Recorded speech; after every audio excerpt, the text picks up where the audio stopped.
Well, welcome to another day, another sunny day. Well, I say another sunny day. We've not had brilliant weather so far here at the IBSA World Games, but the sun is out today. The skies are blue, overlooking the clock tower there at the University of Birmingham here on the campus, and the playing fields out here. The two teams are coming out for the first quarter-final of the men's blind football quarter-final one. It's Italy versus Argentina, two giants of the game, of course. And they come out to a ripple of applause from the fans that are watching in the main stand here. Delighted you can join us once again. A full roster of fixtures today, which we'll go through in a couple of moments' time. But this is set to be, and I'm sat alongside Dixie, we've already had a bit of a discussion ourselves, set to be a big clash, this one. Two very animated teams as well. But first of all, let's cross for the national anthems of both Italy and Argentina. For the national anthem of Italy.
L'Italia se resta, nel municipio che cinta la testa, dov'è la vittoria, porta la chioma, che schiava di Roma e Dio la creò. Si lancia forte, siamo pronti alla morte, siamo pronti alla morte, l'Italia chiamò. Si lancia forte, siamo pronti alla morte, siamo pronti alla morte, l'Italia chiamò.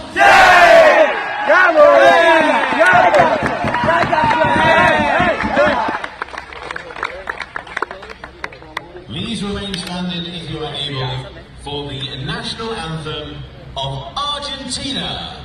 Vamos. Oh, oh, oh, oh, inmortale es el grito sagrado. Libertad, libertad, libertad. Hoy el ruido de rotas cadenas ve del trono a la noble igualdad. Ya su trono dignísimo abrieron las provincias unidas del sur. Y los libres del mundo responden al gran pueblo argentino salud. Al gran pueblo argentino salud, y los libres del mundo responden. Al gran pueblo argentino salud, y los libres del mundo responden. Al gran pueblo argentino salud, sean eternos los laureles que supimos conseguir, que supimos conseguir, coronados de gloria divina. Oh, juremos con gloria morir, oh, juremos con gloria morir, oh, juremos con gloria morir.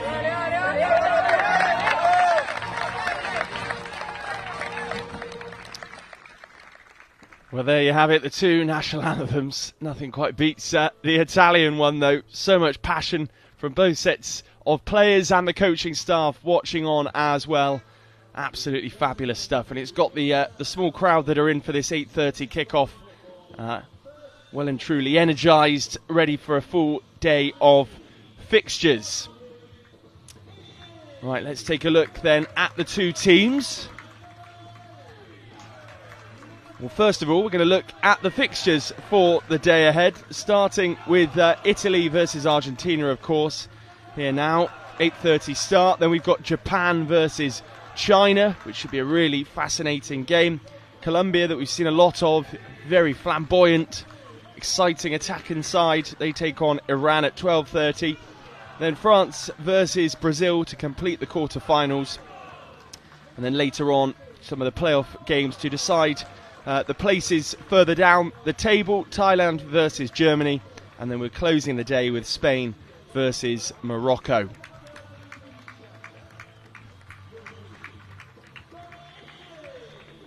Let's take a look then at the two teams. Starting with that Italy lineup. In goal, Giacomo Cherry. Number 4, Brian Ramirez. Number 10, Francisco Cavallotto. Number 11, Valerio Arancio Febo. And number 7, the danger man, as Dixie has called him, Paul Iobo. And then on the bench for Italy, Andrea Chiellini, Jacopo Lilli, Nicolo Maro, Damiano Giunta, and then Massimo da Tocalico. The head coach today for Italy, Michel Pugliese, and the guide there, Giancarlo Bruni. As for Argentina, a strong lineup for them. In goal, number 12, Jermaine Mulek. Number 2, Angel Deldo, the captain. Number 4, Florian Padilla. And then number 8, Fernandez. Number 15, Maximiliano Espinilo. And then on the bench for the Argentines, Dario Lencina, Mateas Oliveira, Brian Pereira, Ignacio Oviedo, Nahuel Heredia. Then the head coach, Claudio Falco, and the guide, Marcelo Gonzalez.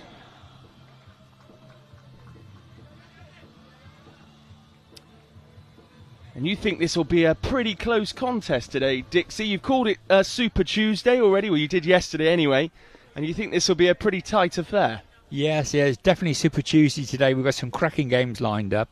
Yeah, it's really difficult to call this one. If you'd have asked me this time last week, before we started, I would say Argentina would have walked it through. But based on what we've seen over the week, it makes it more difficult to predict a winner, to be fair. Italy, they played 3-1-2 and drawn 1, but they've scored 6 goals, but they let a few in. Argentina have played 3-1-1, drawn 2, and only scored 2 goals, but have got nothing against. So I would have said this time last week Argentina were absolutely no problem at all. But based on the week, I think the French just might have something up the sleeve. And with Yobo up front, he's liable to bag him a goal or two, and he's certainly got an outlet in him. So I think I'll go for Italy. It's going for the underdog, really, looking at the rankings. But as I say, based on what we've seen in the week, they certainly seem the more likely to score goals. Whether it's a bit of a psychological thing, but the two teams have decided to swap ends, as just demonstrated by the referee. And we saw a fabulous final last night in the women's game. It was a brilliant match between Japan and Argentina. Argentina flew home in the early hours of this morning, but worthy winners in the end, and some fabulous goals from Aguiar. Yeah, it was a great game, really good game. Both sides contributed to a fantastic performance.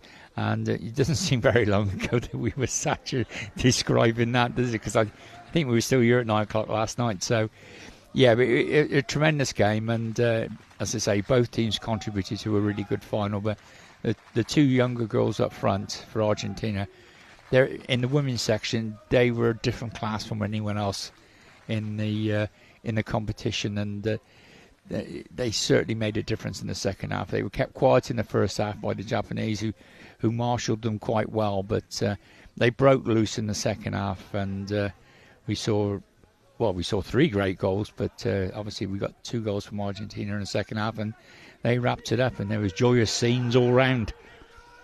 Absolutely. Well, the noise you can hear is the Italian huddle. We've just snuck past the half-hour half-8 mark, I should say, so the referee will be eager to get things going. But you can't fault the passion that the Italians are showing, and if anything's going to get under the skin of the Argentines, it's that. They've been far noisier this morning in their preparations. I'm sure they felt the need to maybe energise themselves a little bit more given the early kick-off too. Yeah, I wonder why they decided to change ends. It doesn't really make a lot of difference, does it? It's just, I don't know where the sun is. I suppose it could make a difference to the goalkeepers, I suppose. But there's hardly any wind. It's pretty breathless here this morning, and it's sort of overcast, a little bit of blue sky, a little bit of sun. Perfect for football, though. Absolutely perfect. Well, we're almost ready to go. Argentina, as we see it from our main sort of camera angle above the pitch, looking down on the pitch, are kicking from right to left. It will be their number 2, Deldo, to get things underway. The referees seem happy with the 2 benches, just delivering some final orders. The 2 kits, the Italians in a slightly lighter blue shirt or jersey with darker shorts, same colour in blue, darker socks as well. The goalkeeper in his fluorescent yellow top with black undershorts and shorts, and then the Argentines themselves in their away kit, I think, different to the women's team last night who were wearing the customary light blue and white. Today they're in a sort of bluey green. What colour would you describe that? Dark grey even? Well, I think we went with a very dark jade last week. Okay, fine. I think we got the Dulux colour chart out and we went for a dark jade. Fabulous. Well, it is Argentina then that get things going through their number 4, Padilla. He immediately looks to play the ball down the far kickboard up to his colleague Fernandez, who's penned in down there, and we have our first goal clearance of the day, but it's for Italy in front of the watching fans, and the pitch is bathed in sunshine. A perfect start to this game. Here's Fernandez up against the kickboard, quickly put under pressure by Febel for the Italians, but Fernandez comes away with it. A lovely mazy run for him, brings the ball inside, passes it to his colleague Espinillo, who's pushed up against the kickboard on the near side, inside the middle third. He's poked on up towards the striker there, but Yobo brings the ball away, and he moves through the middle third, over the halfway line. Fabulous run from him, recognises he's left the ball just behind him, and immediately looks for his colleague Febo on this near side, up against the kickboard. Still going Yobo here, moves into the attacking third, central to the goal, right on the edge of the D, and he is just forced backwards further upfield, and there's bodies colliding together all over the place at the moment as these sides just try to settle into the game. Good dribbling by Cavallotto here. He brings the ball back inside, right on the halfway line now. Goes from one kickboard to the other and then plays a really impressive ball through, and a chance for Yobo, and you expect him to put the ball in the back of the net there, but he's dragged it just wide. Yeah, that was a great opening for poor Yobo there.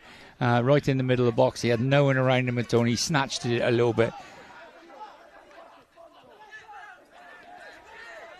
And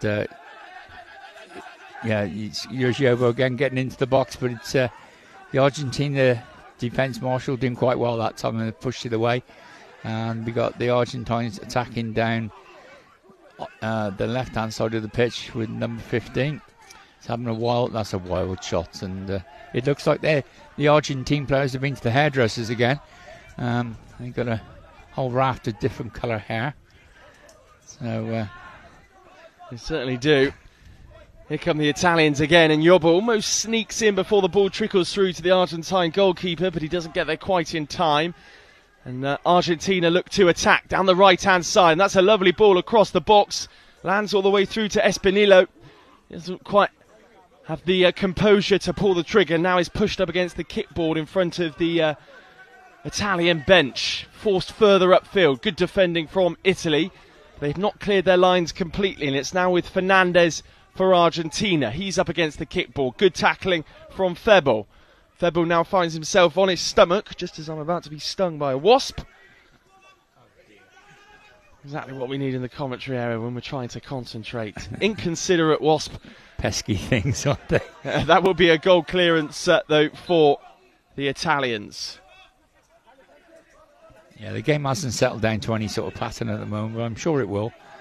You know, it's been virtually the same with all the games when they started. The first 2 minutes are a bit frantic, and just getting the players' nerves out of the system, and they'll settle down. So it's a bit you have a go, I'll have a go at the moment. Absolutely. Goal clearance for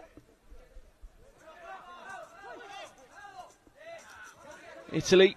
Yobo on this near side, tussling so hard with the number 2 for Argentina, Deldo. Spills out in favour of Argentina. They look to attack through Espinillo, but Febo that intervenes. Now Cavallotto checks inside, moves over the halfway line, but number 2, Deldo, is in the way. But Yobo, the danger man, just tries to support his colleague and wrestles Febo off the ball. Here's Espinillo up against Cavallotto. Now the Italians out on that far side look to build an attack again in front of the main stand. They just check inside. Yobo comes together with Deldo, and the two of them just grappling now, trying to gain control of the ball. Yobo looks as though he's going to win the battle. He does, and just plays it into space for Cavallotto to run onto inside the Italian half, central. Cavallotto again looking for Yobo down the right-hand side in front of the Argentine bench. We're into the defensive third for Argentina, but that's good composure shown by Deldo. Back to the goalkeeper, Mulek.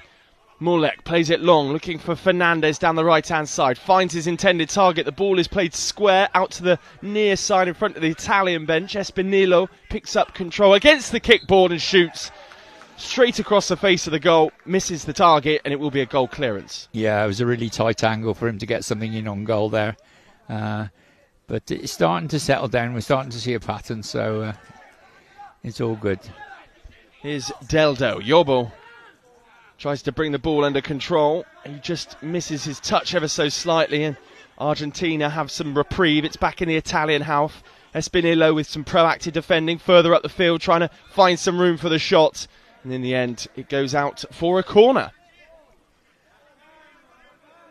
Yes, looking at Yobo, he's got a fine stature, isn't he? He's so tall and strong, and yeah, he's going to take some holding. And I think the Argentinian coaching staff have they've looked at him and identified him as the danger man, because basically every time he gets the ball, there's two Argentine players come straight out to face him, so they don't want to let him get on a run, because if he does, he's going to take some stopping. Corner ball then for Argentina, just as the referee makes sure the Italian defensive wall are an adequate distance away from the corner taker. Then makes sure that Yobo is, I apologise, it wasn't the referee, it was actually the goalkeeper, just organises Yobo there. Here's Espinillo though, the corner's taken quickly for Argentina, organises his feet and shoots. It ricochets off an Italian leg and goes behind for a corner, but on the opposite side in front of the main stand. Yeah, so the keeper, the Italian keeper, he's out organising his ball, setting them all up. They've got to be 5 metres away from the ball, obviously. And they're all set. The guide's all set. Referee's just pushing the one Italian back half a pace. And we're ready to go again. The Italian and Argentine substitutes bouncing up and down near us in case they're called upon. Chance for Argentina. He's out of the area. He's out the area. The goalkeeper come out of the area to make the save. So that'll be a penalty to Argentina. Wow, an entertaining start to this game. We'll see a replay of that now. See how close it was. Lovely dribbling skill, and yes, you're right.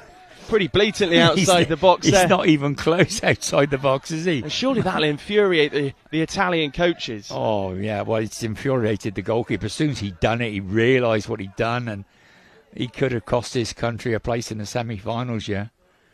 What a silly move. Because it wasn't that dangerous a situation, really. No need to come out. There's a sudden rush of blood to his head, and he's flown out of the box, and so we'll go through the process. 6 metres penalty kick. The number 15's been checked already for eye shades. The guy behind the goal now will go through his routine, and the referees have asked for quiet around so the player on the ball can concentrate. He's done the one post. He's going to tap the other post now numerous times and then retreat back behind the goal with the final instructions. Big pressure on the goalkeeper here as well, having made that mistake. Giacomo Ceri. It's a cracking save, you have to say. He's redeemed himself. Straight at him as well, right down his throat. But he needed to hold it, and it was struck powerfully. And a let-off for the Italians, still goalless. And now they are on the attack through Yobo. Got close there to the D, but didn't quite have the strength to shrug off the tackles and force a shot. Espinillo, the man that's just missed the penalty, on the attack here. Lovely dribbling skill from him. Almost gets there in time to prod it beyond the goalkeeper. This is end-to-end stuff now as it's flung long by the goalkeeper for Yobo, and that's gone out for a goal clearance. And we're off again up the other end, and that's going to go all the three. Here's that penalty save again. Espinillo, the taker, but a good stop. Yeah, he's hit it extremely well, but it's too straight, and the goalkeeper's gambled it and just stayed where he was. And yeah, well done, goalkeeper. Here they come again, though. Argentina, no let-off for Italy as Espinillo, desperate to make up for the fact that the penalty was missed, comes on the attack. Another chance as well, this time for Fernandez, but it's just scuffed wide of the post, and it will be a goal clearance. Yeah, it's starting to warm up a little bit now. We're getting some chances, we're getting some more goal-mouth action. Yobo at the moment struggling to get into the game because every time he gets the ball, he's got two Argentines up right on him, and he's finding it difficult at the moment, but I'm sure he'll come into it during the game. It's interesting to watch, actually, just as Argentina come on the attack again. Shot there, the goalkeeper smothers it. Still live, though, the ball in play. Here's Fernandez, he shoots. This time it goes wide, and it will be a goal clearance. But it's an interesting watch, and just as we receive a timeout, that rather like the women last night, there's that sort of similar tactic with Deldo and Padilla staying back for Argentina. Very much got your attacking players and then your defensive players. Yes, I think we've mentioned it in the commentary before that both the men and the women's Argentine side play roughly the same way. They use the same tactics, and it served them well over the years, and so I suppose they're not going to change it really, because it seems to work for them. It doesn't work for a lot of other countries. Mine, it wouldn't work for Japan the way they play. So it seems to work, as I say, for the Argentine. But it's been a good start to the game, and as I say, just looking at some replays, that's Paul Yobo. You don't go, oh, he had so much time. Wouldn't he hit it with his left foot? There's Espinillo as well, just checks in on his right foot, drags that one wide as well. Pretty far from the uprights, really. Espinillo, though, has been the main attacking threat for Argentina. We're just watching another replay where he drives into the D. I think this is the penalty incident, and you can see it quite clearly. The goalkeeper's leg leaves that box. He was hoping he might get away with it. And then but it wasn't even a shot on goal. It was a cross. Yeah. He must have had a rush of blood to his head or something. The subsequent penalty was straight down the throat of the goalkeeper, just as the referees is checking some of the eye guards. And of course, in the men's game, Argentina last year were the new American blind football champions. The title was won with a victory over their old rivals Brazil in the final of the 2022 IBSA Blind Football American Championship. It was a penalty shootout following a draw 0-0 in normal time. At the moment, that's what we're heading for with 8 minutes remaining of the first half. There's still plenty of time, though, for goals in this game. Cavallotto trying to find a way out from the back for the Italians. Finds Yobo just inside the Italian half, then moves up over the halfway line. Still going, Yobo. Fancies a run at goal from distance. That's a corner. And that will be a corner for Italy in front of the main stand. And the Argentine goalkeeper, Molek, begins organising his wall. And Yobo certainly has that athleticism to run from quite some way out, sort of hovers on the halfway line, gets on the turn, and then utilises every portion of the pitch to run from right to left and vice versa. He's now just hovering on the edge of the D towards the back post, and the corner is taken. He'll be the target, I'm sure. A pass back inside is an successful one from Cavallotto, and now the Argentines will break through Espinillo. He could be through on goal here. One defender back. Espinillo still going on the edge of the box. moved into the D and is forced further wide towards the kickboard in front of the main stand, and that's good defending in the end from the Italians. The danger has not passed though. Fernandez, right by where the 8-metre penalty spot is. He tries a shot on his left foot, but there's Italian bodies flailing around trying to keep him at bay as we approach the final 7 minutes of this opening quarter-final here in Birmingham. Yeah. That's a corner, is it? Yes, it is a corner. Great run there from the Argentines. He's twisting and turning. He does seem to be the main goal threat. Is it number 15, is it? Yeah, 15. He seems to be the one that is leading the Argentinian line. Here is Espinillo. Again, he's tripped. Foul. No foul, says the referee. Immediately waves play on. Kicked away by the Italian number 4, Brian Ramirez, who is the main defender in that Italian side. We'll have another corner on the near side in front of the Italian bench again by the scoreboard here.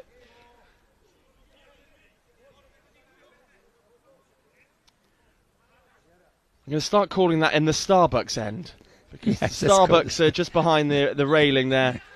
So the Starbucks end is the left as we see it from the main camera angle looking down on the pitch, just as Espinillo trips on the near side. Attacking the Starbucks end, still Argentina. Other coffee shops are available. Of course, we will just add that disclosure in there as well. Cavallotto is the main defender here, just trying to keep the ball in play and prevent it from going out for another corner. The ball is still moving as he has to, and that's a good clearance from Cavallotto. Further upfield, right to the edge of the defensive third for Argentina, and Yobo trying to put the number 4, Padilla, under pressure, but Padilla successfully finds Fernandez. Fernandez swivels, shoots from range, and it goes again straight across the face of the goal from the side of the main stand. We got a timeout, and it will be a goal clearance after the timeout. I think it's a time. Is it a timeout? We are going to see a substitution as well. Number 3 is ready to come on. Oliveira for the Argentinian side, and the player to make way will be Fernandez. A very nice pink, reddish pink Mohican. Yeah. That's some hairstyle, that. That's David Beckham 2002. Style haircut, jealous. That one.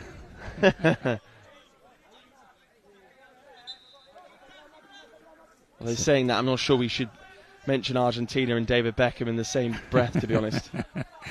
No, that won't be forgotten in a hurry, will it? Deldo moves over the halfway line, attacking right down the centre of the goal. He's pushed, and there will be a free kick there. It was number 10, Cavallotto, who pretty blatantly did just that in front of the referee. Protests. And the discipline's not been the best for the Italians in this competition. It's amazing, isn't it? Like, he's pushed him and tripped him, and the referee gives a foul, and he goes up to the referee with all innocence and, oh, that wasn't me. It's unbelievable. Yeah. So they've got a free kick. Yeah, it's right on the third line, isn't it? So you're probably talking 13 metres out to the right of the goal as the camera looks at it. Yeah, it's about a metre outside the line of the post, nearer the main stand, right on the attacking third line. Attacking the coffee shop end. Yes, let's call it that. The coffee shop that shuts at 5:30. Yeah, what a nonsense that is. Yeah, it's a nightmare for us. With 6:30 game as well, you need that final pick-me-up just to get us energised for that final game. And of course, it opens at 8 a.m. as well, which is always tight when we need a coffee just before the 8:30 kick-off. Yes, so if you're listening, Mr. Starbuck, can you keep your shop open a bit later at Birmingham University, please? Just for the next 4 days. Right, big opportunity for Argentina. Their number 3, the substitute, Oliveira, and Espinillo are stood over it. Oliveira looks like the player to take it on. The guy behind the goal tapping away Marcelo Gonzalez. And off goes the substitute. Oliveira shoots at goal, but it's blocked immediately by one of the Italian defenders. Still going though, Oliveira picked up the second ball, trying to force his way through that defensive line. He's pushed further wide up against the kickboard. Keeps the ball in play temporarily. The referee's arm goes in the air and eventually does go off the field, and it will be a corner for Argentina and an extended period of pressure on that Italian goal. Yeah, it's good pressure by the Argentines. They've pushed the Italians back a little bit, and they're doing well at the moment. They've come more and more into the game as it's gone on. We haven't seen much of Yobo yet. Really had an opportunity early doors and screwed it round, but here come the Argentinians. Here's Espinillo. Lovely dribbling, just arcs his run around the Italian defence. That took another deflection. It will be another corner. I'd love to see the stats from this first half in terms of set pieces for Argentina, but Espinillo continues to be a menace. He's definitely the main threat for the Argentines, isn't he? Every time he gets the ball, it gets you up off your seat and you think something's going to happen. Here he is again, Espinillo just delays his run this time and moves through a gap in the Italian back line. He was pushed again from my viewing, and then there's a big collision on the floor with a big coming together, a tangling of legs, and Espinillo is unmistakable with his sort of yellowy green fluorescent hair that he's sporting. Yeah, the referee stopped it for safety there because the Argentine had gone down right on the ball, and there were 2 or 3 Italian players, trying to clear the ball, and they don't know he's on the floor, so it could have easily got kicked. So then we're going to have a contested drop ball out by the board as the restart. So we got one Italian, one Argentinian out by the boards and waiting for the referee to drop it, and he will run back very quickly, I think, and get out the way. Like 2 bulls ready to there he goes. lock horns. Yeah. Jumped out of the way there, the referee. Espinillo is the player that comes away with the ball, just uses the kickboard as almost a trap to stop any Italians getting near the ball. And it could be a chance here. Shot from range, saved from the legs of Chetty in the Italian goal. And that was a lovely effort. It was the number 3, the substitute, that has just come on, Oliveira. And he forces a fine stop from the Italian goalkeeper. Yeah, that was a good bit of play there. He got himself into a really good position and got a good shot off, and the keeper's done well to get his legs in the way, and then he's gone on to commit a foul, and it's a free kick to the Italians. But that's come to nothing. A sliding stop there from Deldo, and he just threads the ball through into the path of Espinillo, but it evades him. I love that technique, that sort of sliding technique, when they can feel the presence of the ball arriving. Deldo does it exactly again, right on the 3rd defensive line for the Argentines. He immediately turns defence into attack, but it's stopped. The ball by Cavallotto, and Italy tried to come back the other way. Dispossessed he was by the 3, Oliveira, who switches play out to the left-hand side. Espinillo picked the ball up, and some waving of the arms from the Argentine bench there. Yes, Francois, the French referee, has given a free kick against the Argentinian side. I think it was a no void. We find that very difficult to pick up from our position, but looking at the referee's body action, he's indicating that there was a no void from the Argentine number 15. So 4 minutes to go. Free kick is taken, but picked up by the substitute, Matthias Oliveira, running down the right-hand side near the kickboard. Checks back onto his left foot, tries to orchestrate some room for the shot. Lays it off to Espinillo, just inside, I should say, the attacking 3rd of Italy. Moves in there, just on the edge of the D now. Can't quite find the room to get the shot away. Still going, Espinillo, trying to force his way through, but the Italians hold firm. Still going though, Espinillo. Well done. The Argentine guy behind the goal wanted another penalty. Now Oliveira just leaves the ball behind him this time. He initially moved into the attacking 3rd for Argentina, but he's pegged back inside the middle 3rd.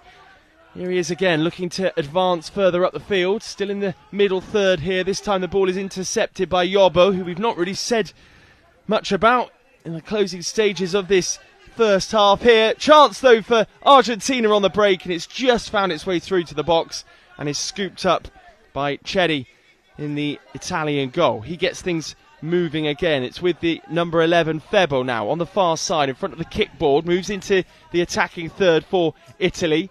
Can't find room though for the shot, and he's out-muscled in the end. Shrugs off a tackle. Surely. A few cries of a free kick there from the Italian bench, but nothing coming. And the whistle does eventually go, and the Argentinian bench go wild. You can only imagine the hand gestures between the two benches that are taking place here today. It's a good job there's 10 yards between the benches, isn't there? But, it looked a foul to me, but it wasn't given, and the Argentines got the ball away, and they were in a promising position. The referee stopped the game because the Italian player's on the floor, and the Argentine bench has gone up in the air because they wanted it to carry on. Yeah, they're great, these Latins, aren't they? You can spend the whole afternoon just watching the benches and having just as much fun as watching the game. Honestly, they're up and down like a yo-yo. Reminiscent of the Hugo Santiago last night, who was the guide for Argentina in the women's final, who displayed every emotion under the sun during that fixture. What a nice fellow, though, wasn't he? He came over and had a chat with us, and really nice guy. Heart and soul into it, and the Italians have intercepted that one. Here they come now. Through their number 10, Cavallotto, but the ball does go out of play. And we've been... we got a timeout. Given a timeout here with 2 minutes and 20 seconds left on the clock in this first half.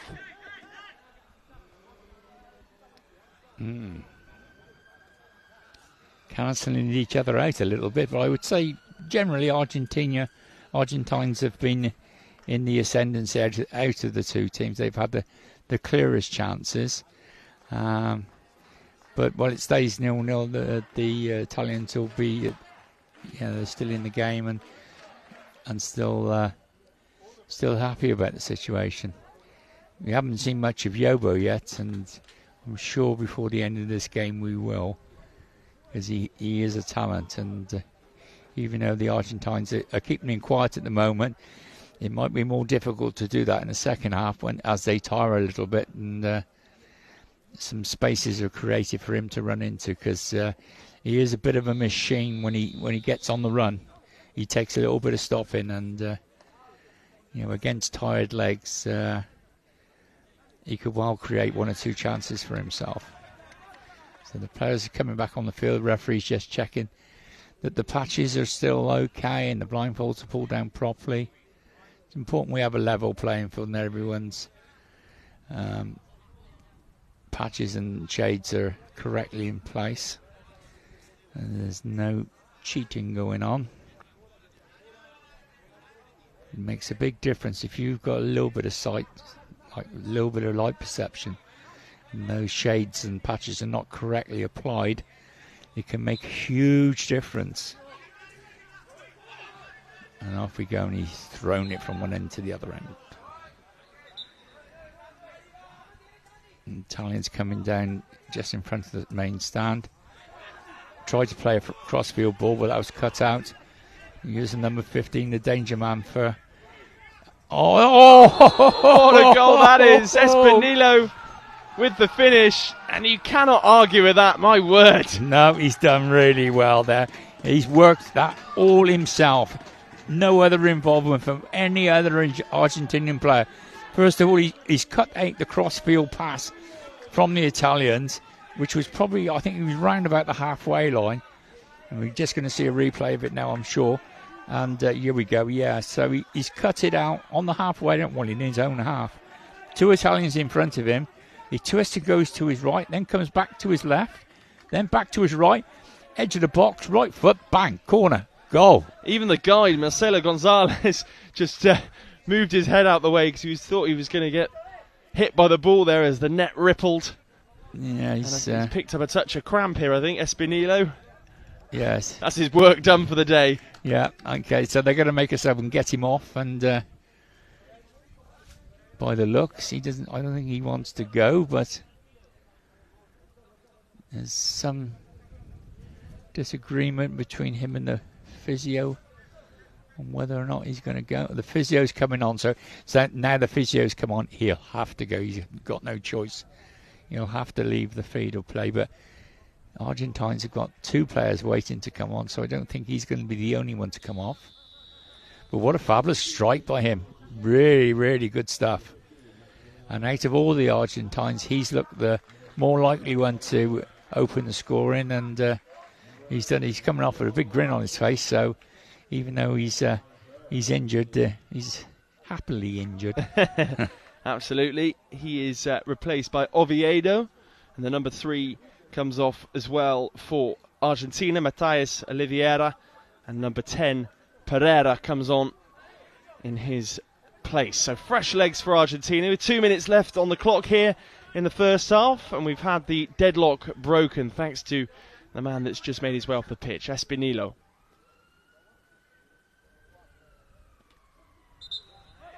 Yet another ambulance races past us by Starbucks. And we're underway again. The French are coming down the left-hand board in front of the stand. Battling away there. It's Yobo. And he's just pushed it out. He's not seen too much of the ball, has he, so far in this game? But and no, he hasn't. But every time he's got the ball, I don't know if you've noticed, but there's 2 Italians just straight on top of him all the time. They've clearly identified he's the main threat, and they're giving him a pretty hard time at the moment. That's a bit pointless by the goalkeeper. He's knocked it straight out. 1 minute 22 seconds left on the board. Time is ticking away in this first half for the Italians to respond. Kick from left to right, and Yobo tries to keep the ball in play, but it goes out for a goal clearance, which is taken very quickly and effectively by the Argentine goalkeeper. Just as the striker there, the player that's just come on, number 11, Oviedo, tries to bring the ball under control, it goes the whole way through for another goal clearance. Thrown out by Italy, spread from left to right as they attack. Out to Yobo, he switches play back in the other direction, looking for Cavallotto. Cavallotto can't find a way through. Good robust defending from Argentina. 39 seconds left on the clock. Argentina living precariously on the edge of their D, but are effective in bringing the ball away through Padilla. Padilla now shielding the ball away from Yobo. Maybe just had a message from the bench to keep things tight as time ticks away here. Back to the goalkeeper. He sends the ball up long, looking for the number 10, Pereira. Pereira can't quite bring the ball under control. That's good play by the Argentine forward, isn't it? All that pressure on him, he got it back to the keeper, and that just relieves all the pressure. Excellent play from the four. Here's Cavallotto. He shoots from range and drags the ball wide. 5.5 seconds left on the board. Won't be time really to do much here. Thought anybody on Argentina would just want to keep things tight, but it's flung upfield, goalkeeper to goalkeeper, and there will be the half-time buzzer. And that is the end of the first half here. And we will, I'm sure, just see a replay of that goal before going into the video for half-time. So we've got the penalty incident here. No complaints really for the goalkeeper as he puts a foot outside the box. He's about a metre outside, isn't he? And Espinillo misses the penalty, but then makes up for it in a couple of moments' time. It's a good save from the goalkeeper in the end, parrying down to his left-hand side. And now we'll see the goal from this part of the pitch. You can't believe it. Runs all the way from his own half. Espinillo beats one defender, then a second, then moves into the final third, beats the third defender, and then fires into the top corner. And the guide runs onto the pitch in celebration. A remarkable goal, and it means Argentina have the advantage at the break. Here's a slightly different angle of it. Such a mazy run, using that close control and his momentum as well, and he just sends the Italian players one way then the other. It's always going to be a slice of good fortune, but incredible skill shown there by the striker. So there you have it, the 1-0 advantage for Argentina at half-time. We're going to have a short break now whilst we watch a video about the rules of blind football and a message as well from IBSA. It's fast, technical and tense. This is your guide to five-a-side football. There are 5 players per team, 4 outfield players and a goalkeeper. The aim of the sport is to score a goal by kicking the ball into your opponent's goal, and at the end of the game, whoever scored the most wins. Players must wear eye shades to ensure that all players have the same level of vision. That is apart from the goalkeepers, who aren't required to wear eye shades and can be fully sighted. Their job is to keep the ball from going in the goal behind them. But how do the players on the field know where the ball, or indeed the goal, is? Well, the ball in blind football is specially designed to make sound whenever it moves. Also, each team has a guide behind the opposition goal to help direct them. Each player is required to shout "Voy" when going for the ball. This ensures every player has the cues they need to help build a picture of what's going on and what to do next in defence or attack. To help this, total silence is required from the crowd until a goal goes in. Voy is Spanish for go, and it was the Spanish who are credited with originally developing blind football in the 1920s. As well as the Paralympics, teams from all corners of the world can compete at World, European, Asian, African and America's Championships, as well as a World Grand Prix. Blind football can be played by both men and women, with the historic first Women's World Championships coming up in 2023. So what are you waiting for? Give it a try.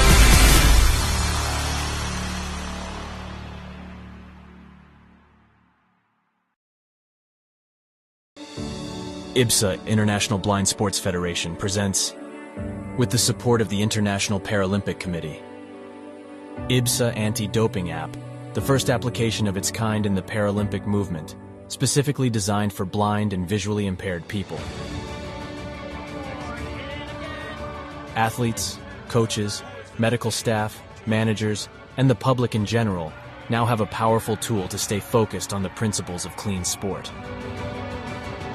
Scrolling down the main menu, you can find all the important themes you need to know to play fair and be alert to testing procedures and necessary adaptations for athletes with visual impairments.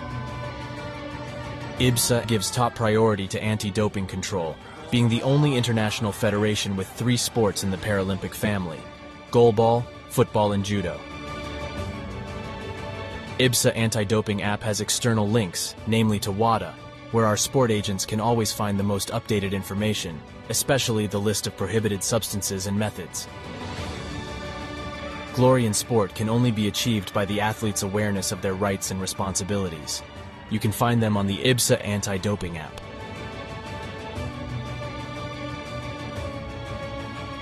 IBSA is continuously promoting anti-doping education to all its affiliate athletes and sport agents, not only about the consequences of the use of doping and the risk of using supplements. IBSA believes that education is the major tool to fight doping in sport. Informed athletes can make better decisions. Download the app now at the usual operating system stores. And ladies and gentlemen, we have seen history being made today. Such a great team at these championships. IBSA. Beyond sight. Feel the sport.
Welcome back for the second half here of the quarter-final, the first quarter-final of the IBSA World Games here in Birmingham, the men's blind football.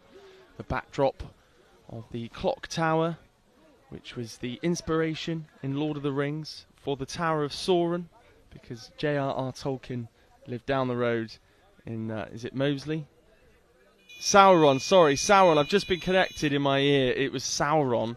You can tell I haven't read Lord of the Rings. I'll tell you what. my boss actually told me that actual fact, and I thought I'd use that and sound intelligent, but here we are. I've been corrected. It sounded like a different language to me altogether. Great to see the flags up in the main stand. I'm sorry, I'm being heckled in my ear by the producer. Santa Fe flag in the stands as well, which is nice to see. Plenty of Argentine supporters out in force. We're going to get going again here with them having the advantage in this game. Yobo is the man to get things going, and he lays it off to Cavallotto, who will look to go on the attack straight away. Moves into the final third and shoots on goal. Shot on target immediately for the Italians, but the Argentines will now counter-attack through their number 8. Fernandez down his right-hand side. He squares it up to the danger man, Espinillo, who seems to have shaken off any injury he might have had in that first half, which forced him off the field. Bit of a stalemate between him at the moment and Cavallotto. It spills out to the number 2, Deldo. Deldo squares it. Number 8, Fernandez, now picks it up on the attacking third line. Fernandez tries to pierce his way into the Italian defensive third, but Yobo uses his athleticism and long legs to stretch further up the field and keeps the ball in play. Does Yobo. Still in play deep inside the Argentine half. Can't quite do anything with it here, Yobo. Needs some support, but he's kept the ball moving effectively. Padilla is the man trying to tackle him. He just backheels it between Padilla's legs, and now Argentina will look to break right up against the kickboard on that far side in front of the main stand.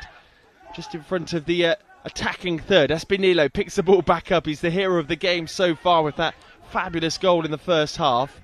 Back it goes. Bit of argy-bargy out there on the third. Argy-bargy, yeah, absolutely. That was. Did you really say that? That was unintentional. Here is Deldo. It was squeezed through to Padilla. Yobo trying to win the ball back in the attacking third for the Italians, but Padilla brings the ball away, about halfway inside the middle third now. The man with the Mohican, the pink Mohican, Fernandez picks it up on the near kickball, but it's back in Italian hands through Yobo. Yeah. That was an interesting push there from Yobo. More of a fend you'd see in a rugby game. And just as we see the first 2 minutes played out of the second half, it's still Argentina with the lead. Yobo's just picked him up and thrown him to the floor. He's a big lad, Yobo, I tell you. He's got to be 6'3", 6'4", and he's just picked the smaller Argentinian player up, just thrown him to the floor. But Argentina up, off they go again. Espinillo will keep the ball in play here. Up against the kickboard, he has to show his strength this time. He's wrestled by Brian Ramirez, but he gets the better of him, moves into the D, will shoot! Hits the post, I think. No, does take a deflection off the goalkeeper, but I think it then ricocheted off the post as well, or at least the stanchion at the back of the goal. Yeah, so it's a corner to the Argentines. Good start to the second half. We'll see some fireworks here before the end of this game. Yeah, the keeper's got a touch and it's gone on to the post. So there's a vital touch by the keeper, I would say. Chance for Argentina to double their lead here. Give themselves a bit of a comfortable advantage, bit of breathing space. Laid back to Espinillo, who's the danger man in these areas. Lovely footwork, just weaves through rather like a car through a racetrack, the way he sort of just moves between the players. That's a precarious one. Played back to the Argentinian goalkeeper. We found a way back up the other end, but it's then played long. Good ball forward. Chance here for Argentina, right on the edge of the D. Into the D they go. That's a good save in the end, and it's just moved out of the danger zone, but only momentarily. Here's Espinillo. The two attackers, Espinillo and Fernandez, causing Italy all sorts of problems at the moment. Still going Espinillo, and he's taken a tumble, and it will be a corner for Argentina again. And despite having the goal advantage, they're still the side on top. Yes, they are, indeed. Yes, they're sort of pushing forward all the time. The two guys up front, the 8 and the 14, doing really, really well, and putting the defending Italians, pulling them all over the place. So here we go away with the corner again. It's a little back heel back to the 14. 13, is it 14? Espinillo, yeah, just takes it over the goal line. That time it will be a goal clearance. But he's been fabulous in this game. A joy to watch some of his mazy runs. Sent long by the Italian goalkeeper up towards Yobbo, but it's straight back, and Fernandez is fouled pretty blatantly there by Yobbo. Bit of frustration sneaking in, I think, for the Italians, but a warm hug. Yeah, I didn't mean to break you in two, but I'll give you a cuddle after.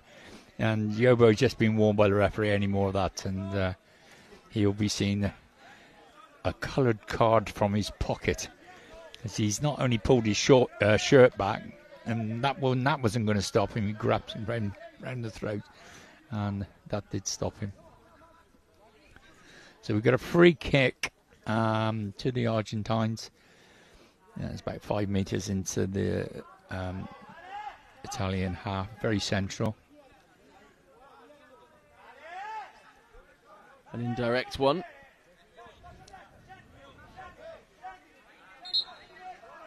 It's taken. Sent out to the right-hand side by Ramirez. Here's Fernandez, moves into the box. Moves into the D, I should have said, just as he was about to try and poke towards goal. Again, he was grappled by Febo, but the referee doesn't see anything wrong in that. Thrown out to Yobbo. Yobbo tucked up against the kickboard. He's had an attempted tackle made on him by Ramirez, but moves past him and Espinillo, looking to advance on that. That's a corner. Argentine goal, but they will have to settle for a corner, the Italians. 4 minutes gone. And the coach is there on the bench, just calling for a bit more encouragement from the fans in the stand. Yeah, every time Yobbo gets the ball, there's Italian comes out, then another one, and another one. They've clearly identified Yobbo as the main danger threat, and he's having a bit of a tough battle to try and get away from these. The ball just sneaks into the box there, just as Yobbo was trying to get his shot away from that corner. Rolled out by the Argentine goalkeeper up towards Fernandez, and he's got a clear sight to goal here. Shoots into the side netting. My word, that was an opportunity. Yeah, it was quite a tight angle he was coming in on, and he's got a good shot off, but just the wrong side of the post.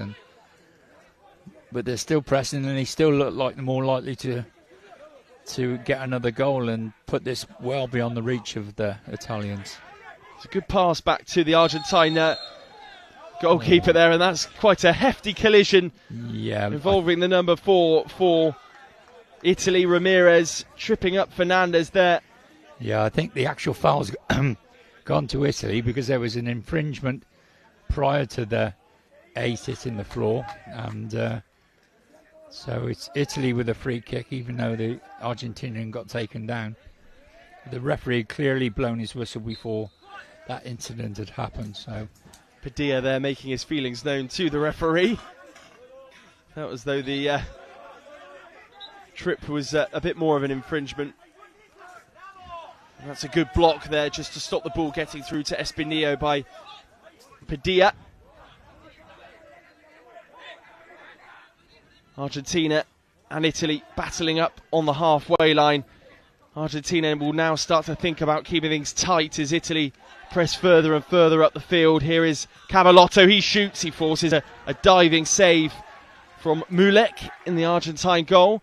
He rolls it out immediately up towards the kickboard on that side nearer the main stand, but Espinillo misses the ball completely, and it goes out for a goal clearance to Italy. The throw from the goalkeeper hits Espinillo, and he has a big chance here. Almost pokes it beyond him, Big save, but he's outside the box, is he? No, I think he was just inside, but he's given a corner. I was looking at it, I thought it was the outside again, but to be fair to the referee, he was right in line with the edge of the box, and he clearly showed with his movement on his arm that it was okay. Well, there wouldn't have been much sympathy for the goalkeeper there from anybody had he failed to clear up the field and then given away a penalty as well. The second of the game, he did save the first one. Yes, that was a good break by the Italians just before, and they got a good shot off, and it was a half-decent save by the Argentine keeper. Shot there straight across the face of goal. Picked up by the Italians deep inside their own half, and they need to get things moving quickly if they're to find a way back. Ramirez. Well, Ramirez and Yobo ought to start talking. Oh, my word. They need to start talking to one another, because they were basically battling with each other there, and they're both on the same side. Then Yobo turns around and smacks it out for a corner. Sloppiness shown there by the Italians. One of the referees just coming across to tell the referee on the pitch that he needs to look at the eye mask of the number 8 for Argentina, Fernandez. Just quickly being adjusted, and then we'll get this corner underway, supported by Deldo. And this is where Argentina want the ball to be. Yeah. Right up inside the Italian half. They have a slender advantage still through Espinillo in this encounter, the first quarter-final of the day. What is Super Tuesday billed by Dixie. As Espinillo picks up the ball, collides with his own player, Fernandez. Fernandez gets back to his feet, though, and a hefty challenge from the number again. 10. It will be a corner for Argentina. Yeah, just to clarify what happened there. The referees, they're not on the pitch. You've got a third referee and a fourth referee. They each take care of one of the benches, but they're also there to help out the referees on the pitch. And the third referee come down and had a word with the lead referee just to say she'd spotted one of the players' patches were raised a little bit, and just to make him aware of it. Cavallotto trying to clear the ball away, and again they need to communicate, the Italian players. They do eventually, but the pass away from Cavallotto only ricochets off his own player and then falls to Espinillo. But good tackling from Yobo means the Italians are back in possession, but all 4 Italian outfield players are just clustered together. Yobo, though, brings the ball away confidently, then just leaves the ball behind him ever so slightly, thumps it out to this near side in front of the benches, and it's picked up by Fernandez for Argentina. He moves into the attacking third and then is pushed into the middle third by Cavallotto. Doesn't get some support from his colleagues, so goes it alone here. Fernandez still going. Big tackle from Ramirez, and then Yobo brings the ball away and looks to move up over the halfway line. Does just that, but he's surrounded by Argentine players. Still going, Yobo. Tackled robustly by Feldo. And Espinillo pushed up against the kickboard. Espinillo, though, the ball just squirts out into his pass. Still going, dribbling away. He shoots, and the power of his shot just knocks over Ramirez as he tracks back there. Feldo sends the ball upfield looking for Yobo, but it's intercepted by Deldo. Deldo does well to find Espinillo, but Espinillo's touch is poor and it trickles out for a goal clearance for the Italians. It's quite breathless stuff, this. We've got 7 minutes to go, and I'm sure it's going to get even more heated in that last 7 minutes.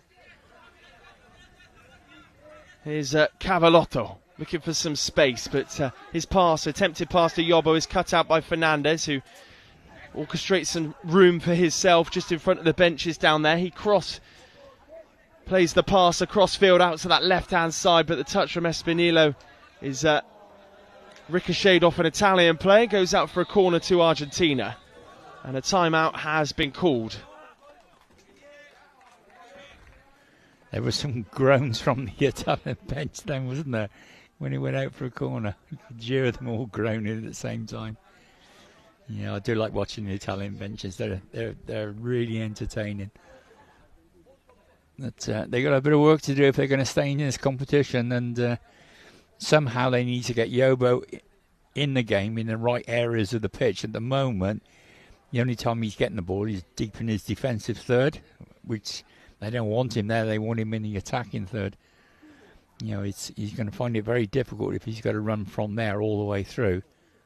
They need to get him up higher up the pitch and try and work an angle for him and get some space for him to work into. Well, the next game today is Japan versus China at 10:30. Then Colombia versus Iran in quarter-final 3 at 12:30. 2:30 we have France versus Brazil in the final quarter-final.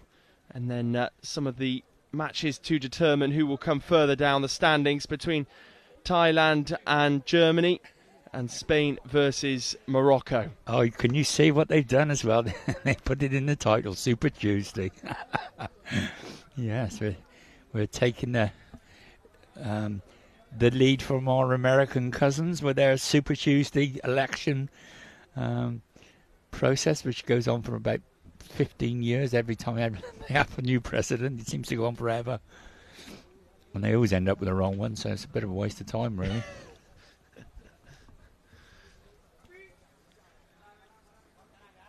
Dixie's views are not the views of IBSA here. Just as I see some of the Japanese and Chinese players are warming up on the practice pitches to my left. We have 7 minutes remaining of this first quarter-final. Argentina in control at the moment. Yobo and his Italian colleagues haven't really tested Mulek in the Argentine goal for some time in this game. Argentina corner to get things back underway. We're up and running. Tucked into that corner, the Argentines. Italy win the ball back inside their defensive third and move out of it into the middle third. It's good dribbling, lovely dribbling, in fact, from the number 11, Febo. Is that going to go for a corner? I think it is.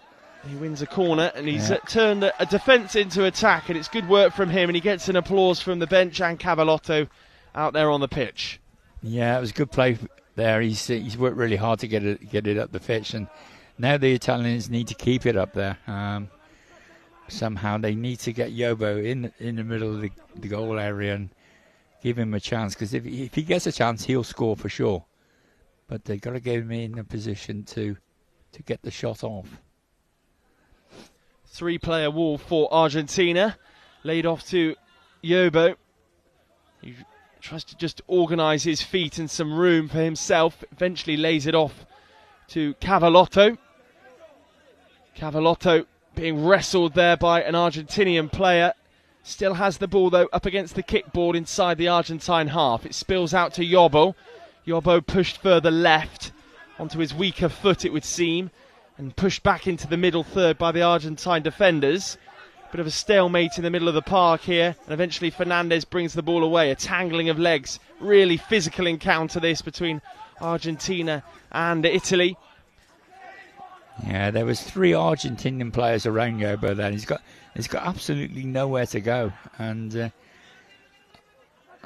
that's a good pass back to the keeper. That is from the Argentine right back. Really good stuff.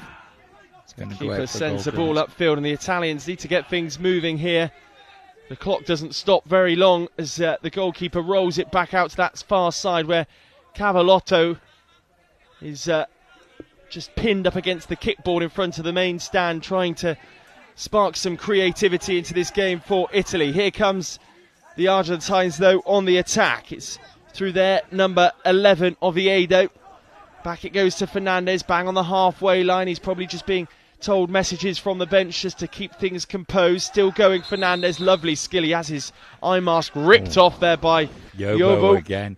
He's walking a tightrope, Yobo. He's already been warned by the referees, and you can see his hands just come up, and he's just torn off the Argentine's mask and thrown it to the floor. And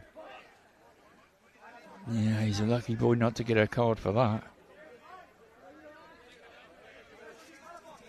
I don't think they've even given a foul.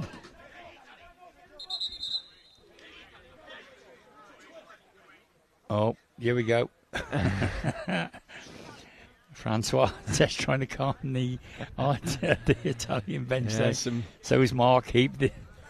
Yeah, you always get fireworks when the Italians are in town, and they're good value for that. But they, to my mind, the Argentinians should have had a free kick there, but they give them the bounce up, and the Italian coach isn't even happy with that. Yeah, some sharp words being exchanged. I think. Oviedo battling harder. We've got another eye mask that's fallen off, this time for the number 11 for Italy, Febo. Immediately puts them back on. The referee will come across and check, I'm sure. Free kick for the Italians, which receives a very aggressive applause from the bench. Will be taken by number 4, Ramirez. Yeah, and the Italian coach is just like Mark Heap, who's the third referee. He's a fairly sizable lad from Yorkshire, and the Italian coach is just turn around and run straight into him. Oh dear. There we go. There's a yellow card for the coach. It was coming. It's been coming all game. I'm not surprised at all. Francois just come over and had a word with Mark Heap, and Mark Heap said to him, look, this guy's getting out of hand. We need to calm him down. So he's had a yellow card. And we're off again. We're off again. Yep. Italy have 5 minutes to save this quarter-final. They're crashing out as it stands. With a whimper, really. With a whimper, yeah, absolutely. With a whimper and lots of aggressive hand gestures and a few moments of back chat from the coaching staff as well. You can tell their patience is wearing thin as their own performance is proving to be not enough against the Argentinians, who shoots. It was a good shot from Oviedo, straight though into the arms of the Italian goalkeeper. Here's Yobo. Plays it back unintentionally, I think. He just slices the ball, and now Oviedo has another chance here to put this to bed for Argentina. He's manhandled to the ground, but Yobo will bring the ball away. Good close control from him. Still attacking up against Fernandez, who gets back well to nibble at the heels of Yobo. There's still an Italian player down in his own half, but we will play on. It's a corner. It'll be a corner, but a stoppage as the Italian player receives some treatment, and I think the Italian coach could be close to a second yellow card for his protest here as the physiotherapist comes on. Yeah, so they're going to have to make a sub. The Argentinian players, they defend so quick. You know, when one player gets beat, another one's there straight away, and they defend really well in depth, and they get bodies around the ball, and it makes it very, very difficult. As I say, you know, in the previous 3 games we've seen Yobo play, he's been so strong, he's just knocked people out the way. But this Argentine side, he'll knock one out the way, then immediately another player comes in to take his place, and he's really, really struggling to make an impression in the game at all. We got number 9 is going to come on when the player on the floor manages to get off. Yeah, it's Febo, the player that's down at the moment. He looks in a degree of discomfort. Whether he'll be able to limp off or whether he'll need some sort of further assistance remains to be seen. Oh, he's up on his feet. That's good. That's good to see. So he's not too bad. He's walking off all right. Yeah, the number 9, Nicolo Hauro, will come on in his place, who is the captain of Italy. Yeah, he's just wished his captain good luck as he's gone onto the pitch.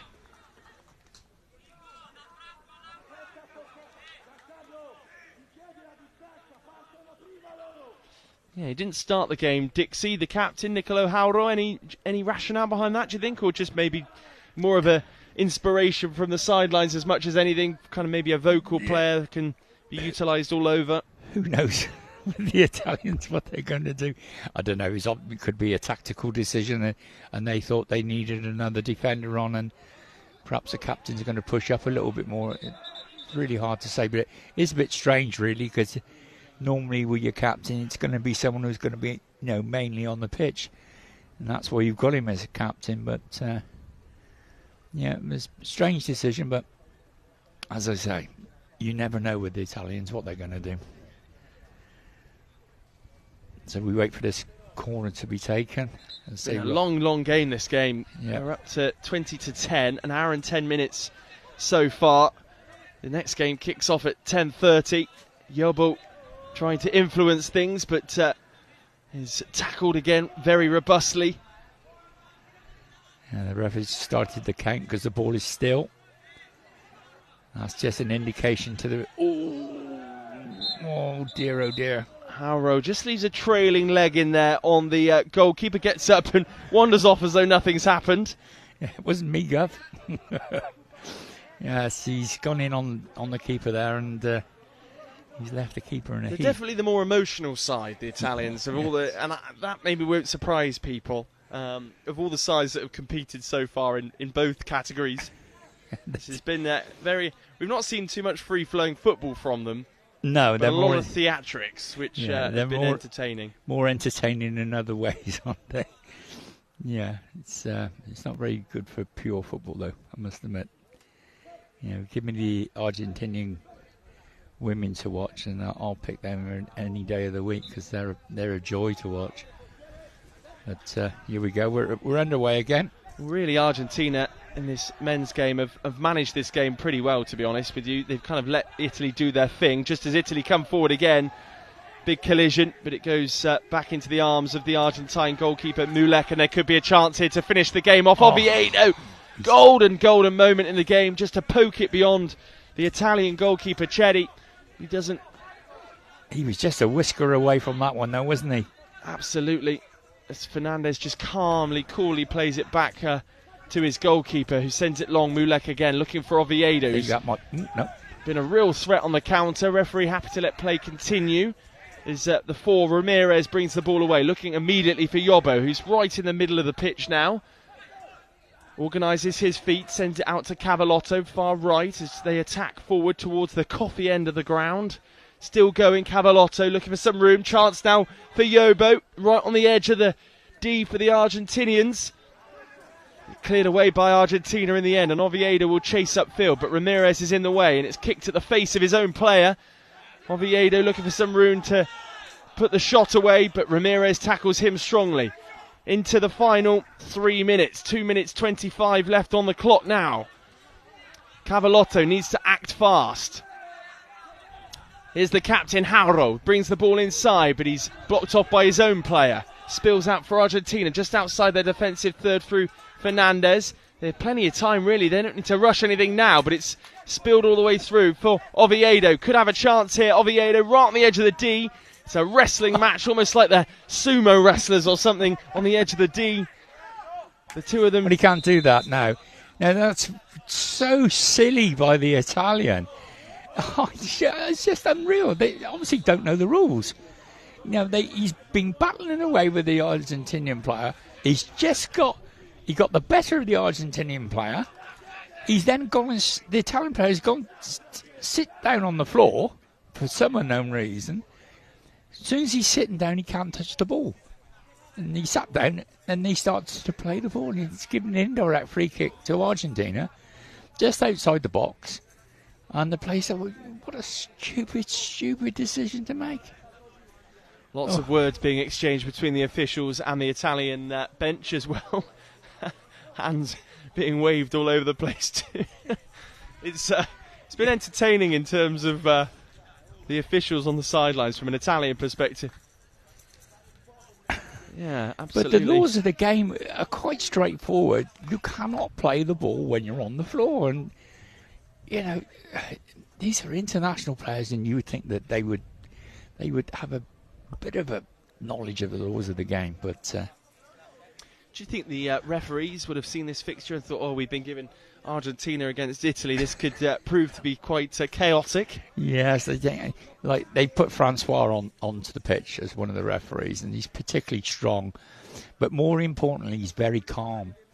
He's typical French, really calm guy, softly spoken, and he'll deal with this probably better than a lot of the other referees who might get drawn into all the histrionics that the two teams are going to. But Francois will go about his job, and when people need to be punished, he'll punish them as he's already done when he's booked the coach. So we're about ready to go. Espinillo then, and number 2, Deldo, over this free kick. Dixie Dean alongside us today. 8 days into this competition in both categories, Dixie. I'm surprised you've still got your voice. Yeah, I think they must have done 50 games now, I think. It's got to be getting up that way. Yeah. But I've enjoyed every minute of it. Honestly, it's been brilliant. But I'll shut up and let this free kick start. Here's Espinillo then. Into the D he goes. Could be a chance on the follow-up for Fernandez. Good save from the goalkeeper. It will be a goal clearance. Italy need to get things going, but a timeout has been called for Italy. I wonder what master stroke they're going to come up with now. Reminds me of a sort of basketball game at this stage where so much is on the line. They need a three-pointer to win at the death. Can the Italians utilise this timeout here with 1 minute 45 seconds left? Well, you have to be fair. They haven't looked like it, have they, really, all game.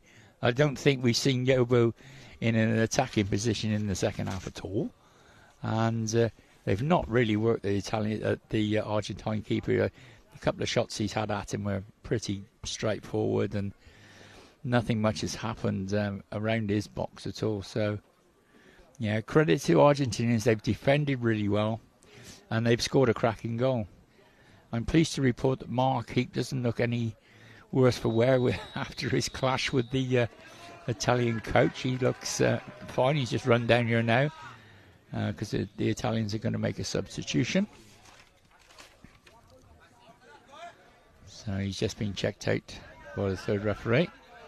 Yes. Patches are all in place, and the captain's coming off again. Captain Hauro has come off, and Massimo, now I'm going to struggle to pronounce that, Datolico has come on. I struggled when I read the teams out earlier on. I had practiced it a few times, but Datolico is on for the Italians. I'm so pleased that you have to read the team sheet out and not me. Here we go then. What can Datolico do here? Everyone's up in the Argentinian half. It's rolled out low though, as Cavallotto drops short, looks for one of his colleagues, runs onto the end of his own pass in the end. The Argentines might have an opportunity on the break here. Espinillo is the man with the ball at his feet. Cavallotto is battling away with him. Lots of nerves on the bench now.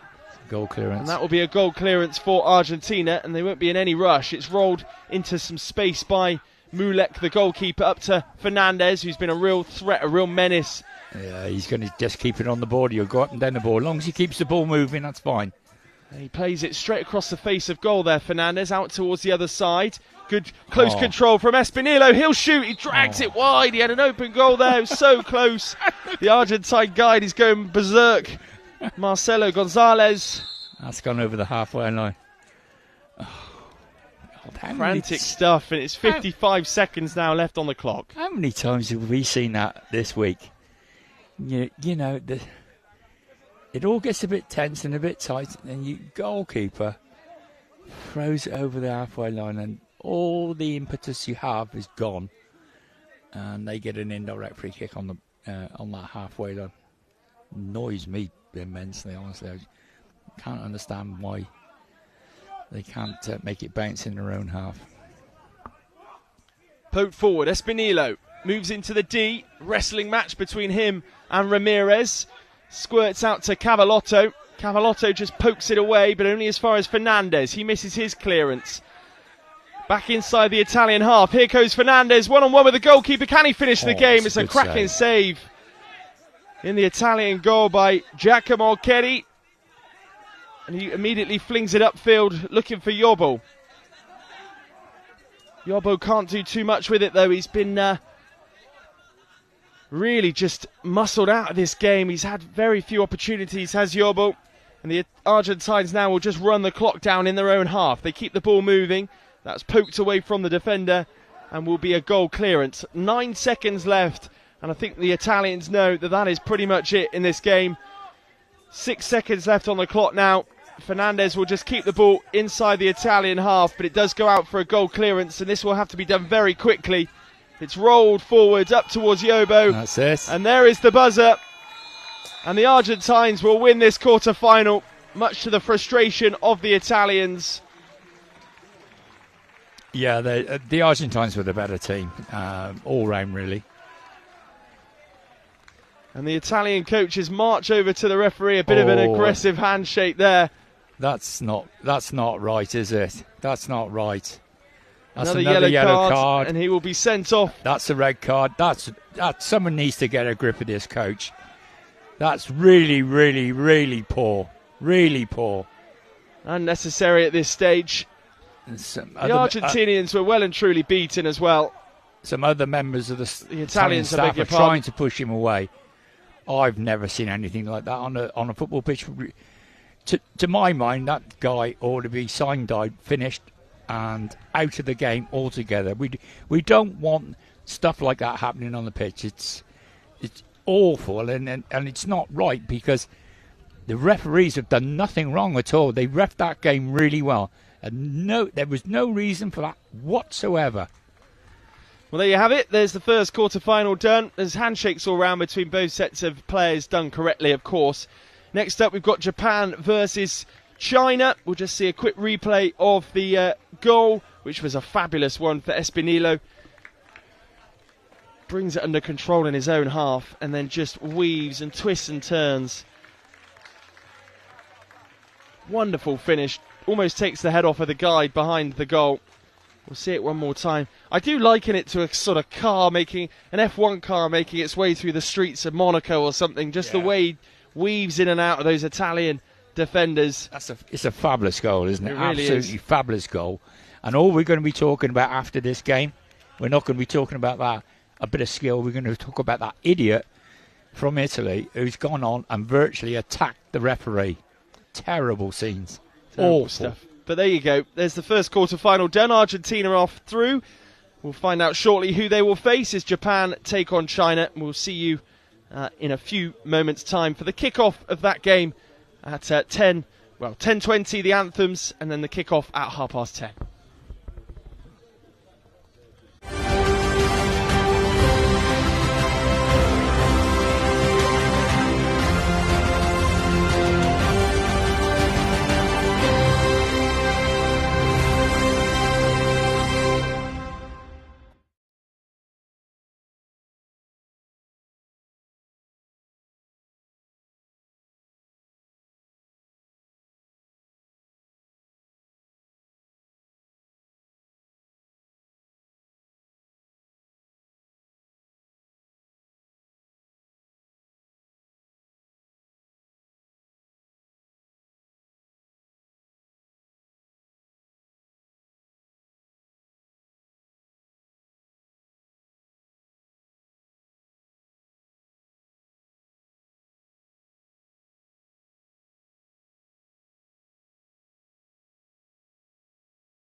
Good morning once again. Welcome back.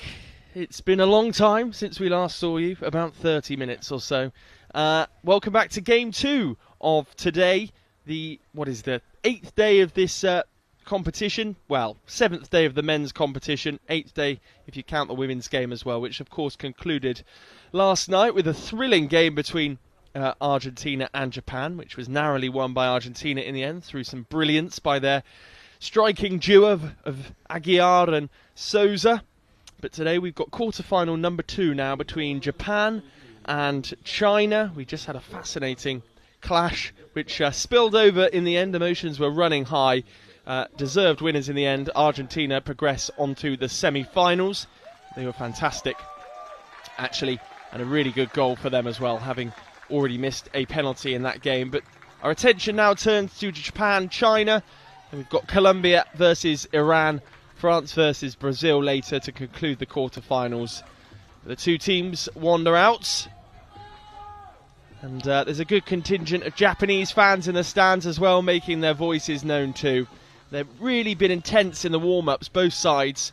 The coaching staff really had those drills going very aggressively in each half. And they'll be ready and raring for this one. But we'll cross over now for the national anthems of both Japan and China. For the national anthem of Japan.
Please remain standing if you are able for the national anthem of China.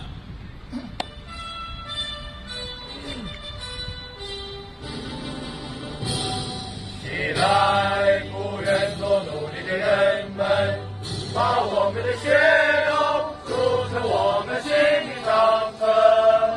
中华民族到了最危险的时候，每个人被迫着发出最后的吼声。起来，起来，起来！我们万众一心，冒着电力炮火前进，冒着电力炮火前进，前进，前进！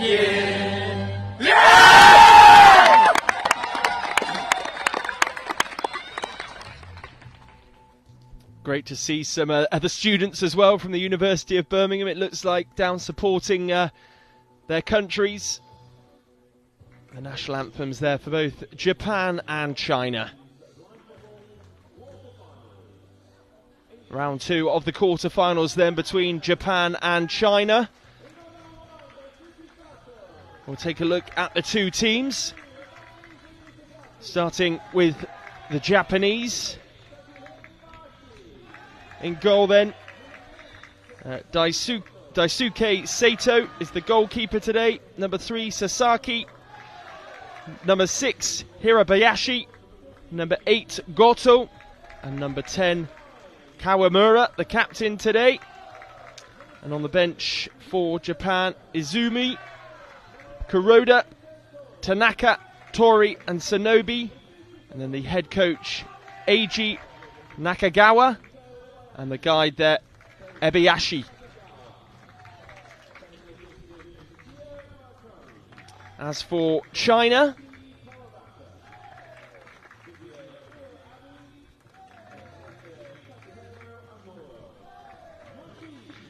In goal, number 12, Zhu. Number 3, Liu. Number 6, Zhang, the captain. Number 7, Yutan Yu. And number 11, Ruming Ji. And then the substitutes there, the goalkeeper Wang, Heifu Li, Zhu and Zhao. And then the head coach Gushen Wang. And the guide Jin Li.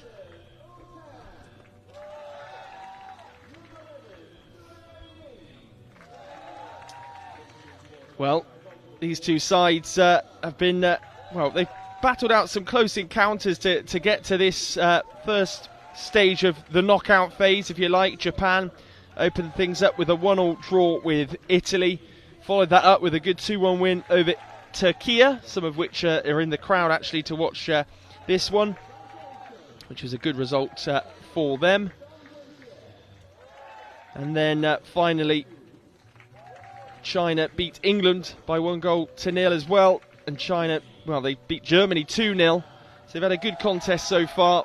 A goalless draw with Argentina too, so some pretty solid results there for them.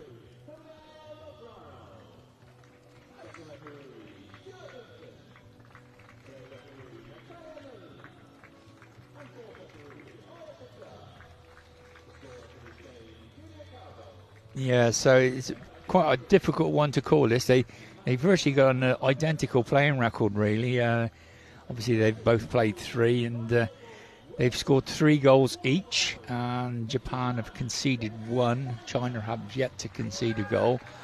So, it's going to be quite difficult to see which way this is going to go. And, 2 countries from the Asian region, and, both of them really very much up and atom style type of thing. They defend in numbers. So I'm looking forward to a good game. It's going to be high energy and it's going to be very, very fast. Then a bit later on, we've got Colombia-Iran, which is Colombia, one of my particular favourite teams. They're a cracking side and full of energy, and we're going to round the quarterfinals off with the France-Brazil game, and that could go either way. Brazil are not playing particularly well, or not up to Brazilian standards, and the French have played quite well going through the group stages, so that's a really good clash as well. And then we move on to some lower placement games to round the day off. And so this one difficult to call. I see we'll see the Japanese defending with 4 wherever the ball is. There'll be 4 Japanese players around it for sure, and Chinese pretty similar. Really, they do the same sort of thing. So I just hope that they don't cancel each other out, and we get some goal-mouth action for you. But it'll be fast and furious. Whatever the even if there's no goals scored, it will be fast and furious, and that's for sure. And is this relatively new in terms of the sport for China and Japan? Have they always sort of fiercely competed like the other nations? 20 years ago there was no China team at all, and about 6 years before the Beijing Olympics, and they realised that football was going to be one of the Paralympic sports. They sent a group of people right around the world,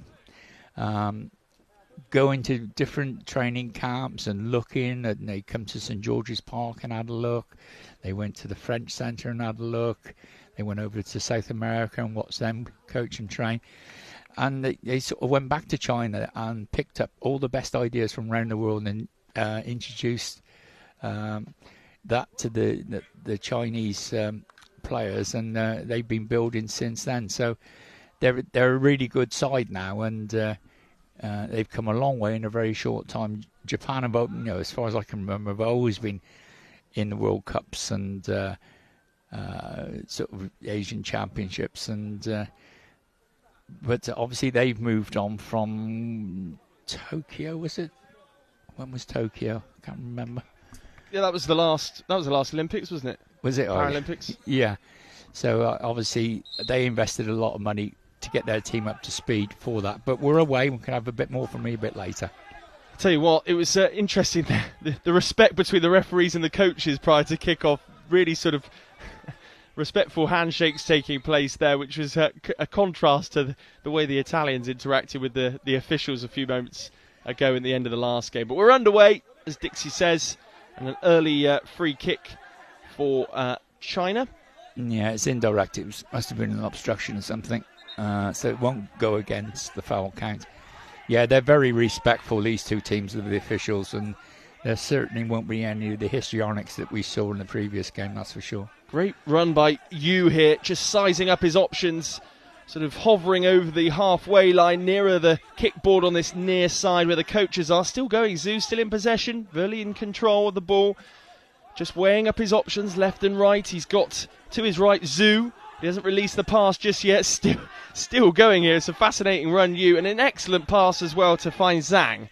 And Zhang is out on that far side in front of the main stand wearing the captain's armbands, and he switches from left to right, goes from the kickboard by the main stand to the board nearer the coaches, and it's a good through ball through to Zhu, but he's quickly stopped in his tracks by Hirabayashi.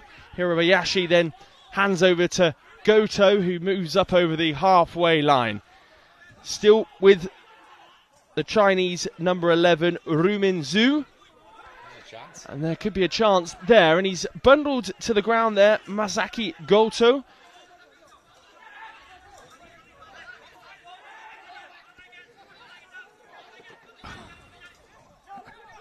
Upfield it goes towards the Chinese number 11. China, in case you were wondering, in their all-red kit today, red socks, red shorts, red shirts, and conversely Japan wearing all blue, dark blue. And here are the Japanese on the attack now, kicking from right to left in this game towards the coffee end, as we've named it, where we are being refueled in between fixtures. China in possession, tucked inside their own half. The Chinese player there, surrounded by Japanese players. The number 11, Ruming Zhu, was the man on the ball, but it's now switched from right to left in front of the main stand. And all of the onlookers, a good crowd in today for the quarterfinals, Super Tuesdays, we're billing it. But it's been a fast start to this game. Lots of in-play action, not too many free kicks as Zhu is pushed further against the board on that far left-hand side. Kawamura was the player tackling him. It's been laid off to the number 3, Ming Lu. Here comes Ming Lu now for China, over the halfway line, out of the centre circle, up over the offensive third for the Chinese, but he's trapped back by 2 Japanese players, and this has been a breathless start to this game. Yeah, it's a right contrast in styles as well. You've got the patience of the Chinese passing it from side to side, looking for an angle, and then you've got the all-action Japanese running at great pace directly into the heart of the Chinese defence. So contrasting styles, and so far so good. It looks like it's going to warm up into a good game, I think. Here's Zhebin Zhang. Looks for the through pass using the kickboard in front of the main stand, which, as I say, has a smattering of fans across it, which is great to see. Wearing different colours, the likes of Turkey up there as well, watching on. I think the German side are up there too, not involved until later today. Here's the number 6, Zhebin Zhang for China, looking to force a way through right in the centre spot on the edge of the D. Just about to pull the trigger and unleash a shot on goal, but he couldn't quite find his footing, and that has trickled all the way through for what I thought was a goal clearance, but I think a timeout has been called or something. I think the referee just wants to check the number 7's eye shades or something, and perhaps moved or something, and he wants to be 100% sure that they're correctly located, and for some unknown reason the Japanese coach is getting involved in this. I don't see what it's got to do with him really, but the referee seems happy. That was a fast start to the game though. We've had 4 minutes already, and he's run across the other side to have a look at another Chinese player. Bit of a mystery, but hopefully we can get going. Looks like we're all right now. Just as I open a bottle of sparkling water, which spills all over me. The referee's still not happy with something. He just trots across from left to right as we see it from the Chinese side of things. He's having a chat with the other referee on the touchline. I wonder what... I think something's happened over there, and the third referee is reporting it to the main referee. He's now pointing... He's pointing to the third and just reinforcing to the Japanese coach that he can only talk when the ball is in his third, which is quite right, but let's try and do it all a little bit quicker, chaps. We're off again. The football's not been slow, that's for sure. Number 6, Jaebin Zhang, switches the play from left to right, up to Yu Tan Yu. Yu Tan Yu tries to advance on the edge of the D, on the side in front of the scaffolding, which is housing our camera at the top to give you this aerial view of the pitch. And now China are in possession. No real pressure on the ball, just outside their own defensive third. Make it up to the halfway line now. Again, the danger man, it appears, is Zhu Tanzhu. He's seen most of the ball so far, but here comes Jaebin Zhang. Jaebin Zhang trying to muscle his way past all 4 Japanese outfield players on the edge of the D. And it's going to be a corner for the Chinese. Yeah, talking about that tower, it's not so bad today, but there was a few days last week and it was lashing down with rain, and I did feel for the cameraman up there. We thought poor old Alec might get blown off and end up over at the judo. Yeah, it was absolutely lashing down, and he was up there with his little umbrella, and which was really no use at all, and getting soaked where we were nice and dry in this pop-up gazebo. Ru Minzu and Yu Tan Yu are on corner duty. And it will be Ru Minzu to take the ball away. Moves back towards the halfway line, just consolidates and looks to almost start the move again. There's an element of that with this football whereby the players seem to almost, as a way of gathering their bearings on the pitch, kind of head back towards their own goal before restarting the move, just as the Japanese come forward again. That looked like a trip initially, but actually I think it's an excellent challenge from the Chinese number 3, Ming Lu. Gone out for a corner. But there is an element of that where they sort of go back and consolidate, get their bearings, and then try and attack again. Yeah, they tend to do a really big arc and get back into the centre circle. What it also does is it draws the defence out a little bit. So what they're hoping to do is draw the defence out a couple of yards and then to put a pass into the area they've just left, where hopefully one of their colleagues has gone into. So that's what they're hoping will happen. But it also settles them down as well because they get some decent touches on the ball. Hirabayashi takes the corner, but it looks as though the Chinese are going to hold firm. Picked back up by Hirabayashi on this near side. Next to the kickboard, he's pinned against it by one of the Chinese players as we look down on it. And it's spilled out up towards the halfway line again. Picked up by China, though, just inside their own half. They move up over the halfway line through Ru Mingzu. He's forced all the way down to the corner on the near side and crowded out again by all 4 Japanese players in this corner that have rushed across. Back he goes, consolidates and finds his number 7, Yu Tan Yu, just inside the Japanese half again, central to the goal. Lovely footwork from him. He's just going back and forth, just sizing up his options, but he's got both wingers out against each kickboard. He finds one out on that far side, but unfortunately his touch is a bit heavy. It was Jaebin Zhang that was out there. Jaebin Zhang, though, just tries to make up for that heavy touch and chases after the ball, but it's gone out for a goal clearance for the Japanese that Daisuke Sato will look to take quickly, which he does. He immediately finds his number 10, Kawamura. Kawamura switches play out to the far side. Hirabayashi picks the ball up against the kickboard in front of the media team. He spreads the play back out to the far side again. It's been side-to-side stuff so far in this game. And the number 8, Goto, picks the ball up. He immediately sends it back the other way to Hirabayashi once more, who's immediately pinned stomach against the kickboard and has his pockets picked by the 11, Ru Minzu, who has a chance on goal here. Ru Minzu, will it spill over the line? It has! And that was a complete scramble goal. I'm not sure who it came off last. It's the Japanese own goal. The 10, it come off the 10's back, I'm sure it did. And the goalkeeper for China, Zhu Hayashi, brings everybody together to celebrate here as one. But it was all from the work and I guess the real tenaciousness of Rumin Zhu that... Well, he just didn't give it up, did he? He just kept going. He thought, well, there might be something on the end of this for me. And he's got in there, and to be fair, the Japanese goalkeeper has not done the best, really. I think he loses sight of it, yeah, the Japanese goalkeeper as well, and then it comes off the back of the number 3, Sasaki, for Japan in the end. Looking at it again, he's made the save with his feet.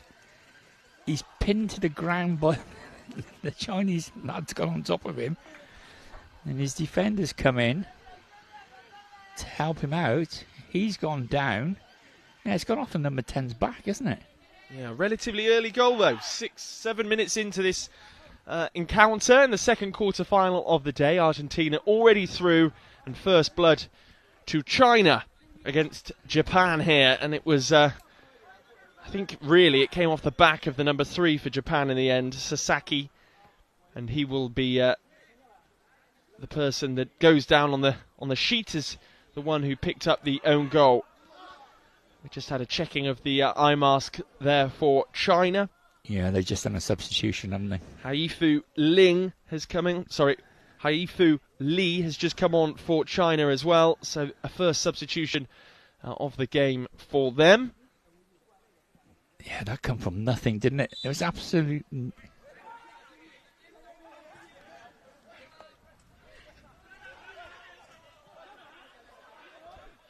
The player to make way was Yutan Yu for China as well.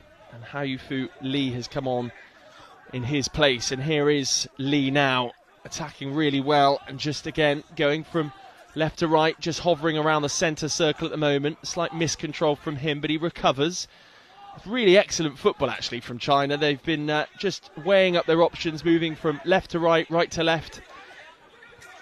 They're very patient, aren't they, China, when they got the ball? They really are, and they're robust in the challenge as well, as Rumin Zhu there forces the number 3, Sasaki, the culprit for the own goal, off the ball. Not too much Sasaki could have done about the own goal in the end. It just so happened it came off him last. It's in the China half now, just tucked inside the halfway line with their number 6, Zhebin Zhang. Zhang plays a neat pass through to Zhu. Zhu will now attack against the kickboard on the right-hand side. But again, all of the 4 outfield players for Japan crowding around the Chinese player. And what it does then, it frees up all the other Chinese players across the rest of the park. But this time, Zhu is unable to find any of them. And now there's this sort of stalemate situation again, just inside the Japanese half. China come away with it, though, and a second chance maybe for them. It spills out as far as Li. Li will take it on here, tries to orchestrate some room. Now inside the offensive third, attacking the Japanese goal. Japan hold firm for now. It's with their number 10, Kawamura, who releases Hirabayashi down the left-hand side. Hirabayashi, though, is thwarted in his attack by Li. And Li will look to come away with the ball now. Here's Zhebin Zhang down the right-hand side of the pitch. He's blocked off, though, by 2 Japanese players. He's made his way into the box in his very bright turquoise Mizuno boots and lays the ball back to Rumin Zhu. Rumin Zhu now will look to take on some Japanese players. 6 minutes left on the clock. Shoots from range. It's a fabulous effort on goal. He's taken a bit of an awkward tumble against the kickboard. He was on the near side. He just fires and rifles over the crossbar. And then Japan get us going quickly again. And I think that will go out for a goal clearance. It does just that. Okay, we're having a little...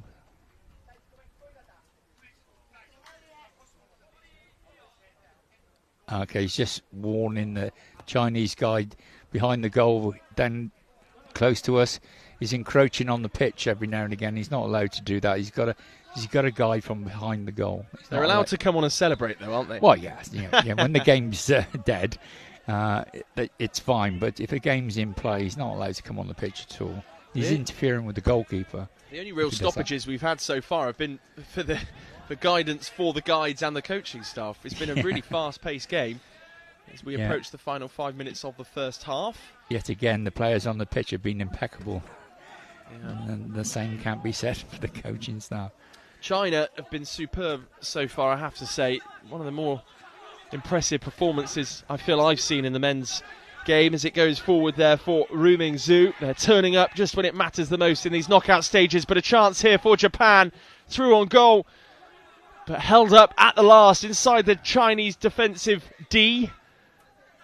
Here's the number 8 for Japan now, Goto, and he lays it off to Hirabayashi on the left-hand side, outside the D this time against the kickboard, but the kickboard in front of the coaches. It's taken over and then won back by the number 11, Rumin Zhu, who's been so impressive in this game. Almost nutmegs the number 3 there for Japan, Sasaki. That was a foul against the Chinese lad's running through with a ball, and he's been tugged by the Japanese lad, and the referee originally played a little bit of an advantage. It was clear there's no advantage occurred, so he's taking it back, and we're going to have a free kick halfway through the Japanese half. I thought Rumin Zhu was going to require some treatment there. He just sat down for a minute. I think he was breathing very deeply, and then the referee reminded that if the physio comes on, he'll have to go off. So he was straight back on his feet at that point, and he relinquishes free kick duty to his colleagues, number 8 and number 6, Li and Zhang, and he makes his way out to the kickboard on the far side by the main stand. The free kick's being taken about 2 or 3 metres from the kickboard on the near side where the coaches are, just level with the start of the D, but further back just over the halfway line. 2-person wall for the Japanese. Hirabayashi and Goto make it up. Just behind them is Sasaki, and poised in the Japanese goal is Daisuke Sato, and he has just made sure that his wall lines up with his near post. The Japanese are poised, and we're back underway, and it's with China, and there's a bit of a trip on the ball from the number 8, Li, but he's back to his feet and battling hard with those Japanese defenders. Back it goes to Zhang. Zhang picks the ball up, turns back towards his own goal, but he's still inside the Japanese half, and he's gone from one kickboard on the right-hand side where the coaches are all the way over to the far side and meets up with Rumin Zhu, but he's going to go it alone. That's a fabulous challenge by Hirabayashi there, the number 10. Now it's with Karamura, the captain for Japan, who spreads the play to the near side and uses the kickboard there for Goto. Goto now, he's got some support in Hirabayashi just behind him. The kickboard on the near side is where they're tucked up against, but he's going it alone into the side netting from Goto. Was there a touch there? No, I think it will be a goal clearance. Yeah. A bit of a timeout for the referee. Yeah, there's the Japanese player just ended up in the side netting as well, so the referee's just checking on him, make sure he's okay. And he is. So, yes, it's entertaining stuff, and it's all action. We've seen in this first half the way the Japanese defend.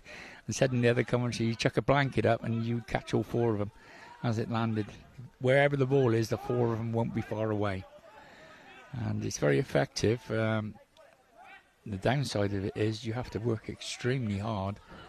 If you play a team that switches it from side to side, that means the 4 of you are running across the pitch and then back across all the time. So China have got the ball on the halfway line. I'm really admiring the way the Chinese are playing, and nothing of note has necessarily happened for the last sort of 30 seconds, but China have just kept the ball right on the halfway line and just taking their time, being so patient, real close control, and now they choose to attack, and effectively so.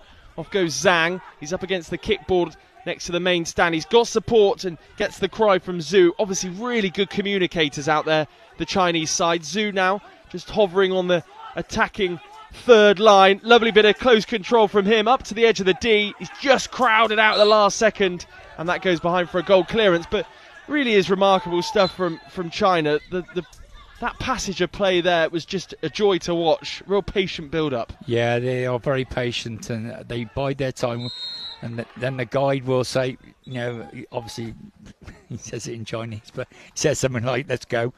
And they just put the foot down and they go into the spaces. It's very effective, especially against a team like Japan, because as I say, the 4 of them follow the ball. So if China can switch the ball 2 or 3 times, that means that those 4 players are going across, back and across. And eventually, as a gap appears, and they can get in until we're having a timeout to Japan. They're not the biggest in structure in terms of either side, but it's not that reason that they make the pitch look so much bigger. It feels like it's a... Yeah, they just use every little bit of it, don't they? Yeah, absolutely. And because they're communicating so well and well spaced out, they're just utilising the space, whereas maybe Japan defensively are a bit more crowded, but certainly in the game before, it just was a very frantic encounter. And we're just seeing replays of the goal again. You feel it's a harsh one for Japan, but it eventually does come off the number 3. I think it's the number 10.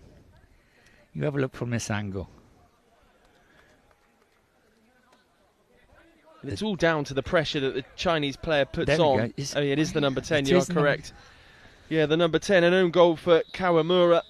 But what that angle did give us is a view of how many fans have collected on the hill just behind the goal as well, which is great to see. So strong support for both of these nations who are looking to progress into the semi-finals to play against the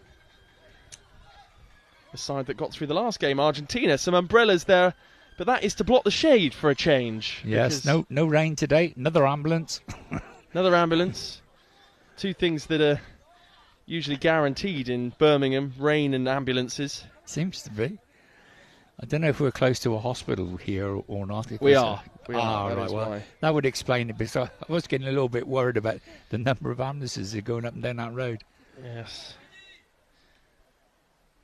My voice might need a trip to the hospital after all of this talking today.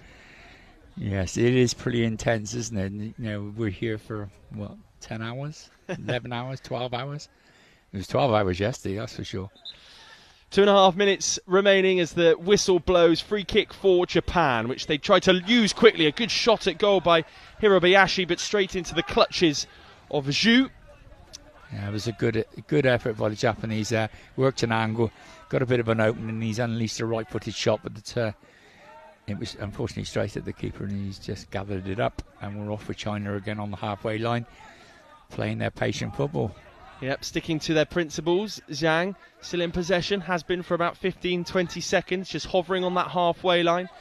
Plays the ball across the park to the number 8, Li, who is the first half substitute for China. He's immediately swarmed by Japanese players who choose to press at that exact moment. Whether they got a cry from the guy that's covering that middle third, I don't know. But Zhang now has the ball in his possession, and of course China have the advantage, so in these moments they can be as patient as they like and find a way through to the end of the game. A minute and a half left of this first half. Just wind the clock down. It's good game management. They keep the ball moving, they keep the Chinese moving, more important, the Japanese moving, and tiring them out, and the clock's been wound down all the time. So is he going to be able to? Yeah, well done. He's a bit firm from the keeper there, but the number 10's got on the end of it, and we're stuck on the boards right by the corner flag on the stand side. Japan planning another substitution here on this near side. It was interesting to watch the substitute warming up, but the action is in that far corner. We are going to see a corner for Japan, and this will give an opportunity for the substitute to come onto the field of play as well. Yeah, we've got 56 seconds left, so the Chinese are going to be very keen for this 56 seconds to pass quickly and go in at half-time leading 1-0, and the pressure is going to build on the Japanese. Off comes Masaki Goto, and on comes the number 11 Kento Tori. Now, I was watching Kento Tori warming up there, and he was just shoulder barging the coach. That was what they were doing over and over and again. It was really interesting, actually, rather like if it was rugby and players sort of hitting the tackle bags before coming onto the field of play. On comes Kento Tori. Well, as we've seen, Toby, over the last 7 or 8 days, you've got to be tough to play this game. It's not for the faint-hearted, that's for sure. Certainly not. The two players over the ball for this corner on the far side in front of the stand is the number 6 for Japan, Hirabayashi. He's relinquished responsibility to probably the standout performer, Kawamura, for Japan so far. But again, a bit of a stalemate as the two sides lock horn against the kickboard. Back with China, who are just trying to manage their way out of the situation. Zhang is the player down there with the ball at his feet. He's just shielding the number 10 Kawamura away from the ball. And we will see another corner for Japan. 30 seconds left. Yeah, he got his bearings a little bit wrong there. He's dragged it back ready to play it upfield, and he's dragged it back across the line. So another corner to Japan, as you say, 30 seconds to go. I'm sure they'll just try to arc their way around here into a more central position before pulling the trigger. Hirabayashi is the player to do just that. Centrally is now on his left foot, choose to sort of orchestrate that onto his right. We're now with 20 seconds remaining, but it goes past the post and will be a goal clearance, which is taken quickly and really just launched downfield very aggressively by the Chinese goalkeeper into Japanese territory. And they just want to see out the rest of this first half now with just over 7 seconds remaining, and we will hear the buzzer any second now, just as China come forward into the Japanese half. One final time, and a shot from range. It was the right decision. It would have counted had it gone in. Yes, I think it would have. The ball sailed past the post millisecond before the hooter went, and half-time here, and the Chinese winning 1-0, and so there you go. Bit of work for the Japanese to do, I'm afraid. There you have it. Confirmation at half-time in the men's blind football between Japan and China. China 1 goal to the good, and I'm sure we'll see a replay of that goal again before we break. We've put the production crew under pressure there. Under pressure now, haven't we? Here it is, yeah. It was Ru Mingzhu that made the break, but we're awarding the own goal in the end to Kawamura. Yeah, it's definitely 10.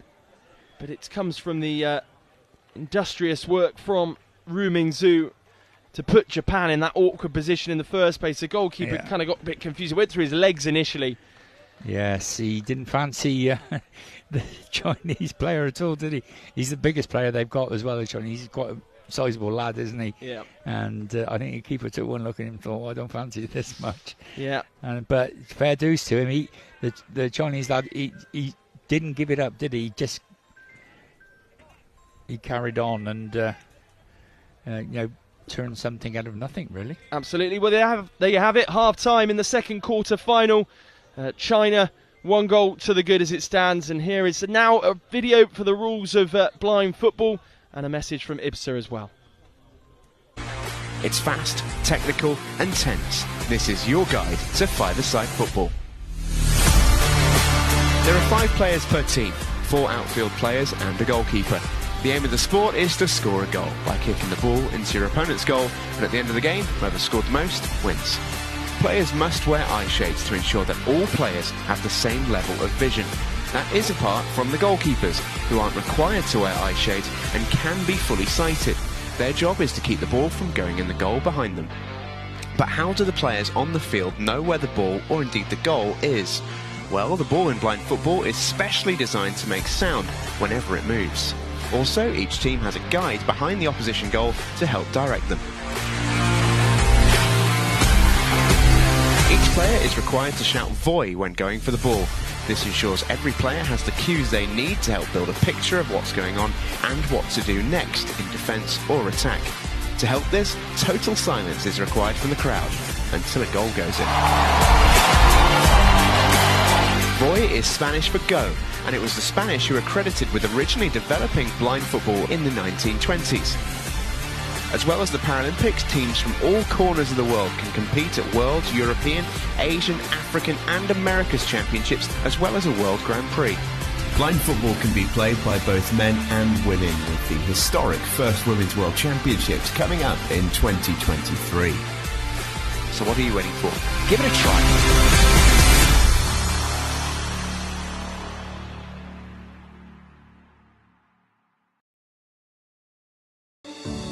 IBSA, International Blind Sports Federation, presents, with the support of the International Paralympic Committee, IBSA Anti-Doping App, the first application of its kind in the Paralympic movement, specifically designed for blind and visually impaired people. Athletes, coaches, medical staff, managers, and the public in general now have a powerful tool to stay focused on the principles of clean sport. Scrolling down the main menu, you can find all the important themes you need to know to play fair and be alert to testing procedures and necessary adaptations for athletes with visual impairments. IBSA gives top priority to anti-doping control, being the only international federation with 3 sports in the Paralympic family: goalball, football, and judo. IBSA Anti-Doping App has external links, namely to WADA, where our sport agents can always find the most updated information, especially the list of prohibited substances and methods. Glory in sport can only be achieved by the athlete's awareness of their rights and responsibilities. You can find them on the IBSA anti-doping app.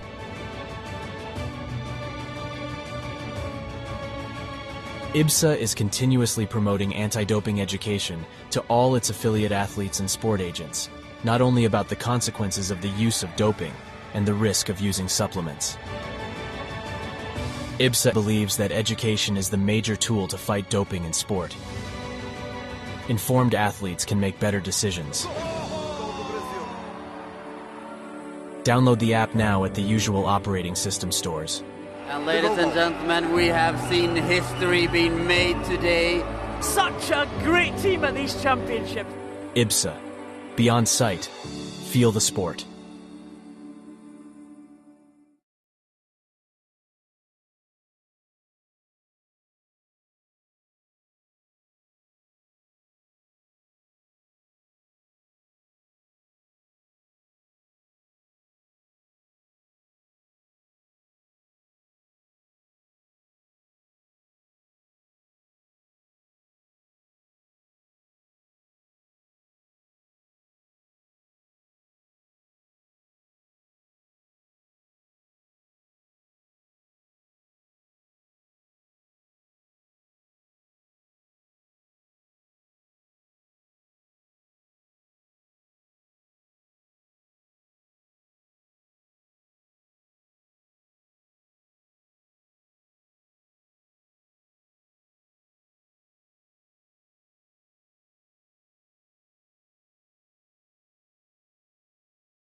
Welcome back to the University of Birmingham campus, the sports centre here, namely the 4G pitch that these games are taking place on. It's 1-0 to China in this second quarter final of the day. They're very well supported, China, as well, and they've just waved to their fans that are watching on behind us, behind the gazebo that we're sat in at one end of the pitch. There we are in that little white gazebo just there, and you can see behind the goal lots of fans with Chinese flags as well, waving and supporting their side, and they'll be delighted with what they've seen so far. They played some excellent football in that first half, and I'm sure their tactics won't change in the second either. Just a quick run through of the teams. Japan, their full squad: Sato, Sasaki, Hirabayashi, Goto, Kawamura, Tori, Sonobu, Tanaka, Kuroda, Izumu. And then China: Zhu, Lu, Zhang Yu, Zhu, Wang Li, Zhu, Zhao. And then the guide: Jin Li, Guixin Wang, and Zheng Dong. Got through that. Well done, Toby. You've done well there. Yeah. More power to your elbow. As long as you keep doing that and you don't ask me to do it, that'll be great. But it will be Zhaibin Zhang and Yu Tan Yu to get us back underway. They've got the number 3, Ming Lu, just behind them on the edge of the centre circle. Wide left is Ru Mingzhu, who really orchestrated that opening goal. It was an own goal in the end. But China get things back underway in a similar sort of tactic, with Yu Tan Yu just taking his time, and he squares the ball out to the left-hand side to find his colleague Zhaibin Zhang, who, again, waits for his moment. Probably is waiting for a call from one of the guides to say attack now. Plays such an instrumental role. Of course, I guess they won't know if one of the Japanese defenders gets pulled away from the action. That's their time to pounce, and that's where the guide comes in to tell them to sort of move forward with gusto. Yeah, they're very patient, aren't they, switching from side to side, especially with this Japanese team, because they like to get the 4 defenders around the ball, and obviously switching it side to side, it's quite tiring for the Japanese players to keep doing that. Here's Zhaibin Zhang, who comes away with it after a big coming together in the middle of the park between 2 sets of players. He'll start again. Zhaibin Zhang, being patient in possession, moves out towards the right-hand side, just over the halfway line, plays a pass pretty much along the line of the halfway line as well to Yu Tan Yu on this near side up against the kickboard. He moves into the centre circle, and they basically just switch sides, the 2 midfielders there. He feels as though he's running into a cul-de-sac, so switches play back to the left, back to Zhang. Japan really haven't had the ball at all yet. They're managing this so well, China, and just allowing the clock to tick down as well. Zhaibin Zhang runs at the defence this time and does lose possession to the Japanese, who get themselves in a bit of a tangle themselves. It's back with Japan through Zhang inside the offensive third. And they're backed into a corner now, Japan, high up the field in their own territory, and the number 3 Sasaki tries to find a way out. He's supported by Hirabayashi, who comes up over the halfway line at real pace, moves into the offensive third, shoots straight into the gloves of the Chinese goalkeeper, which will suit them because it keeps the clock moving. He rolls it out to the number 3, and again they're just managing this game so well. Ming Lu under absolutely no pressure from the Japanese. No, I say they're just trying to draw the Japanese out onto them, and it's very clever. And they're very accurate with these crossfield passes as well. They go to feet, and they give every opportunity for their mate to get it under control and do something with the ball. But Japan are on the attack. There's a rare loose pass that time that meant the goal clearance was taken quickly from Japan, and now they're right up inside the Chinese half, tucked up against the kickboard in front of the Japanese bench. And they're just trying to find a way out. It's the number 10, Kawamura, and the referee spotted something he doesn't like. Yeah, it was an obstruction by the Chinese 6, I think. Yeah, it's indirect, so it must have been obstruction. Quite rightly too. The clock stops with exactly 12 minutes of this second quarter final remaining. Still in the balance. Japan still very much in the game, despite the fact that China are very much in control, and it's brought forward tentatively by Zhebin Zhang. Checks back inside, he's bang on the halfway line. Back onto his left foot he goes. He almost just sort of sizes up a chance to penetrate the Japanese defence, realises he's not going anywhere, and checks back inside. He squares it to his colleague Yu Tan Yu. Yu takes over in a similar sort of fashion, moves into the Japanese half, flirting with moving into the offensive third of Japan's half. Yu comes forward again, checks back, moves back towards the halfway line, taking no chances, no risks. It's a very risk-averse tactic from the Chinese. Their dribbling is that good, they can rely on it. It's now in the defensive third of Japan, about halfway through that defensive third, and Japan are in possession. And they clear the ball away and launch it upfield, a different tactic altogether to that of the Chinese. And China will just watch the ball off the pitch for a goal clearance. That's the downside of the way they defend. Because they defend with 4 players running the ball, if they do win it, they've got no out ball. And, they just punt it forward, and the Chinese just say, oh, thanks very much.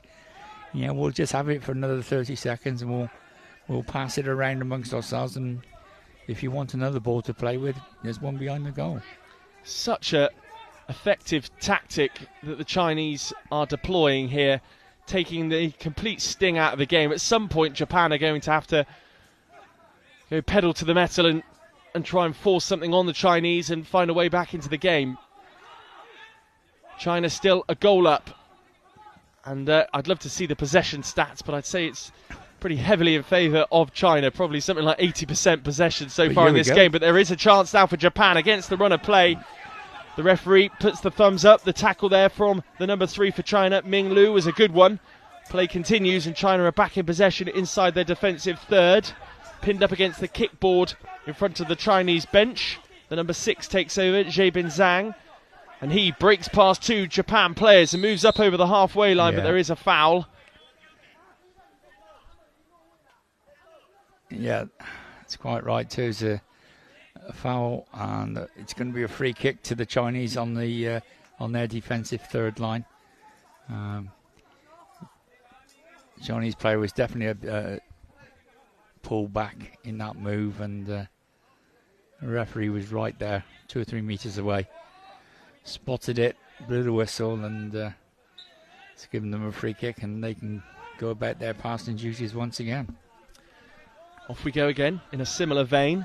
It's Zhebin Zhang. He's got the out ball on offer over on that far side if he wants to utilise it. He does just that and finds Yu Tan Yu. Those 2 players have seen the vast majority of the ball. China really acting with a sweeper at the back in Ming Lu, and then the striker in Mu Mingzhu, both just sort of hovering, waiting to be called into action. But at the moment, it's just being played between Zhang and Yu from right to left and right to and left to right, I should say. Yeah, and they're really clever as well, because they bring the ball across the pitch, one of them.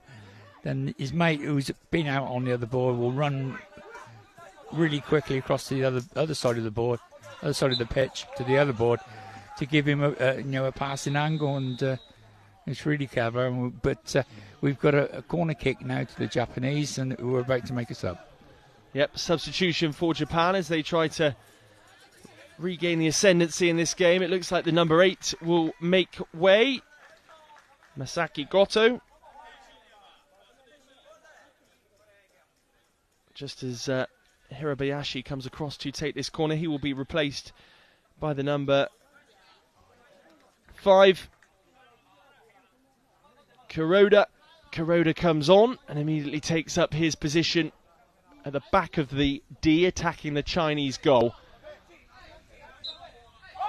Japan need to do something now. Time is back on. Less than 9 minutes remaining in this second quarter final, but it's won back by China. Brilliant tackle there by the number 6, Zhang, who loses his footing, and it's all the way up in the Japan half, but China force them back, and could be a chance here against the run of play. It will be a corner for China, and immediately from the Japan corner, which they didn't really utilise effectively, we find ourselves back up the other end of the pitch in a blink of an eye. Yeah, and sort of Chang sort of won the ball, and he got upended on the third and was on the floor. But believe it or not, when the ball got into the penalty area at the top end, who was on the end of it? It was Zhang again. He sort of got up and gone full bore after it, and he's forced a corner.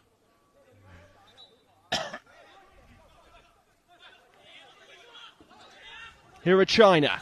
Shot from range this time. A kind of hit and hope effort from Ru Mingzhu, the number 11, and it's ricocheted out to the far side in front of the main stand, deep inside Japanese territory. Pinned up against the kickboard remain the Chinese, but they find a way through. It's now with the number 7, Yu. Yu can't quite penetrate into the Japanese D.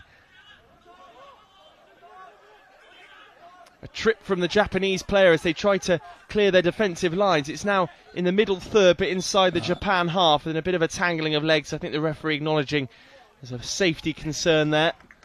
Yeah, there's one from each side on the floor there, and the ball was stuck between them, and it's dangerous. So the referee, who's Mr. Stuart Winton, has said, "Come on, guys, I'll take you to the side and we'll have a bounce up." He's just waiting for a Japanese player to join him, so there's one from each side. He bounce it. He's just checking to make sure everyone else is 5 meters away, which they are now, and off we go. Hirabayashi dueling with Ru Mingzhu inside the Chinese half now. They go back to their old principles, China now, to take a bit of time with the ball at their feet, but the pass is misplaced this time, which is a rarity through Yutan Yu. It's a bit of ill discipline from the Chinese there. We don't say that very often, do we? But number 11's upended the Japan number 3 on the halfway line. So that's a free kick to Japan. And what the foul count? No, the foul count's nothing to worry about.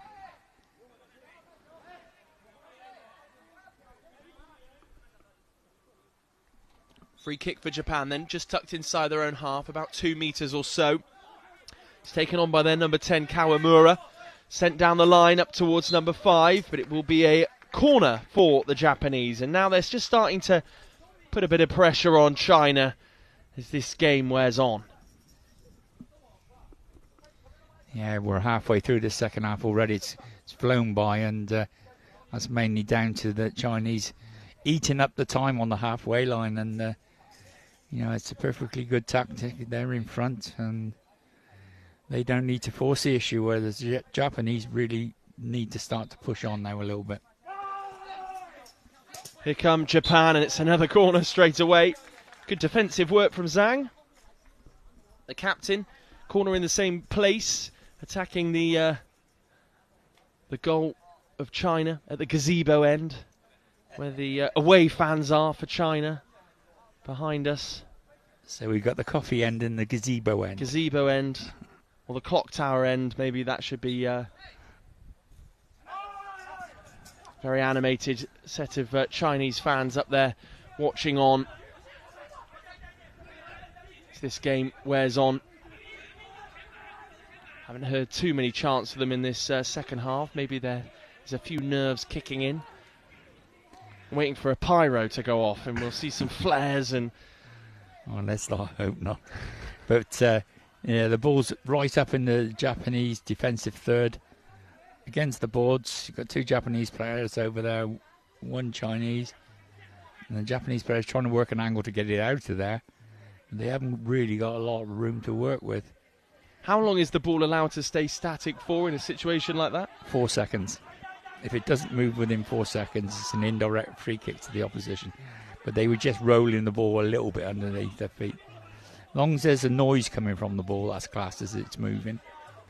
Good defensive work from Japan. All 4 players back behind the ball.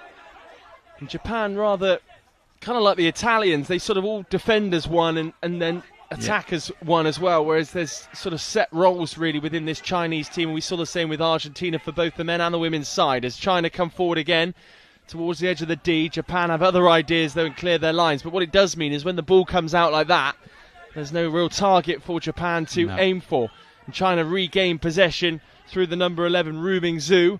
He moves into the Japan half, the ball is kept in play and then thumped upfield, and there's Chinese players waiting, 3 of which try to peel the ball away from the on-rushing number 5, Kuroda.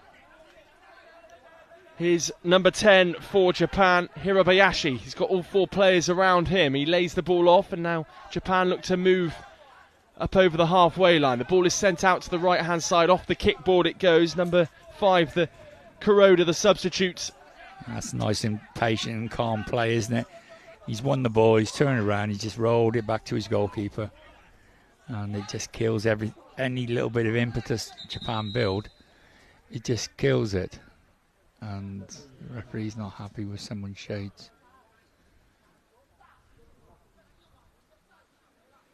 The whistle goes. The referee just checking the eye mask there of Bin Zhang.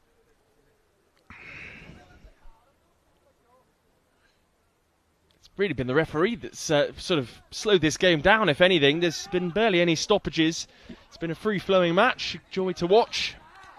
Yes, indeed.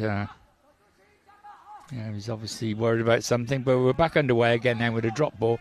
And the Chinese have got it on the halfway line. And where do you bet this is going?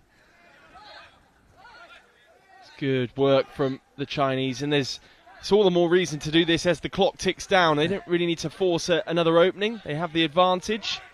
Looks like we could be heading for another narrow victory in the second quarter-final of the day. Argentina in a very feisty affair, beating the Italians earlier on today. The Italians seem to have taken a deep breath and rejoined us for this second quarter-final. They're sat up in the stands. Let's hope they stay there. This is a fiercely contested game and a big hit against the kickboard down there. We will see a goal clearance now for Japan. Looks like we're going to have a timeout. It's a timeout, to the Japanese. Yeah, the only time you can call a timeout is when you're in possession of the ball. So obviously, because it's a goal clearance to Japan, they're in possession of the ball, so they can call a timeout. You get one per half per team. What do the Japanese need to maybe do differently now with 4 minutes 40 seconds left on the clock? Is it to just really commit players a bit further down the field? Yeah, exactly. Whilst they defend like they do when they're putting 4 players around the ball, every time they win it, they haven't got nowhere to play. So I think they're going to have to sacrifice their defensive capabilities and leave one player a little bit more up front. So when they do win it, they got someone to hit, because there's just nothing to hit at all. And every time they win the ball, they just play it up the pitch, and Chinese say, well, thank you very much, we're going to have another go. And they're just inviting pressure back on themselves all the time. Super quickly, foregone conclusion in any of those games that are coming up? Colombia, Iran, can you see past Colombia there? Well, I love Colombia, the way they play, but it's going to be a really tight game because the Iranians are a good side. France, Brazil, on paper, you've got to say that's Brazil all day long, but watching France this week and the way the Brazilians are playing, it's not Brazil in the ascendancy there. So they're 2 really good games, and 2 games quite difficult to call. So I'll keep me powder dry, Toby, for a while. Back underway with the Japanese. Kawamura just sends the ball upfield, and it will go all the way through to a goal clearance. Yeah, they're getting a little bit desperate now, the Japanese. They need to change the formation, and it looks like they have. Very nonchalantly thrown out by Zhu there, and he finds the number 6, Zhang, who pirouettes through some Japanese bodies, shoots on goal. Fabulous effort, forces a diving stop by Sato in the Japanese goal. It was a lovely mazy run from him, and very close to being game, set and match for the Chinese. But it's Japan back on the attack now, well defended by number 3 for China, Liu. He's supported now by Zhu, who's tucked into his own half right down there in the corner, and he'll just waste a bit of time. He rattles the ball under his foot and just keeps it moving to appease the referee who's closely stood behind him. Oh, it's right on the line now. He's going to do well to keep. No, I didn't think he was going to keep it in the Chinese player. He was right on the line. And because he was trying to keep the ball moving under his foot, he's rolled it backwards and forwards, and it was that close to the line. Just that little bit of movement sent it over the line. So the Japanese have got a corner. But they've definitely changed the way they're playing, because the number 8 now for Japan is playing up front on his own, and they're just using the 3 players at the back to chase the ball around. So they've got an out ball now. 3-player wall for China, and number 3 for Japan is sort of stood blocking their path to the corner takers. Japan going for broke now. tucked into that corner on the far side. He sort of arced the whole way around to the other side from the corner that was initially taken nearer the benches here. And now Japan have another corner, but this time in front of the main stand, attacking the gazebo, the away end, as we're terming it, to give everybody their bearings. Where all the Chinese fans are located, up on the hill. It's not Henman Hill here; it's Chinese Hill. So he's just you're not missing anything. Number 6 is down, just readjusting his footwear, and I think we're ready to go now. Yep. It doesn't make any difference really all this. The clock is stopped, so there's no wasting time or anything. So we're ready to go. The referee's just about to blow his whistle when he does.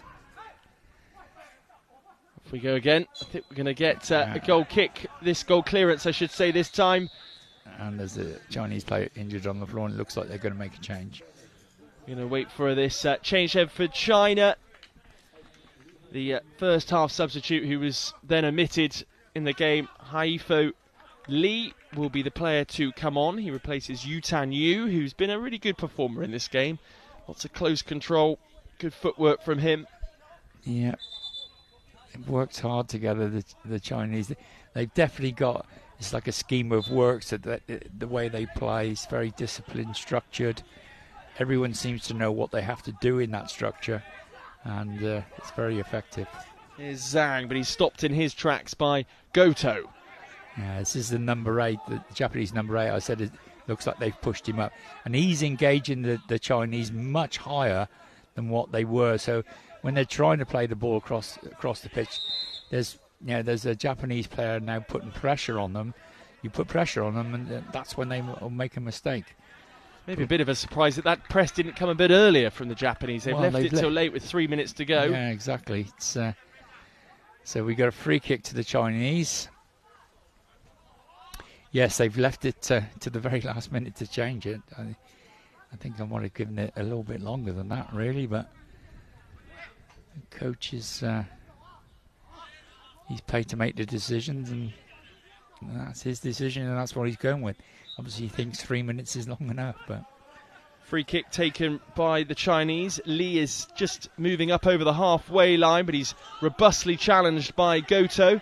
The two of them 2 are number 8s, in fact. Goto and Lee just tussling now, move closer to the kickball, still roughly around the halfway line. It's laid off to Zhu. Zhu goes from left to right, and then back left again. Really lovely skill, right up against the kickboard on the near side. One of the Japanese players takes a tumble. He then retreats back to his own half and spreads the play out to that right-hand side. China still in possession, just tucked inside the Japanese half. Now their number 8, Lee, takes it forward, looking to move over into the offensive third in the Japanese half. But he's surrounded by Japanese players. The ball just spills out, still with China. China now on the attack once again, inside the Japanese half. Doing really well here, China, just managing the remainder of this game. Inside 2 minutes remaining. Forward they come once more through Zhang. Zhang looking to maybe go for a second goal and close this game out in the closing stages. One of the Japanese players against the kickboard is on the floor in front of the main stand here on the University of Birmingham campus, the sports campus. That's played across the part there with the intention of finding the goalkeeper, but it's played off. And it's out for a corner. It was very well misplaced pass back to the keeper. He didn't stand a chance for that. Well, it suits China perfectly, and they will wander across, ready to take this corner. 1 minute 38 seconds remaining. Yeah, it's a very effective and efficient way of playing football, I would say, the way the Chinese do it. And they've only went expansive once, really, and that was when it was a no-hope ball in towards the keeper. One of the players has followed it in, created some pressure, and they've got a goal from it. And be it an own goal, they won't worry about that at all. And it looks to me like that's going to be enough to send them into the semi-final. The Iranians are here and warming up. I just caught them out the corner of my eye ahead of the quarter-final 3.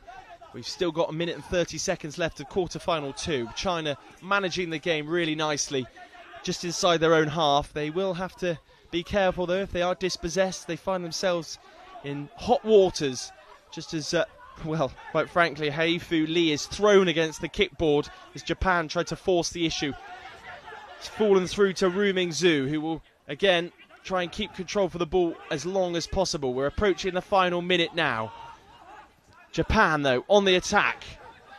China still in possession, though, inside their own half, but it's fallen back in favour of the Japanese. Is there a late goal here? Could we see some late drama? 50 seconds remain. Japan on the attack down that left-hand side. A chance for Japan now, but it will go out for a goal clearance. He's overrun it. We've seen in the last couple of minutes now, Japan are engaging China much higher up the pitch, and all of a sudden they look like they could build a little bit of pressure up and get a goal. Just wonder why he didn't do it a little bit earlier. That's a great pass just to kill some time, and now it's with the number 6 for China to try and close out the game. He is dispossessed high at the field inside the final 30 seconds, I should say, just as Japan try to launch an attack, but they're thwarted on the halfway line by the Chinese. Here come Japan again, though. Still feel as though there's some late hope in this game. They are running out of time. It's ticking away. 10 seconds to go now. As the Chinese hold firm up against the kickball, they're just going to wind down the clock now. The referee's happy with what he's seeing. He's still moving the ball effectively, and the buzzer will go. And China have done it. Number 11, the man that orchestrated the first goal, Ru Mingzhu, kisses the ball in delight. There's a bit of joy going on there, isn't there? Shirts are off, tops are off as well. He's waving his shirt round above his head. They've worked really well there, the Chinese. And as I said, it's a very efficient way of playing, but it's effective. And, to be fair, the Chinese goalkeeper has not had that much to do, really, has he? They're through to the semi-finals. Absolutely, they set up a semi-final as they delight the Chinese fans in the away end down there, as we're terming it, the gazebo end. They go across as well to shake the hands of the referees, and there's confirmation of the final score. An own goal, we feel, for Kawamura was the difference in the end, but China very much in control. We'll just see the goal one final time, and then we will leave you ahead of the fixtures for the rest of the day. There are the confirmation of the fixtures there. Colombia take on Iran next. We'll have coverage of that from 12:20. Then France versus Brazil at 2:30. And then later fixtures to decide the lower place finishes between Thailand and Germany and Spain and Morocco. Yes, if you want to see an all-action display, come back at 12:20, because the Colombians, they are something else, honestly. They're so enthusiastic and fast. It'll be a good game, that one. Well, there you have it then, the final score here on the pitch here at the University of Birmingham campus. Japan go to say thank you to the fans watching on in the crowd there. They are defeated in the second quarter-final of the day. We'll be back at 12:20 with the next quarter-final on what is Super Tuesday. So we're going to leave you then with a short video which explains the rules of the game, and then we'll see you at 12:20. The final score here, Japan 0, China 1.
Welcome back to sunny Birmingham and game 3 today for the quarter-finals in the men's blind football.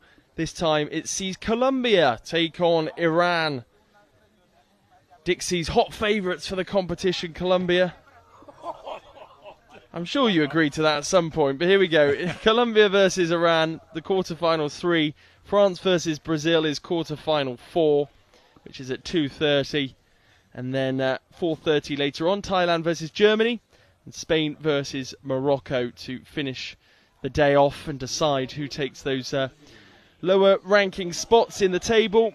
The tower there and the University of Birmingham main part of their campus bathed in glorious sunshine as the Iranians make their way out onto the pitch adjacent to that of the Colombians, who raise their hands aloft and wave to some of the travelling fans that are in the stands up there and those that are supporting them. You can see the Colombia flag there in the background. The back of both sets of teams are the two guides towering over everybody else. We'll cross now though to the Tannoy announcer for the two national anthems.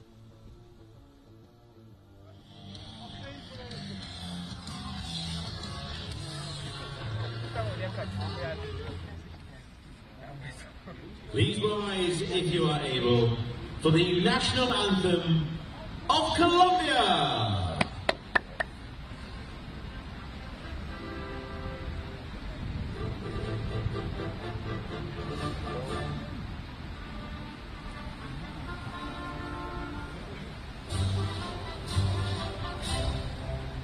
Oh gloria inmarcesible, oh júbilo inmortal, el surco de dolores, el bien germina ya, el bien germina ya. Oh gloria inmarcesible, oh júbilo inmortal, el surco de dolores, el bien germina ya. Cesó la horrible noche, la libertad sublime, derrama las auroras de su invencible luz, la humanidad entera entre cadenas firmes comprende las palabras del que murió en la cruz. ¡Vamos, señores, vamos! Vamos a meterle a esto, vamos. Please remain standing if you are able for the national anthem of Iran.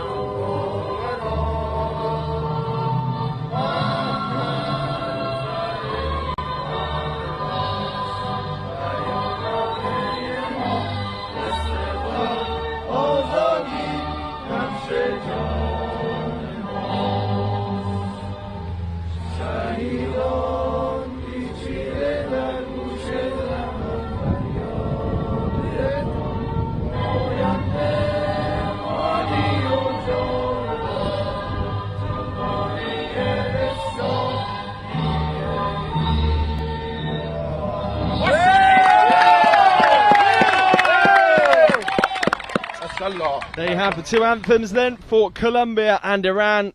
Colombia, the home side, technically, in this fixture between the two nations. And they will try and tee up a spot in the semi-finals today.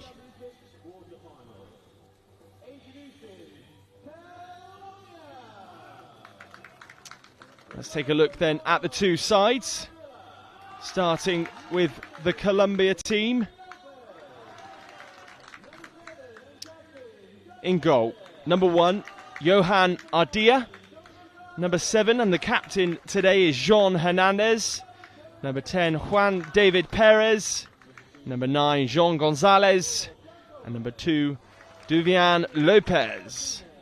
And then on the bench for the Colombian national side, the replacement goalkeeper, Freddy Gomez, Alex Martinez, Julian Jaramillo, Coca Nicolas, Jesus Lopez, and then the head coach, Fernando Carrillo, and the guide, Jonathan Ramirez. The unmistakable Jonathan Ramirez, who towers at about 7 foot tall. You can probably see him there lined up. We'll see him in a minute lined up with the two starting sides out on the field of play. And now your Iranian side. Number 1, Marteza Ramazani is the goalkeeper.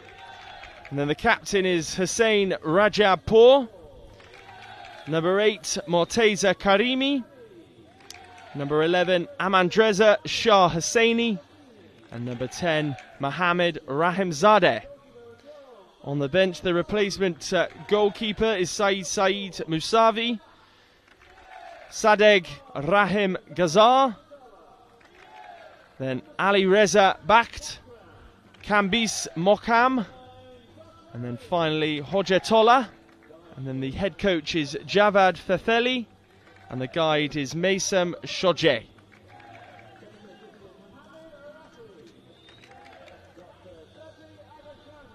We've seen a lot of this Colombian side. Well, I certainly have on the games that I've covered, Dixie, and they're a full throttle team with a lot of talent in their ranks as well. So Iran are going to have their work cut out. But what style of team have Iran sort of put together? What do you expect from them? Yeah, they're very workmanlike side, and they get around the ball well disciplined, as you would imagine. They're going to have their work cut out today because the two guys up front for Colombia are something really special, and their movement and the pace that they play at is quite remarkable. Really, if I was paying money, I would pay money to see Colombia because they're a great sight to watch. So looking forward to a good game and plenty of goals with a bit of luck. Absolutely. Well, the referees, the officials for this game. The first referee is Lucio Morgado. And the second is Rodolphe Bonin. The third is Alexandros Champris. And the fourth is Yuta Suzuki. And then the scorer there is Carmelo Galvano for this particular fixture. Oh, that's better. A piece of chewing gum stuck in my tooth. The man in the middle is out there for the coin toss, preparing the two sides, and then we will be ready to get things underway once the pendants have been swapped.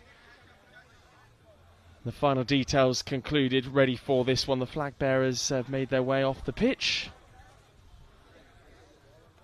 And we're almost ready for kickoff. Colombia, as we've already discussed in this tournament, wearing their very flamboyant kit from head to toe. It's awash with colour, yellow, red, white and blue. Mainly yellow and blue, but there's that sort of smattering of pink and white on there as well. It's a fabulous looking kit. We're yet to be gifted one by the Colombian national side, which is a bit disappointing, Dixie. Yeah, it looks like it had been painted by Banksy, doesn't they? Yeah, absolutely. It's a fabulous kit. It's so colourful, honestly. And I think this must be the away kit because their home kit is just as flamboyant, but the colours are all in a different place, aren't they? Yeah, I wonder whether the goalkeeper's wearing the home kit because he's got a bit more blue to him. It's the guy with the home kit on at the other end, I think. Yeah, which is what the goalkeeper's wearing as well, actually. Right. Okay. And then the Iranian kit sort of reminds me of the Portuguese kit, actually, for the Portuguese national side, but it's all red from head to toe with a dash of green across the chest where the badge lies. They are poised, ready for the start of this fixture, and they'll want to make a quick start as well, I am sure. The referees shake hands one final time. We are almost ready for lift-off here in the third quarter-final of this 7th day In fact, it's the 8th day, really, if you count the first. Of course, now it's Tuesday, we're a week or so in. Referee's just checking with both guides behind the goals. The clock has just ticked past 12:30. And we're almost underway. The referee, I think, is just enjoying the the centre of attention for a minute, I think. He was building up the tension, that's what he's doing. But if this is anything like the 2 previous games we've had today on Super Tuesday, we won't be disappointed. Absolutely. Both sides straight into battle immediately. And the number 7, Hernandez for Colombia, sends the ball upfield. It's picked up by an Iranian player inside his own half. Excellent close control from him. Number 8, Karimi, moves into the offensive third in Colombia's half. He finds himself on the floor, a bit trapped at the moment, but the ball is still moving. Gets back to his feet.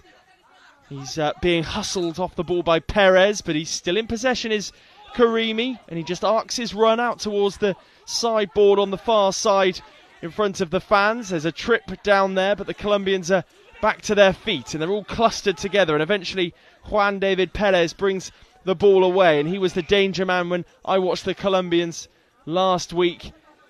And now it's back with Rajab. Rajab brings the ball forward inside his own half. He's just tucked on his own defensive line there inside his own half. He spreads the play out to the far left-hand side, but it's intervened by a Colombian player. Lots of back and forth at the moment. Neither side yet to really settle. Similar two teams in terms of structure, it would appear. The Colombians are on their own 3rd-metre line. It's spread out to the left-hand side looking for Perez, but he's had his pockets picked by the number 8, Karimi. Still going Karimi, but Colombia back between the Iranian player and the ball. Swept further upfield by the Colombians, and then number 7, John Hernandez, back into the Iranian half though, and it's consolidated with Ramazani in the Iranian goal, and that's good control there by Colombia, namely Perez, who uses his whole body to block the ball. His touch is though a little bit heavy, and it goes out for a goal clearance for Iran. Just over 2 minutes gone. Yeah, it's a similar pattern to the previous games. The first couple of minutes, they're a bit all over the place where the players settle down, and they'll settle down shortly, I'm sure, and get into some sort of rhythm. Perez spreads the play out to the right-hand side as though the Colombians are attacking. They're attacking the coffee stand end, as we now refer to it too. The referee spotted something he's unhappy with, and points for a free kick in favour of Colombia. It's a run. Beg your pardon, the attacking side will be Iran. He points to his lips as well, the referee. No void. No void against Colombia, and Iran will get us restarted. They're inside their defensive third, and they sweep the ball out to the near side in front of the coaches. Plenty of onlookers today. Colombia look to break through Perez. He makes his way into the attacking third, but can't get past a cluster of Iranian players. Back onto his left foot, then onto his right. Perez still going here. Brilliant work from him. Forces a decent save. The goalkeeper can't pick the ball up and is forced to save again when it squirts back through to him. But that was a lovely effort on goal there from Perez. Oh, yeah, it was tremendous. He's really had to work really hard to get an angle. And it was only a little gap there, and he found that gap and he's drilled a shot in. And it was a fabulous save by the keeper. He's got down really quickly to that. And this game being played in good spirits, and it's now Iran that look to work a way out from their own defensive third. They go all the way through the middle third and into the Colombian defensive third there, through the number 8 for them today, Karimi, who's been the live wire in this game so far, but he's dispossessed, and the ball makes its way out to the kickboard on the right-hand side. It is immediately swept to the other side of the pitch, the adjacent side, by Perez, who finds number 9, Gonzalez, and he checks back inside and then moves into the offensive third. He has his ball taken away from him though, but he wins it back. Gonzalez right up to the goal line now. He's in the D, but he checks back and faces his own goal, and then is dispossessed by Karimi again. He tries to move up over the halfway line. I beg your pardon, it was the number 3, Rahimzadeh, who brings it up to the halfway line. He loses possession though, and the Colombians have it back inside their own half. Out it goes towards Gonzalez, but he can't control the ball for too long, and Now the Iranians have it back on the edge of their D. It's frantic stuff so far. Picked up now by Gonzalez. He looks as though he's about to drive on goal, but he is tripped. The Iranians have it back on the edge of their D, and they just go for a no-nonsense clearance upfield. And then there looks like there's a stoppage in play as we've lost an eye mask from the Colombian player, number 9, Gonzalez. Yeah, a good bit of play by the Colombians. They seem to have got into gear now, and they're starting to switch past it around and pull the Iranians about, and just waiting for that gap to appear. And they're so quick on, as soon as there is a gap in that defence, they go into it full bore. And very athletic side, Colombia, all action. An early substitution. Rajab has made his way, the number 7 off the pitch, who was the captain. Just trying to decipher who he has been replaced by. It's the number 9, who is Sadegh.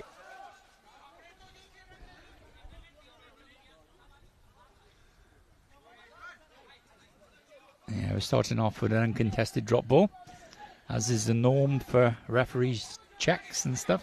And the ball is looped by the Iranians out to the side in front of the main stand. But it's back in Colombian hands, and the ball is switched from right to left and picked up by Perez. Really good close control from him. He moves into the D and just tries to squeeze it beyond the Iranian goalkeeper. But the ball makes its way into the box and is back in Iranian hands, and is just dropped into the path of an Iranian player, who then clears upfield. But I think that was going to be too heavy for anybody to latch onto the end to. The best effort was made by the number 3 for Iran, Rahimzadeh, but he couldn't keep it in play, and it will be a goal clearance for Colombia. And it's launched upfield, but only met by an Iranian player, Karimi, who moves over the halfway line. He could make a good break here, one-on-one with the goalkeeper, and drills it wide of the uprights. And again, it's another Colombian goal clearance. Yeah, that was a good break by the Iranians then. Picked it up on the halfway line. He motored on, got to the edge of the box, and he just lost his balance a little bit and fired wide.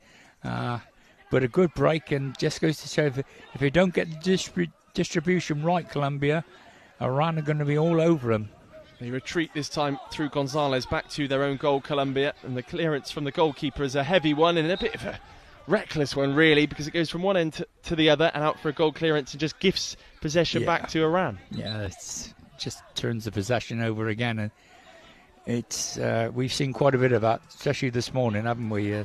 The goalkeeper's over-hitting it and not giving the players on the pitch a chance, really. But here come Colombia again. Shah Hosseini gifted possession back to Colombia, and here is Gonzalez.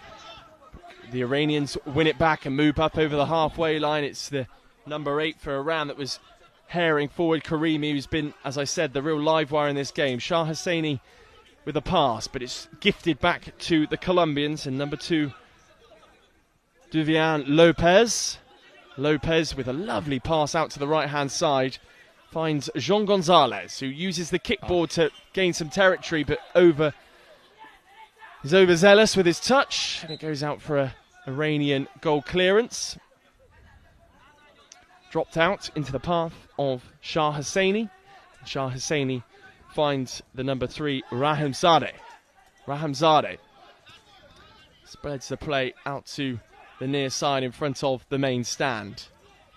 It's collected by the number 9 for Colombia, Jean Gonzalez. He spreads it out to the left, and Perez picks it up. A decent effort on goal, but it drags it wide, and it will be a goal clearance for the Iranians again. Oh, that was a lovely cross-field pass there by the Colombians. Just the right weight on the ball as well. It was perfect for him, and he's just dragged it a little bit, his shot, but lovely pass. Here's Shah Hosseini, immediately searching for his number 9, who is Rahim Agaza. Sadegh. The ball makes its way right inside the Iranian half, but we have lost some eye mask again for the Colombians, which is halted play. That's such a shame, because that was such a good run.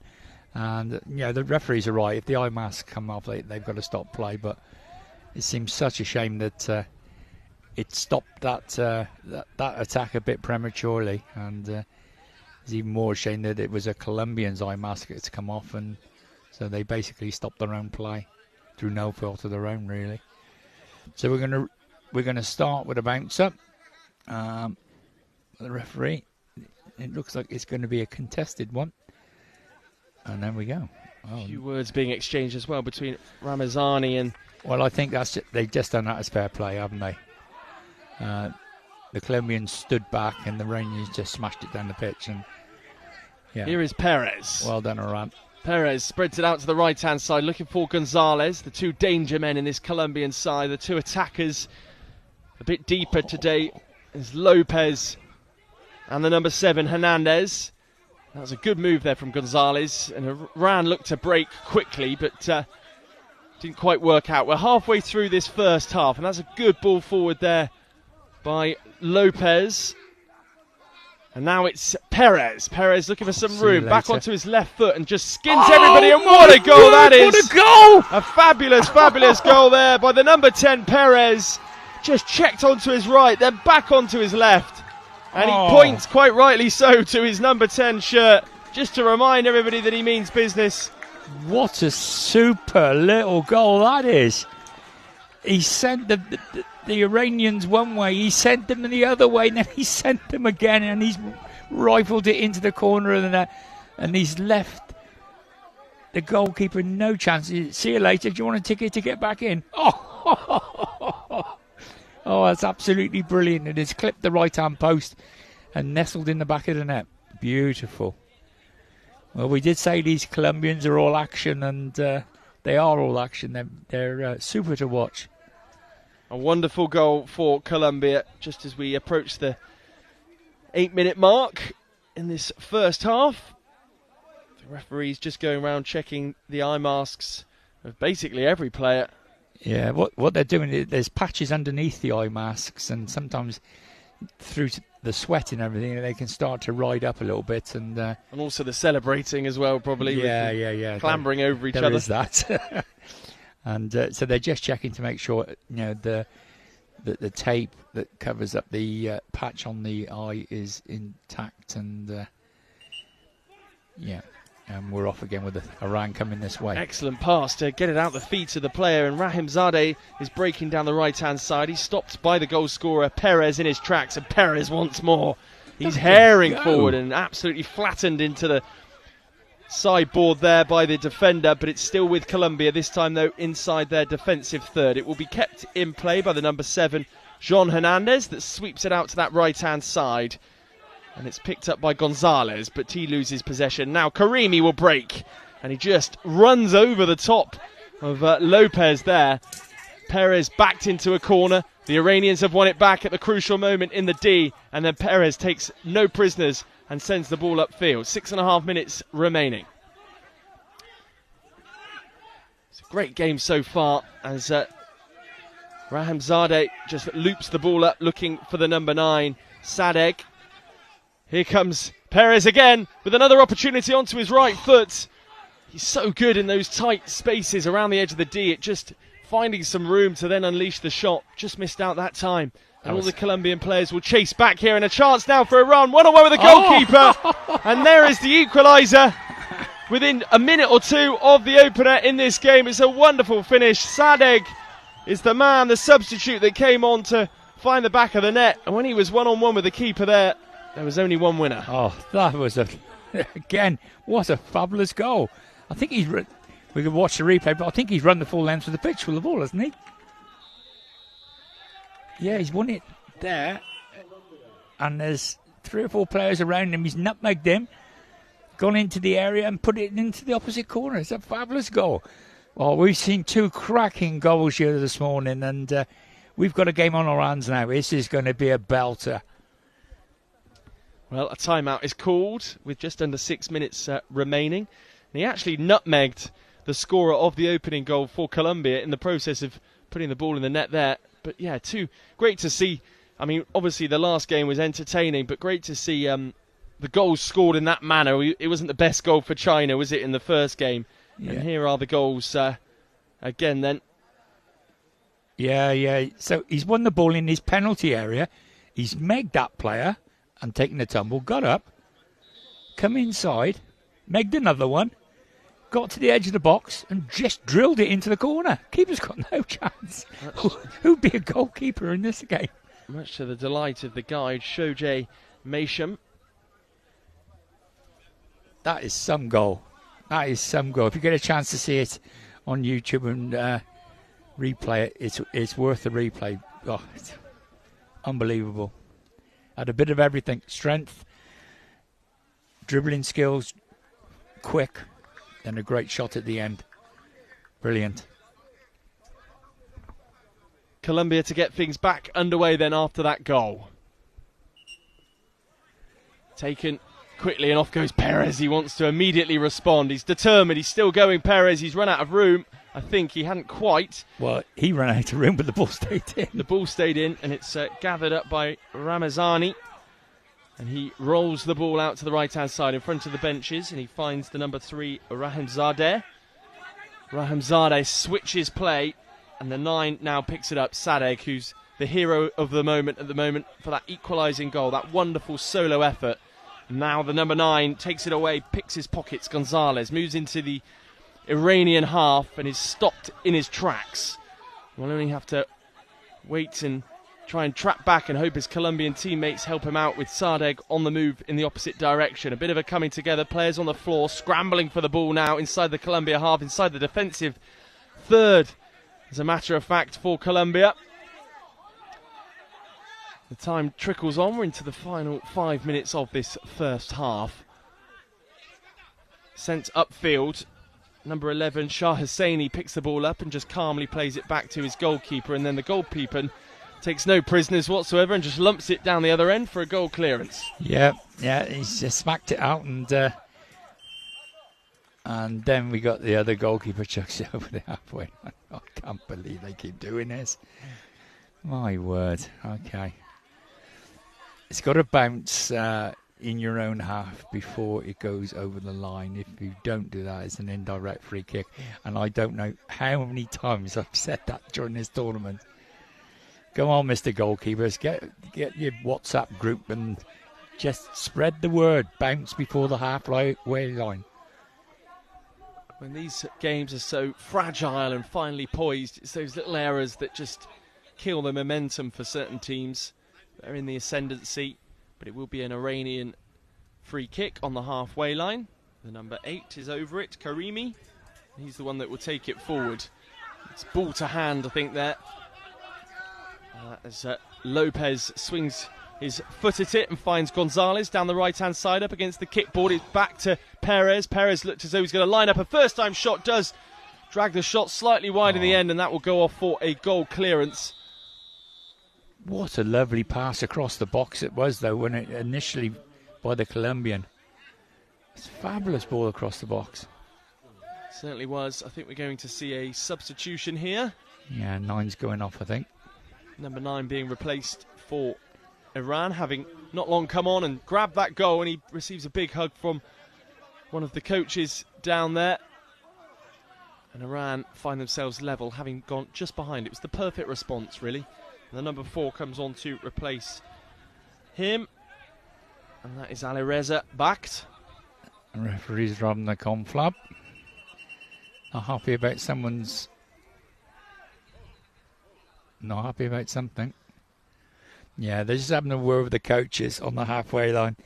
Then they're not allowed to talk. If the ball's in either attacking third, they can't say anything. And they're just being reminded that that is the case, and to be quiet when the ball's in either the attacking or defensive third. Launched upfield, and that will go all the way out for a goal clearance for Colombia. And rolled back out again, looking for Gonzalez, and he is pushed back into his own half by the substitute for Iran. Perez is rugby tackled off the ball then just as it was arriving at his feet, but Perez still going here. Back it goes to Gonzalez. Gonzalez now trying to arc his way around those Iranian defenders, and that will be a goal clearance for Iran. Yeah, it just took a little touch off him, didn't it? And spun away over the touchline for an Iranian goal clearance. But they're definitely in both teams really all action, and it's ebbing and flowing from one end to the other. It's fantastic. It's a fantastic watch. Flung upfield by the Iranian goalkeeper, and he's trying to find the toe, I think, there of the number 4, who's just come on bucked to try and poke it beyond the Colombian goalkeeper. Doesn't quite work out that way, and Gonzalez will now try and find a way out of his defensive third before spreading the play out to the right-hand side. Against the kickboard it goes in front of the main stand, and now Perez switches play back to Gonzalez. He misses his touch initially but recovers well. Still going Gonzalez, who's a whisker away from having a shot, and then it falls kindly again to Perez, the real threat in this Colombia team. He's crowded out, he's surrounded by Iranian players. Can't quite find the ball at his feet, and now Lopez for Colombia is manhandled. He's pushed and forced back towards his halfway line, then he shoots from range. It deflects off a Iranian player, and we've lost another eye mask. The Colombian player Lopez that loses his mask, and it's placed back on. The referee will momentarily be happy to continue, just as one of the Iranian players sorts the strapping out on his knee there. All right, so the referee's just going to drop the ball to the Iranian keeper, because he did have the ball when he whistle went, so it'll be effectively a goal clearance. Oh no, not again! And he promptly throws it over the halfway line. That clearance was so poor, even I caught it in the commentary box down at the far end. He's come right in our tent. He's just... Oh. I don't know why. That's 3 now where he's just sent it upfield and it's rolled the whole way through. And not got a touch on one. And nobody's got a touch. And in 2 cases, he's thrown it on the full as well. So there's a substitution now for Colombia. Lopez will come off. And number 3, Alex Martinez, will replace him. Referee's ready to have this free kick taken for Colombia on the halfway line, and Martinez will go and join Gonzalez, ready to take it straight away. Lopez trudges off. Perez is poised on the edge of the D, and I'm sure they'll look to try and find him straight away, providing the guide gets his call correct. And off we go. Here's Gonzalez. Twisting, turning, looking for Perez, and the ball trickles through, almost gets to its intended target, and then it's lumped up long by Iran and almost is kept in play, but just guided out for a goal clearance in the end for Colombia, which is taken quickly by Ardilla, and Ardilla sends it up forward to Gonzalez, but his advances are stopped by Karimi.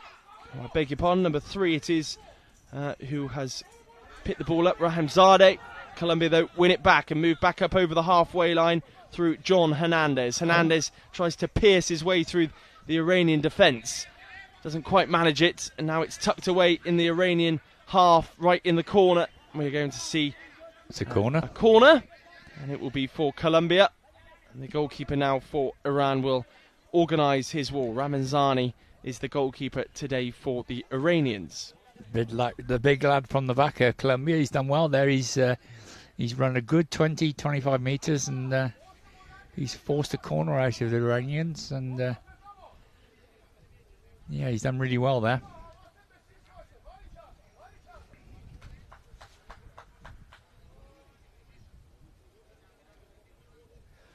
Still waiting for the referee to be happy with the wall. Seems to be now. 2 Colombian players over this one, including the number 3, the substitute, Alex Martinez. The referee does get things going again. Gonzalez just trying to go it alone here, all the way through by himself. With his left foot. And wow, look at that, with his left foot, he drills the ball into the back of the net, and Gonzalez gives Colombia the lead again, and he runs over to the benches there. The Iranians look totally stunned as to what's happened. Well, what a simple goal that was. He's come out of the corner, just ambled across, a little drag back, and he sent them all the wrong way. The whole Iranian team went the wrong way on his drag back. Oh, what a lovely goal. Ecstasy for Colombia, and I think in the process, Jonathan Ramirez, the number 11, who is the guide behind the goal, has injured himself, because he then limped over to rejoin the huddle for the timeout. He's probably run into the bar. He's that tall, isn't he? See that again on his left foot. It was such a squeeze to get it through the crowd of players as well. And a wonderful finish. But it's the way he sold the whole Iranian defence. He faked to go with his right foot, and they all bought it. They all went, then just dragged it back onto his left. That's a great. We've seen some cracking goals here today, I tell you. I'm really enjoying this game. I just love the way the Colombians play. They sort of play with, I don't know, just a freedom and just want to go out there and entertain and enjoy their football. And they're making a substitution. The 10's coming off. Yes, a rest for Perez. We're used to seeing him complete matches, but he's replaced with some fresh legs. It's Nicolas Coca will come on to replace him, just as everybody resets and rejoins their positions, ready to see out the remaining 1 minute and 46 seconds of this first half. Action-packed half it's been as well, 2-1. I'll tell you something, the Iranian guides are a bit big and all. It's huge. Oh, the two guides are massive. It'd be a hell of a face-off between those two. Just as the clock tower rings, it's always 3 minutes early. Yes, prior to the hour, the clock tower. The ball just about stays on the field. It hits the kickboard right at the top there and goes out for a corner for Iran. You've got 1 minute 40 left on the clock. There's time for Iran to get another goal. If they're as quick this time as what they were last time, they've got plenty of time to get a goal. Could see one of the highest scoring games of the competition here. Forward comes the number 3, Rahimzadeh. Just on the edge of the goalkeeper's box, but he retreats ever so slightly. Now is just inside the line of the D. Here come the Iranians. Corner taken quickly, and they just try to force their way through the middle. Could be a chance. He swipes at it for a second time off the uprights. And it spills away, and Colombia are let off the hook, but the danger has not passed just as yet. My word, was that close. I was waiting for the ball just to cushion in the far corner after hitting the inside of the post. How did that not go in? He's hit the inside of the post and he's gone right back across the line again and come out. Bonkers stuff. Just as we approach the final minute of the game of this first half, Shah Hosseini sends the ball upfield, looking for the Iranian again. He keeps the ball in play, but it's on the edge of the D inside the Colombian half. And now Colombia will look to break themselves. Could there be a third in this first half for them? Bit of a wrestling match going on, and an eye guard has been lost. It's the substitute Coca that's lost that. He just adjusts his shorts as well, and Gonzalez does his laces up. That was a fabulous effort by the Iranians, though, wasn't it? He worked really hard to get into the position, and it was a great shot, and it's hit the inside of the post, dribbled across the line, and we're going to see it again here now. It's worked an angle, hit the inside of the post, and it's just gone along the line and gone like the other side. Unbelievable. Oh, this is a great game. Certainly is. Just inside the Iran half, Colombia then have a free kick.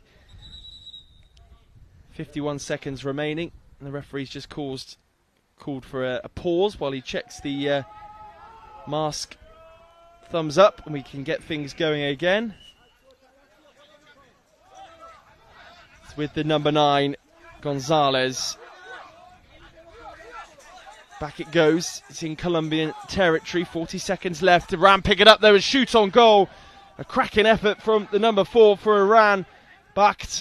He was straight at the goalkeeper in the end and just rebounded back out. But he's made a real impression since coming on. He's slammed against the kickboard there by the Colombian player. And he gets a free kick. And the Colombian player, number 8, Coca, who's just come on, will get a bit of a talking to as well.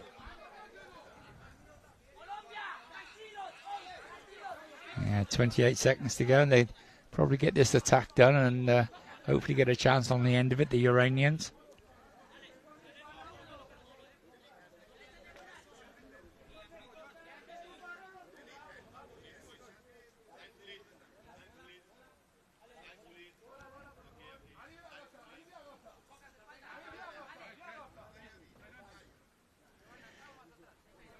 Long pause in play. The referee, I think, I'm not quite sure what is going on at all. Because the guy behind the goal can't line this up because it's not in his third, so he can't say anything. So I don't know why we stopped there. Oh, we're off. Just a bit of a shame, really, because I feel like the referees sometimes they're kind of looking for something to pick up on, and they can't just let the game flow a little bit. Just as Iran run through, and that's a fine save from the Colombian goalkeeper Ardia, and he celebrates as well. That's a crucial moment just as we approach half-time. The Iranians battling hard, looking for an equaliser. Off go Colombia again, though. We're approaching the final seconds of this first half. Just 2 left on the ball, and the hooter will sound. And there you have all the action for the first half in what's been a thrilling third quarter final. The Colombian goalkeeper is out on his knees in the goal. He's pulled off some fine saves, and we'll just recap the goals, I guess, from that first half. They were the key moments. It was Colombia that got us underway through the danger man Perez. Lovely footwork there, again weaving in and out of, Drags it back, all those Iranian players. That is just a wonderful goal. Yeah. If you were a sighted player and did that, you'd be well pleased. Well, it would be one of the standout goals of the season if you were a sighted player, wouldn't it? Yeah, and he's doing it, with no sight. How do they do it? It's a fabulous finish at the end of it as well, because he's still got a bit to do. Yeah, an incredible finish from Perez. Comes across, feints to kick it, comes back onto his left foot. Bang. Have some of that. Wonderful goal. And this was where the Iranian goal came from. Excellent defending, first of all, from that particular player. And then the break all the way upfield. It's absolutely wonderful effort. You thought he'd been thwarted just there, but he just kept going and going and going and going. Nutmegged several players and bang. Yeah, it just opened up for him in the end. He deserved it for his tenacity going forward, and he wasn't going to be knocked off it. And he just kept going. It's wonderful. He's won the ball in his own penalty area. And then off he sets. Nutmegs one. That doesn't faze him, that challenge. Nutmegs another. And another. And another. Unleashes the shot. That's great stuff, isn't it? And then the goal that currently separates the two teams from Gonzalez is here. And this was a fabulous goal as well. Just sort of moved the players out of the way and then just back onto his left foot.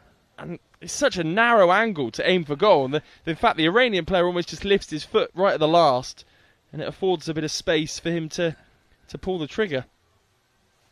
Oh. And there you have it then. What a superb half of football. We've got another replay here, another chance here for Iran, which hit the upright there.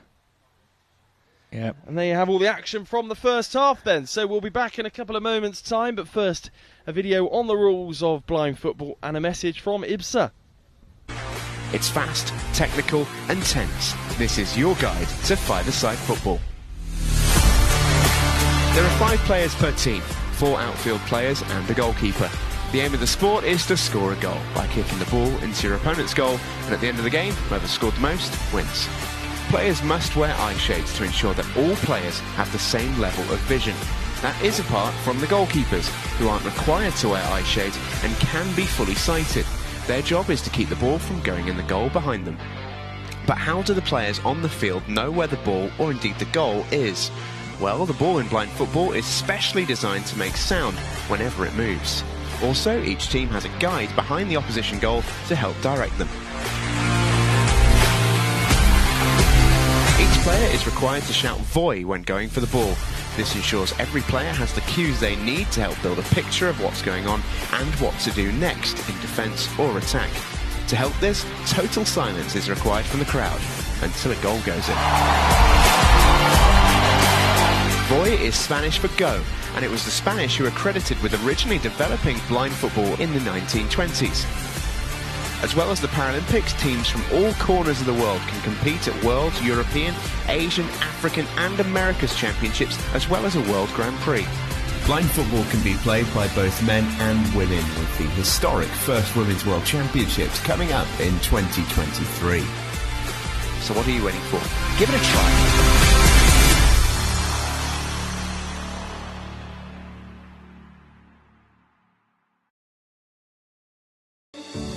IBSA, International Blind Sports Federation, presents, with the support of the International Paralympic Committee, IBSA Anti-Doping App, the first application of its kind in the Paralympic movement, specifically designed for blind and visually impaired people.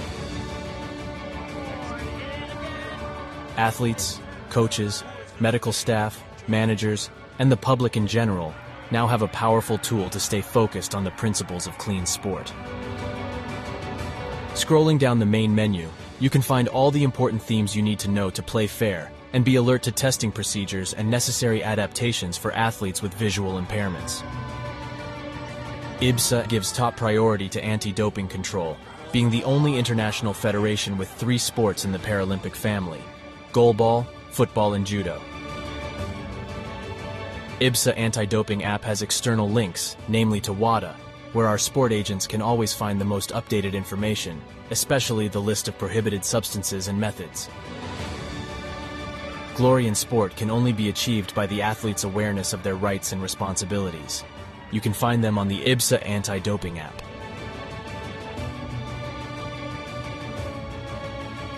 IBSA is continuously promoting anti-doping education to all its affiliate athletes and sport agents, not only about the consequences of the use of doping and the risk of using supplements. IBSA believes that education is the major tool to fight doping in sport. Informed athletes can make better decisions. Download the app now at the usual operating system stores. And ladies and gentlemen, we have seen history being made today. Such a great team at these championships. IBSA. Beyond sight. Feel the sport.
Welcome back to the third quarter-final here at the men's blind football for the IBSA World Games, Birmingham 2023. Nestled in the heart of England. It's a warm day. For those of you that are maybe joining us from Iran or Colombia, it won't be anywhere near as warm as it is probably with you. But for us, this is it. This is summer. Yes, We're into the 20s. And any glimpse of sunshine that we can possibly grab hold of, we do. Oh, and there we are, look. Hello. Behind the scenes, probably not the best thing to see with all the meal deal wrappers we have around us at the moment, but there we go. We're underway. Who cares about us? It's all about the men's blind football. Quarter-final 3, and it will be a goal clearance for the Iranians. 2-1 still the score. The Colombians with the advantage. The ball is rolled out and tentatively taken forward by the number 11 for Iran, Shah Hosseini. Upfield it goes. It will be another goal clearance, this time for the Colombians. The Colombian goalkeeper Ardia is on the floor. His hands aloft. Not sure whether he's hurt himself. No, he hasn't, I don't think. He's given the thumbs up to the referee, and the timer restarts. And we are off again. The ball is launched out to the far side, looking for Gonzalez, the scorer of the second goal for Colombia and one of the heroes of this side. Perez misses his footing, and it goes all the way back through for a Colombian goal clearance. They are attacking the away end, as we're terming it, away from the coffee end of the pitch here at the University of Birmingham campus. We've been using the same pitch for both the men and the women's blind football competition. Just as Gonzalez is pressed up against the wall down there, the kickboard down there. Squirted all the way through to Perez. He's into the D, keeps the ball in play, goes for an effort on goal. Does Perez, tries to organise himself for some extra room. They want to finish this game off, the Colombians. Perez just regathers his bearings. He goes to ground. It's a good tackle from the Iranian. And it will be a goal clearance, much to the fury of Perez, who moans at the referee. Yeah, it was a good battling run by the 10 there. He's some player, isn't he? He really is a good player. It's all action. A good throw out that time from Ramazani, the Iranian goalkeeper, but it's unfortunately not found a Iran target, and the Colombians will come again. With Gonzalez, he's pushed up against the kickboard on that far side. The ball makes its way off the field, and it will be another goal clearance. Iran trying to speed things up now with the clock ticking down on their hopes of a place in the semi-finals. Forward they come through the number 11, Shah Hosseini.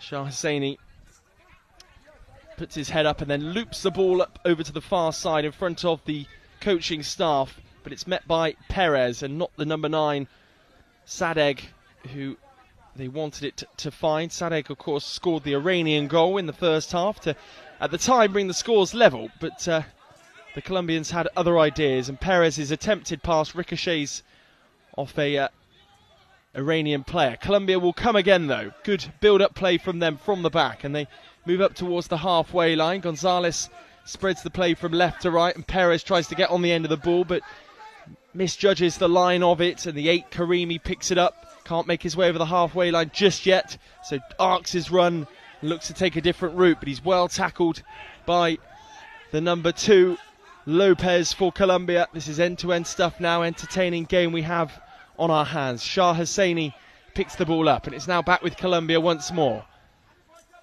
Battling hard. Gonzalez is pushed over. The Iranians regain it, but then it's back into enemy hands through Perez. Perez in the attacking third. That footwork again, twinkle toes as he tries to make his way through the Iranian back line to no avail. Colombia still in possession. It's been a breathless period of play, and Lopez eventually, his touch comes off an Iranian player, and it goes out for a corner for the Colombians. Yeah, marvellous bit of play by the Colombians again there. Twisting and turning, trying everything to get a decent angle on the ball to get the shot away. And as I said, I've said it before, they just play just with a freeness, and like sort of samba style. They sort of make things up and conjure things up to give him an edge and get a gap, and the work rate is good. And now, he's going to have to leave the field to play. The physios are coming on. It's obviously more serious than what we thought.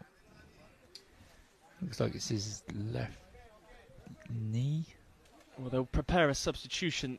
Yeah, it's in his any left case. knee they're looking at.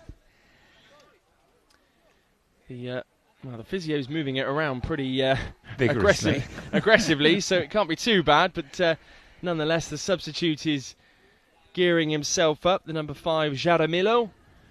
He won't want to go off, I can tell you that. Well, he will have no choice. The physio sprint off ahead of him, so they're obviously not too concerned about his well-being. Well, they sort of just left him there, haven't they? They should have taken him off. The referee's taking him over to the corner, explaining to them because the physios have been on, he's got to leave. He doesn't want to go. And the referee saying, no, you got to go.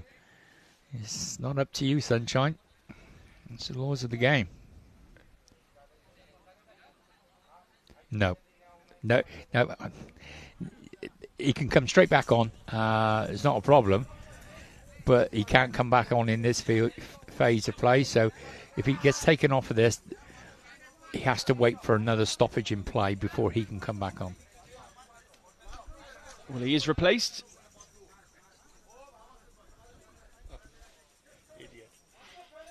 Jaramillo is the replacement. Lopez and Gonzalez are the 2 players over the ball. 3-person wall has been created, and the referee seems to want to check with absolutely everybody that they're ready to get things going again. I'm not quite sure what the need for that is, but it slows things down nonetheless. Jaramillo was about to line up a shot and then has his pocket picked by Sadegh, who breaks away, but he's up against the kickboard in front of the main stand. He is tripped, and that will be a free kick. So we've got a free kick to Iran, just outside the attacking third, wide out on the ball in front of the stand. Referee's going to pick it up. Let's hope he gets it started quickly. It's inside the third. I thought it was the other side of the line, but there you go. Free kick for Iran then. Nearer the kickboard in front of the main stand, attacking that Colombian goal as they look to try and find an equaliser in this game. There's 11 minutes and 19 seconds remaining. Looks like we're going to see an Iranian substitution. Another chance for the referee to blow his whistle. Exactly. By the end of this tournament, they'll know how to blow a whistle, won't they? They're practicing a lap. Oh, and now the Iranian player is down on his back. The substitute was literally ready to replace him, and he just decided to lie down on the floor there next to the corner. Bit of an unusual decision. I think he's got maybe a touch of cramp just by the way he's moving. But he was walking across. Okay, then all of a sudden he just lay on the floor. Number 8 makes way then. Number 6 replaces him. Unbelievable. But, yeah, I don't know. He's got some quite heavy strapping on his knee, hasn't he? And number 8 has just left us. And it's obviously... he's got a problem with that knee. He's had a reoccurrence of whatever it was. Moram comes on to the field in his place, and the guide taps the frame of the Colombian goal to try and give those Iranian players their bearings. The free kick is taken, and a shot is pretty wayward in the end. Yeah, he was leaning back as he hit that and going away from goal, so the end result was... but it must have got a touch. I didn't see a touch myself, but it's gone for a corner. Oh, well, he was leaning back. They're still having a look at this Iranian number 8 who's down by the side where we are. He's right in front of us, spraying lots of... a chance for the referee to check everybody's okay, one by one. And we are underway. The Iranian corner is taken, and it's a shot again from range from the number 9, who was the replacement in the first half, I should say, Sadegh, but he made all the difference when he did come on, grabbing that equaliser. A wonderful goal it was. And now there's a bit of a tussle inside the Colombia half. Both sides full throttle. The Colombia side with a narrow lead to protect. And the Iranians themselves desperate for a way back into the game. It's now with the Iranian number 3 as he tries to squeeze away into the D there. Force the Colombian goalkeeper into a save. Now the number 5, who's just been substituted onto the pitch, Jaramillo, switches play out to the right-hand side. The Colombian side attacking the gazebo end of this pitch where we are based. Here is Jaramillo now. He had a bit of a clear run on goal there, just outside the D on the far side in front of the kickball where the main stand is. But he just got his legs in a bit of a tangle and didn't quite orchestrate some room for the shot. I'm not sure he knew the whereabouts of the ball exactly. Still with Colombia though, and they kick it towards goal. And that was very close to being directed. Goal bound there by the number 9, Gonzalez. And the ball is in the gazebo again. We've seen a lot of the ball in this game. I don't mind them coming in at that pace. It's when they fly in from a shot, it's not so clever. Yeah, Colombia clear the ball upfield again. That was just a clear my lines one. It's not going to go anywhere, and the Iranian keeper's got it. And he's going to get this going again, going the other way. Just go short to the edge of his box and build up from the back. Absolutely, the number 11, Shah Husseini, brings it forward and just lumps it up long, and that will go out for another goal clearance, this time for Colombia. And an overarm throw from the Colombian goalkeeper Ardia finds Gonzalez, who's the scorer of that magnificent second goal for the Colombians in the first half. Now, big opportunity here, and the shot is taken by Jaramillo, but doesn't quite make it to the goalkeeper. It ricochets off an Iranian knee and goes further upfield back into the Colombian half, and they immediately look to just clear their lines, no nonsense stuff. Back it goes to the Iranian. Shah Husseini sends the ball long upfield. It's pretty Route 1 stuff now for these two sides. It's kept in well, initially anyway, by Karimi, but it does go out for a Colombian goal clearance, and we will see a substitution now. The number 8, Karimi, will be the man to come back on. I did just mistake him for somebody else, and Sadegh is the player to make way.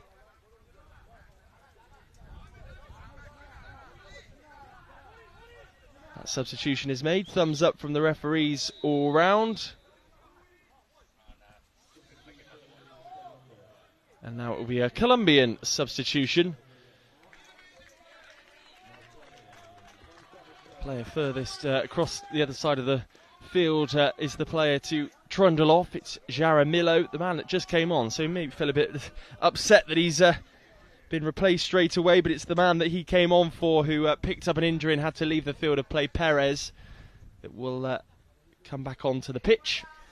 Yeah, I must admit, if I was the Colombian coach, I would want 10 back on the pitch as well. He's the player that make Colombia come alive, in my opinion. He's a superb player. Rolled out by Ardia. That's a good ball forward against the kickboard. And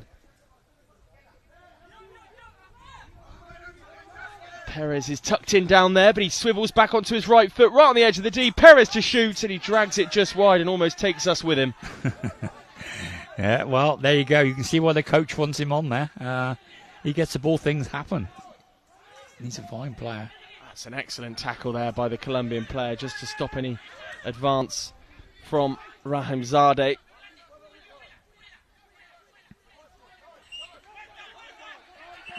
Colombian keeper's pleading with his defence just to let it go out for a goal kick, or goal clearance, should I say. And he promptly chucks it out at the other end. Time goes off temporarily, but the Iranians will want to get things moving. As I say, they're running out of time. There's 8 minutes, well, just under 8 minutes remaining now of this quarter-final, the third of the day. We've already seen Argentina go through, and the Chinese. You didn't miss much there. It was lumped long by the Iranian goalkeeper, went straight out for a goal clearance for the other side, for Colombia. Colombia and Gonzalez battling in there with the number 6 for Iran, Moram. It was a second half substitution himself. Colombia, it feels, are in control of this game. What? Snuck all the way through for the goalkeeper inside his box, and he just flings it forward, this time to make sure it bounces inside his own half before finding an Iranian player.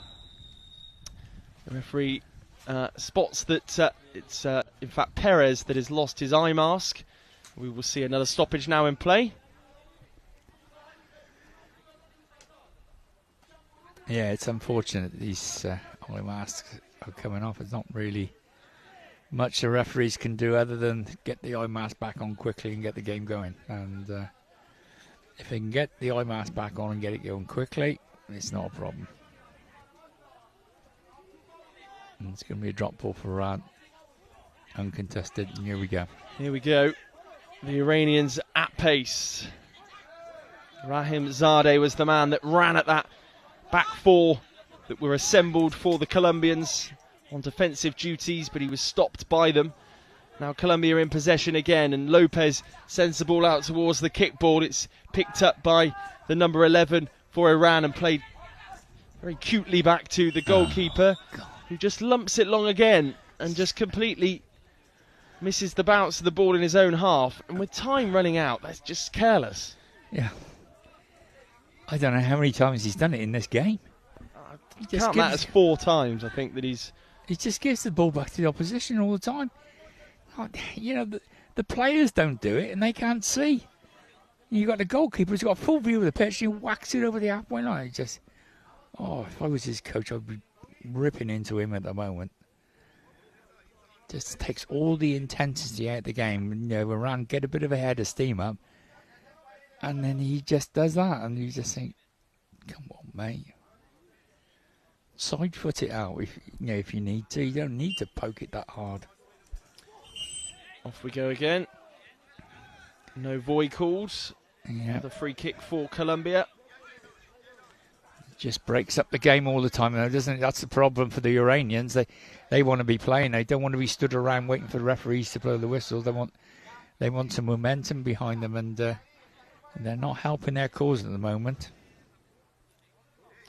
The Iranian goalkeeper organises his 2-person wall.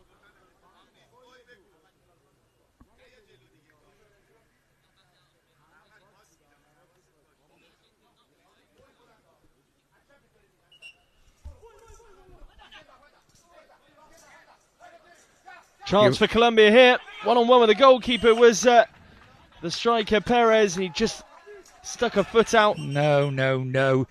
Oh, my word. Don't these players know the laws of the game? That was a free kick, quite rightly, given to Iran. The goalkeeper is not allowed to take a free kick. It's got to be positioned outside his box, and one of the lads who are blind has to take the free kick. This game is about blind people, not frustrated goalkeepers. Begs the question whether the goalkeeper's maybe standing in for his first game or something, because he's broken several rules in this game. But we are moving again, which is good. It's annoying. It's frustrating, really, as a spectator, because the kind of momentum out of this second half is just, it's been 10 seconds at a time at the moment. You just get little spurts of it all the time, and like any spectators up in the crowd probably won't have a clue on why that was given. And you just expect the players, they play the game week after week after week. You expect them to be in full knowledge of what the laws of the game are. The number 9 for Iran is going to come back onto the field, Sadegh, and he will replace the number 6, Moram.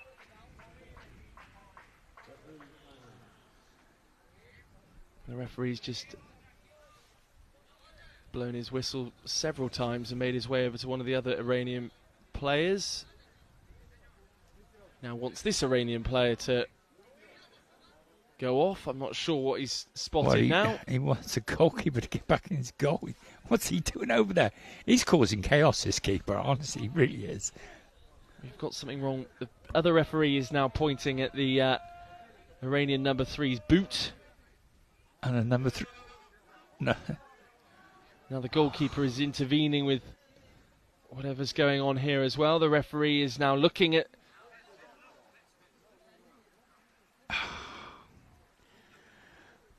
What are they doing? Not sure what's going on. The goalkeeper's run across to stop the number 3 for Iran walking off. Right, what the referee's saying, there's a bit of blood on his knee, and he wants that wiped off, I think. Yeah, it's a dribble, isn't it?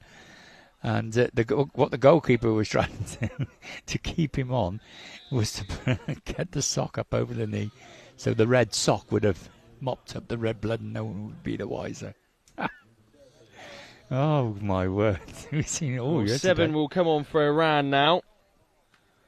Who started the game, Rajab. He'll be walked into position by the Iranian goalkeeper. Be nice just to see some free-flowing blind football for a couple of minutes. The only team this is helping is Colombia.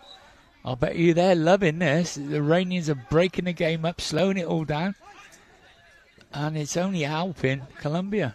It's not helping their cause at all. That's a foul. Little trip by the number 2 there. Another stoppage. That was just inside the Colombia half there. The referee quickly blowing his whistle. And we will wait for the play to get going again.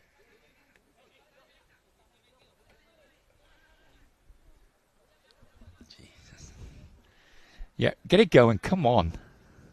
The referee really is just taking so much time over absolutely everything. But, right, Colombia defending diligently at the back, keeping the number 11 for Iran at bay. That goes off the kickball, but will be kept in play by Perez. Perez tries to orchestrate a move a bit further forward. Then there's a trip for the number 7 for Iran, Rajab.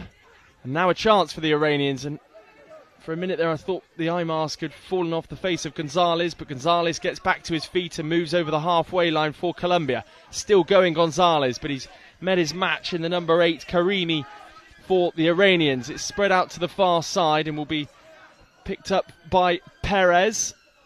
Perez tries to keep the ball in play, and he doesn't, and it will go out for a goal clearance. And now the referee's blowing his whistle again.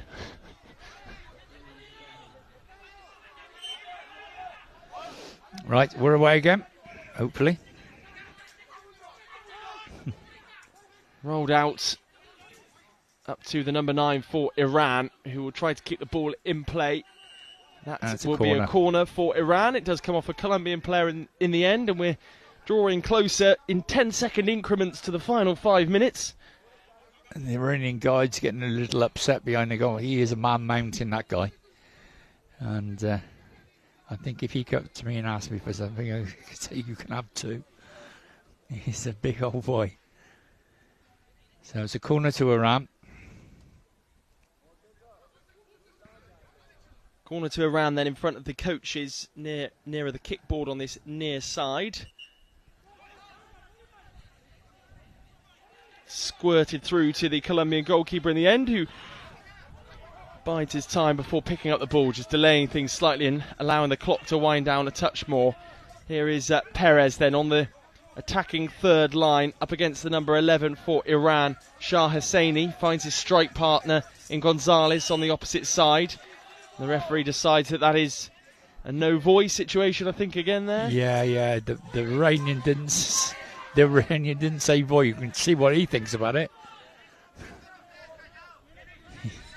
I think that's a disagreement. I think the Iranian thinks I did say voice. But the referee's adamant he didn't. And the Iranian's going to get a card for his trouble. For showing dissent. Can't have that.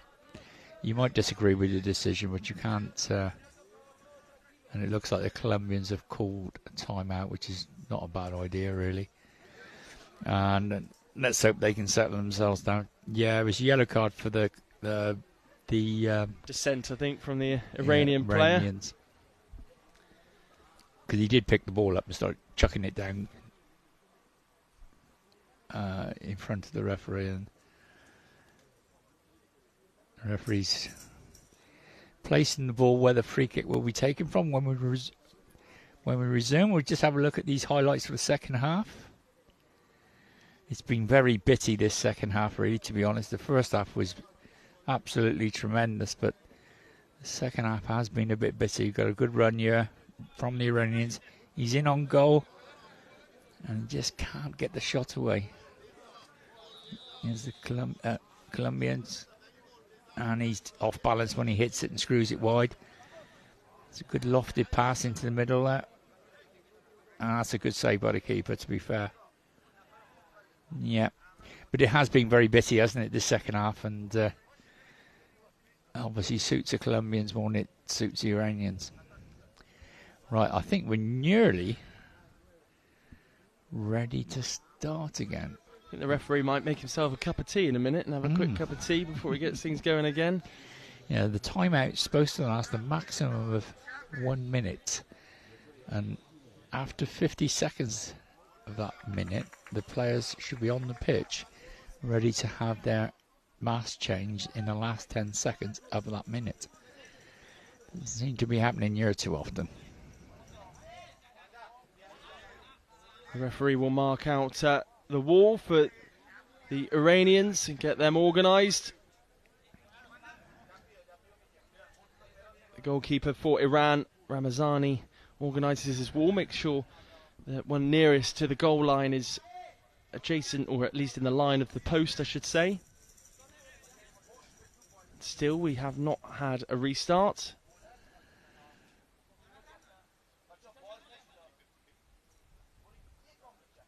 All right, he's got to go through the procedure of the keeper being okay and the guy being okay. Is that the big fella behind the goal does it quickly, please? Is that part of the rules? He has to check everybody's okay, or? Seems to do it every time, doesn't he? He wants to be friends with everyone, I think.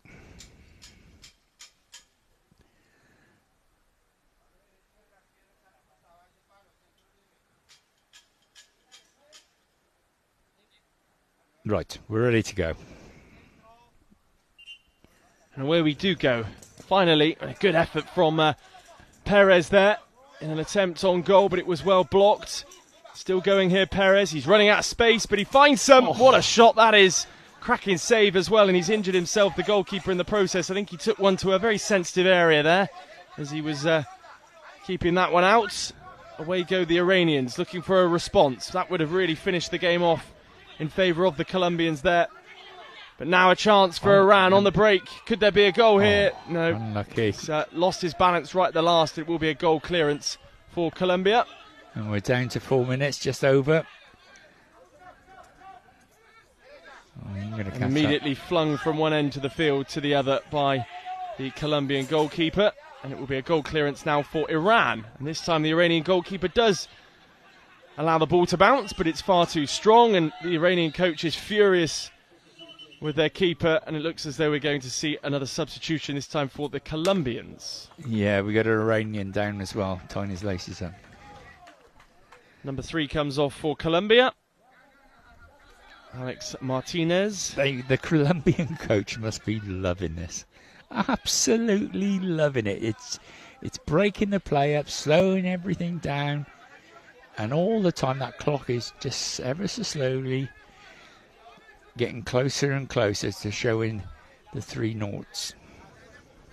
The 2 strongest attacking players are now back on for Colombia.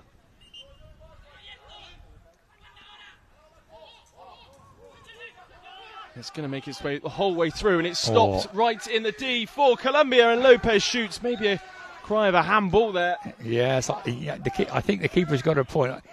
When I first saw that, I thought, I think he might have handled that, the Colombian, but goes out for a corner nonetheless. Yeah, it must have been close. Got a replay of it.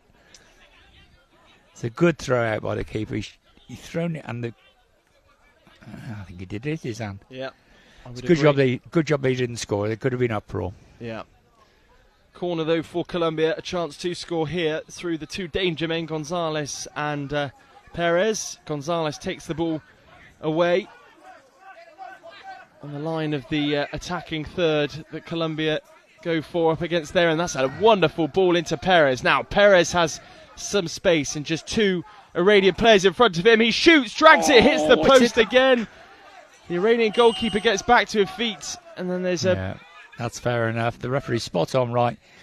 As it's come back off the post, the Iranians got the ball, and the Colombians gone in and clattered him. never said a word. And that's correct. So we're going to have a hold up again here, I'm afraid. We've got a couple of players down on the floor, and it will restart with a free kick to Iran.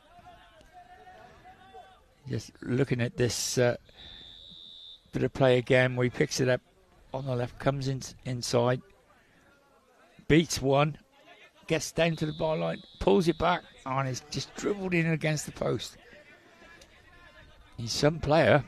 He is some player. Right, what's happening now? Another official timeout has been called. Yeah, it must be a timeout to Iran. This is the longest half I've seen. It's the longest game of football I've ever been involved in. What time did we start? We've been going for an hour and 12 minutes. And this, I suspect, these final 3 minutes is going to take a good 10. Exactly. I'll tell you what, we ain't going to have much time to have a sandwich, are we? Yeah. Between the games. Yeah, we're going to be quite tight on the next game. So, yeah, it's been very bitty, very scrappy. But, and as I say, the sheer length of the game would stretch anyone's patience, really. There's confirmation of the earlier quarter-finals, and of course the winner of this will face France or Brazil, which is no easy task in the semi-finals. No, it's not an easy route to the final, that's for sure. But there again, you get to the last four, none of them should be easy, should they? Really? You're going to have to. You're going to have to beat one of the top seeds. If I'm going to back China at this point. I think they're the most impressive side I've seen. I just like the way they play. I just thought it was very effective. Whether the teams find them out, I'm not sure. Yeah. Japan left it a bit too late in terms of kind of really trying to put them under pressure. Yeah, yes, I quite agree with that. I think I'll hang fire and wait to see. What I want to see is Brazil play like Brazil. And in the games we've had so far, they haven't. And I just wonder if they're holding something back, just doing enough in the knockout games, in the round-robin games, and then explode into some sort of form for the knockout games. But we'll see. For Iran. Just over 3 minutes left on the clock now. Oh, and a yellow card for the guide behind the goal as well.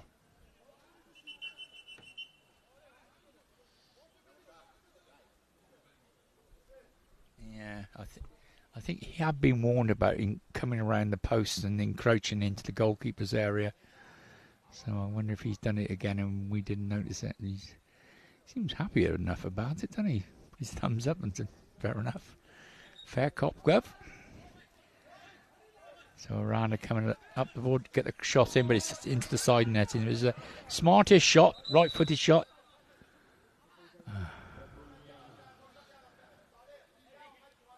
Right. So lost a boot now. Gonzalez was the player that lost his boot there, but that will go back on straight away.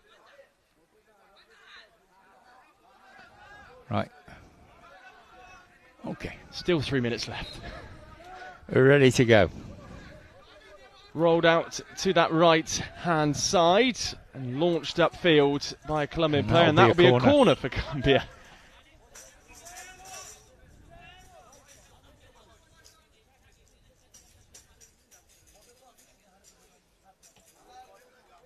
Corner for Colombia in front of the kickboard where the coaching staff will sit. Perez and Gonzalez, the two stars of this side, are the two that are over the ball as it stands. And away we go. It will be Perez to shoot straight into the arms of the Iranian goalkeeper. That hits the back, the throw out there, the clearance of the Iranian player. And Iran looking for an equaliser now. Time is really ticking away with 2 minutes and 30 seconds left on the clock as Perez comes upfield. He's manhandled there by an Iranian player. Now Iran come once more. The number 8 this time in Karimi. And that's a corner. There will be a corner for Iran with 2 minutes and 17 seconds on the clock.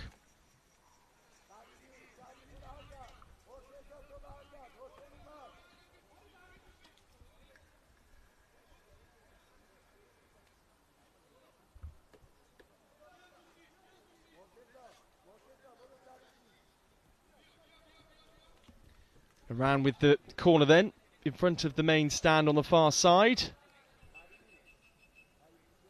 The referee again has spotted something he doesn't like. Not quite sure how he decided that eye mask wasn't on properly when he was facing the other way, but there we go. No, exactly. Here's number 9 for Iran, Sadegh. Oh. Not bad effort, but the Colombian goalkeeper can't do too much about that. It was just outside his box initially, but then snuck back in, which allowed him to encroach on play. And now this is a chance. Well, I did think it was for a moment. Gonzalez looked as though he was clear on goal there, but he's been pushed back into his own half. Off he goes again, Gonzalez. He might look to switch play to Perez, who's completely open on the far right-hand side. Hasn't received the cry from anybody as of yet, but then it comes. Excellent ball over to Perez, who struggles to bring the ball under control initially. Off goes Perez. Almost runs out of room. Perez looking for some room for the shot. Neat bit of footwork from him. Still going here, Perez, and just as he was about to shoot, he was stopped by the number 9, Sadegh, for Iran. And now there's this sort of stalemate moment again over on that far side. 1 minute 20 remaining. Yeah, so we're going to have a drop ball. Not long to go now.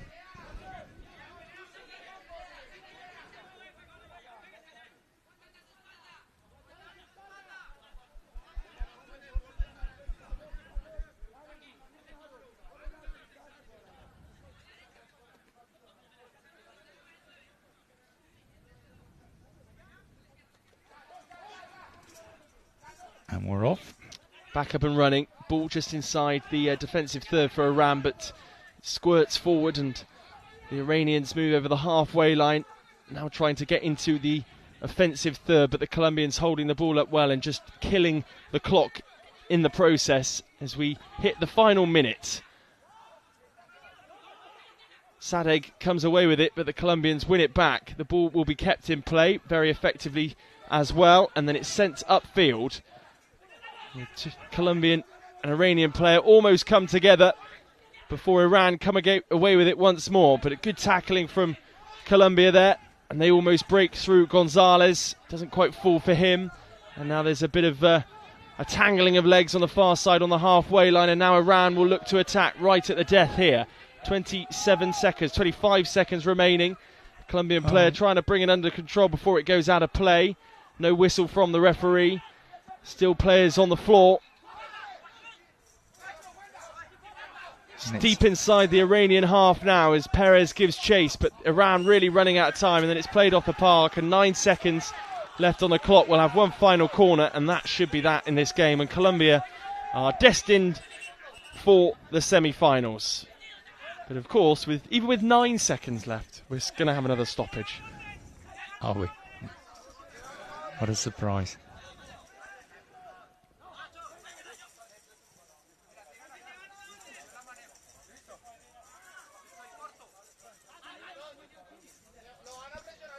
The Iranian goalkeeper organises his troops. The referee will no doubt push them a bit further back. Yep, not happy that they're an inch closer than they should be.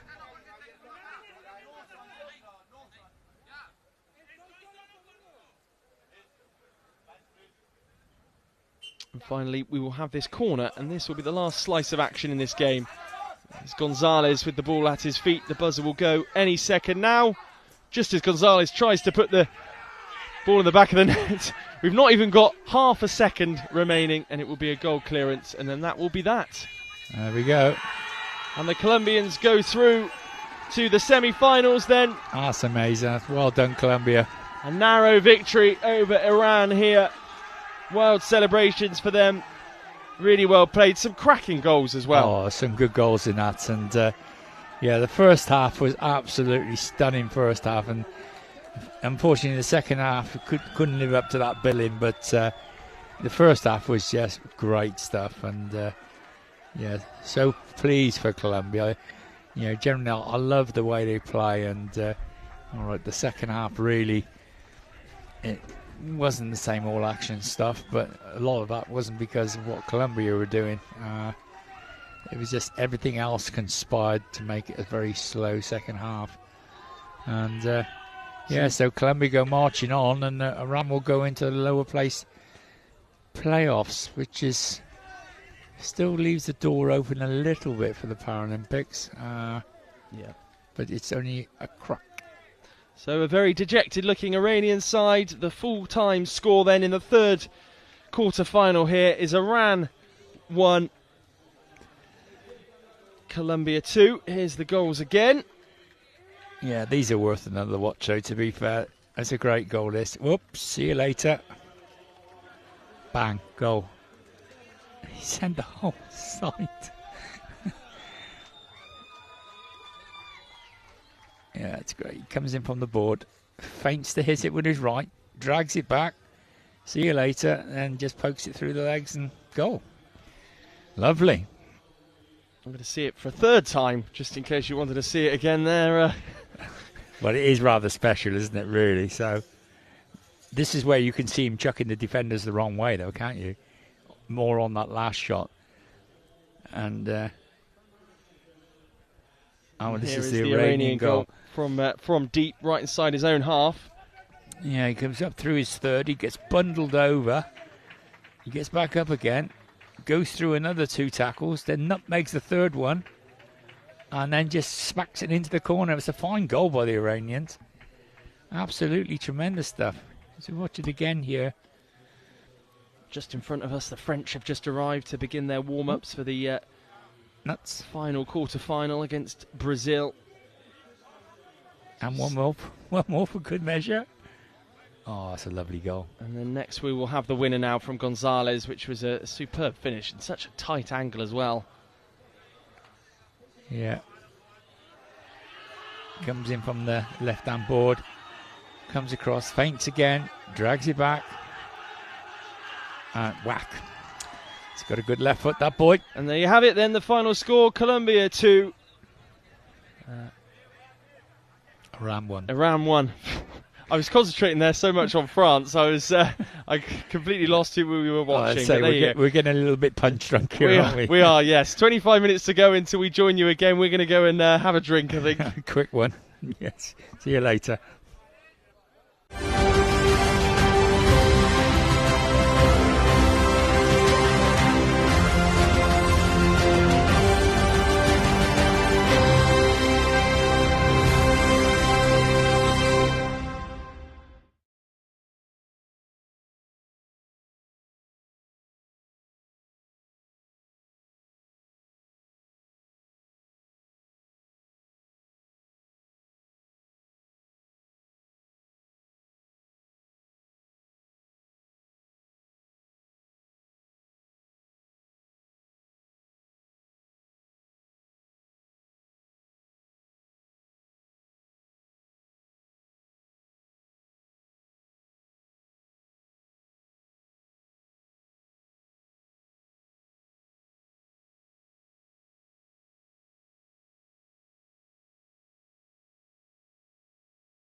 ces féroces soldats qui viennent jusque dans nos bras, égorger d'officiers nos compagnes. Voilà, mes citoyens, formez vos bataillons, marchons, marchons, 15 ans impus, à breuve nos sillons.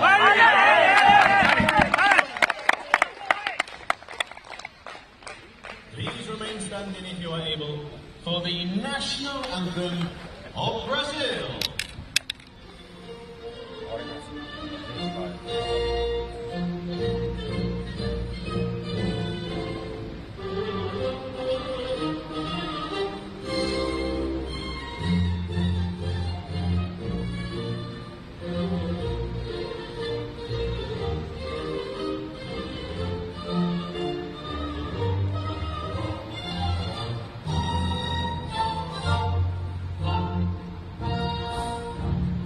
Vira de pirangas mais plácidas, o povo herói do prato retumbante, e o sol da liberdade, raios fúlgidos, brilhou no céu da pátria nesse instante.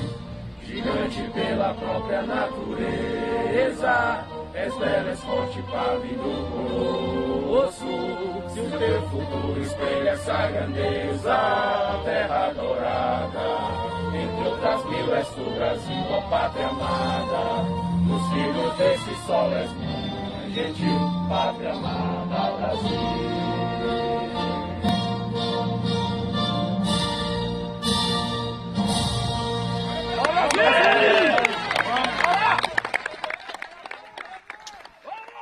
There you have the two national anthems there, Brazil versus France in this final quarter-final here to determine who will go on to face China in the semi-finals.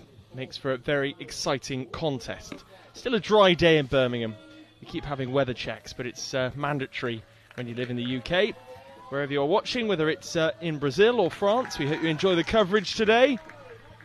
Let's take a look at the two teams then that will go toe-to-toe for a place in the Final Four.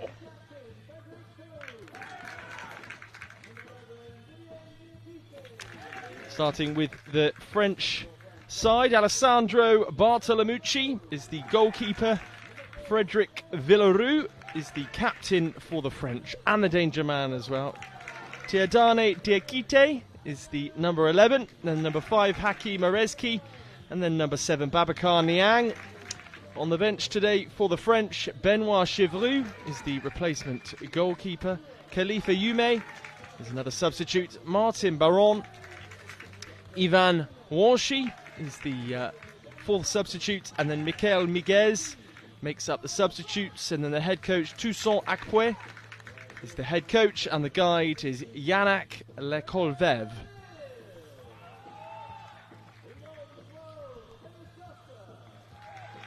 The famous Birmingham clock tower overlooking this sun-drenched pitch. Here are the Brazilians. Mateus Bermusa is the goalkeeper. Number 9 is Parana Silva. Number 5 is Cassio Rice. Number 8, Raimundo Mendes. And number 11, Jardiel Suarez. The replacement goalkeeper, Luan Goncalves. Jonathan Silva, Maicon Mendes, Jefferson Goncalves, Samir Santana make up the substitutes. And then the head coach is Fabio Vasconcelos, and the guide is Edson Jr. Now, we were talking off camera, Dixie, about these two teams. France were impressive when I saw them last week, but Brazil haven't really got going yet in the competition. Well, at least haven't hit the heights that we're maybe accustomed to. So the French will feel they have an opportunity. Yeah, that's for sure. Brazil have been, well, for Brazil, they've been really disappointing. They basically scraped through most of their games, sneaking a goal and winning 1-0. And it's not the Brazil that we're used to seeing. I'm starting to think, is this the changing of the guard? Brazil have been up at the top of the end of the tree for the last 25 years. There's no other country have won the Paralympics other than Brazil, and you're starting to see a few cracks appearing in their side. And as I say, unless they've been fooling us all, fooling me through the group stage and been holding something back. But we're about to find out, because this French side are no slouch. They're a good side, and if Brazil are not really up on the on the case and putting a load of effort in, they're going to get turned over, and that will see the end of Brazil in this competition, which would be a massive, massive shock, because they would be the favourites going into most competitions. So captains are just about to do the toss and the business.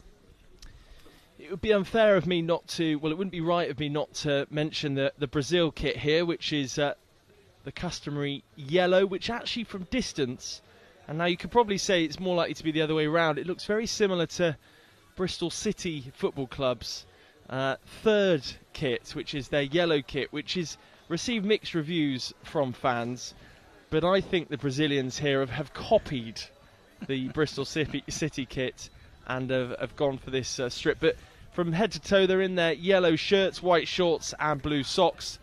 And then the French are in their away strip, it would appear, white shirts, blue shorts and white socks. And if I can just explain to the people who are outside the UK, yes, Bristol City are a mid-table team from the second tier of English football, and I'm sure Brazil will have copied their kit. But the club management and owners have been telling us for about 20 years that we're sleeping giants and we're on our way to the Premier League.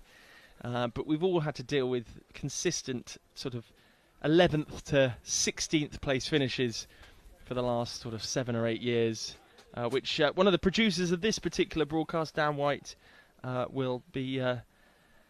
well, he'll probably sigh as I say that, given he is an avid Bristol City fan. Anyway, back to the action. Who cares about Bristol City? It's all about not France, many people care about Brazil Bristol here. City, This is the big one to complete the semi-final listing for later this week. And this is a big crunch match. And interestingly, off the kick-off, the French are sort of in a long line starting from the centre spot where they'll kick off. And directly behind the two players that will get us underway is the danger man, Villaroo, and then Orezki behind us. I'm joined by Dixie Dean. My name's Toby. We're covering the commentary for today. Dixie has put in a far bigger shift than the rest of us, having been here for every game so far through the men's and women's blind football competition. Yeah, I want a long service award, please. Such a celebrity that people are queuing up at the gazebo to speak to Dixie in between the games as well. Well, that's not strictly true, is it? But there you go. I think when you're really ready and get this game going, who we got on the pitch? German referee and the Belgian referee. We're just hoping that this is a bit more of a free-flowing encounter than the last one, the second half of the last one. The first half of the last game between Colombia and Iran was fantastic, and then it just sort of petered out ever so slightly. But a fast start to this game nonetheless. Diadani Diakite is trying to get France on the attack, and then the goal clearance is taken quickly up to the number 9 for Brazil, Silva. He sends a play out to the far side, and Suarez is up against the kickboard in front of the main stand, but they're playing some nice football early on as they spread from left to right and vice versa. Just trying to maintain control of the game. But the French, well, there's a stoppage already. One of the French players is down in some discomfort. He slaps the turf in frustration. He's bang on the halfway line inside his own half in front of the main stand here. And the physio has been called on by one of the referees. And he will trot across to make sure he is okay. But he does look in some discomfort.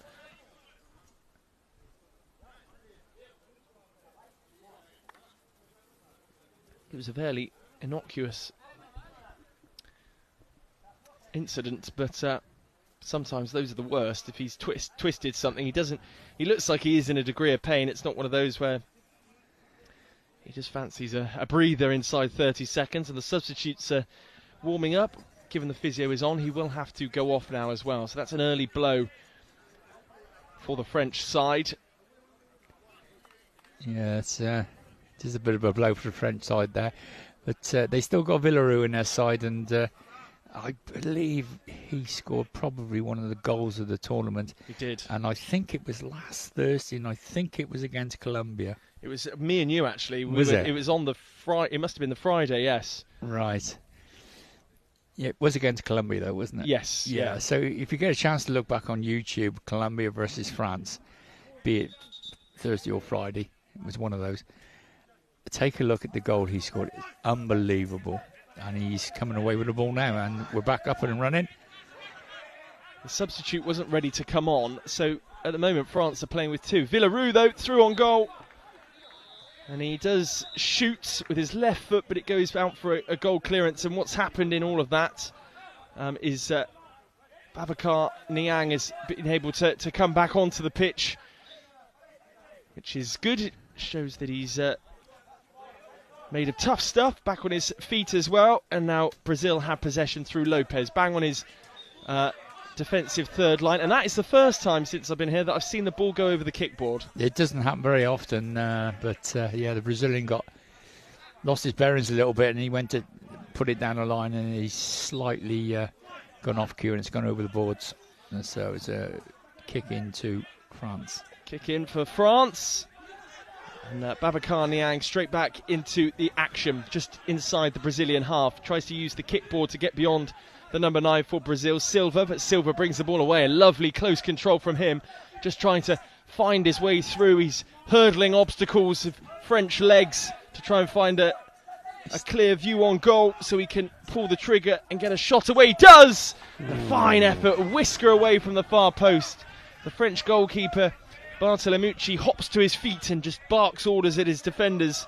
That was a good effort. Yeah, that was a great effort. He worked so hard to get into a position, and when he unleashed his shot, it couldn't have been just inches past the post. And here we go again. Here comes Mendes. Again, he had a good opportunity to maybe strike a goal. A few players just losing their footing. Of course, all wearing trainers rather than studs on this 4G pitch. And that's a shot from it. A fine save from Bartolomucci. That was, my word, cracking effort on goal from the number 11 for Brazil, Suarez. But what a save. Yeah. I'll tell you something, I've seen more in Brazil in these 2 minutes of this game than we've seen in the whole tournament. Perhaps they have been hiding their bushel, as they say, and we're going to see the proper Brazil in this game. But they've certainly had a couple of 3 chances there. That was one of the best saves I've seen, certainly in this competition so far. Bartolomucci there, the French goalkeeper, keeping a rejuvenated Brazilian side at bay.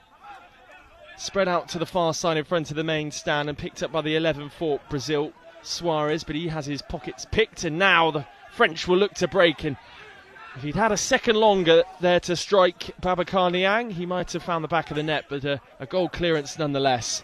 Upfield it goes, and that will trickle all the way through, unfortunately for the Brazilians, for a French goal clearance.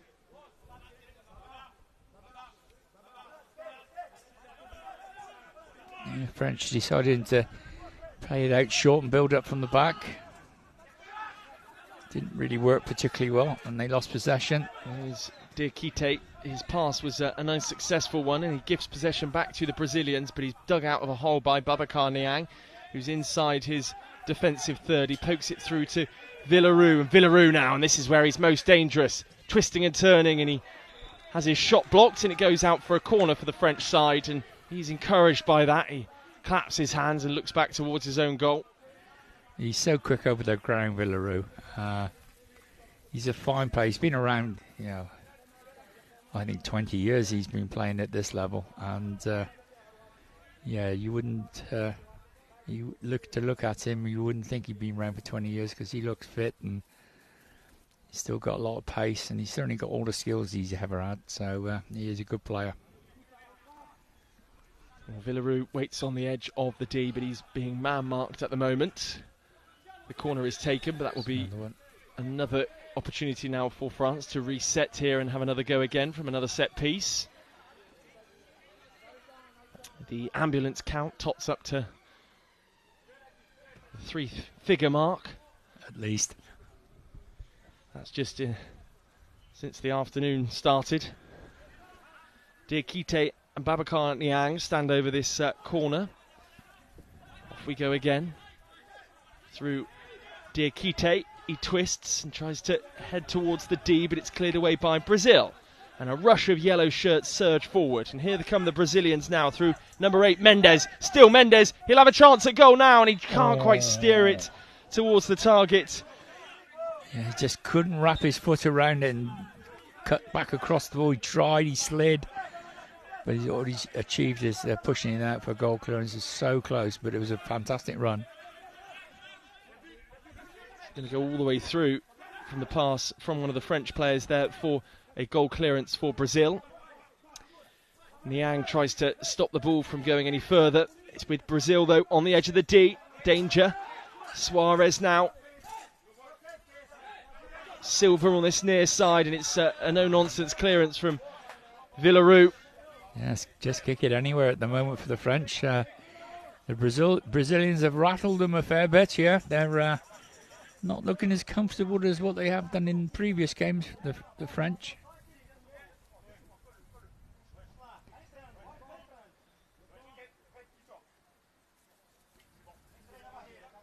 Corner for Brazil on this near side in front of the coaching staff. It's taken. It's with Suarez. He checks onto his left foot. Tries to get the ball out of his feet in order to line up the shots, with his French players sliding on the floor to try and get their bodies in the way. It's still with Suarez. He's just tucked inside the offensive third. Spills out into the middle third, and it's picked up by the number 9, Silva. Silva arcs his run and then steers it goal bound just before the number 8 for Brazil. Mendes tries to poke it beyond. The keeper, Bartolomucci, scoops it up. Roll back out. It's in French hands now, and Villaroo sends it out to that right-hand side. Babacar Niang gives chase, but he misses his tackle. And Suarez will bring the ball away. Up over the... and completely through the middle third. Still going, Suarez. His final touch is poor because Villaroo got in the way. And now the French will break through Diakite, but that's a pretty blatant trip right in front of all the officials and the coaching staff, and it will be a free kick for France. And the Brazilian coach, he's not shouting, but he's talking to the referee saying, how can that be a foul? I'll leave you to make your own mind up about that. I feel like I could probably explain that one to him if he needed. Might just want to see a replay of that. Yeah. The most blatant trip you ever did see in your life. But isn't it strange how people see different things and on the pitch and have a different opinion? But Brazilian coach is a nice lad, as I say. He used to be their goalkeeper many years ago, and he's enjoyed a good few years of coaching with them and very successful. There's Villaroo, just checks back onto his right foot. We're playing the football in the middle third at the moment, but the Brazilians now take over, move over the halfway line into the offensive third in their favour, looking to try and test Bartolomucci, who's stood firm so far, pulled off some fabulous saves. Now the French will look to counter-attack, and a big barge there between the French and the Brazilian player, and the French will receive the free kick, despite the fact that the Brazilian player probably came off worse. Yeah, he's not talking the Brazilian now, and he's hurt the French lad here because the French boy was going at a bit of a rate of knots, wasn't he? And he's ploughed straight into him. You know, I've said it in previous commentaries about this word void. It is so important, and if the defenders don't say it, how are the attackers supposed to know where they are? And for their own safety on the pitch, they've got to say it. And unfortunately, some don't, and you end up with all sorts of injuries. And yeah, it's totally unnecessary because the laws of the game state if you're not in possession of the ball and you can hear the ball coming towards you, you've got to say void. And we're off. Off we go again, and a fine shot from range. It was the number 7, Niang, for France. Flashes across the face of goal. It's a goal clearance in the end, but the Brazilians pick it up, and that was a dangerous moment for them. Brazil on the halfway line through Silva. He squares the ball out to that far side of Suarez, right next to the kickboard in front of the main stand. He tries to check back in, but he's been hustled and harried by French players, not allowed any time to breathe on the ball and gather his bearings. Villarreal gives chase, and then it's spread out to the left-hand side. It's with the number 8 for Brazil now, Mendes. Mendes ups to go the opposite direction. Beyond Mendes here is Silva. Suarez in possession now, moves over the halfway line. Silva now with a bit of space down the right. Can he pick the right pass? Oh. A whisker away from finding the boot from Mendes. That was a delightful ball. He's angled it in to that far post area, and the Brazilians is rushing in on it. He just fails to make contact with the ball. Tremendous bit of play. Would have been a fabulous goal. Bartolomucci doesn't look like a player that will be beaten easily, so it might take a bit of luck or a little tap in from a bit closer to actually beat him today. The number 5 is making a marauding run forward, Lopez there, and he receives a free kick. Yeah, he's well sized down by I think it was number 7 of France. So just outside the attacking third, pretty central. And I wonder what the Brazilians can conjure up here. But as I say, in the first 6 minutes, I've seen more in the first 6 minutes in this game than I certainly did in the previous 3 games in total for Brazil. It's certainly back on it a little bit. I think the coach must have got around them and over the last couple of days and said, come on, boys, we're going to lose our crown here if we're not careful. Jardiel Suarez has a responsibility of trying to orchestrate something here for the Brazilians.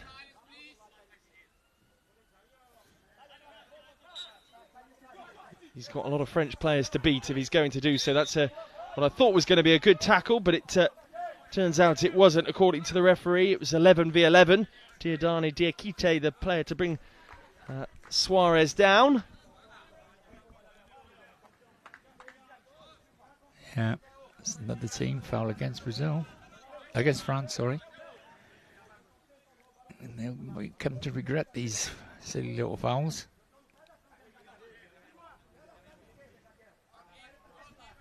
And on the just on the attacking third for Brazil, still pretty central. Here is Suarez. He looks to toe punt it, goal bound. They'll get the corner, Brazil. It ricochets off a French player. And the corner will be taken in front of the main stand on that side. The sun is out, the sky is slightly grey, but everybody enjoying the conditions and a good crowd in as well for this fixture. I think as the tournament's worn on, the crowds have just got a bit bigger with other athletes enjoying a bit of spectating in between games. Here's Suarez.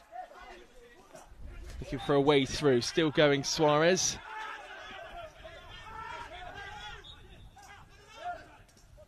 Sent upfield.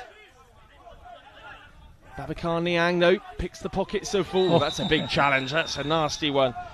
Mendes. And number 7 again, isn't it? He's absolutely scythed him down there. I think he's going to get a card for this, you know. Yeah, Babacar Niang taking a bit of a talking to. Yes, yellow card for him. Yeah, quite rightly too. It was his second or third foul he's done, and that one was particularly aggressive. And yeah, he's absolutely scythed him down. So, well done, referee.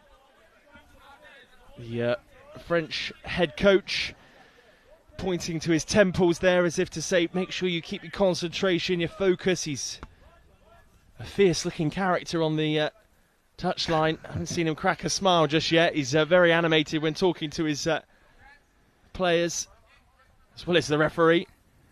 And again, the two players over this one for Brazil are Suarez and Mendes.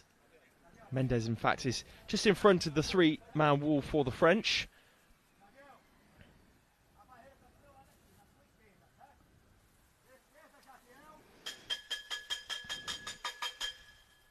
You'll hear there the tapping over the speakers of the post as the Brazilian guide affords them the opportunity to gather their bearings as they try and find the opening goal in this game.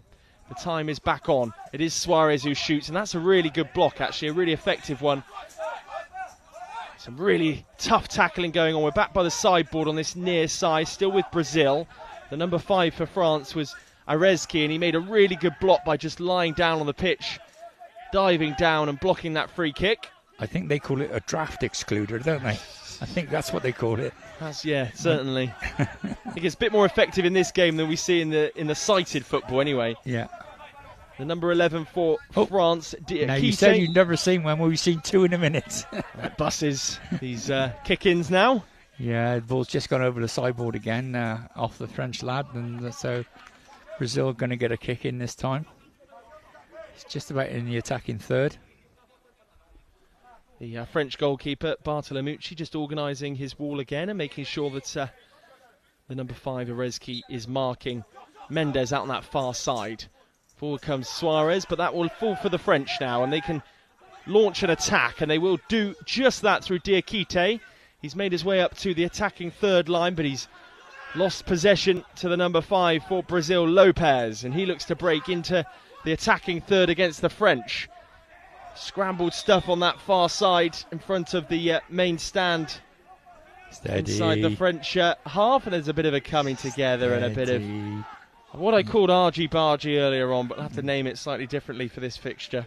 Yeah, there's a foul committed by the Brazilian number 5. He was a bit rash, and he made contact with the French lad, the French number 5 as well, and unfortunately the French number 5 didn't like it and wanted to take issue with him. But the two refs were there pretty sharpish, and they broke all that up, and we're going to restart with a free kick to France. I wish the guy would get out of the way. He stood right in front of the scoreboard. Can't see it. As soon as I can see the foul count, I'll let you know. I can't see it either. Unfortunately, No, my view is skewed by Silva of the Brazilian side, but we're back underway. And here comes Suarez on the attack, and that's a big collision there. Will be a corner for the Brazilians. So we're on 3 each on the fouls at the moment, so it's a good chance one of them's going to be giving away some 8-metre penalties before long. And Toussaint, the French coach, is very animated on the side there. He wants a little bit more from his team. I think the way Brazil are playing has surprised him. I think he like myself, he's watched Brazil in the previous 3 games and not been that impressed, but they're certainly playing better in this one. Yeah, he's shaking his head down there. Here come Brazil then. The corner is taken. Big opportunity. It fell to the number 9, Silva, but he fired straight at Bartolomucci. The referee scrambles out of the way on that far side, right up against the kickboard in front of the main stand. Here's the number 11 now, Suarez for Brazil, trying to orchestrate a way out, and it goes out in the end for a goal clearance, which is taken quickly by Basuma. Basuma fires it out to Mendes in front of the main stand against kickball. Mendes still going here, almost lines up a shot. Took several players out of the game there for the French, and then they all clustered together and worked in unison to take the ball away from Suarez. Suarez back in possession now. He's the real threat for the Brazilians, and that's a fabulous challenge by the number 5, Arezki, for the French. The ball rolls along the whole half-metre line. Who wants it first? Well, it's Mendes in possession, but he's forced back towards his own goal. Eventually, the Brazilians consolidate, and it's picked up in the middle of the park by the number 9, Silva. Silva beats one man. Still going Silva. Almost beats a second. And then it spills out for a corner. Good play by the Brazilians. He looked really elegant, covering the ground then. He was sort of gliding across the top of it, and he was beating the French at will, really. It was no problem at all, and they eventually got one player tight to him, and his shot was deflected out for a corner. So great play by the Brazilians. I don't know any Portuguese, but I think the guy behind the goal was calling for calm from his Brazilian players just then as they brought the ball forward. Here is Suarez again. Suarez up against Diakite. Diakite wins that battle. And then the number 9 for Brazil picks it up. Silva. Silva strikes, but he's blocked by Villaroo. And Villaroo wins back possession altogether and then just swipes the ball out to the far side. Still inside the French half. They're still under the cosh here a little bit. But it's stung up against the kickboard now. Here comes Suarez. Lovely skill. He fired towards that bottom corner. I think it was just missing the target, but the danger hasn't passed. Gee. And we've been joined in the gazebo again by the ball. Coffee cups are going all over the place. Oh, dear. I think we're going to have a clear up here at half-time. I think so. And there's a timeout called as well, and a breather for both sides with 5 minutes and 51 seconds left on the clock. This is definitely a different Brazil side than what we saw in the group stages. I know it's the same players and everything, but they're playing so much better, so much like the Brazil that we've seen for the last 20 years. And at the moment, there's really only one side in it, and that's Brazil. They've done everything but score. And they've been in and around the box, and they've been lively, good breaks, and they just want that little bit of luck on the end of it, and they'll be scoring goals. But at the moment, France are still in the game, holding in there. The French keeper is having a good day, and the two guys at the back are working really hard, and they're holding it to 0-0 at the moment. So I suppose their philosophy will be, well, let's get to half time, and if we can keep it 0-0 at half time, we'll give it a go in the second half. I would have thought, because we haven't seen much of Villaroo, really, have we? Because we know he's quality. So he's going to have a purple patch during the day. So perhaps we'll see his purple patch in the second half. Still goalless then in this quarter-final match. Argentina and China through already, as well as the Colombians. Colombia will face Argentina, an all-South American semi-final, and the winner of this one will face the Chinese, who were very measured in their win earlier on today. Yeah, I think we agreed that they were efficient, very efficient. They certainly were. We're back underway, and a clear run on goal here for the French, but it's dragged wide. Babacar Niang, and it receives a ripple of applause from, well, both sets of staff, really, because the French are encouraged and the Brazilians were happy with the way that marshalled out of play. Here come Brazil again, through their number 7 at real pace. And it was the French number 7 who stopped him. Certainly was. It's very much end-to-end at the moment. France are coming back into it a little bit. It's not all Brazil now. Goncalves is the player that's come on. If you did just miss that during the timeout, he's replaced Jardiel Suarez during that break. I think Toussaint, the French coach, is jumping up and down going mad. He wanted a foul for that, and I can see why he did. It never came. The French remain unchanged as Villaroo moves over the halfway line. Still going here. Villaroo, can he find the finish? He's bundled down. The referee judges that to be a goal clearance, and that the two players just had a normal sort of shoulder-to-shoulder coming together. Yeah, he was just leaning into Villaroo, and Villaroo wasn't really particularly well balanced, and he's gone down, but it's not a foul. He's got to be stronger than that. There was a second change as well during that interval. The number 4 is on for the Brazilians. Replaces number 9. He's Mendes. He replaces Silva. He's just tucked in. Mendes, and he fires at goal. Just misses everything in the target, but he wasn't too far away. I'm pretty sure Bartolomucci had that covered. Yeah, it was a very tight angle he's hitting it from, and it's rattled into the side netting. But unfortunately for him, it was the wrong side of the side netting. The Brazilian goal guide behind the goal, Edson Jr., very animated as he tries to sort of siphon the ball into the net from his players. Here's Villaroo over the halfway line into the attacking third. Still going, Villaroo! Oh my What a word. fine save that is. And rightly, Basumu celebrates there in the Brazilian goal, because that was a remarkable save, and here is the replay.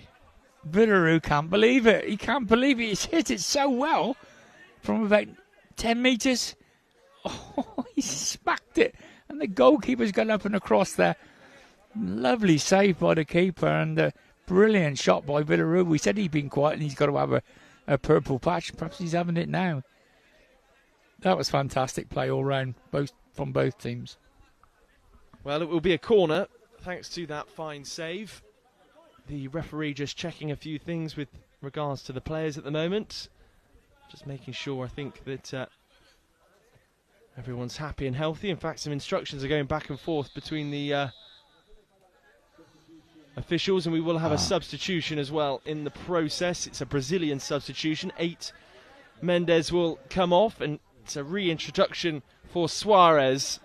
Yeah, I was surprised they took Suarez off, because I thought he'd had a good first 10 minutes, and but the Brazilian coach has probably just seen what happened. Suarez is a bit more muscular and probably wants him on there to break those things down. The players lock legs straight after the corner. They're tucked right into a narrow portion of the pitch near the Brazilian goal line. The French might pick it up here, and another effort goes a begging for Villaroo. It takes a deflection off a Brazilian defender's leg, and we have a corner on the opposite side. That's a silly thing to do, isn't it? You know, you've got the Brazilians right out on the board, and he does not know what's behind him, and he's backheeled it, and he backheeled it straight to Villaroo. Villaroo's had a little shot there, but it's gone wide. He was under pressure. So there's a corner on the other side.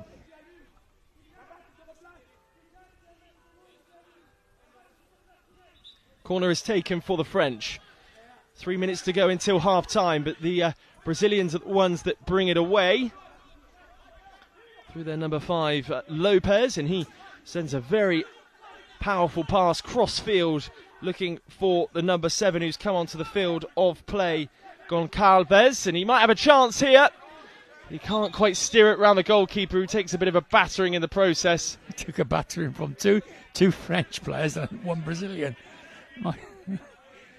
Yeah, he's all right though. He's up on his feet. The referee is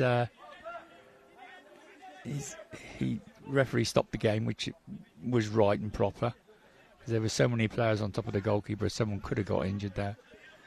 So he's just going to give a bounce up to and drop the ball for the French keeper to come away with. And we've got just under 3 minutes to go.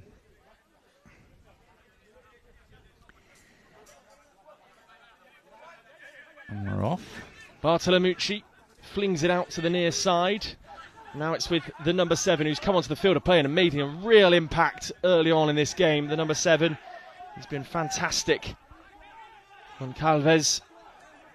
Now the French come forward again, and we're back into Brazilian territory until it's kicked forward once more. It's back and forth stuff. Babacar Niang now looking for a route through. Aggressively so, and he's ended up on the floor. It will be a goal clearance taken quickly by the Brazilians. They fancy a goal before half-time. Flung out towards Goncalves, who has been identified as a danger man by the Brazilian goalkeeper. Plenty of time for the French defender to clear the ball away. Just lumps it long, and it will go out for another goal clearance with 2 minutes now left on the clock here. Yeah, Brazil a little bit more measured this time. Here is Lopez. Neat bit of footwork from him, and then he chips it out to the side nearest the main stand, and that will go out for a corner for the Brazilians. Took a deflection there off Diakite, and Goncalves goes across and joins Suarez in preparation for this corner. We got a substitution coming up for Brazil. And we're going to have a substitution for Brazil with Mendes coming back on, and I think a timeout as well by the looks of things. Oh, yes. I wonder where the guy was going. 2 referees take their spot in the middle of the park. Here's the Villaroo chances again, but he's been his usual self, his usual menacing self in front of goal. That's tremendous all round, isn't it? Absolutely tremendous. Yeah, he's picked up the ball on the side, off a Brazilian, cut inside, and he's just lashed it towards the top left-hand corner, and the keeper's done really well. He's got across there so quick, and there's another effort which was deflected round the corner. So, yeah, Villaroo's starting to step up a little bit. The Brazilians are starting to step up a bit. So, this is all good stuff, and bodes well for the second half. Because as the game gets, we get deeper into it and it stays 0-0, the tension will rise amongst these two teams. Because, well, France have already pre-qualified for the Paralympics, but Brazil haven't. So they want one of the qualifying places, and to get that, they need to go on a little bit deeper into this competition. Mendes is back on for the Brazilians, and this corner will be taken on that far side as we see it, next to the main stand at the gazebo end.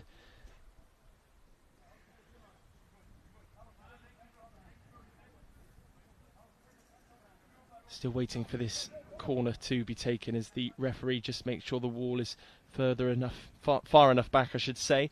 7 and 11 for Brazil over it. Suarez and Goncalves. And we are back underway. Goncalves takes the ball, moves it onto his right foot, and now it's with the French and the danger man, Villaroo. Not as many people to beat this time for Villaroo, but he's just barged off the ball by the number 5 for Brazil, who then keeps the ball in play very intelligently so. And now there's a coming together between both the number 5 for Brazil and Villaroo. Goal clearance for Brazil, which makes its way all the way down to the other end of the pitch, and it will now be a goal clearance for the French.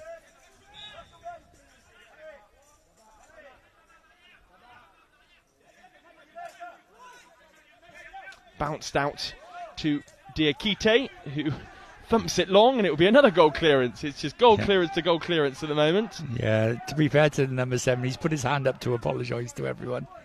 I think as soon as it left his foot, he realised, I've made a mistake there. And if he didn't realise it, Tucson was directly behind him. I think he told him in some order. Babacar Niang pushed up against the kickboard on that far side, and he battles past his opposite number. Really good work from him. Suarez still going here. Diakite into the arms in the end of Basuma, and it's launched back towards the kickboard, and Suarez picks it up. Is there a chance here before half-time for either side? It could fall to Brazil. Can it be scooped past the post? It is past the post, but the wrong side if you're a Brazilian player. The referee blows his whistle. Yeah, his shades come off. Let's put them back on. So you don't have to stop play. Just let the players put the shades back on. Well done. 27 seconds left on the clock, and Bartolomucci just bounces the ball out to his number 5. Rezki, who's a pretty strong defender, and he always sort of stays back as an acting sweeper in this French team. Bit of a collision there with 7 seconds left on the board. Time ticks away. And that is the end of the first half of the final quarter-final of the day. And bar the Villaroo chance, we've not had... well, we had a good chance, actually, that's a lie, for Brazil early on in the half. And 2 fine saves, one from each goalkeeper, in fact, Dixie. Yes, it's not been a nil. As I said last week, there's nil-nils and nil-nils. And that wasn't a boring nil-nil half. There was entertainment going on all the time, and bar for some excellent goalkeeping and last-ditch tackling, I'm sure we'd have had 1 or 2 goals. But we, as we look at a few of the efforts that have gone on, that was a bit long-rangey, but still a chance. This is a big chance, and he just loses his bearings there a little bit. Another chance for Brazil coming up. And on the balance of play, who do you think's been the stronger side? I think for the first 10 or 11 minutes, Brazil. But for the last 2 or 3 minutes, 4 minutes of this half, I thought France had come back into it really well. And they've what a save that was. They've really pushed the Brazilians back. So, yeah, it's all good stuff in the moment. Enjoying it. Well, goalless in the final quarter-final. Here's a short video now. Explain the rules of blind football and a message from IBSA. It's fast, technical and tense. This is your guide to five-a-side football. There are 5 players per team, 4 outfield players and a goalkeeper. The aim of the sport is to score a goal by kicking the ball into your opponent's goal, and at the end of the game, whoever scored the most wins. Players must wear eye shades to ensure that all players have the same level of vision. That is apart from the goalkeepers, who aren't required to wear eye shades and can be fully sighted. Their job is to keep the ball from going in the goal behind them. But how do the players on the field know where the ball, or indeed the goal, is? Well, the ball in blind football is specially designed to make sound whenever it moves. Also, each team has a guide behind the opposition goal to help direct them. Each player is required to shout "Voy" when going for the ball. This ensures every player has the cues they need to help build a picture of what's going on and what to do next in defence or attack. To help this, total silence is required from the crowd until a goal goes in. Voy is Spanish for go, and it was the Spanish who were credited with originally developing blind football in the 1920s. As well as the Paralympics, teams from all corners of the world can compete at World, European, Asian, African and America's Championships, as well as a World Grand Prix. Blind football can be played by both men and women, with the historic First Women's World Championships coming up in 2023. So what are you waiting for? Give it a try.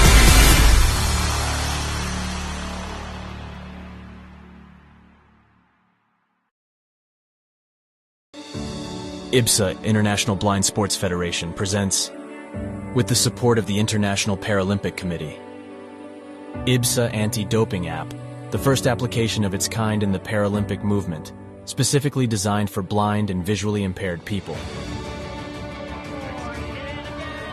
Athletes, coaches, medical staff, managers, and the public in general now have a powerful tool to stay focused on the principles of clean sport. Scrolling down the main menu, you can find all the important themes you need to know to play fair and be alert to testing procedures and necessary adaptations for athletes with visual impairments.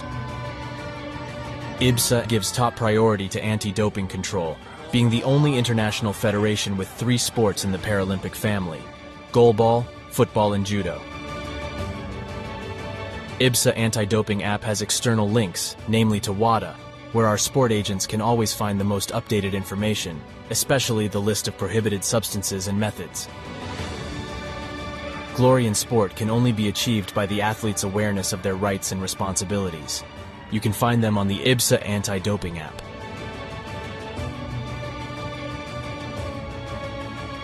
IBSA is continuously promoting anti-doping education to all its affiliate athletes and sport agents, not only about the consequences of the use of doping and the risk of using supplements. IBSA believes that education is the major tool to fight doping in sport. Informed athletes can make better decisions. Download the app now at the usual operating system stores. And ladies and gentlemen, we have seen history being made today. Such a great team at these championships. IBSA. Beyond sight. Feel the sport.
Perfect timing. We're ready to go for half number 2 in the final. Well, it's the final half of the quarter-finals.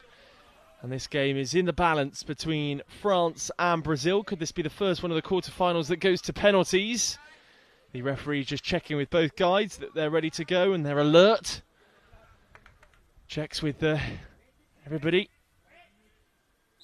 And off we go. And the Brazilians attacking the coffee shop end.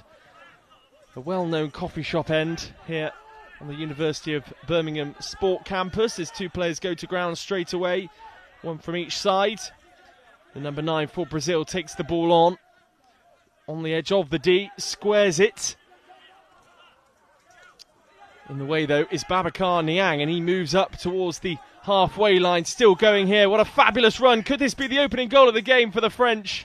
Stopped right at the last there. Yeah, it was good defending by the Brazilians. They closed in on him just as he was about to let fly with a shot, and almost saved a certain goal, I would suggest. And Villaru's made a mistake, and he's put that out for a corner. Corner for the Brazilians, and Villaru puts his hands on his head in disappointment there. Bit upset with himself.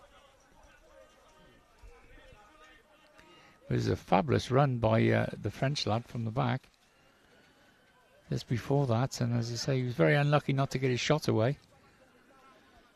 And I think he might have opened the scoring if he had it. But here come Brazil from the corner. Here's Suarez, finds himself in a more central position with that arced run, but the French steal the ball away from him and move upfield. We're a minute into the second half, and the number 9 thwarts any danger posed by the French, and the referee waves play on. No foul there as far as he is concerned. Makes his feelings known, and then a big collision. You can hear that collision as well, and that's hurt. Villaru's down. Villaru, and he goes down. And sorry to say, that is Villaru's own fault.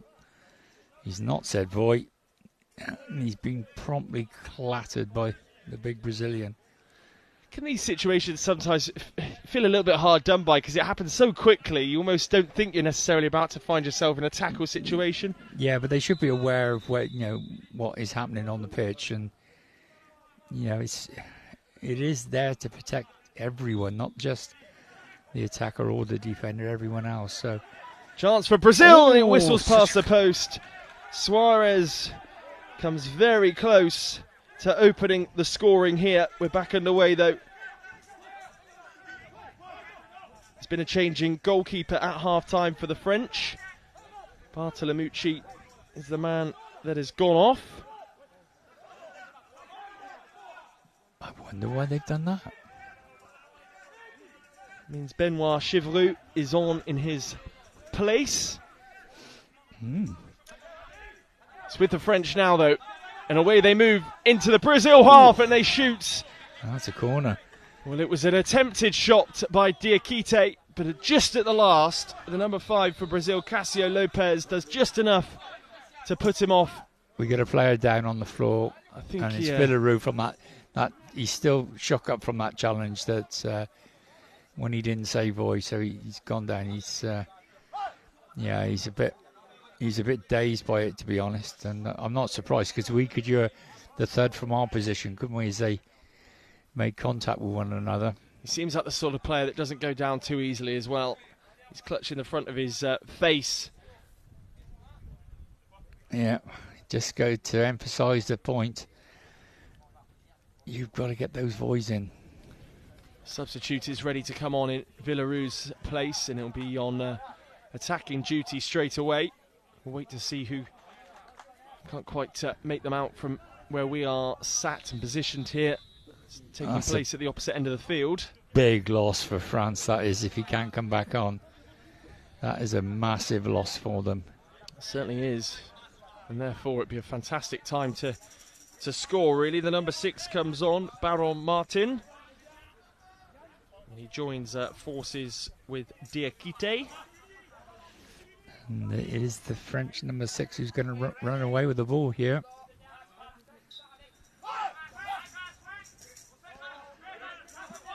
And he's been robbed. He certainly has, Martin, but it all ricochets almost back into the path there of Martin to try and poke home, but the Brazilians come away with it. But it's back in French hands. This game is getting a touch scrappier now as Babacar Niang tries to find some room for the shot. Big coming together of players, and the referee's whistle goes. There's a push, according to the referee. It will be a Brazilian free kick. The French retreat. Yeah, foul was called from this side. The referee on this had a far better view of it than the referee on the other side. The ref this side was behind the field of play, so he could see that, whereas the other ref was in front of it, so he wouldn't have seen the push. So that's 2 fouls against the French already.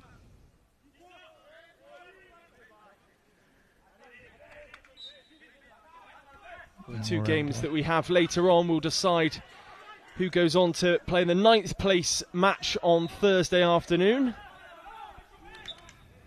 Just as it goes out of play again, it will be a goal clearance for the French. Chevroux takes it quickly up towards Martin. And number 9 intervenes, though, Parana Silva for the Brazilians. Back into French territory it goes, but there's a bit of confusion between the 2 players, and it goes behind for a corner. And Chevroux, the goalkeeper for the French, just has a word with his defenders just to remind them to communicate, I'm sure. Yeah, that was the problem there. Not talking to one another. Referee pushes them back to the prescribed 5 metres.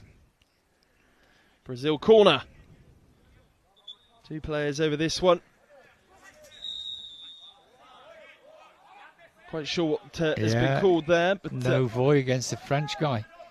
He's come steaming into the Brazilian, and he's not said a word. He's just run straight at him. 3rd foul already. Yeah, we've played 2.5 minutes. Oh dear. This is a decent angle as well for Brazil, because they've kind of got a head start on that arced run from the usual corner.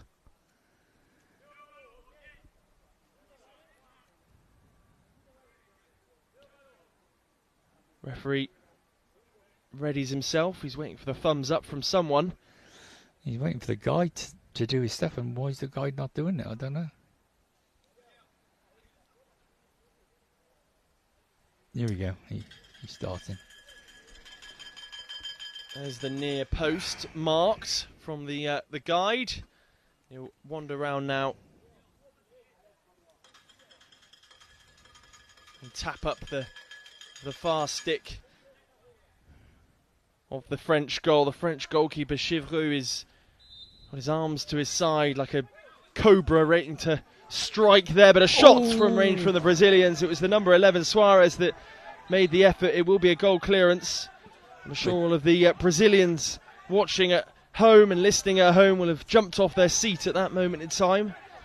Yeah, there was a Brazilian right on the far post as well. Any little touch off him, he would have been in. Chance now for the French. Here they come. An attempted shot is stopped before it can even be unleashed by the number 9 for Brazil, Silva. It's spilled out to the far side in front of the main stand, and that will be a goal clearance. Brazil's goal clearance. And the French go back towards their own half. It's flung out up towards Suarez. Suarez looks like the danger man for the team in yellow. And now the French come again, having lost the ball there, Brazil. But that's France, sorry. That's a fabulous tackle there by Cassio Lopez. France back in possession once more, and then I think Niang just lost his bearings a touch, and now the defender for Brazil is through here. Could there be a goal? He misses his footing. He decided to go it alone. He was frustrated with the attackers not finding the net in front of him and thought, right, I'm going to have a go myself. Yeah, it was a great run by him. He's just lost his balance a little bit towards the end there when he about to take the shot, and ended up having a big air shot, but good run. Martin in the middle of the park, in the centre circle, taking his time just to twist and turn and go back and forth. I wonder if we'll see any more of Villarreal in this game. The man that Martin came on to replace following that strike to the head. Players coming together now on this near side on the kickboard. It's spilled out. It's not quite gone out for a goal clearance yet. The French clear their lines, and it will run all the way through to the Brazilian goalkeeper. Thought for a minute his throw out there might have gone out on the full, but he does really well to find the number 9, Silva. Silva uses some skill. Can he strike on goal? He does. Flashes across the face. Again, there's a Brazilian at the far post. They're looking for that far post area all the time. Goal clearance just dropped out to Niang on the near side in front of the coaching staff. And No void against the Brazilians. yeah, Brazilian bench is not happy about that. But they're further away from the play than what the referee is, so how they can argue the point, I don't know. 10:26 left on the clock.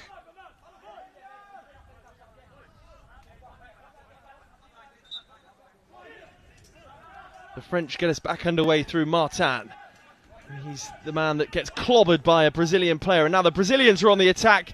Big chance, but for Babacar Niang, who steps in and stops the attack. Ball is kept in play. The Brazilians send it back upfield through Cassio Lopez over the halfway line. The Brazilians still going through their number 9. Still with Brazil, shot on target. Decent save. The goalkeeper made himself big in the French goal, Chevroux. And that's a trip there from a French player, the number 7, Niang. And now it's a really good opportunity from this set piece for the Brazil side. Just going back from that previous run, I don't think the keeper knew too much about it, to be honest. It's an excellent strike by the Brazilian. The keeper just stood there and it just bounced off his chest. And so I'm not too sure if he was aware of that. But the important thing now is Brazil got another free kick just outside the penalty area. And that foul count, even though they haven't adjusted the borders yet, I'm pretty sure will rack up to number 4. Yes, it will. So, no more fouls for France, please.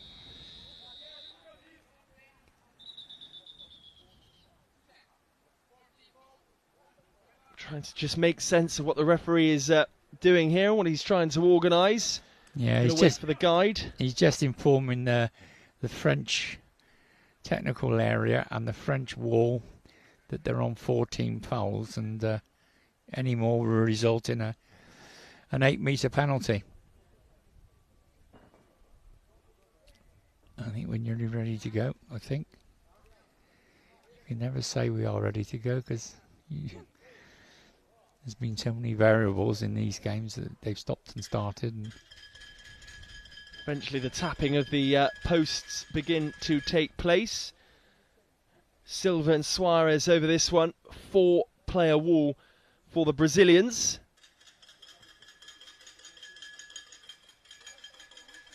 That's quite excessive, isn't it? My word. How many times is he going to go up and down that post? Off we go. Checks back, fires at the wall. It was Suarez that took the effort on. The French do their job diligently, robustly. Herculean effort now down this right-hand side from DK Tidiane. Cleared away by the number 5, Cassio Lopez for Brazil. Martin now on the far side in front of the kickboard, in front of the main stand, trying to force his way through. And there's an injury to a French player. It is Diakite Tidiane that is the player on the floor. And the guide has come on to see whether there's the need for further treatment. Didn't see what happened to him, did you? No, I didn't. Because he was not involved in the action at all. Looks like we're due a substitution as well for the French. The physio will come on and treat Tidiane. The number 6 for France will give way. But in your own time, physio. Oh, my word. There's no sign of the French physio as it stands. Here he comes at last. I think he forgot his bag.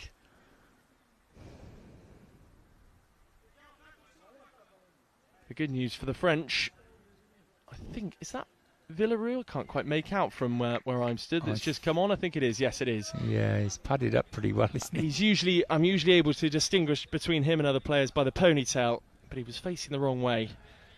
He's back on, ready to get back into the action. But first, treatment taking place for. Is that blood all over his shirt? I think it might well be, actually. Yes, there's a smattering of blood across Villarou's shirt.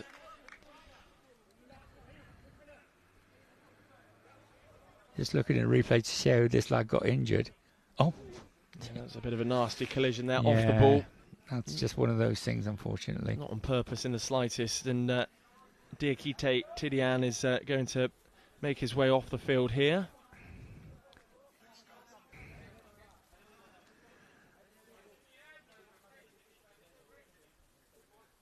Yeah, he looks pretty shook up, doesn't he, in the number 11. He's not moving very well at all. As he's clutching onto the physio. It means the player that's just come off Martin, the player that just came off for Villarreal, in order for him to come back on, is going to be called straight back into the action. Yeah, he had time for a drink, just about. And it's a long stoppage, 9 minutes and 23 seconds left on the clock. Let's not forget, France are also on 4 fouls, so they got nearly 9.5 minutes to go in this half not to commit a foul.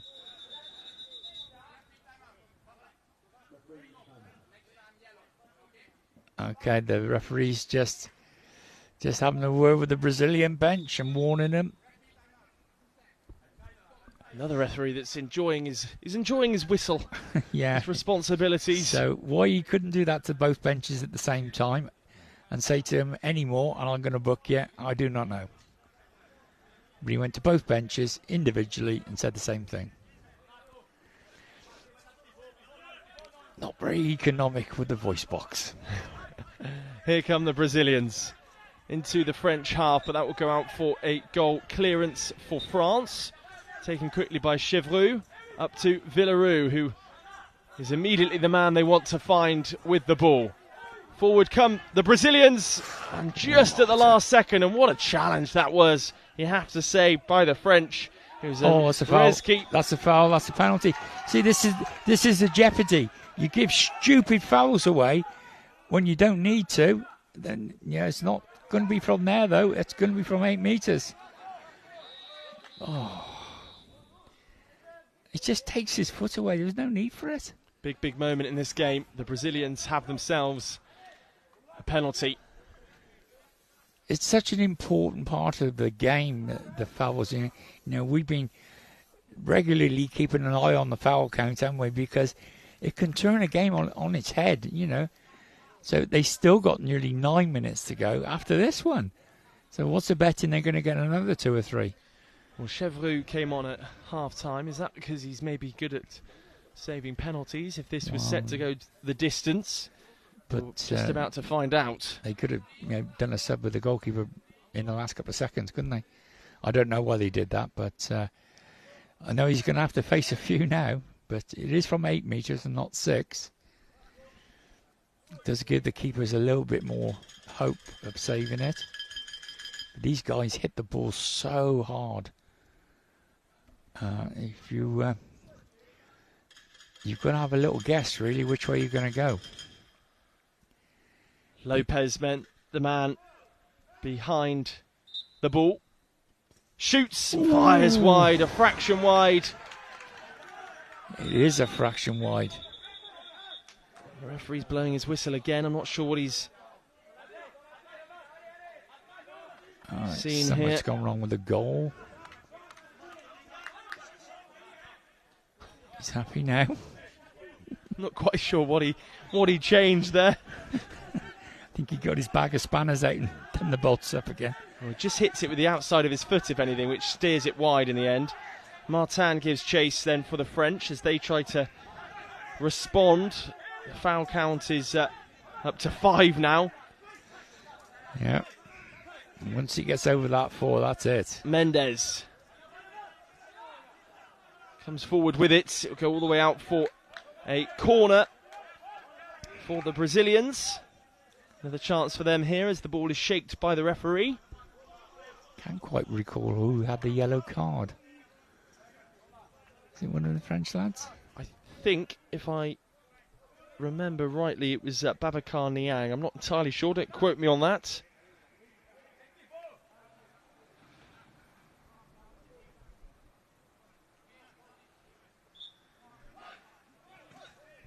It's another corner. Fired off the French defender for a corner. Referee very kindly is quick on the spot and retrieved the ball for them. It's out on that far side in front of the main stand.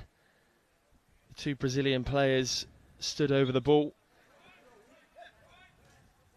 Fired into the box, and just as Mendes was about to take a swing at it, he was dispossessed. But the Brazilians come again. No foul, says the referee, against Villaroo, who comes clattering back into the same player he'd just taken out. Still in French territory, but now it's been pushed back into the Brazilian half. But several Brazilian players just taken out of the game there by Suarez. Still going here, Suarez. Fabulous run from him. Will it go all the way through?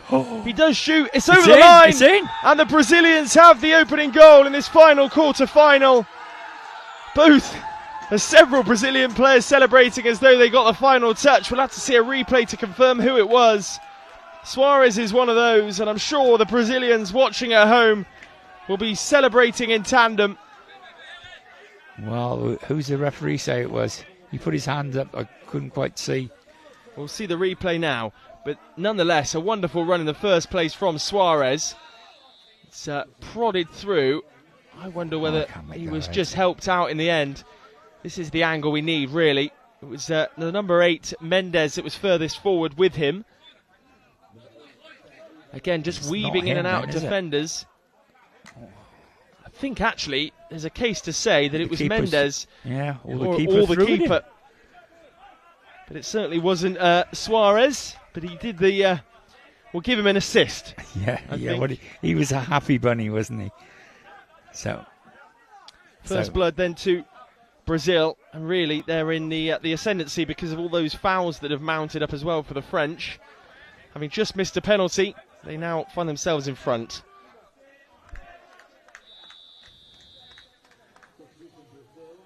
We're going to see a substitution for Brazil.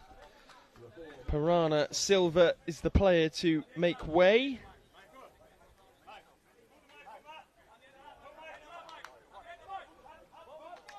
And on comes another Mendes, Maicon Mendes.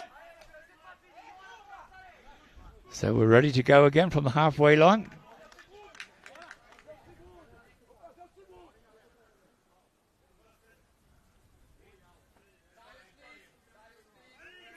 Referees ask for silence. Not sure how long that will last.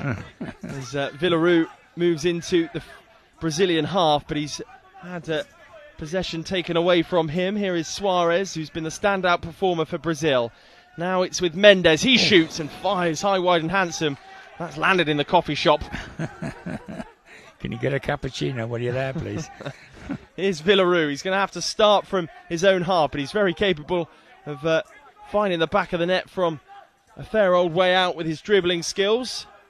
Yeah, he's picked it up again, nice on the boards. Lovely pass out to the right-hand side from Villaroo. He's gone searching for his colleague there. It's well held up, bit of time wasting from Jardiel Suarez. The players switched out to the right, coming together of bodies there as Villaroo tries to take control of the ball. And now the French will look to break, and they have some space beyond them to move into. But for the final Brazilian defender there, back with the goalkeeper Bissouma.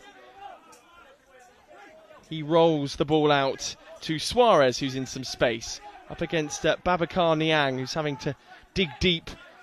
They're lacking in substitutes now, the French. I think the Brazilians felt as though they should have had a foul right on the halfway line. The French side come forward again over the halfway line into the Brazilian half. And that's a bit of a trip, but the referee says play on. He's wanting this game to flow now as we approach the final 6 minutes of this encounter. Brazil ahead, thanks to a contentious goal as to who put the final touch into the back of the net. Suarez will get to this off the kickboard in front of the coaching staff. Inside the French half, He's being forced backwards towards his own half by Villaroo. Breathless passage of play. Mendes on the ball now. Mendes to Mendes, out on the right. Here comes Mendes into the box, fires into the side netting. For a minute I thought the net had bulged and we had a second goal for the Brazilians. A timeout has, I think, been called. The referee trots across.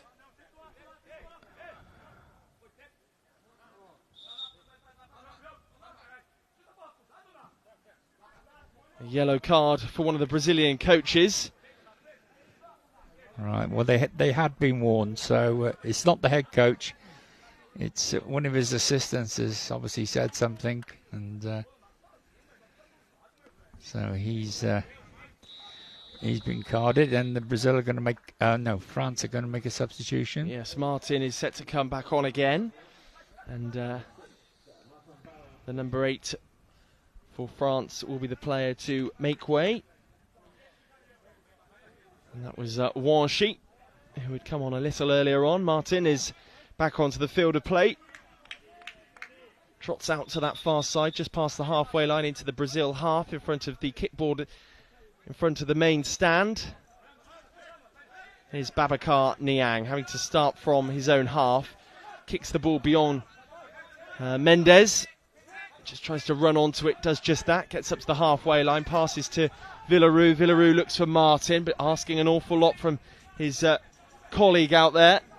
The Brazilian defender Lopez gets across and stops Martin from getting any closer to the goal line, but he's still in a precarious position on the edge of his D. That's a good clearance by Brazil.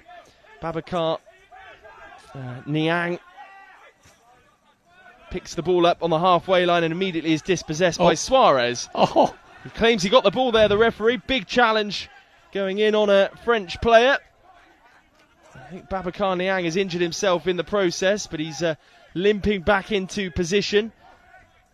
Suarez in possession, and again the French aren't penalised. The Brazilian coaches are getting even more and more upset with the refereeing decision, just as the Brazil side look to make a switch. The number 9 is primed Piranha Silva to come back on again, but they want this play to continue here as Mendes comes forward again. The French stop him. Now Martin brings the ball away.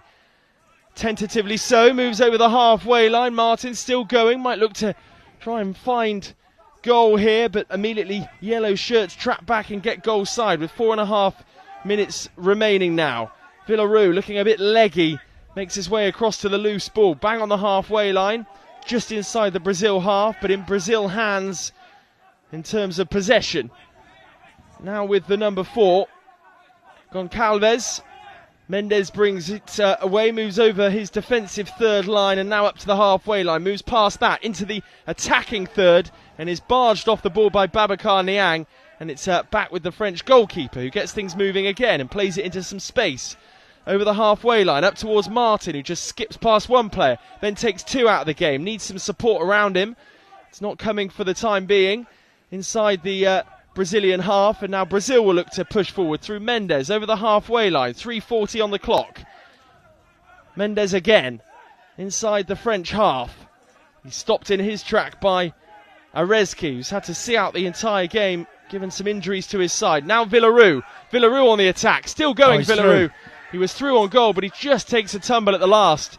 He's battled so hard, his top's covered in blood where he took a knock to the face a bit earlier on. And now the Brazilians come forward through Cássio Lopez. Lopez runs into trouble. We've had a real long passage of play here, just over 3 minutes of regulation time remaining. And it spills back out, back into Brazil hands. They need to take no risks here, the Brazilians, but they're still looking for extra goals. It's the Brazilian way, I guess. France clear their lines, though, and Martin gives chase. They're still waiting to make this substitution, this Brazilian side, but it's yet to come. Then number 8, Mendes, brings it forward. He pokes it through to a striker, and that will go out for a goal clearance. And we will see that substitution now for Brazil.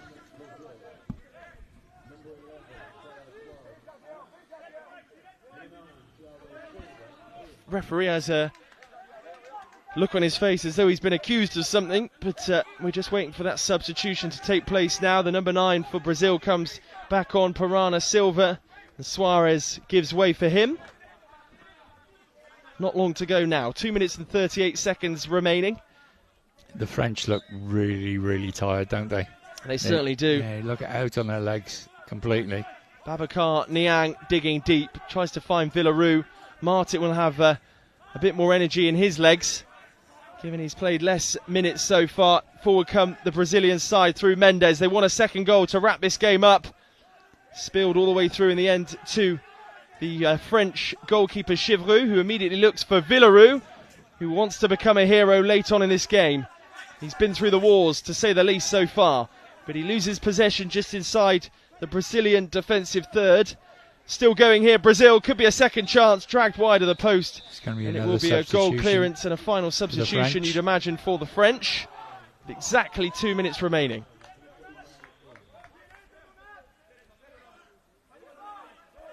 Well, Diakite Tidiane has recovered, and Martin makes way for him. It's all very frantic here now in the last 2 minutes of this game. Referee calls for silence.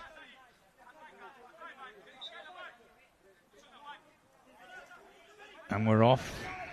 Into the final two then. France need to act quickly.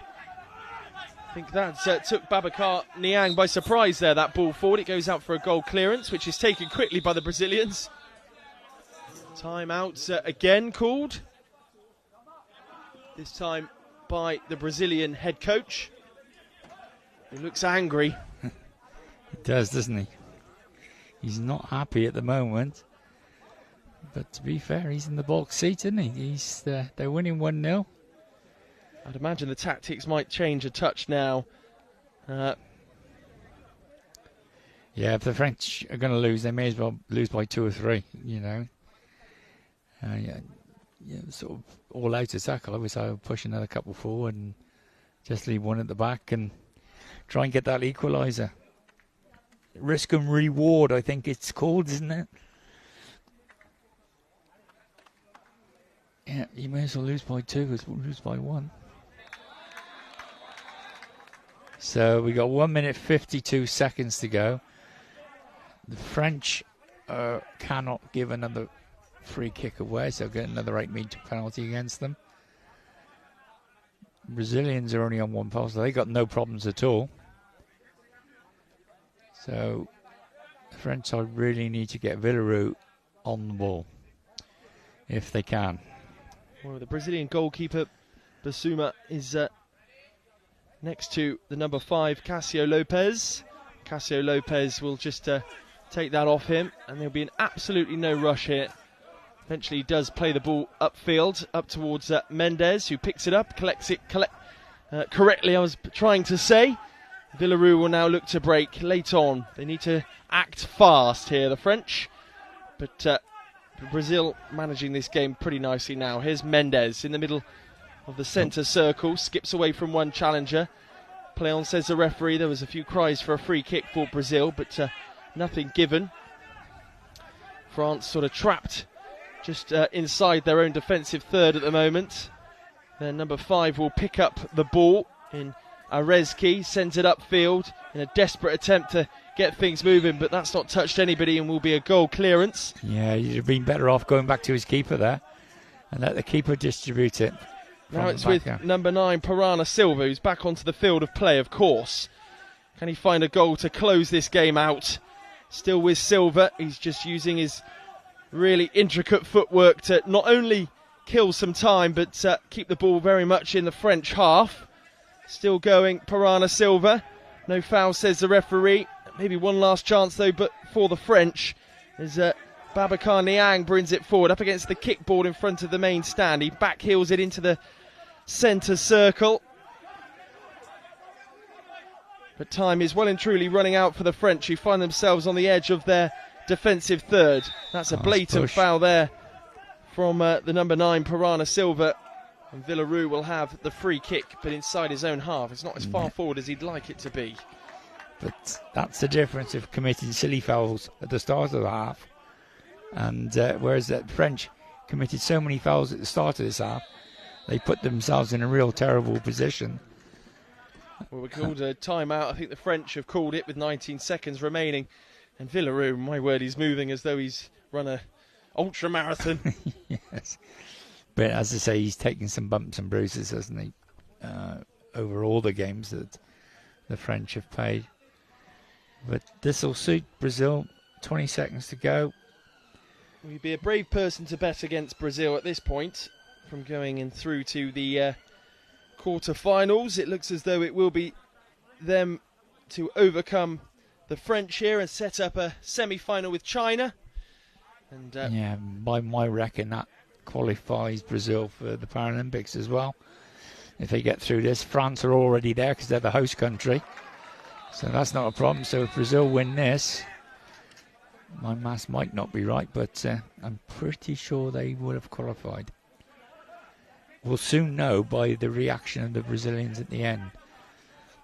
If it's wild, it means they've qualified. If it's slightly muted, it means they haven't qualified, but they're happy to be in the semi-final. Up next, it's Thailand versus Germany for a place in that game on Thursday to decide who comes 9th in the competition. And of course, all these finishes do impact the rankings in this category. So it's important that these sides finish as high it means as possible. you sometimes if your ranking points are not high enough, you won't get invited to championships. You know, so there's only so many teams they can invite to each championships, and if your ranking is not right, you won't get there. Off goes Villaroo, desperate stuff right at the last here, but the Brazilians hold firm. Is there one final chance though? It goes out. It will be a corner, and this is 4.7 seconds left. It's do or die now. I'm sure the French will be asking their coaching staff how long there is left on the clock. Yeah, I expect they're thinking, can we bring the keeper up as well, please? A battered and bruised Villaroo comes over as well to take this. He's got the Terry Butcher look about him. Oh, he's gone off the ball. No, he's coming back. He's going to let the 7 run away with it.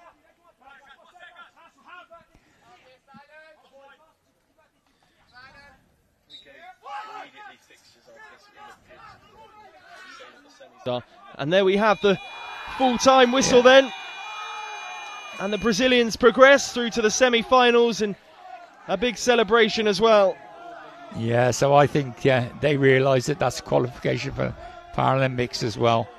I'm pretty sure my maths are right, but we'll clarify it later on and let you know for sure. But I'm pretty sure that they're there. There you have it then. The quarter-finals are complete. So not too many goals in any of the games, bar the Colombia-Iran one. And that was a convincing win for them in the end. The Brazilians narrowly move past the French. We're still not really convinced who got the final touch for the Brazilian goal in this one. We think it probably was an own goal in the end. But Brazil set up a semi-final with China, and Argentina will face Colombia. That's going to be a game, isn't it? Argentina versus Colombia. My word, what a game that will be. Good to see the players come together and share a warm embrace as well at the end of this. Yeah. I'm sure we'll have a recap quickly of the goal before we look ahead to the Thailand-Germany fixture. Our coverage for that one will restart. So we've got a big save here again, which we saw in the first half. That was a fabulous stop, and that was really the French's best opportunity, really. Picked up by the danger man, Villaroo, before he went off, having injured himself. He was off balance a touch as well, and he still manages to get the shot away. That's just pure intuition. Here's the penalty. So close, this. Oh, you see it just bend away at the end there. My word. Sliced away, and then this is the all-important moment, and it was lovely close control from Suarez to bring it into the danger area, and then all sorts of confusion in there, and eventually it's prodded home. Do you think the keeper bowled it? I wonder whether he maybe did. Still can't really make out too much from this angle. You kind of need the camera on the other side, unfortunately, but it seemed to be between his legs, didn't it? I wonder if the momentum sort of took him backwards there. Nonetheless, the Brazilians have the win, and Lots of celebrations going on as well. So that completes the quarter-finals. We'll be back at 4:20 for Germany versus Thailand.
welcome back. Match 5 on game day 8 here of the competition.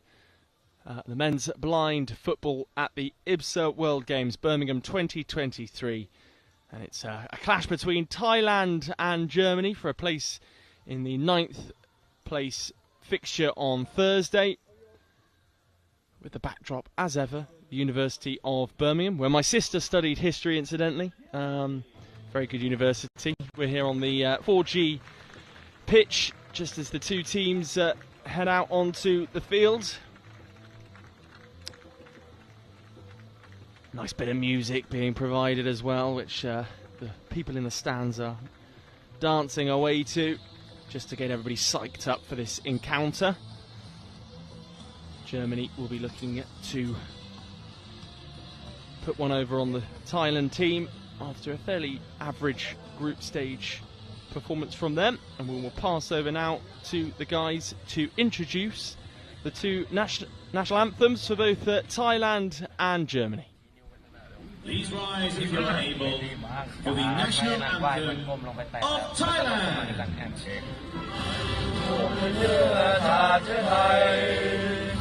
เป็นประชารัฐว่าไทยของไทยทุกส่วนอยู่ดำรงคงไว้ได้ทั้งมวลด้วยใจล้วนหมายรักสมานจิตไทยนิรักสงบแต่ถึงรบไม่ขาดเอกราชจากที่ไทยไทยคงดีสละเลือดทุกหยาดเป็นชาติเองเริ่มประเทศชาติไทยต้องวิ่งให้ไกลชโยไปเลย Please remain standing if you are able for the national anthem of Germany.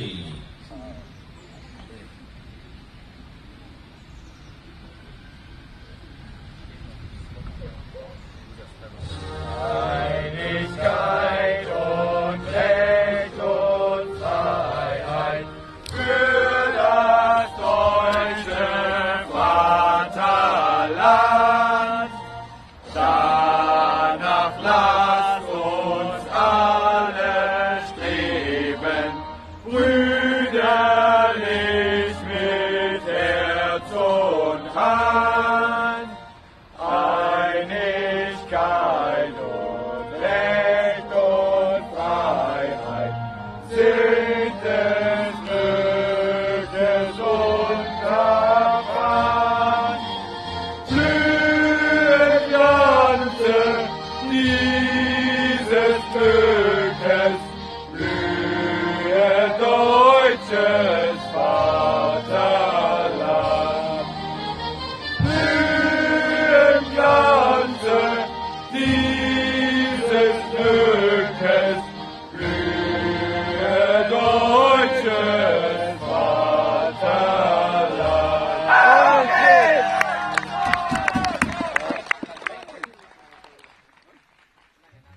There you have the two national anthems for Thailand and Germany.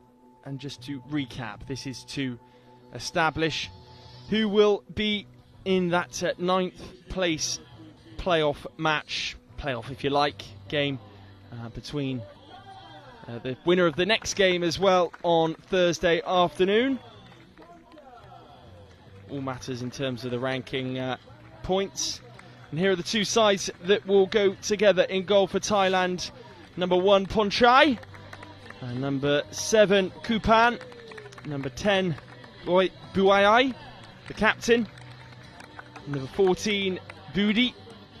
And number 15, Phet Krashang Suk. On the bench, Som Boon Sak, the goalkeeper. Wanit, Pradap Spree, and Ying Churros. And then finally Puna there as well. And then the head coach Alberto German. And the guide Fansawad Warasan.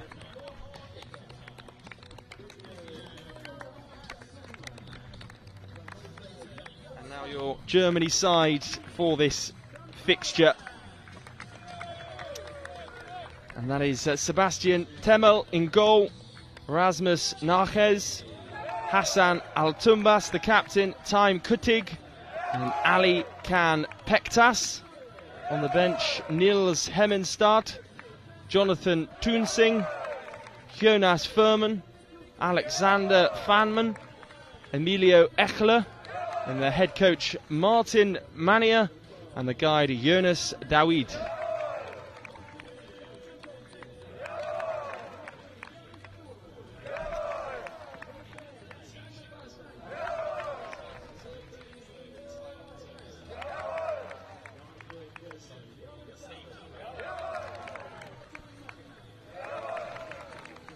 And here's the reminder of the fixtures that we've already had today. Argentina, a narrow victory over Italy, followed up by a good win for China over Japan. 2-1 win for Colombia, turning the game around against Iran. And then Brazil have just beaten France by 1-0 to set up their quarter-final. We've got this one, and then Spain versus Morocco to follow at 6:30.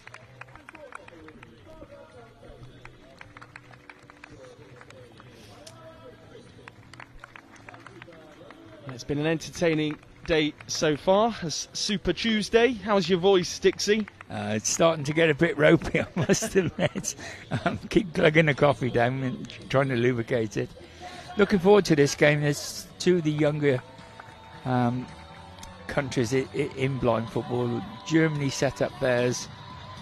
They didn't have a blind team until 2006 at all. They had nothing. And Thailand have only really come to the fore in the last 4 or 5 years, so they're two younger footballing nations, and so they've both done well to get to this stage, and we should be in for, well, especially with the Thais, they're a bit all action, aren't they? You know, they do an awful lot of running and pressing on the ball, so they'll be chasing the Germans around all over the place, I would think. So should be a good game. Confirmation of the officials as the two captains come together and shake hands in the middle of the pitch alongside the sighted goalkeepers as well. The first is Attila Belint, the second is Vivek Thund Purambali, the third is Stefan Milankovic, the fourth is Fazad Fethili, and the TK is Romina Racido, and the scorer is Mayara Crispin.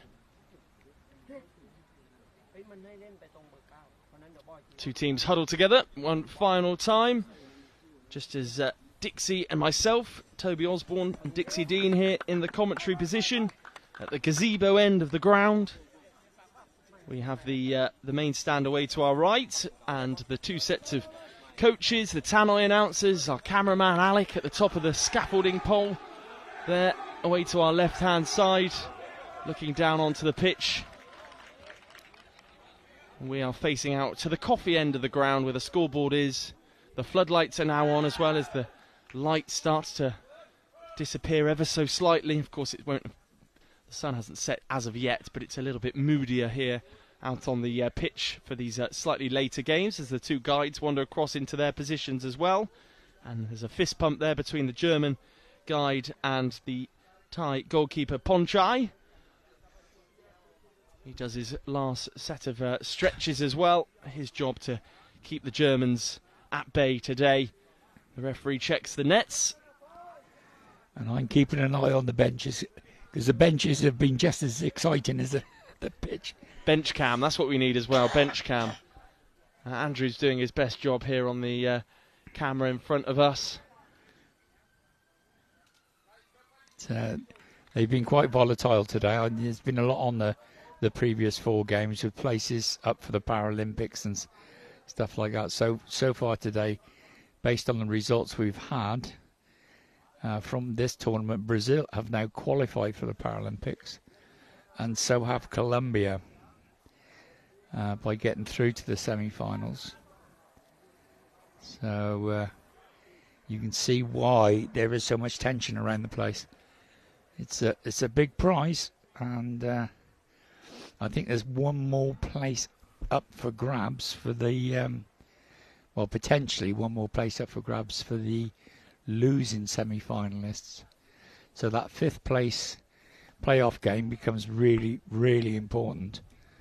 So I expect we're going to have an high energy, high tempo, high emotional game in the 5th, 6th place playoff game on whenever that is. I think it's Thursday or could be Friday. I'm not 100% sure. Well, Kitty Com and Prakrong, the captain, get us underway, and it's Kitty Com that brings the ball into the German half, and he fires a ball out to that far side. It's picked up by a Germany player, the number 6, Atumbas, and Tumbas eventually leaves it to Narges, who for a moment I thought was going to retreat back to his goalkeeper, but instead keeps the ball in play and stays further up the field. There's a bit of a coming together there as Narges eventually comes in and alleviates the danger off of Germany. And Kutig is the man nearest the kickboard on the far side in front of the main stand. He's in the middle third and he changes the ball and sends it out to that far side, the near side as we see it.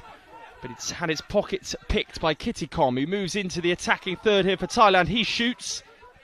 Yeah, it's just wide of the target. Started well, Thailand. They started very quickly and they're on the front foot, and Preston the Germans back in this first minute of this game. Here come Germany again through Pektas. Pektas running along the line of the attacking third, but he's taken out actually by a heavy challenge there by Pektas. Lots of players clustered together for now as they try to get their bearings on the pitch, and eventually it goes back to the Thai number 1, Ponchai. He plays it out very softly to his captain, Prakrong. Prakrong likes a ball in the air to send it upfield. He does just that, but it finds its way all the way through to a Tumbas, who plays it back to his goalkeeper, Themel. Themel and Pektas not quite on the same wavelength, but Pektas takes it over the halfway line and plays it out to the number 7, Kutig, in front of the main stand. Those two playing a nice 1-2 to send it from left to right and right to left. Could be a chance here for Germany, but Pektas can't quite keep the ball in play. What a shame. He got himself into a great position, and he just lost control of the ball right at the vital moment.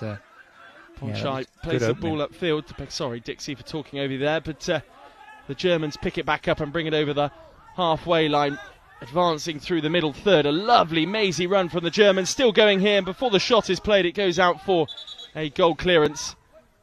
Yeah, it was a big swing, and as I said before, big swing, no ding.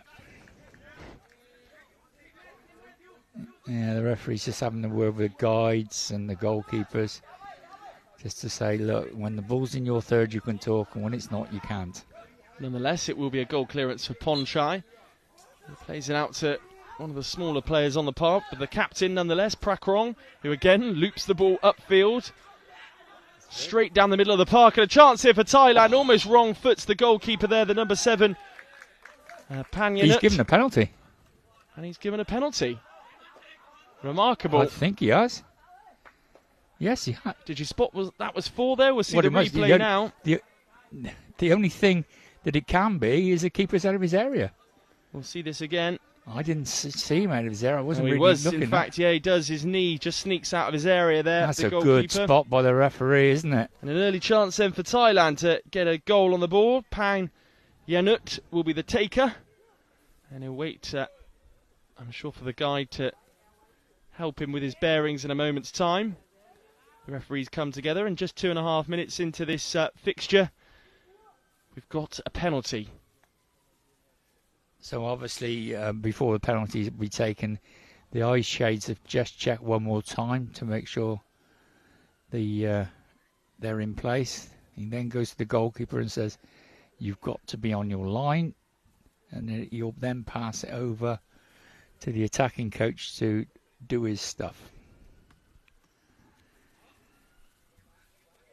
Well, this is quite a start for Thailand, I must admit. They really got in their stride quite quickly. And I say again, what a good spot by the referee. Honestly, he was right on the ball there. Off goes the guide, taps the near post, goes across and does the same on the far post. And Pan Yawut will take this penalty. He's got his right foot placed on the top of the ball for the time being. Just as the guide taps the back stanchion on the floor there of the goal. And here we go. The penalty will be taken now. Yeah. And it's fired into the back of the net. And first blood goes to Thailand, and Pan Winyut is the scorer of the penalty. A really good one as well. Yeah, the keeper's got his hand to it, but it's not strong enough. And there was enough power on the ball to just knock the hand out of the way. And it's not a bad penalty, but I expect the keeper will be disappointed because he's got his hand to it. He looks upset with himself. He just started going the wrong way, and then I think his... Well, it's a double whammy, isn't it? It was him who gave the penalty away as well, so yeah, I can understand him being a little bit peeved. Nonetheless, Germany will get us back underway once the referees have checked the face masks.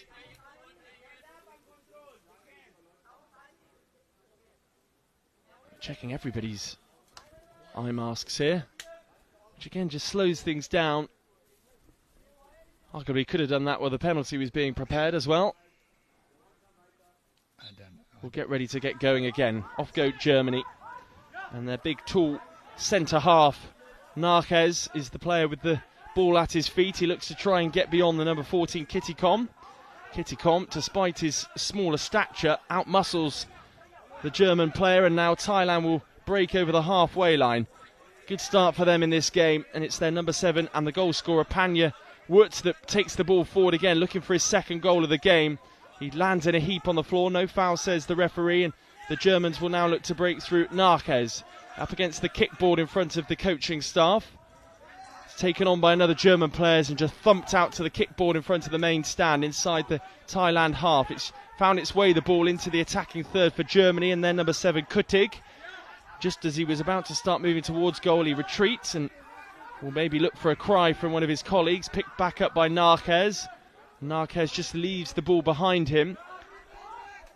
Narquez now looking for a way through, just taking his time, showing his dribbling skills. Up over the halfway line, still going Narquez into the attacking third for Germany. Thailand players scrambling around, trying to gain their bearings, and Kutig is the player to pick it up near the goal line, and he chooses to make an arcing run inside the attacking third for Germany. It's spilled out though into the D, and then a calm pass back for the Thai team back to their goalkeeper, and it's punched up long by Ponchai, the goalkeeper, but that's a waste. He had so many Thai players around him, he could have just played it short there and they would have started to build from the back. Yeah, he could have played it short. Don't know why he didn't really, but that's a good stop by the Thai number 7 as he moves the ball forward over the halfway line. Oh, he's got right to the penalty area and just misses his shot there, and the guide has his hands on his head.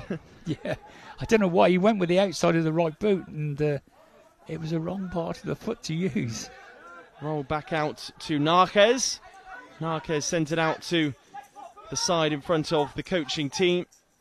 Picked up by Pektas. And that will be a corner for Germany, right in front of us at the gazebo end. Yeah, it's a good response by the Germans. They've picked up a little bit and taken the game to Thailand now, and it's making it a good open game. 3-man wall for the Thai side, made up of their number 7 Panyawut, who scored the opening goal, and their number 15 Sanan and Kittikom as well. Ponchai has his wall organised. Germany through the number 9 Pektas will take this, and Ponchai just complaining to the referee about something along with the guide. We're back underway. Looped into the D, but it goes the whole way through the D and out to the far side in front of the main stand, and picked up by Kutig. Kutig retreats back into his own half, which is sensible. Takes the Thai players out the game and then starts to dribble by himself. Doesn't get past the second Thai player though, that was Prakrong. Prakrong relinquishes responsibility to Kittikom, who will take it forward here. Kittikom pushed into the sideboard in front of the main stand, and now Germany will come again. That's a good tackle there by the Thai captain. Very back with Germany. Very much a little and large show there, wasn't it? It certainly was. Germany move into the Thai half through Narquez, the big tall player at the heart of the German defence, who likes an attack and a marauding run himself. Picked up in the Germany half by Kittikom. He's still going here right on the edge of the D now. He's surrounded by German players who try to just nibble the ball away from him, and they do just that. Now Kittig takes the ball away into the Thai half. Still going here, Kutig going it all the way alone, right on the edge of the D, but he's marshalled further wide by a Thai player, and it was Panyawut that takes the ball away from him. Now Kittycom will look to orchestrate something, moves over the halfway line, lovely bit of skill to move away from Narquez. Narquez, though, gets back and gets goal side, and there's a bit of a stationary phase of play here when all the players just trying to understand where the ball is. Narquez brings it away following the line of the kickboard on that far side in front of the main stand. He's held up by the Thai captain Prakrong. Prakrong then spreads the play out to the far side, and it will be a goal clearance taken quickly by Ponchai. Looks for the run of the number 7, who is Panyawut. Panyawut retreats back to his own half. It's been a fast-paced game so far. Panyawut with the ball at his feet, looking for an opportunity to pounce. Panyawut moves past Kutig, the number 7, but is pushed further wide inside the offensive third, inside the Germany half. Goes to ground only momentarily. The Germany number 6, Atambas, picks it up, but it's won back again by Panyawut, who's the danger man in this Thai team. He's enjoyed lots of the ball so far in this game and also has his penalty goal that he scored a few minutes ago. Away come Germany now. Through the number 9, Pektas. Pektas, though, loses possession and it goes into the Thai defensive third up against the kickboard in front of the main stand, and that's a good back pass there to Ponchai. Ponchai immediately plays the ball out to the near side where the kickboard is. He's taken inside by the 7, Panyawut. He shoots from range straight at the goalkeeper this time, who gathers well. Gives the ball a shake and then rolls it out to the kickboard on this near side in front of the coaches. It's a good tackle there by the number 15, Sanan. Off goes Panyawut again, but he's faced up by Narquez. Off goes Panyawut once more. A real arcing run from him towards the D. He's helped out by a touch from a German player, and it's back in the goalkeeper's hands. Themel, the man that incidentally gave away the penalty and then couldn't stop it, which gave Thailand the lead. Spread again in front of the kickboard on the main stand side, and the players switch to this near side in front of us in our gazebo, right up against the goal line. And that's a good back pass by the Thailand number 15, and a poor touch from Ponchai in the Thai goal, and then it's sent upfield, and it will be a goal clearance for Germany. I think a timeout has been called. We're having a little bit of a rest. Timeout called by the Germans, and some fresh instructions, and here we go. We're going to see how close this keeper is to be. Oh yes, he was out. Yeah, both his knees were out, to be honest. Good spot by the referee though, and used the penalty. And his hand's just not strong enough, is it? It's gone to his left. He's got his arm up to it, no problem, but not strong enough. Just see him to slightly move towards his right before then diving the correct way, but it was too little too late, just as we see another chance for Panyawut from a deeper lying position. Another chance for him here as well. He fires straight at the goalkeeper that time, and the buzzer goes to mark the end of the timeout. Referees will now come in, I'm sure, and check all of the eye masks.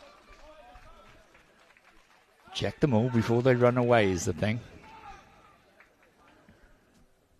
There you go, doesn't take long.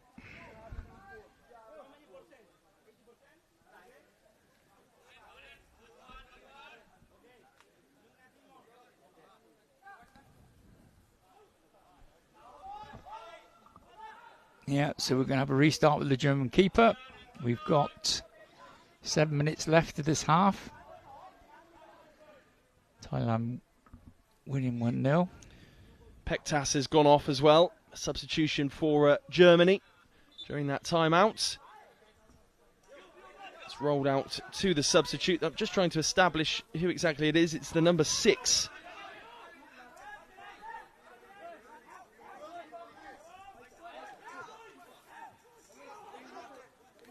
Thailand in possession inside their own half.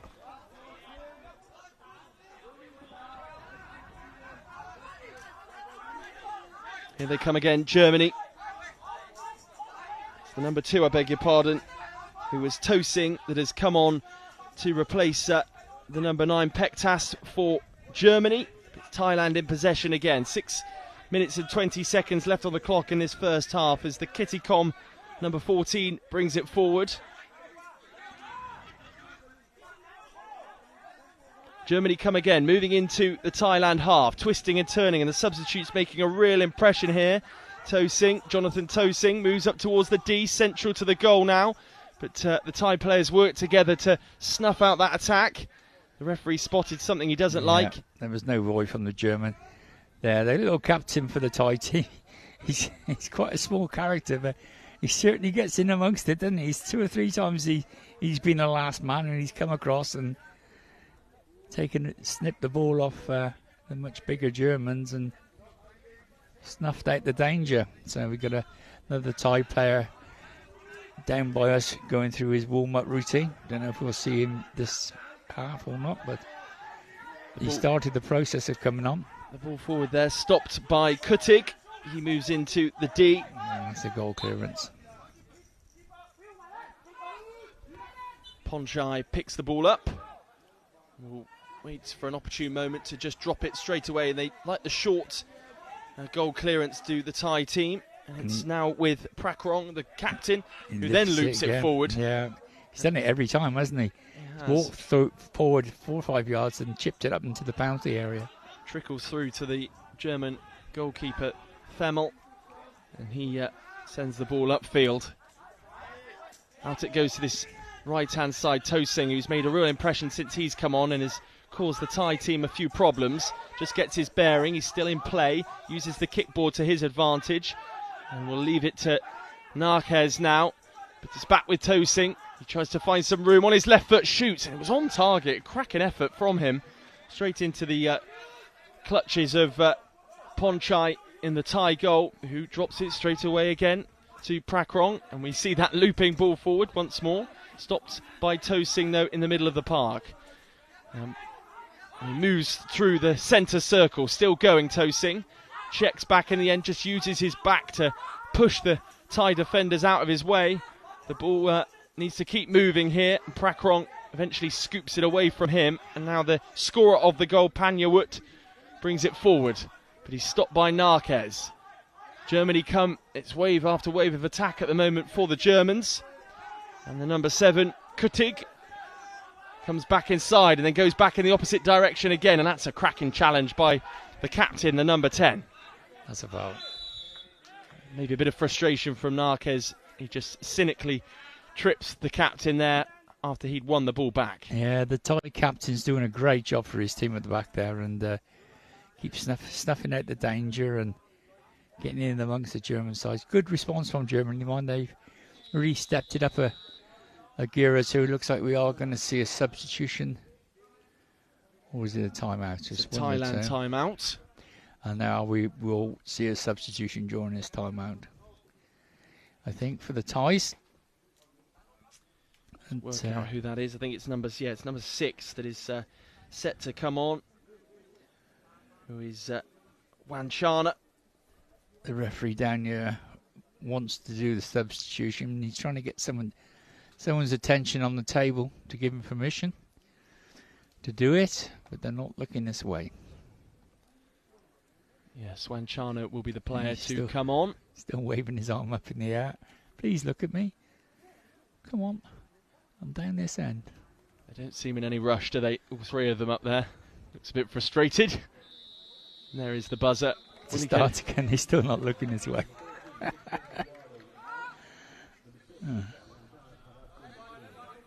Well, see, this is what annoys me about the processes and procedures. This could have been done during the timeout. So not only do we, it's a minute lost because of the timeout, we then lose another 20-30 seconds for the substitution. Well, Kittikom comes off and Wanchana comes on in his place. And the referees give the ball a shake to give everybody an opportunity to regroup, gather their bearings again. 4 minutes, 4 seconds for this first half left on the timer. And we will be back underway.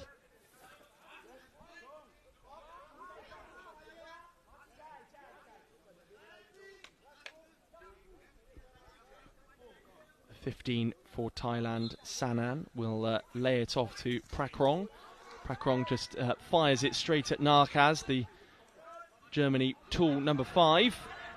Bit of confusion as to who was taking the ball on there for Germany. But eventually it's picked up. The number 3 does that. Tosing. Furman, the Germany number 3, has snuck on during that timeout as well. Here is Tosing, and he's challenged, and that's a push by the Thai number 7 there, and it will be a free kick for Germany. Can they find an equaliser in this game just before the half-time whistle? Well, Narkas seems to be the most effective player, and Tosing that came on. They're the two main players in this Germany side that seem to be having the biggest effect so far on the occasion. But it's still that one goal for Thailand that separates the two teams.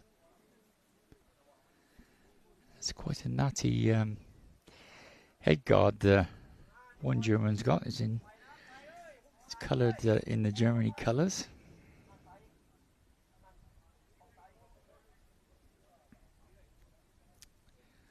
Stood over the ball with the referee.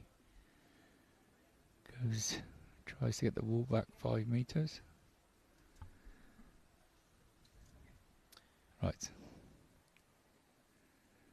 So Tosing and Rasmuth Narkez are the 2 players over this free kick, and all 4 outfield Thai players are in the wall.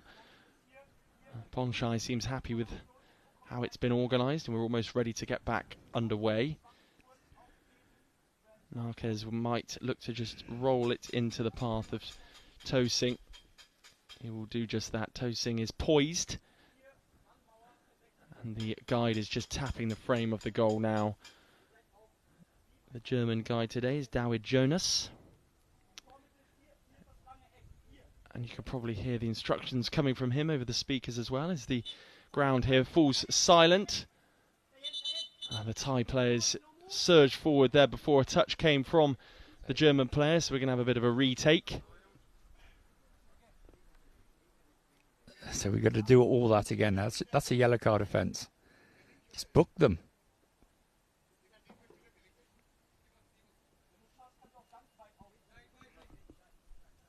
The guide is told to get things going once more.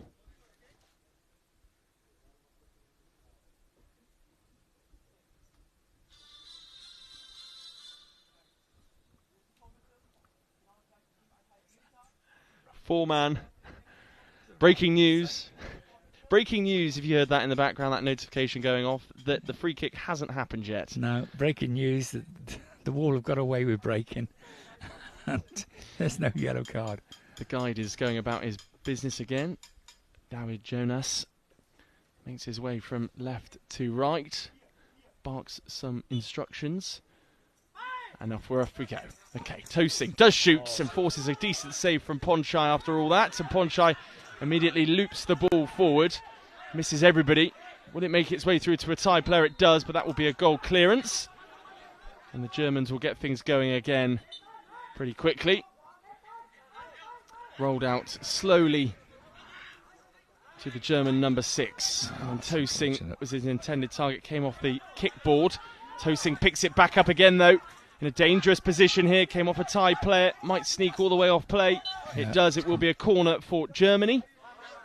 3 minutes of this first half remaining.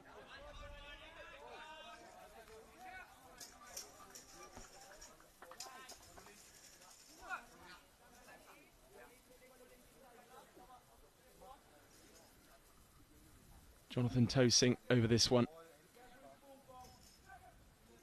With Atambas, who's come forward from a more defensive position to help out his German colleague. Ponchai poised in the Thai goal. We're back underway, and Tosing will choose to arc his way around. He does shoot from range this time, but he scuffs his attempted shot, and it goes from right to left out to that far side in front of the kickboard. The Thai players trying to just nurdle a way out from a tricky position. All 4 of them are over on that far side. They could do with spacing out a touch. Eventually 2 of them do move further up the field. But a bit of deadlock down there as the number 3 for Germany, Furman, tries to find Narkez.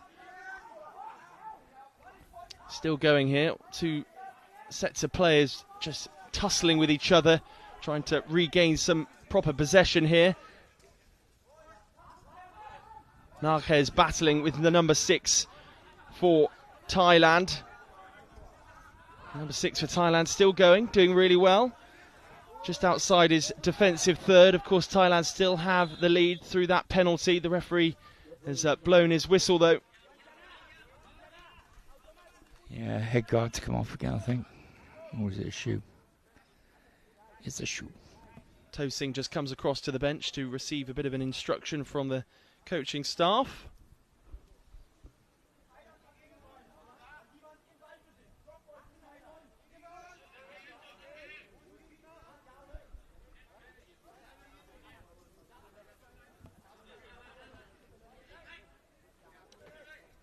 Yeah, we just got over 2 minutes to go in this game.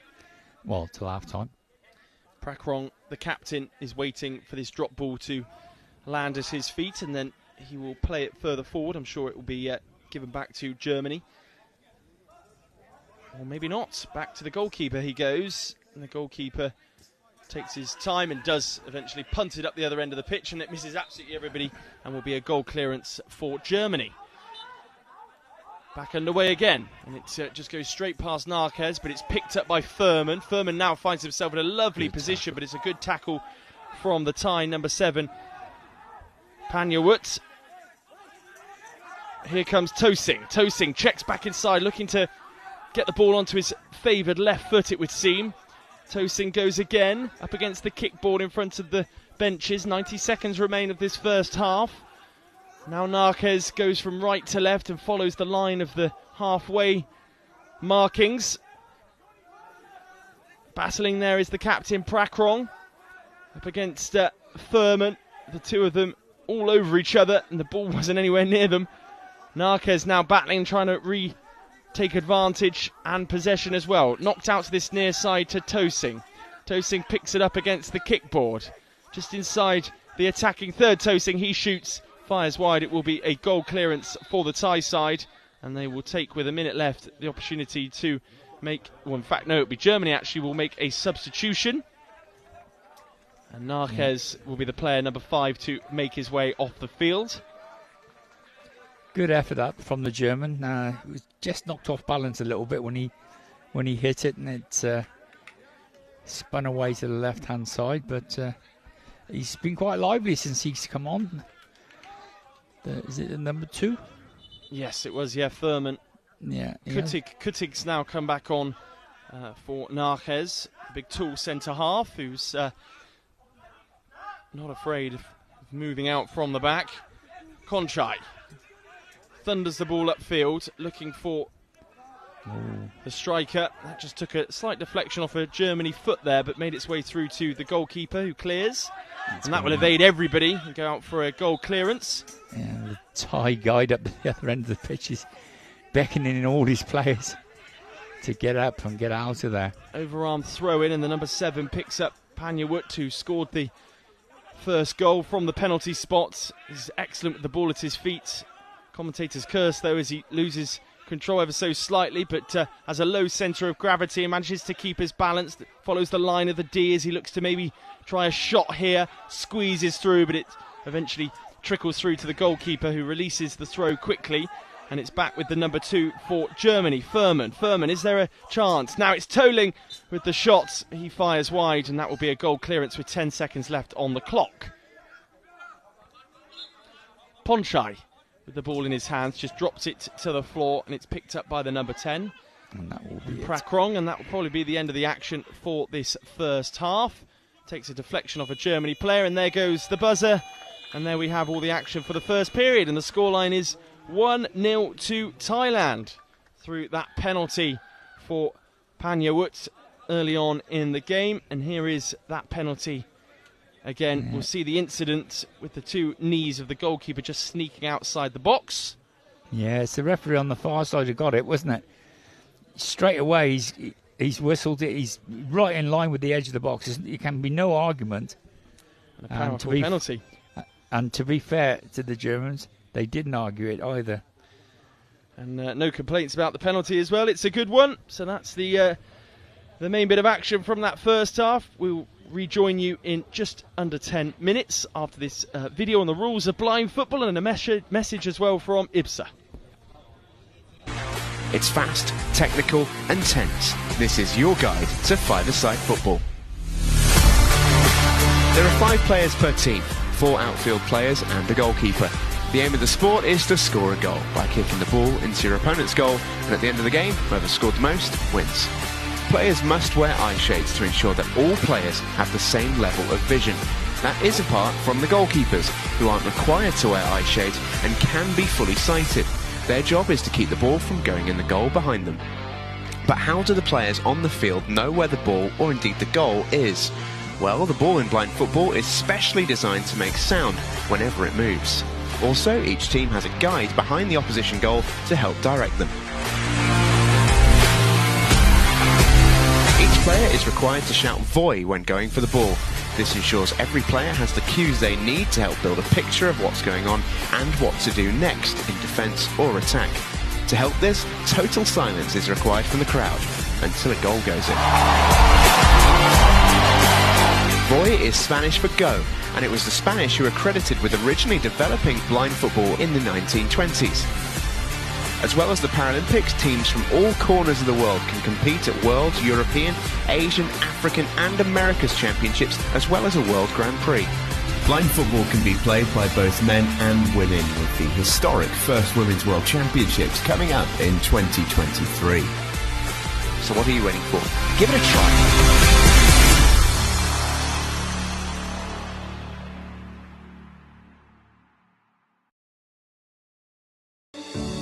IBSA, International Blind Sports Federation, presents, with the support of the International Paralympic Committee, IBSA Anti-Doping App, the first application of its kind in the Paralympic movement, specifically designed for blind and visually impaired people.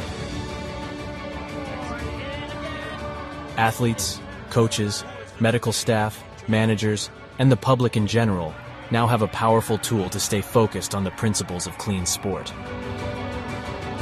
Scrolling down the main menu, you can find all the important themes you need to know to play fair and be alert to testing procedures and necessary adaptations for athletes with visual impairments. IBSA gives top priority to anti-doping control, being the only international federation with 3 sports in the Paralympic family: goalball, football and judo. IBSA Anti-Doping App has external links, namely to WADA, where our sport agents can always find the most updated information, especially the list of prohibited substances and methods. Glory in sport can only be achieved by the athlete's awareness of their rights and responsibilities. You can find them on the IBSA Anti-Doping App.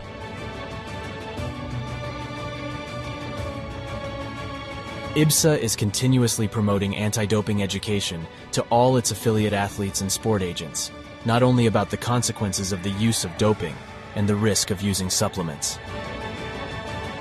IBSA believes that education is the major tool to fight doping in sport. Informed athletes can make better decisions. Download the app now at the usual operating system stores. And ladies and gentlemen, we have seen history being made today. Such a great team at these championships. IBSA. Beyond sight. Feel the sport.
Welcome back for Thailand versus Germany here.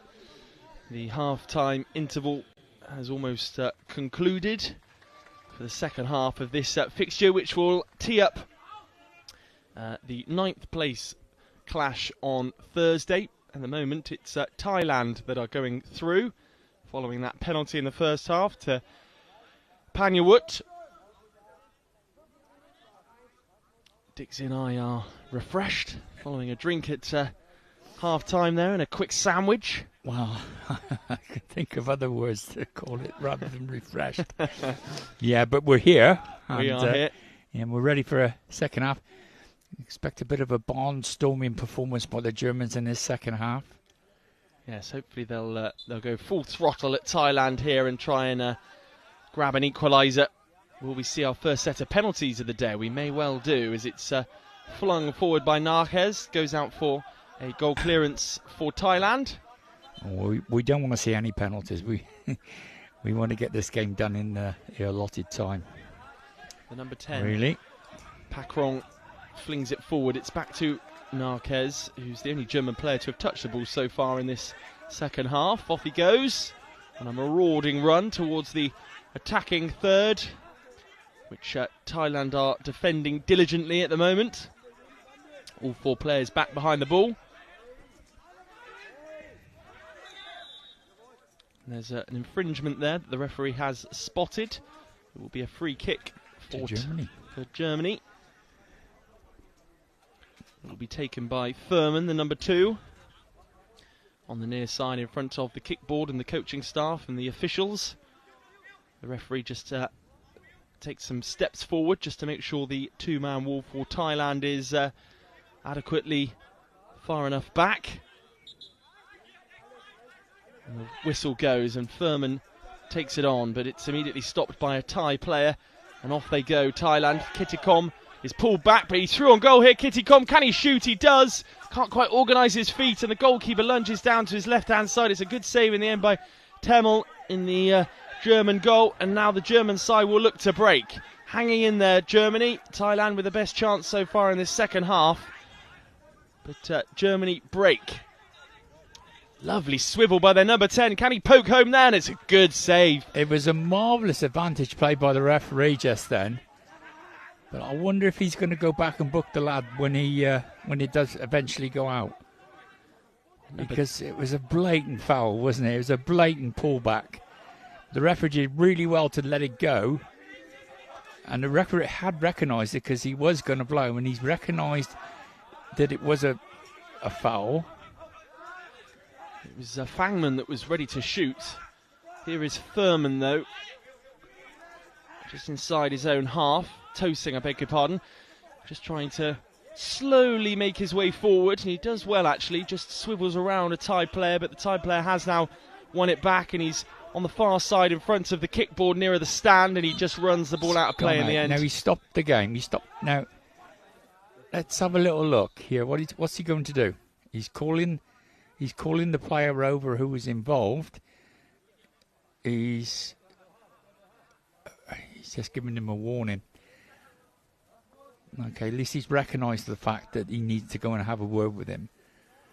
So, yeah, good bit of refereeing, I suppose.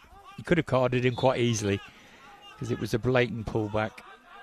Narkes quickly apologises, acknowledges his mistake, and that throw there, the goal clearance from the Germany keeper, makes his way right up to the other end. It'll now be a goal clearance for Thailand. It's just dropped into the path, as we've become accustomed to Prakrong, who sends a fairly powerful pass out to the kickboard in front of the main stand, and it's now with Prakrong again.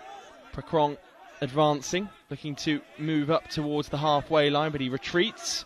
And he's just at the bottom base of the centre circle, and then he kicks it forward into German territory. So Tosing for Germany now has possession. Prakrong, though, wins the ball back into the Germany half. Lovely touch from him. Moves into the offensive third and then takes a tumble. Back to his feet, using that low centre of gravity. Then he just pivots on the spot and moves out to the kickboard on the far side in front of the main stand.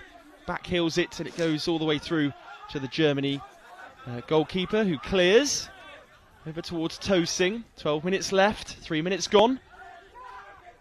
Tosing follows the line of the halfway marking. And then it's picked up by the number 7 for Thailand, Panyawut, who is the scorer, of course, of the opening goal, and he takes a tumble and it's conceded. When he concedes the goal kick. Yeah, he tried to keep it in by sliding to keep it in, but yeah, he didn't succeed in that, so we're going to start with a goal clearance from Germany again.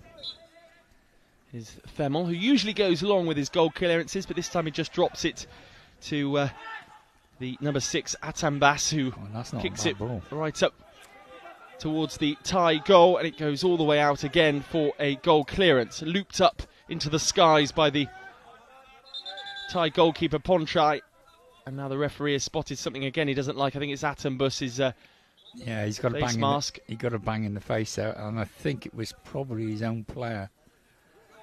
And it looks like they're going to have to take him off. Doesn't look happy. Doesn't look happy at all. He looks a bit dazed by that one. Makes his way over to the physio on the near side. Yeah, they're going to have to make a substitution. They've done just that, and Atambas makes his way off. There'll be a substitution then for Germany with 11.5 minutes left on the clock.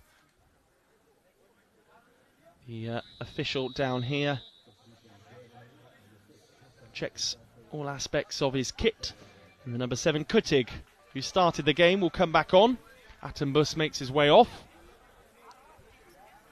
And it will start with Narquez, and he's just on the edge of his own D. It will be a drop ball for Germany. Didn't look too serious, the lad coming off, did it really? He's got a little bump, but they've sat him down and he just put a bit of ice on it, so I think he'll be all right. We might even see him again just before the end of this half. Forward from Narquez. It's intercepted by Panyawut, who leaves it for Kittikom inside his own half for Thailand at the base of the centre circle. Now Prakrong, the captain, picks the ball up and moves towards the halfway line, swivels inside and plays a pass out to nobody in the end, really. Yeah, I think he thought someone should have been coming up that board for him, and there was no one there. And Germany pick possession back up. It's not a bad opportunity for Thurman. He moves towards the Thai box, but the goalkeeper was equal to it, Ponchai, and he rolls out straight away, looking to put Kittikom on the attack. Kittikom all the way to the other end of the pitch. He's got an opportunity here to put it past the keeper, just wide of the post. And that will be a corner for Thailand. Yeah, it's a good save by the keeper. Just have a look at it again. Just have a look where the keeper's legs are. Not spotted that time. He made a good spot, the referee, in the first half. Yeah, could have been given, I suppose. But I suppose what the logic was that the part of his body that did touch the ball was inside the box. So I suppose that's a critical thing. Really, his legs didn't touch it, did it? It was his hands, and his hands were in the box. Corner taken. Thailand are up and running again. Kittikom picks the ball up, and he's running out of room. Finds some room, though. Moves into the D. Oh, good save. Another good save. And he had to react quickly to that one because it took a deflection off Narquez, the goalkeeper, and he just pushes it round the post. Yeah, this is what Germany don't want. They don't want the ball in and around their box. And the clock soon starts to tick down, and then it all becomes a little bit frantic, and time runs away with him. Little grouping of German fans up in the stands with the flag draped over the fence at the back, but we have a timeout here. The referee just, I think, chatting to one of the other officials. Third referee's called him up. Obviously, the benches are not behaving again. We've seen a lot of this today, but nothing like the Italian bench, have we? No. Oh, God, I don't want to see that ever again. That was absolutely disgusting. I'm not going to go into details about it, but if you want to have a look, the game's on YouTube, so I'll leave it up to you whether or not you want to see what happened. Feels like ages ago. That was this morning at the 8:30 kickoff between Italy and Argentina. Very heated affair. Yeah, it was a long time ago, but it's going to stay long in my mind. Right, so the referee's had enough of them, and he's saying, right, that's it, you won't shut up, I'm going to card you. And quite right too. They have been warned. Yellow card as well, I think, for maybe one of the players here. Well, he's still got the card out, hasn't he? But I don't know what he's done. Oh, he's carded the big tall German lad. He has. Walks away again. And now he's come across. So 2 yellow cards dished out. The first 3. First one went to somebody in the coaching team for Germany, and the second one goes to one of the players on the pitch. The first one went to the Thai head coach, who's Argentinian. The second one went to the big tall German lad, the number 10. And he's come across again in the direction of the German bench and brandished another one. So I'm not sure why I can understand why the 2 coaches have got it, but I don't know what the 10 did. But we're back underway. Fangman was the number 10 that got the card, and we'll have a goal clearance now for Thailand. The corner came to nothing, rolled out quickly by Themel. Now the number 2, To Sing, looks to try and take the game to Thailand, but he's stopped before he gets anywhere near the D. Bit of confusion between the Thai players right on the edge of their own D, and eventually they squeeze the ball away and move into the middle third of the pitch. And now To Sing picks the ball back up on the halfway line for Germany. Into the final 10 minutes of this encounter. And now it's with the number 7 for Germany, Kutig, who's back onto the field following that injury to Atumbas. He's tucked over next to the kickboard on that far side. It's been prodded through.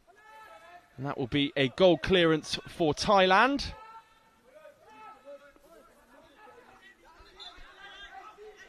Rolled out, up towards the Thai number 7. Panyawut, who is the scorer of the only goal, and he swivels onto his right foot and shoots, but it's not going to trouble the German goalkeeper Themel. It rolls straight back out again, looking for To Sing. He seems to be the outlet that the Germans are looking for at every opportunity here. Yeah, he's been quite bright since he's come on, hasn't he? He's quite a strong player, and they're trying to get to the ball to him as often as possible. Sanan, the Thai Good 15. play by the captain again. He's nicked it off his toes and gone back to his keeper. Well done. Keeper plays upfield. Narquez brings the ball away and just shrugs off one tackler, then 2. Sort of barges through 3 players like a marauding second rower on the rugby field. Narquez still going here. This time he is tackled. No foul, says the referee. Up against the kickboard on that far right-hand side, the German number 10, who was warned a few moments ago for his involvement in an incident. He got the yellow card. It was Fangman. He's on the ball now. Fangman knocks into a Thai player, then shoots from range. A bit of a hopeful effort, really. It goes out for a goal clearance with 8.5 left. Yeah, I think he was tired. Thought, right, well, I can't run anymore, so I'm going to shoot. So the Thai keeper's got it. He's just dropped it down to his keeper again in the box. And he plays it out wide. Up it goes. Panyawut, the number 7, in possession now. On the line for the attacking third. Just loops a pass up in the air, but it's evades everybody in the end and is picked up by the danger man To Sing, that will start again, bang on the halfway line. He consolidates and goes back to Kutig. Fangman is in some space out on the right-hand side, but Kutig opts to go it alone. He dribbles past several Thai players. I think that's going to trickle all the way through and will be a goal clearance for the Thai side. It's good defensive performance by the Thai number 10, the captain. Again, he gets out there and disrupts the Germans. Good throw out as well. It finds Kittikom in an attacking position deep inside German territory, but he's blocked off by 2 German players. An infringement as well. I think he just stops the German players getting back to their feet there, and it will be a free kick for Germany. Bit of a hug there between the 2 players just to congratulate each other on the tough tackling. Narquez and Kutig then over this free kick deep inside their own half, just on the edge of the D, nearer the kickboard, in front of the temporary sort of stand, if you like, the gazebos where the coaches are housed. Off goes Kutig. He's tracked manfully, but he skips past 2 tacklers, but I think he just loses control of the ball and it goes out for a goal clearance. And 7.5 right, we're having a minutes break. remain, and we'll have a half time break of this second half for a timeout called by Thailand. We may see some substitutes during this time as well. Well, if they're going to do them, let's hope they do them during the timeout, not leave it till we're ready to start again. Any standout performers for you today, in particular individuals, Dixie, across the course of the day? Oh, well, we've seen some cracking performances across the course of the day. I thought you were going to ask me about this particular game, and I was just thinking, obviously, in this game, the captain for Thailand, the little number 4, isn't it? I think is the captain. He's been particularly good. And the German number 2 with the snazzy head guard, he stood out. But yeah, it's the usual protagonists across the day. You look at them, it was the 2 Colombians up front in that game that stood out. French team, Villaroo, got a few knocks and bumps and bruises, and he wasn't up to his usual self, was he? And he didn't, through no fault of his own, he didn't perform like he usually does. So that was a little bit disappointing, because I think if he would have been fit and not taking those bumps and bruises, he could have changed the course of the game against Brazil. But we've seen some great games. That's the most important thing. You've seen 4 good games prior to this, and we're off again. Rolled out to Kittikom, who chips the ball up to the far side. It's right on the halfway line now. Fangman takes it forward. Good dribbling from him, but he's stopped in his tracks by Prakrong. Fangman now just backed up against the kickboard. And it goes all the way back to... It's gone out for a corner. It's a total mismatch with the Thai captain, isn't he? He's about 4'0" and Fangman about 10'10". Honestly. Corner then for Germany, and Narquez just trots across to sort out the positioning of the ball, ready for Fangman to take over. Just organise the wall now, the Thai team. 7 minutes remaining here in the penultimate game of the day. Some instructions coming from the German bench. The referee just making sure the wall is adequately positioned. And we're back underway. Off goes Fangman. Passes it, tries to square it across the edge of the D. Maybe a push or a cry for a push there against the Thai player. Nothing given by the referee. Here's Narquez now on the ball, deep inside his own half, centrally positioned in front of the D, and he will run forward up over the halfway line, out towards the right now as he attacks the coffee shop end, as we've named it, and that will be a goal clearance for Thailand. Yeah. Number 10's going to get it again, I think. Yeah, he's just dropped it to his captain again. Tries to just do that sort of discreetly to buy Thailand a bit of time on the ball. Prakrong comes forward, and that ricochets. We've seen another kick in. Yeah, it's gone out for a kick in again. It'll be a kick into Thailand. Come off the German number 10. So he's had a fine game, the Thai captain, hasn't he? Really been really involved at both ends, and he's a tough character. Yeah, he's an excellent sort of sweeper that they have at the base of the team lineup, and that's a nice pass forward as well. But unfortunate for him, it just misses everybody and goes out for a Germany goal clearance. It will be dropped at the feet of Narquez, taking a leaf out of the Thai book in terms of restarts. Narquez punts it forward. Good close control by Fangman. Fangman shoots, slices his effort on goal, and that will be a Thai goal clearance now. Clock is back on, and it's an aggressive throw forward. It's over the halfway line. And that's a bit sloppy there from the Thai goalkeeper, Ponchai. Yes, I don't know how many times we've seen that today. Oh, it does annoy me. Good grief, you can see the blinking line. Let's get it to bounce before it. Unbelievable. Away we go again. Furman finds, or Kutig finds Fangman, who just hits the outside. I'm not sure how close that was to the post necessarily. It hits the bottom frame of the goal, but it was a good effort. Yeah. We've lost a boot in the process, and it will be a goal clearance for Thailand when we restart. Yeah, and I think the keeper went down in instalments. Didn't go down very athletically. It was like, oh, I'll put my knee down, then my hip, then my shoulder. Fangman back on his feet, and Ponchai will get things going again momentarily. He does just that, takes as much time as he can. He launches it forward. I thought it was going to be a shorter one this time, but it wasn't.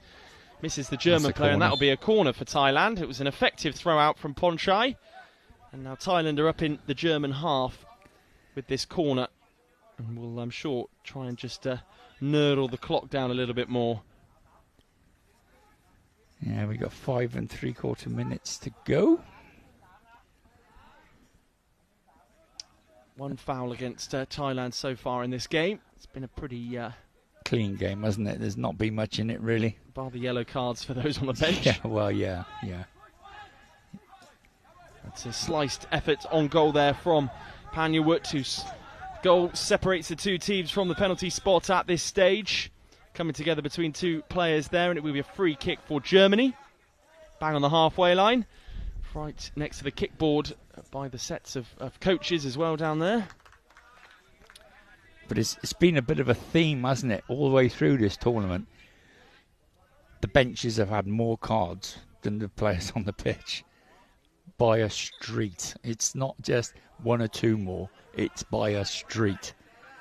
The benches have been misbehaving. Excellent tackle there. Here come Thailand through Kittikom, through on goal. Oh. Kittikom just drags it wide of the post. Loses his balance ever so slightly under the challenge of Kutig at the last. And the restart is taken quickly by the German goalkeeper. The German player misses it completely. It will be a goal clearance for Thailand. So we're eking towards the final 5 minutes of this encounter. As I said, the penultimate game of the day. Rolled out. And that misses the German player, and he just clips it with his shin and takes the heat off the ball slightly, which allows Kittikom to regain possession. That's a goal clearance. A goal clearance for Germany. Good defending from Narkaz. Well, let him go. Narkaz and Kittikom just coming together slightly. But it will be a goal clearance nonetheless. Into the final 5. Rolled out to Narkaz, who plays it out to the left. Looking for the number 7, Kutig. Kutig brings it forward, bypasses Tosing, and that's a great sort of shrug there against the captain Prakrong, who recovers well and gets goal side and wins back the ball. But Kutig has it again inside the Thai half, centrally positioned. Looking for options, scanning around. That's a missed kick there. He was just trying to hear a cry from one of his colleagues left and right. 4.5 minutes left. We're going to see a substitution now for Thailand. Number 14's departing. Number 6 coming on. Well, we said, you said, Dixie, that you'd expect to see the number 6 back on. Forgive me, that was for Germany, actually. So the 6 is coming on for Thailand. Wanchana. He just wanders up to the halfway mark, and that's a good block there from Kutig to keep the ball from going beyond him to the number 7, Panyawut, for Thailand. Here is Kutig, checks back, opts to retreat towards the halfway line and just reset, and hopes that he gets a cry from one of his colleagues. It goes out to Tosing. Tosing is held up by a Thai player, the number 10 there, Prakrong. Now the number 2 for Germany, Furman, Tosing, Kutig and Karsang, and there's a bit of a cry of frustration there from the German player. It's back inside their own half, and they play it back to the goalkeeper in the end, who goes long, looking for a Fangman out on that far side. It just touches the referee and makes its way out for a goal clearance. Germany are quickly running out of time in this game. Dropped short to the Thai player, the captain, Prakrong. Sent upfield, and Narkas intercepts inside his own half and moves out of his defensive third, but he's immediately dispossessed by one of the Thai players. Now it's with the number 6, Wanchana, for Thailand, but Narkas has other ideas. He wins back possession in the middle third, but into the Thai half.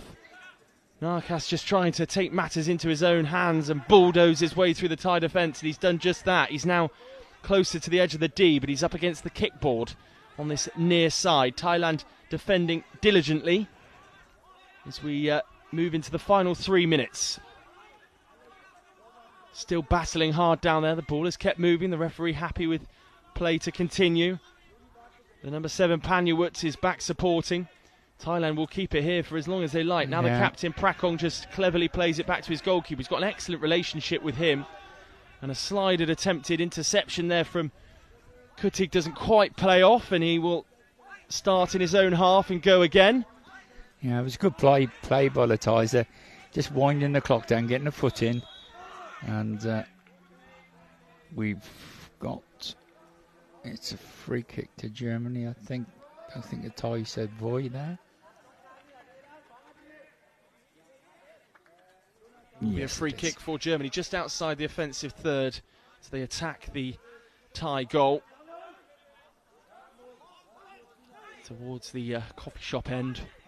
The end that Thailand have defended so well in this second half. 2.5 minutes left on the board. I think the Thais are going to have to be a bit careful with their foul count. They're up to 3 now, so you get one more and they're in the dreaded zone. Narkas just received some instructions from the bench. And off we go again. It will be Tusing to take this one on. He has a clear path to goal, but the goalkeeper dives down well to his right-hand side. 2 minutes 19 left, and he loops the ball upfield towards the number 6, who has just come onto the field of play, which is Wanchana. Wanchana, though, is stopped in his tracks by Kutig. Kutig will come forward now, up over the halfway line, unchallenged at the moment, down the left-hand side, up against the sideboard, and he's flattened by a Thai player who's come off worse, but it's a free kick for Germany, and we have just inside 2 minutes remaining. And there you go. What's happened now? They're up on 4 fouls. So every other foul now is going to be a 8-metre penalty. Thai players still on the floor. Physio has not come on as yet, so he can stay on. Goalkeeper's had a look at him. Not sure if he's a medical expert or not. Oh my word! And he's just gone down to the floor again. Now he's up again. Oh, he seems to be all right. I thought the way he fell down there, he was quite seriously hurt, but obviously not. So the Thai bench has just been told they're on 4 fouls, so any more, and it'll be 8-metre penalty.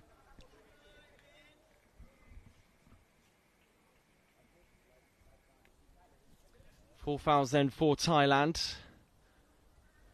2 minutes remaining for Germany to salvage something. The referee just organising the 4-man wall, as is the goalkeeper. He's nudged them across, and then I suspect he will protect his near post. 2 and 7 for Germany over this free kick. Kutig looks like he might just leave it for Tosing to take on and try and arc his run and orchestrate a clear run to goal. 4 fouls then for Thailand. The referee is poised to blow his whistle. Ponchai in a crouched position in the Thailand goal, but again the referee not happy. We're not too far away, I think, from a German substitution as well.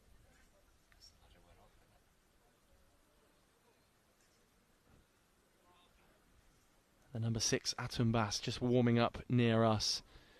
And those legs firing for the final few phases of this game. Yeah, he must have recovered from whatever the issue was, because he looks all right now. The guide just tapping the posts there at the Thailand goal. Dawid Jonas, the guide behind the goal for Germany. It will be rolled to Tosing. Tosing will get things moving. Onto his left foot, he shoots and he drills it across the face of goal. Untroubled was the goalkeeper, Ponchai, in the end. Yeah, he'd have done well to score from there because the angle was so tight. He'd he'd probably done better to come the other way. Let the goal open up for him. They are going to make a substitution when they get the opportunity. Prackrong. And that opportunity might come now. Yep, just before the goal clearance. No, it's not. We play on momentarily. Tosing will take it on. Dribbles around the outside of Prackrong this time and shoots at goal again. And it's Wayward, will be a goal clearance with 1:30 left on the clock. And we'll see a substitution now. And it will be Atumbas to be reintroduced for Germany. And Narkas will be the player to make way for him. He's been a good performer in this game. It's not quite gone his way though.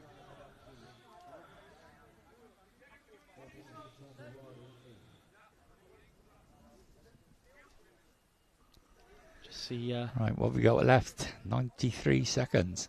Morocco getting warmed up, ready for the last fixture of the game, away to our left-hand side. Yes. Ready to take on Spain a bit later on. We'll start the coverage for that at 6:20. I wonder how Hatab is today. Off goes Tolling. Is this the good chance for Germany that they needed? No, he drills it wide again. It will be another goal clearance as we approach the final minute. That's the last 3 shots have all gone into the same area, haven't they? Wide of the goal in that particular zone. It's gone short again. As though they believe he's their best outlet. Thumped here we forward. go. Could be an opportunity here for Thailand. The ball is kept in play. It's back with the goalkeeper in the end. Bit of a collision by the near post as we closer to the end. Themel is the goalkeeper with the ball in his hands. Yeah, the referee blew his whistle, so he's got to restart the game somehow. So he'll just drop the ball to the keeper. Well, Themel needs to act fast here as the timer goes back on. We're into the final minute, and it's aggressively thrown out overarm by the German goalkeeper up to number 10, Fangman, who picked up a booking earlier on in this half. Atumbas is back on the field of play and he'll chase back. That's another goal clearance. The goal clearance for the Germans. 43 seconds now left on the clock, and we've just lost an eye mask for the Thai number 7, Panya Woot. Again, as I say, he's the scorer of that penalty. The difference between the two teams. Ponchai told him to retreat back to his own goal. And now Germany really going all hands to the pump, and they've sent 3 of their players far forward. Atumbas is the only player that's back now. Tusing picks up possession following that throw out from the goalkeeper. But this is where Thailand want it, and they will try and hold on to possession. They go immediately looking for the kickboard. And it's Panyawut that keeps hold of the ball, but he's shoved. He's won the foul for his team. He's done well there. Really good. The German was behind him and got frustrated and lashed out at him. So, well done, young man. We're down to 25 seconds, and I think that will be it. I can't see Germany getting another chance in this last 25 seconds.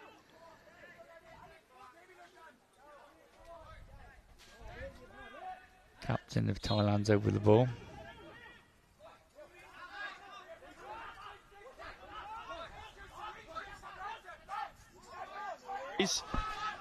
Not too long to go now. Germany, is there one last chance of an attack?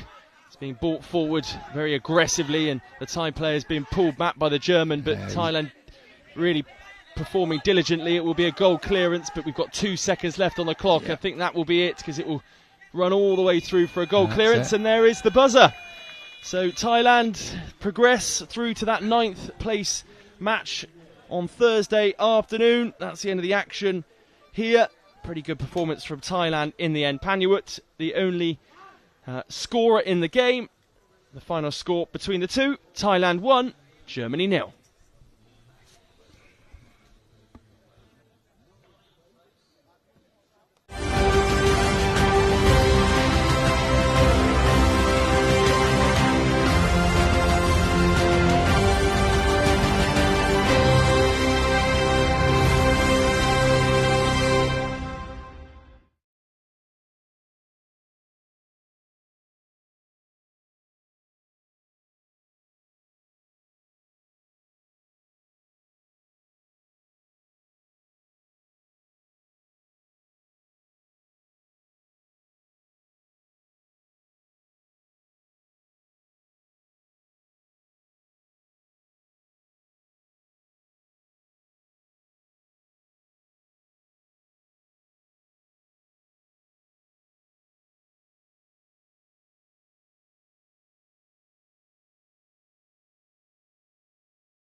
Welcome back to the men's blind games, the final game of the day to decide who takes part in that 9th place game on Thursday. Let's cross for the national anthems of Spain and Morocco.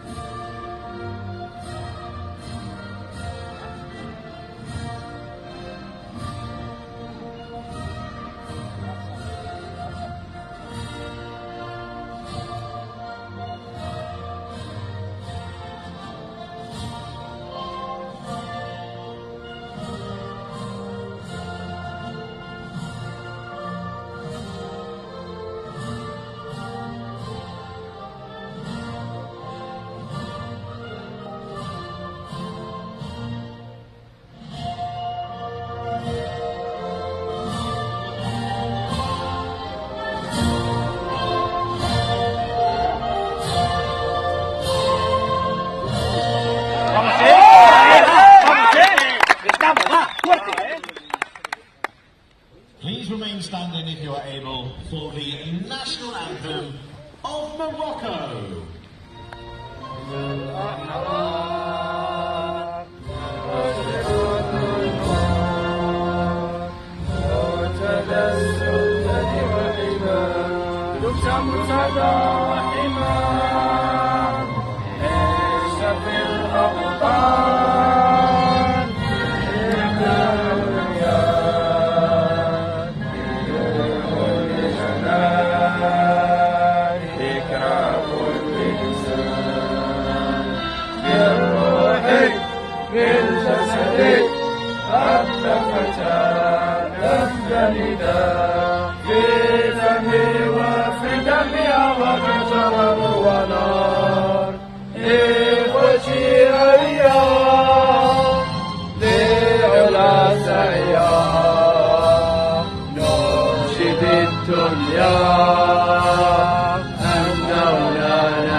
There you have it, the final set of anthems for the day between Spain and Morocco. The final match of this Tuesday here at the World Blind Games with IBSA here in Birmingham. Spain are the home side. Let's have a look then at their team. Daniel Barrenechea is in goal. Sergio Alamar is the captain. Victor Acevedo, I should say, the number 8. It's been a long day. Number 13, Javier Serrato. Number 14, Alvaro Gomez. And then on the bench for the Spaniards, Cheferino Sanchez, the goalkeeper, Juan Jose Garrido, Julio Sanchez, Unai Sanchez, Enrique Ojiero, the head coach Antonio Ruiz, and the guide Emiliano Jimenez.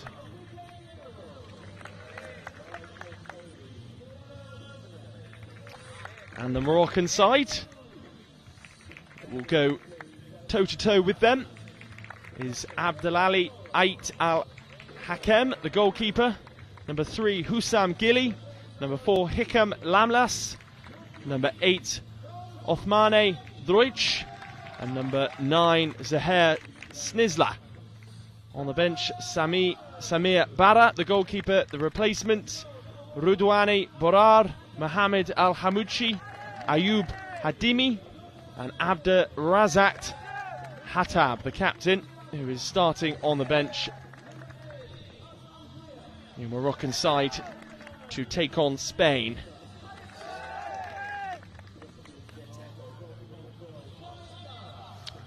And as Dixie just mentioned to me there, the star of this Moroccan side then is the number 10, you feel? Yeah, he's their best player, but he's taken a hell of a battering during the league fixtures, and I'm not surprised he's on the bench to start with, because he did take a bit of a battering. Well, there's the fixtures of the day so far. The first 4 were the quarter-finals. Italy defeated by Argentina in the end. China beating Japan by a 0-0. A 2-1 victory for Colombia over Iran. And then a 1-0 victory for Brazil against France. And then match H there will take on the winner of match I. And that winner was Thailand.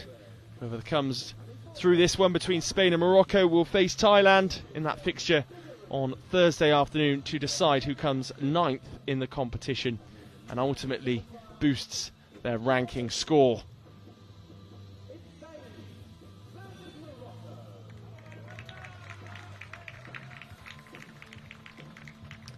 Here are your officials. The referees: Mark Heap, Luis Oliveros, Hilary Ramirez, Matt Winton. And then the scorer is Rahan Atika Rusli. And the timekeeper is Perry Gascoigne. Still some fans in the crowd, which is great to see this final fixture of the day. Hopefully they're in for a bit of a treat to close on for their loyalty throughout and for turning up for this later fixture, the 6:30 start. The captains have come together in the middle of the pitch, along with the goalkeepers as well. I just wonder whether there's been a late change, actually. Abdurazak, the number 10, you mentioned, Dixie, is taking up his captain's duties in the middle, but there is only 3 outfield players next to the side board just here, so I wonder whether he's been swapped in at the last minute for... No, it's a Moroccan number 10, not the Spanish number 10. Beg your pardon. That's where we've gone wrong here. As you said earlier, it's been a long day. Well, I glanced across there at the guide that's coming nearest to us here. I thought he'd forgotten to put his shorts on, and he was one of the players, actually, as he meanders over behind the goal, behind the Spanish goal. That's a colourful kit he's got on. It's a cracking kit. I think we might have a new favourite kit here with the Moroccan kit there. I don't think we want to be going out around Bristol with that on. But Morocco are in all green, Spain in all red. Spain with the yellow trim and yellow numbers on their backs. The referee just checking their eye masks one final time. And the Moroccans will kick from left to right as we see it. So the Moroccans kicking towards us, the gazebo end where we're commentating from. We're almost ready to get going in this game. The clock has ticked up to 6:29 local time. So the game will kick off in a moment's time once the second referee there has just checked the nets. He will run backwards. And they always go over and shake hands with the coaches before they start as part of fair play. Then stand back and be abused for the next half hour. Hopefully it's a little less hostile in this particular fixture than the ones earlier on, particularly the one between Argentina and Italy, which we saw at 8:30. Goalkeeper for Spain just warming up, Baranetches, between the sticks.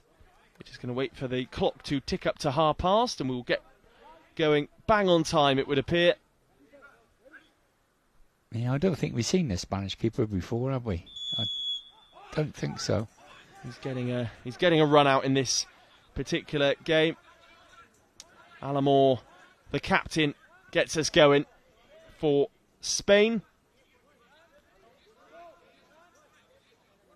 He's just pushed up against the sideboard there by one of the Moroccan players. He's struggling to find a route through at the moment. He's blocked by a green wall, but eventually the ball spills out and it's sent over to the far side in front of the main stand up against the kickboard. But Morocco playing it around nicely.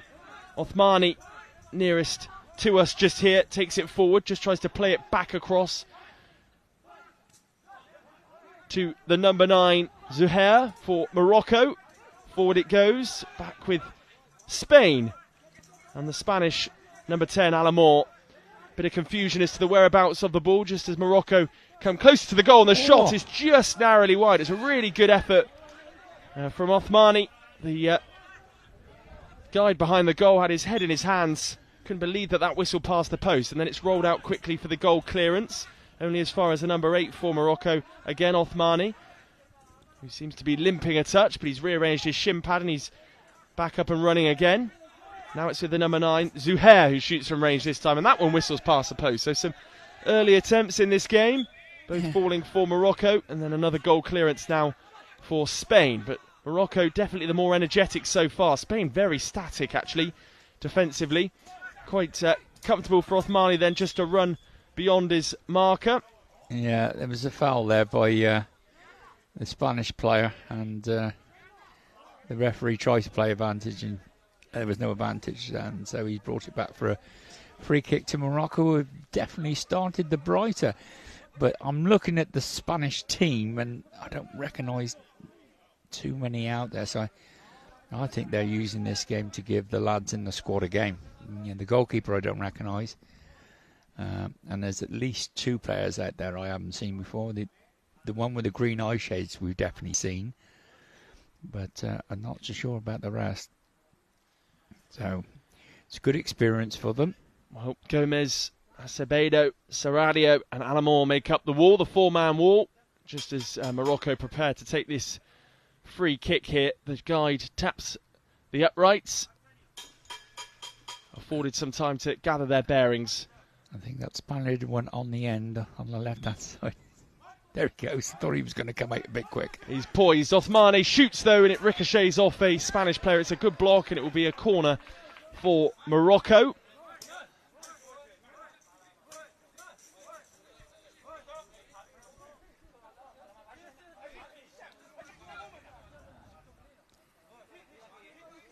Yeah, the Spanish are definitely using this as a game to blood some new players in. Give the squad players a game. Almost ready for this corner to be taken. The Moroccan Hisham is up as well. It's sort of forming part of the wall, maybe acting as a bit of a disguise as the number 9 for Morocco, Zuhair, arcs his run, uses the halfway line, still going here. Zuhair, he shoots on goal, but it's a good save, good stop, an easy stop really for Baron Cherez in the Spanish goal. And now they will look to break through their captain, Alamor, for the evening. He shoots from range. He again forces a save from Abdelali in the Morocco goal. And we've had some good early chances for both sides now. As the number 9 for Morocco comes again, and he's full of pace and dynamism. And he's up against the number 8 for Spain, Acevedo, who holds firm, checks back towards his goalkeeper and successfully finds him, who then plays further upfield towards Alamor, who just made it past the halfway line. But there's too many Moroccan players in his way, a bit of a collision, but we can play on. The Moroccan number 4, Hisham, brings it forward, still going here, tentatively so, moves towards the D and shoots on goal. It's a good effort, but the goalkeeper, Baron Cherez, is equal to it. Thrown out immediately up towards Alamor, who tries to organise some room, get the ball out of his feet, ready for a shot, but it's stolen back by the Moroccans, who move over the halfway line, tucked up against the kickboard in front of the coaches. Hitcham gets another shot on target. The shot count is high at the moment. Yes. For both sides. They're certainly giving it a go, aren't they? Not shooting from particularly good areas, but they're getting the shots in and they're getting them on target. Fairly easy for the Spanish keeper, but it's gone up the other end now. We've got a Spanish corner. So, right in front of the main stand, up against the kickboard, of course. The Spanish corner here. Alamor looks like the player to take it on. 4-man wall for Morocco, which is reorganised and readjusted by the goalkeeper. The number 9, Zuhair, has just had his body tilted one way to get in the way of the shots, but he doesn't. It's forced another save from the goalkeeper, who then throws it overarm upfield, right down the middle of the pitch. And it's into the attacking third, Morocco go, but for a tackle from the number 13 that you identified, Dixie Serradio, who tries to bring the ball away, and now it's with the Moroccan number 8, Othmane. Othmane moves into the attacking third, but his attack is quelled by the 14 for Spain, and there's a bit of wrestling going on there, and it will be a free kick for Morocco. Yeah, that was a bit agricultural defending, wasn't it? And he turns around in amazement, the Spanish lad, that the foul's been given against him. Yeah, gave him a haymaker. So the Spanish have got a free kick, 3 or 4 yards from the touchline, but it's in a very wide position out by the ball just in front of us. Referee marks out the distance that the wall needs to be from the ball before the set piece is taken. And then we will get underway.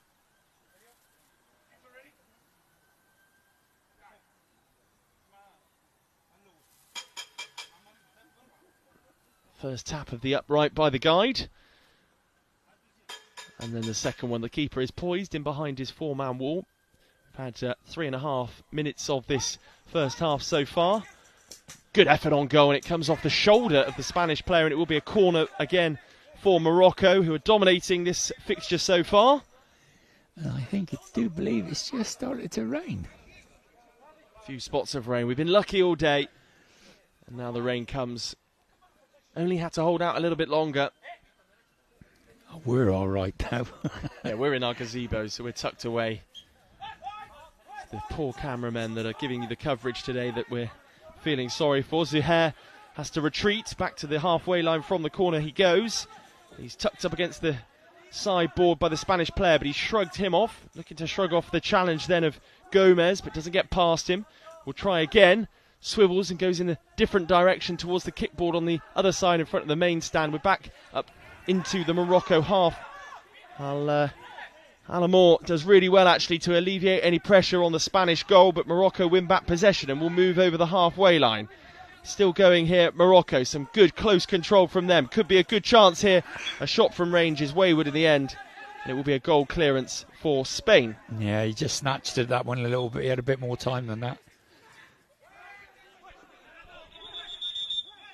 Well, we're going to see a yellow card, I think, straight away here. A red card, in fact, it's red for the Spanish coach.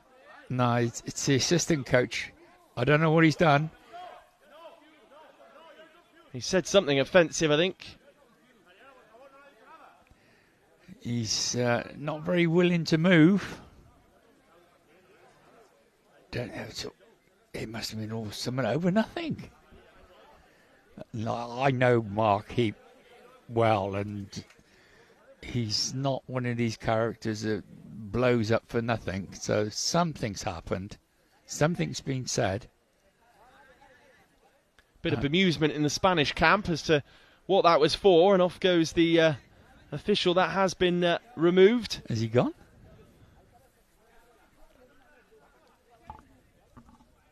Just having a talking to behind the back of the gazebos there on our monitor. The referee not happy that the free kick went too quickly there, but again we've got more drama from the benches. Same old, isn't it? It's always the benches.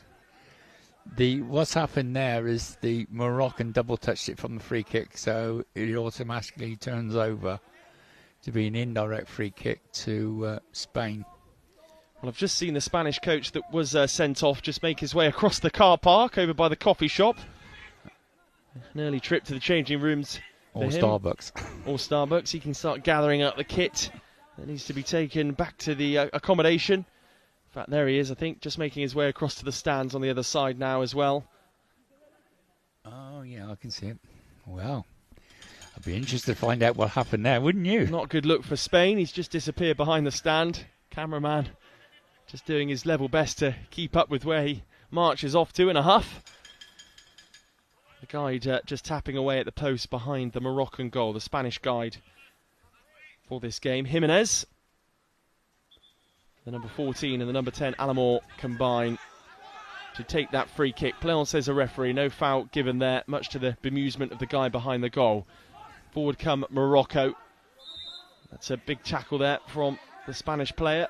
The referee's getting it against Morocco. I think he's probably, because he played the ball on the floor, but this game's a bit... Well, it started off quickly and it's all got a bit... it's indirect free kick, so it was definitely for playing the ball on the floor. So nothing serious. Oh, we can see the Spanish coach. He doesn't look happy, does he? Oh dear. Well, I expect we'll find out what was said. Didn't know Mark's Spanish was up to that level, but I did hear him speaking some Spanish as he was checking the eye masks before the game. Goal clearance has taken place. Alamor picks it up inside the Spain half, and lovely bit of footwork to move beyond two Moroccan players. He might need to drag this back on the edge of the D before unleashing a shot with his left foot. Went a bit too far there, and now Morocco will break. Still going here, Morocco. Lovely little layoff there. The guide behind the goal for Morocco really animated in steering his players goal bound, and that's a good effort on goal.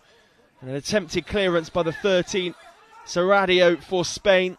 Morocco keep going though. And Asami will pick it up. Tucked right inside the Spanish half. It's not gone off for a goal clearance as of yet. It's kept in really well. He's shrugging off the challenges of the Spanish number 8, Acevedo. Oh, that's a foul. Nope. No foul given. Players allowed to continue. Morocco still coming here, and then a block and a final attempt maybe. The whistle does blow in the end. It will be a free kick for Spain, in fact. Yeah, he went to shoot and he just cracked the Spanish lad's shins. Do you think that corner is the naughty step? I think it may well be. He's got his own little sort of pen that he stood in, the assistant coach over there. Launched upfield by Acevedo, the Spanish number 8, up towards his striker who tries to shoot and is blocked off again by a Moroccan player. Protest coming from the Spanish staff. The number 8 for Morocco, Othmani, battling hard there with Alamor of Spain, the captain. The ball is on the floor. The Spanish captain gets back to his feet inside his own half in the centre circle. Crowded out by 2 Moroccan players, the number 8 Athami and Zuhair, the number 9. And Alamor comes away with it. He's up against the kickboard on that far side in front of the main stand, trying to utilise it to just eke a few metres out, but he's bang on the halfway line. Foot on top of the ball. He's sort of taken out from behind, but nothing in it. But he kind of deceives the Moroccan players there. He's going to go it all alone here, and that will be a corner for Spain. Yeah, well done. He's wriggled out of a corner there. He was absolutely stuck against the boards with a Moroccan either side of him, and he's managed to wriggle free and bag his team a corner. So the guy's done well. And you can see in the background on the naughty step. I think this is the incident again. I'm not entirely sure what happened, but you can see him having a go at the referee. An immediate red card, a straight red. Well, that's the first straight red. I think we saw one of the Italian backup crew had a straight red last week, didn't they? Again, it's the benches. Seems to be the benches every time. We haven't seen many cards on the field of play, have we? You know, it's sort of 1, perhaps 2 a day max. But the benches seem to be every other game there's an incident. They're trying to take the headlines as the sent-off coach watches on there at the back of the picture. Spain are back underway. Here's Alamor, the number 10, and the whistle blows once more. And the guy behind the goal, the Spanish guy behind the goal, is having a go now. And what more do you want? You've got the free kick. He's going to be sent off himself in a minute. You know, it's silly, is it? There's no need for it. The whistle's gone. You've got the free kick. And he comes marching around the goal, shouting and flapping his gums, and you think, now they've called a timeout. Let's hope the coaches get him in. What? No, I think it's the other way. Let's hope the players get the coaches in and calm them down a little bit. Can you just cool off a touch just so we can carry on playing our football? Yeah. It's our game. Don't spoil it. Some of the onlookers chuckling there in the stands at what they've seen so far. Yeah, I don't know. And in between these competitions, how much are these players sort of training together? Of course, they've all got other jobs and lives outside of the game. Some of them perhaps not, but how much training, how many opportunities do they get together? It very much depends on country to country. Like, I know the English lads, they're probably together 15, 16 days a month. I would imagine the Chinese boys, it's more. Thailand boys, it's full-time. The Spanish lads used to get more than what they get now, so they don't get so much, probably 5-10 days a month, something like that. So, yeah, it's a fairly big commitment if you want to play. Like the English lads all used to be, up until about 2 years ago, they were all full-time. And the coach was full-time, the players were full-time. And the FA had a reorganisation up at the top and decided to spread the money across the disabilities a little bit more fairly. And so the blind team went down to like a part-time contract.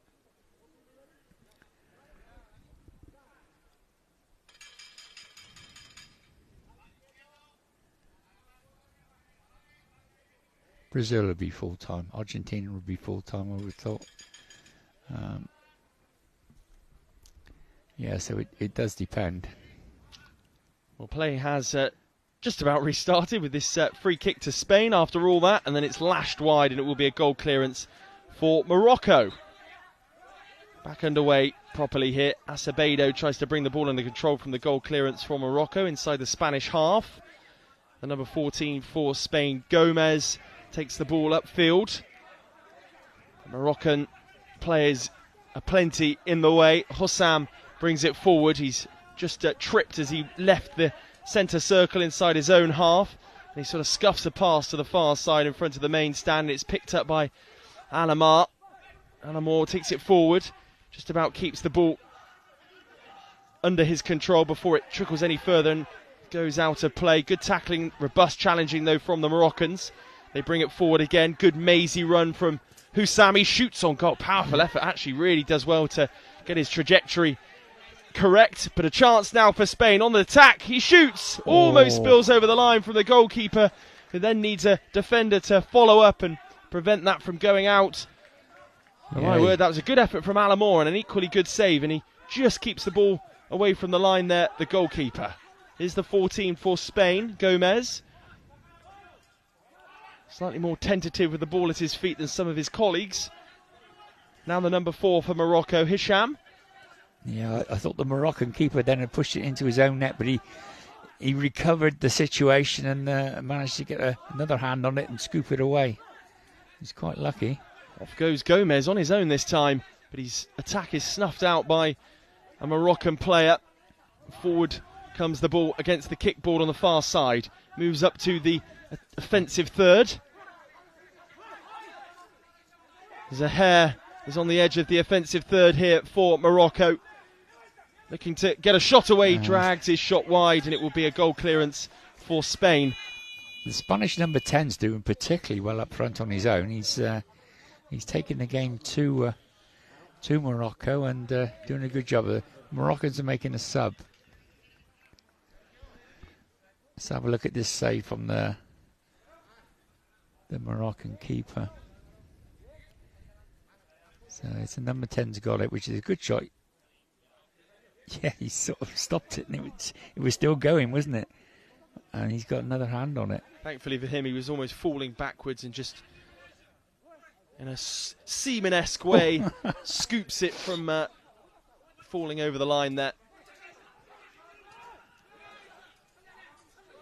Producer Fred has just told me that he said Seaman first, so I'll have to give the credit to him. Yeah, well, it didn't come across on our headphones, did it? So it's easy to say he said that after. Acevedo tries to tackle the Moroccan. He's inside the Spanish half, though. Zaher was the player that was trying to get them on the attack. And here comes the striker for Spain again. Forces another fine stop. And he is, as you say, Dixie, proving a real menace for Morocco. Yeah. Perhaps I'm not sure if we've seen him before or not, really, to be perfectly frank. But I know there's 2 or 3 out there we definitely haven't seen before, when he could be the one or two players that have played regularly. Well, he is the captain, but but maybe just filling in as a captain here. And as our coach, he's messaging his wife back in Rome saying, "You never guess what a big Englishman sent me off." What's she doing in Rome? That's what I want to know. Well, she's on holiday from Madrid.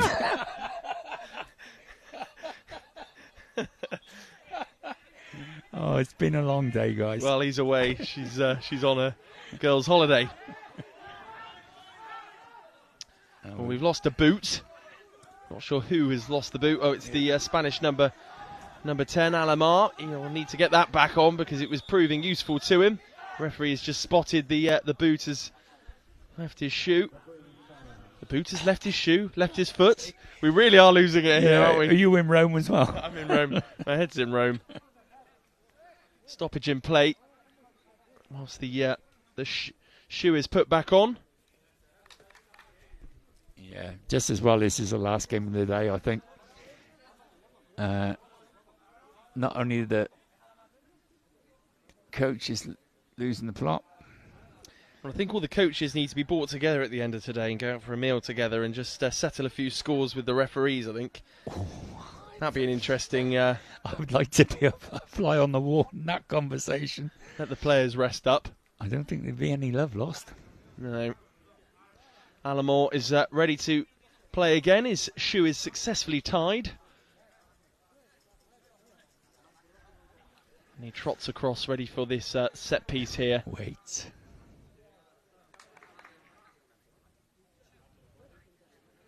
There's only 2 players that can be around the ball. That everyone else has got to be 5 metres away. So the referee's just pushing. Well, I say pushing, but just encouraging the other players to get away from the ball before he drops it, and we get going again. It's taken 23 minutes to play 9 minutes in this game. It's been pretty stop-start. We've had a red card for one of the assistants. Ooh. One of the best. Well, I thought that was close, but then it hit the side of the gazebo where we're based, so it can't have been that close. No, it's smacked into the side of the gazebo, though. Here are Morocco inside their own half. They spread it out to that far side, and it comes off the kickboard there. Othmane, there's a hair here into the attacking third, and it's Alamore that takes it over and moves past the... Well, I thought he was going to go past the halfway line, but he checks back. Has his... ball taken away from him by Zahair. Still going, Zahair.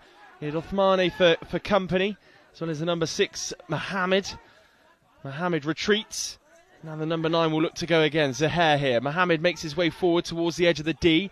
And he's the target there. Mohamed so close to picking that up in the right direction there, Mohamed. But in the end, the attack is finished by the 13 for Spain. Saradio. Forward it goes. Hussam picks it up for Morocco. He just tries to chip the ball into the path of Zahair again. Zahair kicks the ball, taps it into the attacking third for Spain. And then the goalkeeper, well, makes a bit of a meal of that. I think he felt as though he was about to encroach out of the box. And maybe has just made more of it than he needed to in order to not be penalised. Oh, my word. He's taking a little... He's taking a little tap to his hand, and you think he'd been hit by a truck. There's a free kick on the edge of the goalkeeper's area to Spain. Surprisingly, the goalkeeper's up and fine. Here's the number 8 for Spain, Acevedo, looking as always for Alamore. Alamore up against Mohamed, the Moroccan that's just come on. Alamore has him pinned up against the kickboard in front of the main stand, and he just uses enough of his strength to send the ball upfield to Zuhair. Zuhair faced up on the edge of the attacking third, and that forces another good save from the Spanish goalkeeper. The ball will be just kept in play, and then it's kicked out. No nonsense stuff from the Spanish defender. It will be a corner for Morocco. And we got 3.5 minutes to go. Let's have a look at this. Oh, that's the shot. Yeah. Okay. Alamore struggling with his laces, and the players stop once more.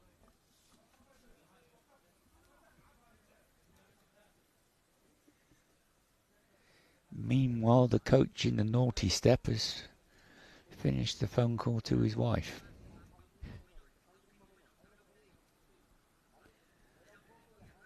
Well, she's on her way back to Madrid now. Calmed him down. If he didn't know she was in Rome, that wouldn't have done much to calm him down. Yeah, but you can't tell what anyone is on a mobile phone, can you? We digress. Yeah, we're still waiting for the Moroccans to take this kick. So while we're babbling along, you're not missing anything. I can assure you of that. 3 minutes 50 left of this first half. A 3-man Spanish wall awaits this corner to be taken. The referee making a bit of a meal of it over in the far corner. It is taken, and Mohamed takes it on. I'm not sure what the referee has spotted, but he's been penalised. Double touched it again, I think. I can't remember seeing the guy behind Yeah, well, I guess that's what it is. It's an indirect free kick, so the only thing I can think, it certainly wasn't an obstruction. So he's just run away with it and touched it twice. Pretty poor. Free kick is taken by Spain, but they don't do much to clear the ball away. It's only just made its way out now into the middle third. Bit of confusion as to where the ball's whereabouts is. 14 Gomez. Bit of tough tackling from him, but Zuhair has the ball at his feet. He goes for another shot on goal. I'd love to see his shot count so far in this game. Yes, because he hits the ball quite well. And here's Hicham. Needs to get his bearings a little bit, and he could easily notch a goal or two. Hicham moves into the attacking third for Morocco. Still going, Hicham with the ball at his feet. Twists and turns. Looks to take the shot, but is off balance. Serradio tackling him up against the kickboard, and the referee spotted something he doesn't like. Yeah, the Spaniard definitely had a hold of him. And I don't really want to say where he had a hold of him, but he definitely had a hold of him. 3 minutes to go. The clock tower here at the University of Birmingham sounds. Somebody needs to explain to me before we leave here why it sounds 3 minutes prior to the hour every hour, whether it's just faulty or there's a reason behind that. I need to know. It's bothering me. I think it's a different time zone in Birmingham. Yeah, the Spaniard lad then who committed that foul had a severe warning from the referee about his behaviour. And I said, any more of that and he's going to see a card.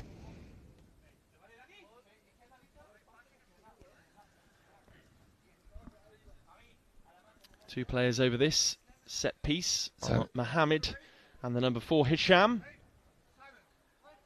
Referee calls for silence and asks for the go-ahead and the tapping of the uprights by the guide. So this is a good example. No, you can't see it on the camera angle. But for me and Toby, the guy behind's got his foot on the ball, he's touched it, and then they play, and that's fine. Chance here for Morocco. Just take a deflection, but actually takes the sting out of it for the goalkeeper to easily collect for Spain, and it's rolled upfield. Morocco will look to build from the back again, but Alamor has other ideas. He recollects possession inside the centre circle, tries to dribble past one Moroccan player, but to no avail. Morocco come forward through Zuhair. Still going here, takes a bit of a stumble, and eventually Spain kind of accidentally really put it behind for a corner. Yeah, my old PE teacher used to say to me, if in doubt, kick it out and kick it the way you're facing. It was quite basic instructions.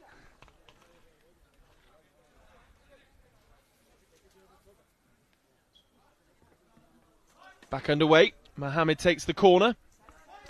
Arcs his run. Tries to loop round, but he's a bit of a wily frame and is just shrugged off the ball from Alamor, who moves up over the halfway line for Spain. And he's surrounded by 3 Moroccan players. He just tries to beaver a way through, but can't get much further than the offensive third. He's played well, the Spanish 10, hasn't he? He certainly has. He's been their standout performer. The remaining 3 just tend to sort of sit back and let him do his work, and there's a free kick awarded against Morocco there. No, it's gone against Spain. The 10's played it on the floor. He was on the floor and he's used his right leg to play the ball, so it's an indirect free kick to Morocco. I don't blame you for getting confused. I was just going to say 3 fouls apiece now as well. Yeah. But those don't go against the count, either the indirect ones. So if they get their arm up in the air, it won't go on the board. So off go Morocco, attacking the gazebo end. And number 9 Zuhair turns, moves over the offensive third line. He's met by 3 and 4 Spanish players. Alamor back defending as well now, and that will go all the way out and will be a goal clearance taken quickly, bounced up towards Alamor, who moves over the halfway line and in his turn just takes several Moroccan players out of the game, and that will be out for a corner for Spain with 1 minute 37 seconds remaining of this first half.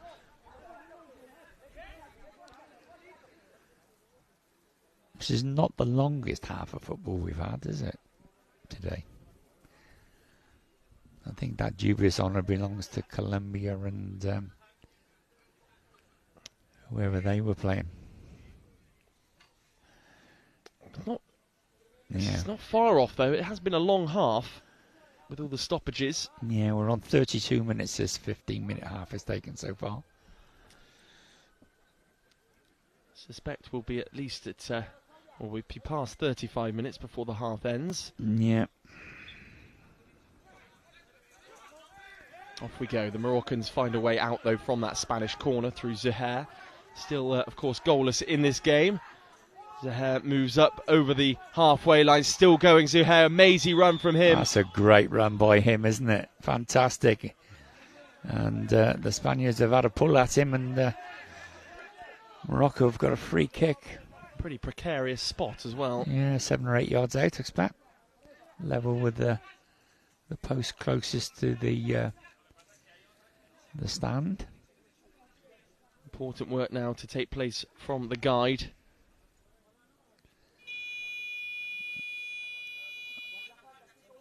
That's just the buzzer to inform them they're all 4 fouls. 4 fouls then for Spain. The referee just marks out the distance between the ball and the wall.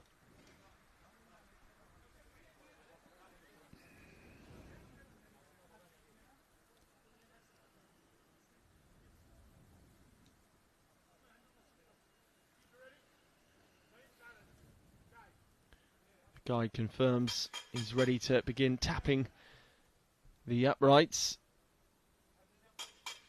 What can Morocco orchestrate here just before half-time?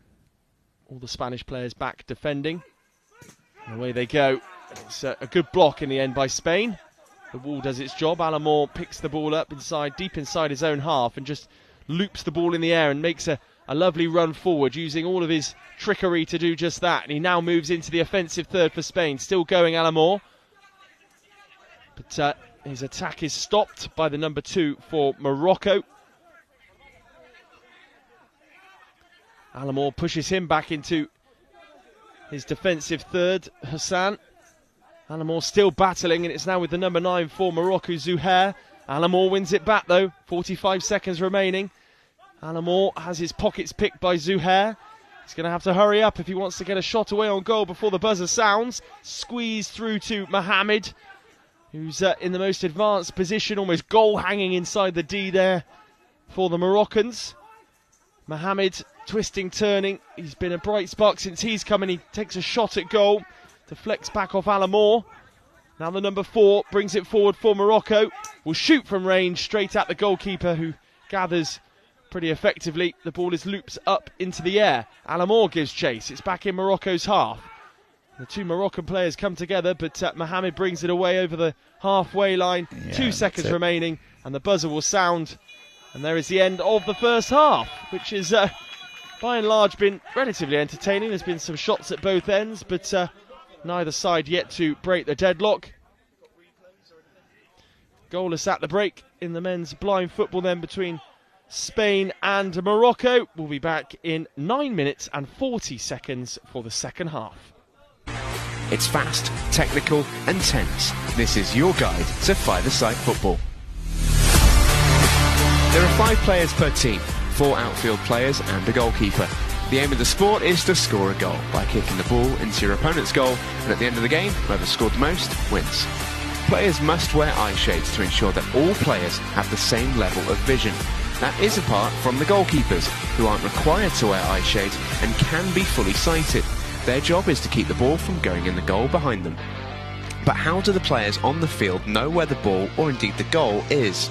Well, the ball in blind football is specially designed to make sound whenever it moves. Also, each team has a guide behind the opposition goal to help direct them. Each player is required to shout "Voy" when going for the ball. This ensures every player has the cues they need to help build a picture of what's going on and what to do next in defence or attack. To help this, total silence is required from the crowd until a goal goes in.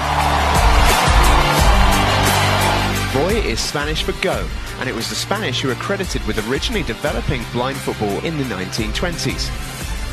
As well as the Paralympics, teams from all corners of the world can compete at World, European, Asian, African and America's Championships, as well as a World Grand Prix. Blind football can be played by both men and women, with the historic first Women's World Championships coming up in 2023. So what are you waiting for? Give it a try.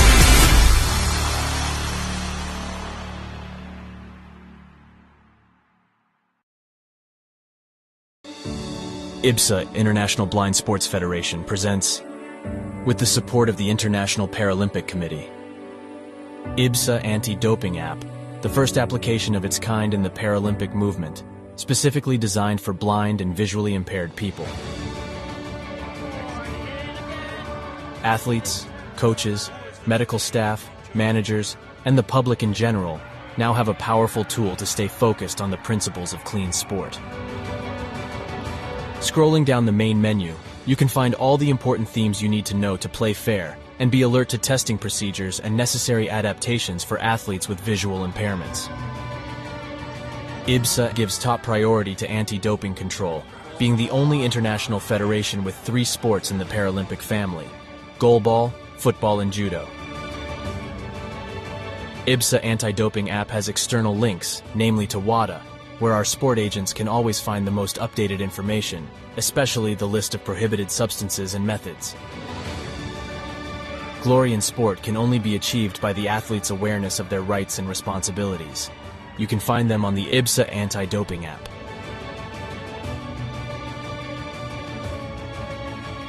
IBSA is continuously promoting anti-doping education to all its affiliate athletes and sport agents, not only about the consequences of the use of doping and the risk of using supplements.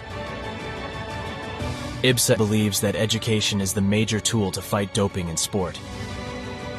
Informed athletes can make better decisions. Download the app now at the usual operating system stores.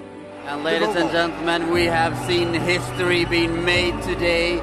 Such a great team at these championships. IBSA. Beyond sight. Feel the sport.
And we are back here for the final half of the day between Morocco and Spain.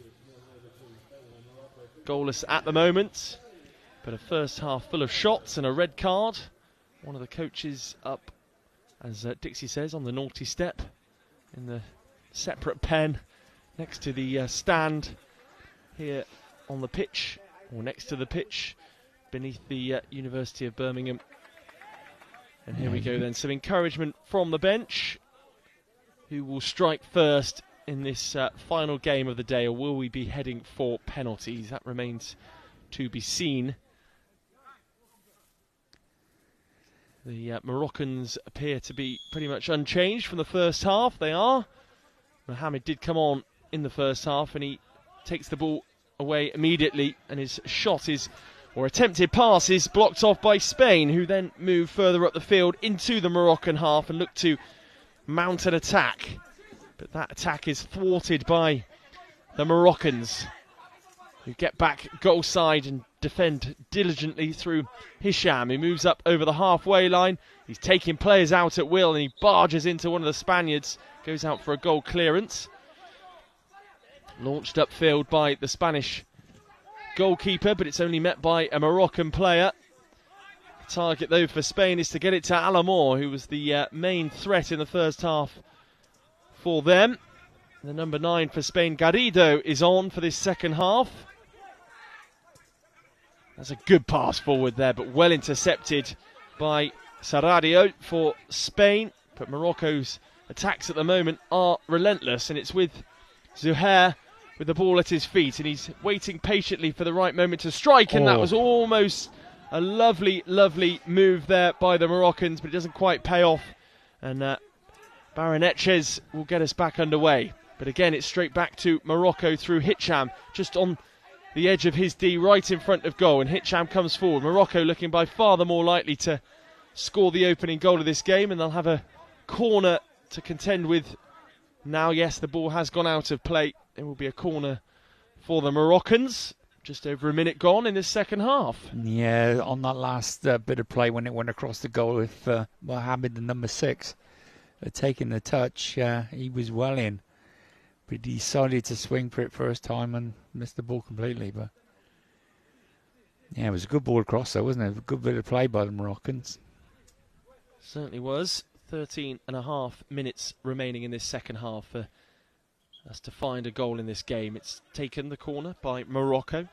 Mohamed relinquishes responsibility for Zuhair. Zuhair moves more central now, but he's pushed back into the middle third. Regains possession. All of the Spaniards are back behind the ball, protecting their goal. Still in the middle third, Zuhair here. Just pays a ball through the middle, looking for Mohamed. Yeah, I think I took a touch as well, didn't it? So that'll be another corner. Another corner then for Morocco. This time on the other side, in front of that disgraced Spanish coach that is in the pen over on that far side, watching on, looking a bit pensive over there. Very forlorn looking, isn't he, all on his own? The guide now just delivering some instructions to the corner takers as the referee organises the Spanish players and make sure they're far enough back. There he is, the Spanish coach. It's been kicked out, sent off in that first half for something that he said to the referee. Here's Zuhair inside the attacking 30, shoots from range and forces a fine stop from the goalkeeper, but it's a wonderful effort. Yeah, that's a great strike on goal, and the keeper's done well. And Baranetches is the man really keeping Spain in this game. Will be another corner. Yeah. The third of this second half. I think the goalkeeper must have hit the post in that save he just made, because they just moved the goals a little bit. So, but it was a fine effort by the Moroccans and equally good save by the Spanish keeper. Back underway again. It's the main man, Zuhair, but we had a double touch situation again. Certainly seems that way. We'll have a free kick then for Spain. Where they're taking it from, perhaps it wasn't a double touch, and it could have been someone barging through, I suppose, creating an obstruction. Garrido is the man on the edge of the D then that will take this free kick for Spain. So it's an indirect free kick, so it's nothing going up on the board, and nothing will go up on the board. And we're just waiting for the Spanish to get the game going again. Garrido sends it upfield, looking for the danger man, Alamore. Alamore picks up possession in the middle third, does really well, gets very central. Thought he might pull the trigger there on a shot. He may well do now, but he's stopped in his advances by Hitcham. Hitcham just outside his defensive third, but Alamore has won the ball back, and those two are battling hard in there to try and keep hold of possession. But there's a bit of a trip from Hitcham on Alamore, and we will have a free kick. Yeah, I just wonder how long the coaches are going to resist putting their big hitters on. Obviously, they want to give the players in the squad a bit of a run out, but you also want to win it as well. So it'd be interesting, especially Hitab from Morocco. He's head and shoulders their best player, and we've seen a hair of him during this game so far. So if they want to win it, they're going to have to bring him on, I think. Alamore is obviously been in the wars already this week. He's got his right hand heavily strapped, so he's hurt his one of his fingers there. He's on the edge of the D, waiting, poised. Wonder if the cry has come from the guide behind the goal as to his whereabouts, or whether the number 9 that's come on, Garrido, for Spain, will just look to get this a bit more central and then go for goal himself. It's inside the attacking third for Spain. The pass was attempted, but it's only met by a Moroccan player. And then Zaher will attempt to bring the ball out of his defensive third and through the middle third now, but he's stopped in his tracks by Alamore, and Alamore regains possession and turns and goes back towards the Moroccan goal. Just to try and find a way through, but is appended by the number 9 Zaher, and then leaves defensive duties to Hitcham. Hitcham wins back possession, does well, and it's now left to Zaher, who's central in the middle third, trying to find a way through. He's got Mohamed beyond him, but it's still with Zaher. He maybe could have done with pulling the shot there, but it's still with Zaher. Will he shoot now? Goes for goal, and he's just crowded out. The guide is furious with him behind the goal. I'm not sure whether he disobeyed his cry to shoot a bit before that, but eventually it goes well wide. Yeah, he's not happy, the guide, is he? He's got his hands on his hips thinking, well, why am I here? Oh, dear. Right, but it was positive from Morocco. They do look the more likely to score, don't they? And here we go. Here is Zaher again. Again, we've had a similar situation to last time, I think. I think what they don't like is the player who touches the ball and is not involved in the play, then goes running off into the box, but deliberately goes running into the wall to create a space for the player with the ball to go into. I think that's what's happening. It's hard to know, but it's always an indirect free kick, so that's the only thing I can think of, really. Another whistle. This time the player on the floor is Alamore, and Spain will have a free kick just inside the offensive third, attacking that Moroccan goal.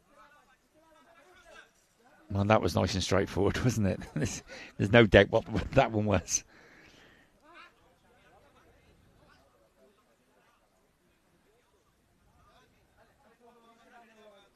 Alamore over this free kick. Garrido in support of him. The Moroccans just getting themselves organised. There will be pushback by the referee. Well, we'll say eased back, shall we? Yes. They're about halfway between the line for the final third and the D for Man Wall. The goalkeeper, Abdel Ali, organises them, looks at both posts and gets ready to protect his net at all costs. And that's a bit of a poor one from Spain. It will go straight out for a goal clearance. But a bit of a slow start to this second half as Zaher really cleverly brings the ball under control, and a big opportunity for him here. He shoots. The shot is blocked. It will be a corner for Morocco. Yeah, that's well blocked by the Spanish 13. That was on its way, and good bit of skill from the Moroccan number 9, really. He's dragged it in from quite a fierce throw out by the keeper. And he's dragged it into his control really well.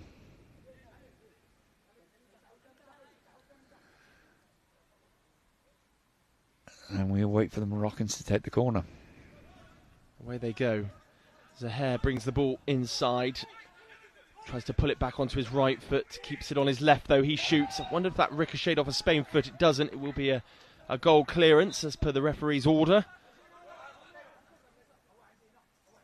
And then a big old throw forward. A silly throw forward. A careless one from the Spanish goalkeeper. Immediately applauds his players afterwards as though nothing's happened. But he's given away a free kick there. Yeah, that wasn't just over, was it? Yeah, it was about 10 yards over the halfway line. He wasn't even close that time. Back underway again. Zaher moves quite cleverly past Alamore, but then checks back and consolidates. He's got the ball still at his feet. Moves past one defender. Then almost a second, but Alamore picks his pockets and he's tumbling backwards now, Zaher. Alamore moves up over the halfway line. Checks back inside. Still going Alamore, but he's stopped by a Moroccan player. He's still on the ground, Alamore, but he'll, I'm sure, be back to his feet in a moment's time. Still looking in a degree of discomfort, and finally he's back to his feet. Zaher attacking still, trying to get beyond those defenders, and then Garrido's tried to sort of buy a foul there, but in fact Morocco have the free kick. Very stop-start this second half. Yeah. Yeah, it's very scrappy indeed. Let's hope we can get a shot on goal from this free kick. It's about 10, 11 metres out. Fairly central. And we've got Hamid and the number 9 together over the ball. And it looks like it's a number 9. No, they're having a change of mind. It's going to be the number 9 who's going to have the hip, I think.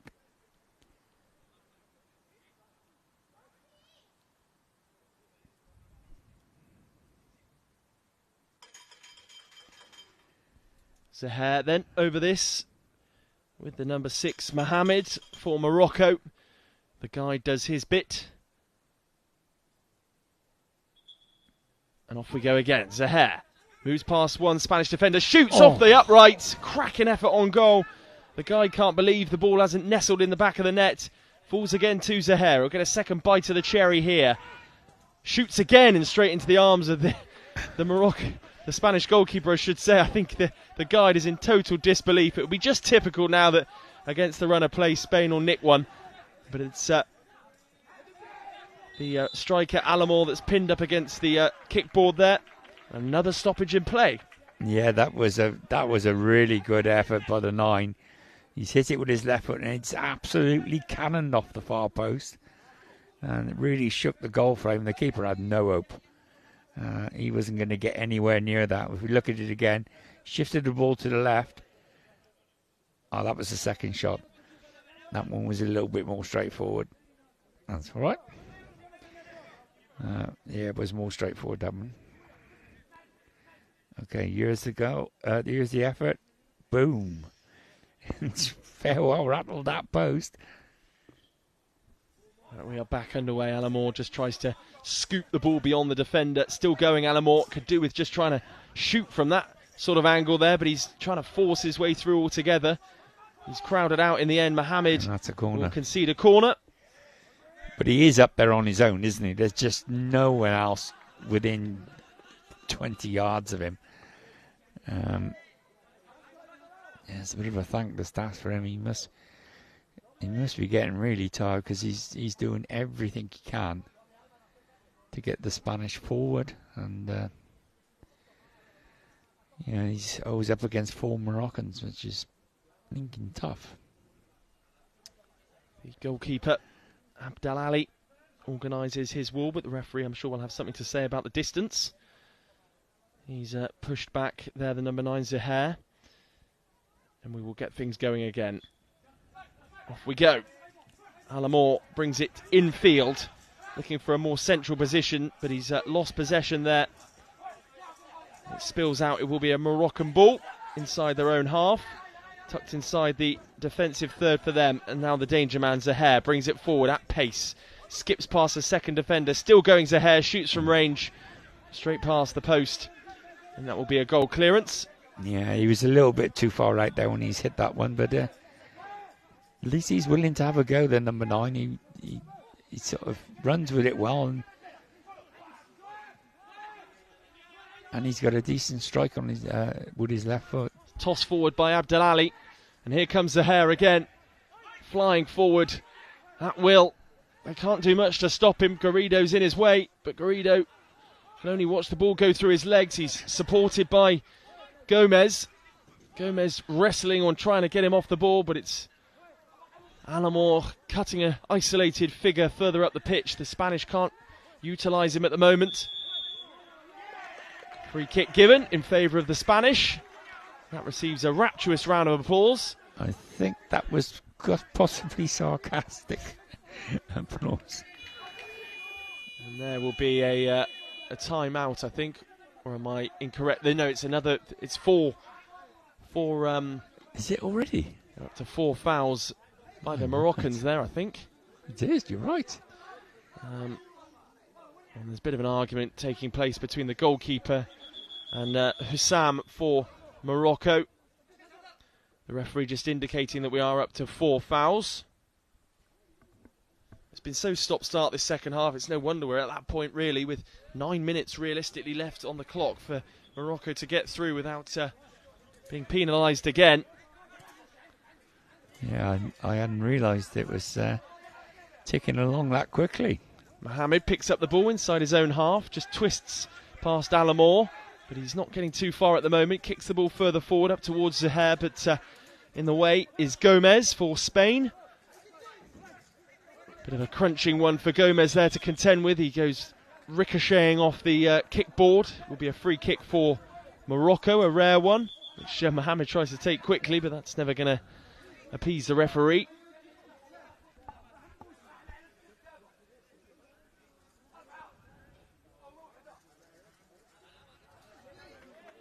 Yeah, so Morocco got a free kick directly on the halfway line, right up tight to the boards where the referee's tent is.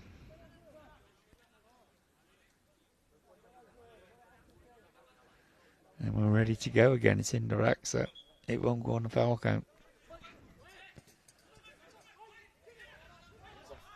Comes off the foot there of the number 6 for Spain. Zaher trying to orchestrate something in a bit of a tight spot, and the ball is just going to trickle back over the line. It will be a goal clearance for Spain, and it's immediately sent upfield again towards Alamor. Will we see a late winner potentially in this game? We've not seen too many late winners in this competition, certainly today. It's been a bit of a foregone conclusion by this point, or at least teams just sort of seeing out a narrow advantage. Alamor goes to ground. The referee has no sympathy there and waves for him to get back onto his feet. We're in the Moroccan attacking third now, and it's with the danger man Zaher. Skips past 2 defenders and forces another parry from the goalkeeper, and then a neat back pass there from Gomez. Now it's with Algeria in their own half, and they'll work from the back through Hicham. It goes towards Zaher, and it misses everybody, and will sneak out again for a goal clearance for Spain. There was a push there in the middle of the park. The referee just wants to check the eye mask of Mohamed, which has come off completely.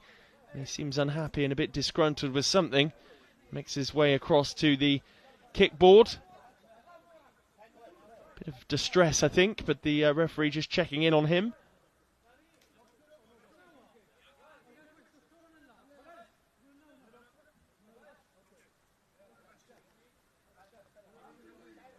I think he's okay to continue now.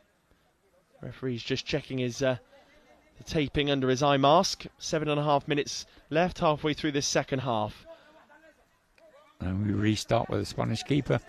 He's bowled it out down to the tent side. Number 9, Garrido, just tries to swivel past his marker but doesn't get away from him. Now it's by the kickboard in front of the main stand, right on the line for the offensive third for Spain.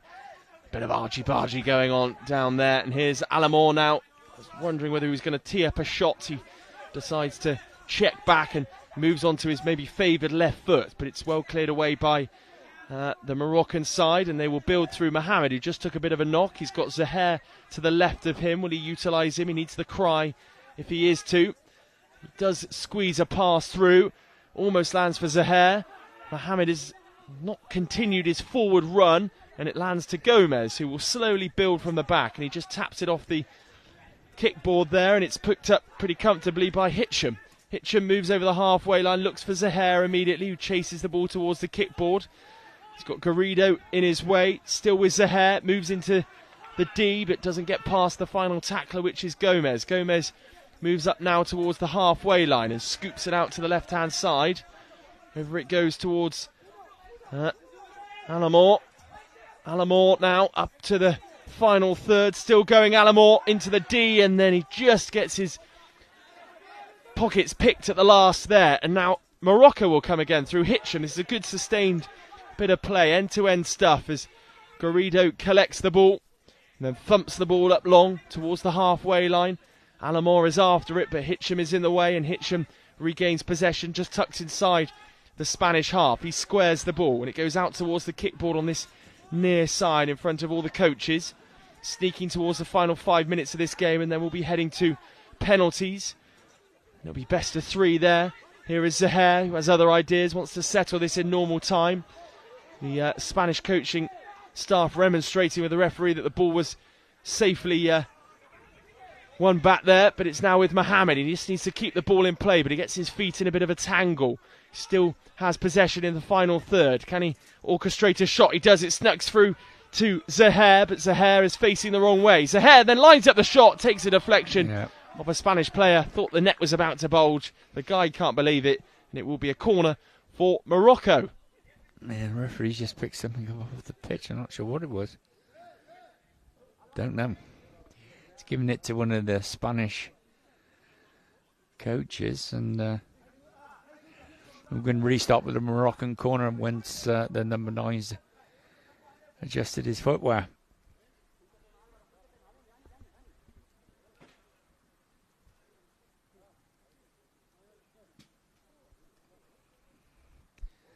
Well, he's taking a bit of time to readjust his footwear. And the corner is on the near side as we look at it, looking down onto the pitch. I don't know quite what he's doing. I think Zaher is just... Yeah. When you're ready.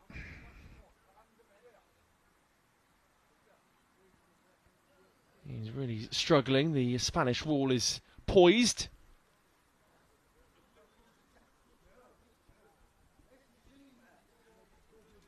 And we're ready. Oh no, perhaps we're not. Quite. The referee's not totally happy. Right. The number 9, Moroccan number 9, is ready now. And we're off. Off goes Zaher. He backheels it to Mohamed. And it sort of squirts out, and Spain will look to try and counter-attack. But Zaher gets his body back goal side. Here's Alamor then on the counter. Up against the number 4, Hitcham for Morocco. Alamor could do his shooting from there. He does. It whistles past the post. Will go out for a throw, which is sent long. A goal clearance for Morocco. Now it's with Zaher in a really good position. Skips past one tackler. Changes direction. Could do with getting the shot away, and then he's just closed out in the end by Spanish defenders. Still with Zaher. Tries to poke it, and then the goalkeeper takes no prisoners. I'm not sure what quite happened there, but... there's just histrionics by the goalkeeper. The goalkeeper, my word. I've never seen anything like it.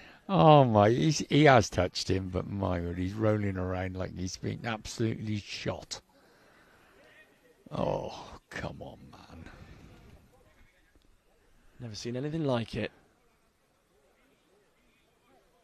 He has touched him, but not to the extent that you do 3 rolls. No, and now they cuddle each other. We'll see the incident again here.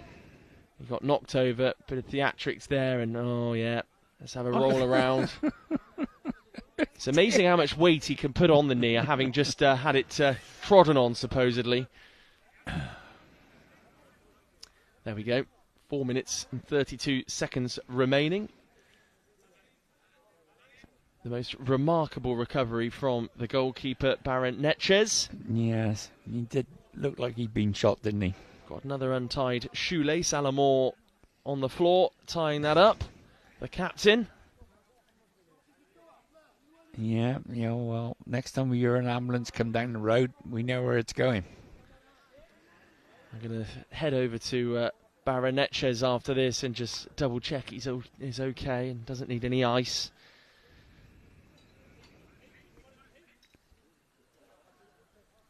Lace is finally laced. It's a very bitty half of football, isn't it? It really has been a slow game, this one. An hour and 10 minutes in we are. Yeah. The referee will take the drop ball here between the two players. He's told Hitcham to get further back. Become a bit painstaking at times. These stoppages, hasn't it? The two players over the ball now are the two standout performers. The referee will now drop it and then quickly retreat. And we're back underway. Zaher and Alamore battling hard. This game looks as though it's heading to a penalty shootout. Mohamed tussling with Gomez, still with Mohamed. They're a bit of a mismatch in terms of size. Here's Zaher onto his left foot. Can he orchestrate the shot? Desperately trying to find some room to shoot. He does, and it's straight into the clutches of Baron Netchez again, and the ball is sent up pitch. Alamore will pick it up deep inside Morocco's half. Can he find some space to unleash a shot himself? But it's brought away by Hitcham. Hitcham runs upfield, can't quite pass the halfway line because Alamore backtracks and does some defending.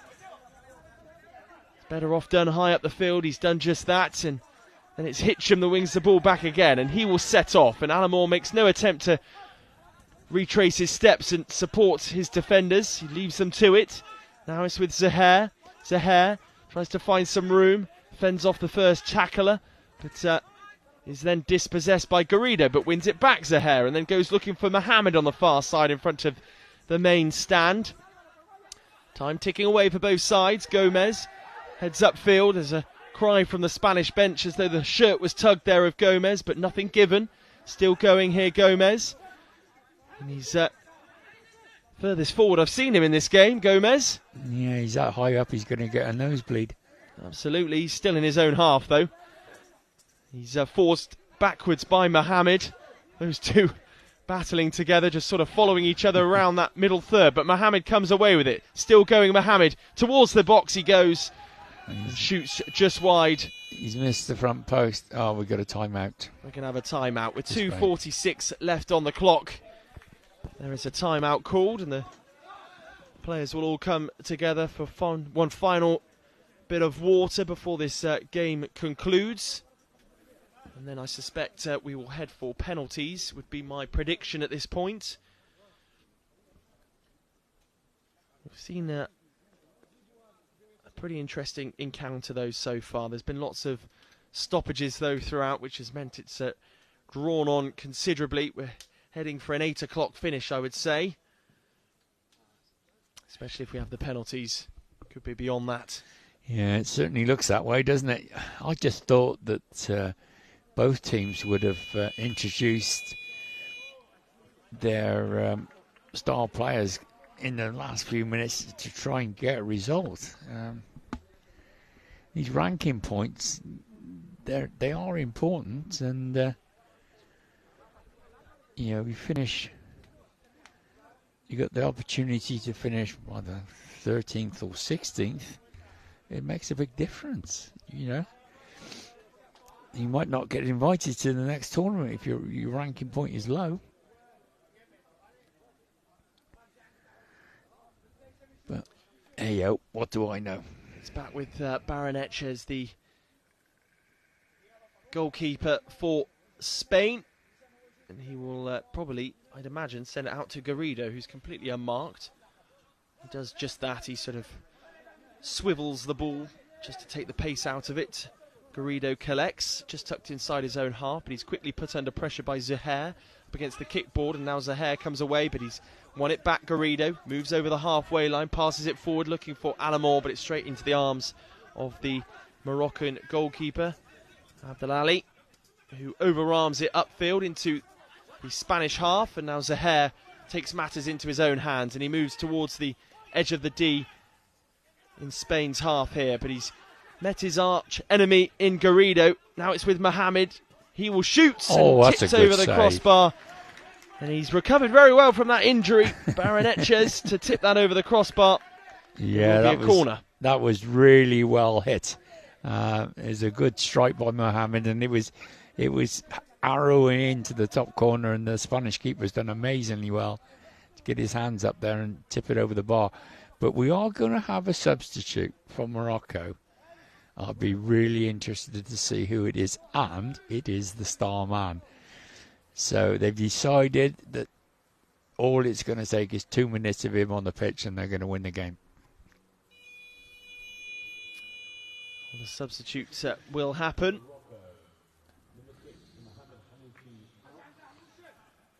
It will be Mohamed that will make way, and the number 10 for Morocco will come on. Abderrazak, the captain, to come and force the issue and see if they can collect the victory. Mohamed, though, has put up a good fight himself. He's played well in this game, and off goes Abderrazak to hopefully try and win the game for the Moroccans now. He makes his way forward. It was Mohamed's shot that's forced this corner, and this number 10 coming on you, if you haven't seen Morocco play, boy, can he hit a ball. Yeah, when he hits it, it stays hit. 2 minutes left then. Can Morocco's super sub do the job for them? He's in possession now, up against the kickboard on that far side by the main stand. He uses his body weight just to try and backheel the ball inside, but he was crowded out. Hitcham picks it up, and Alamor wants to try and win this game for Spain. Still could go either way. The ball is in play, and it's punted upfield up to Zaher. Zaher almost through on goal there, and almost an own goal from the number 13 Saradio for Spain. He puts it round the post. It will be a corner again. He didn't have a clue where that was going, did he? He's just stuck a foot out at it, and he's missed his post by about 6 inches. My word. So we've got a corner to Morocco, and we've got, was it 130 something left? 138. Off we go. Zaher with the ball at his feet, squares it, looking for the star man to poke home, and it's the keeper Baranetches that keeps Spain in it once again. Spills out to Gomez, who tries to take it upfield, but it's all in vain at the moment. Alamor gives chase, but it's the Moroccans that get their body in between the ball and the goal. Alamor, though, could be away here, right on the edge of the box. Can he prod it beyond the goalkeeper? The guy looks frustrated behind the goal. And it's a goal clearance thrown up field. Will it be kept in play? I think it will almost. Abderrazak just runs past it in the end and just misses that. And the goal clearance is sent upfield to Alamor, but he's had his pockets picked. Will there be a last gasp winner here as Hitcham comes upfield? He needs to find one of his star men beyond him.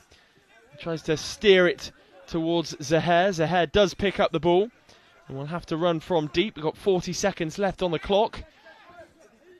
Running out of time, the Moroccans now to find a late winner. He's got away from him. Here comes Zaher. This could be it.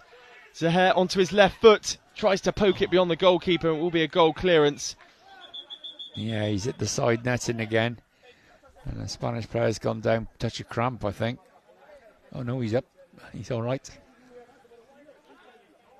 There will be a goal clearance. We're good to go again, but the referee seems to want to intervene.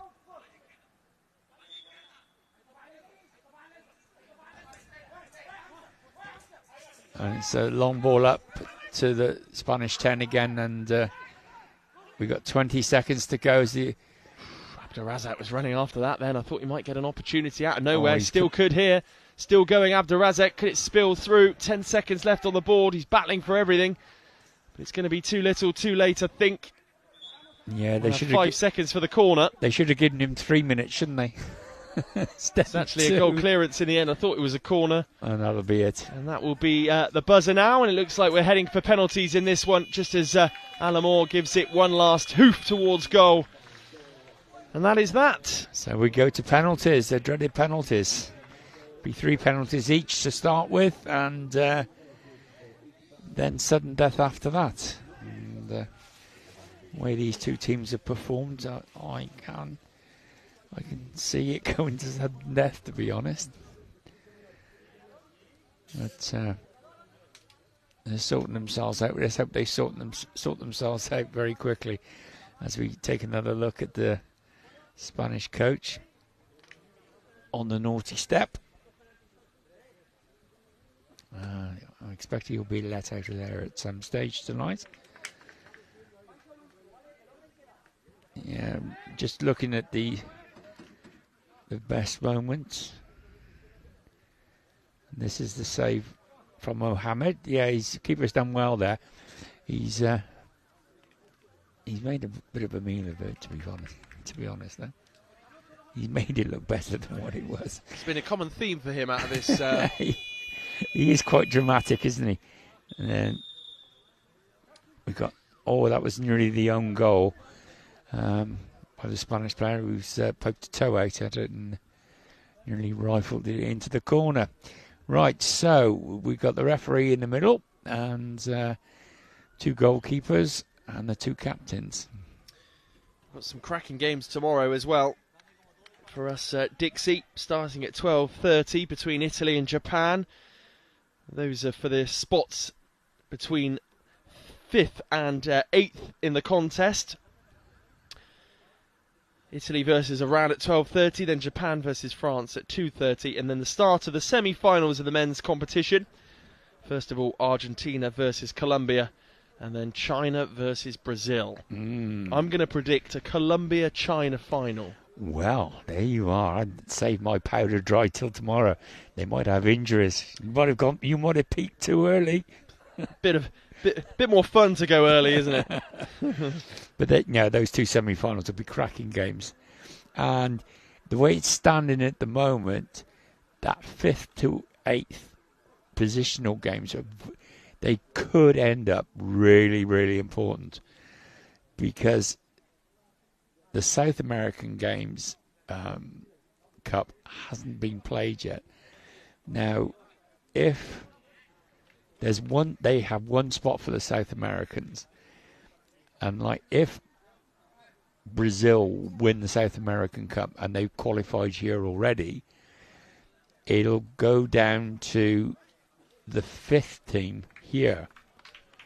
So there's a potential whoever finishes 5th here goes to the Paralympics. It's a bit complicated, but that's basically what it means.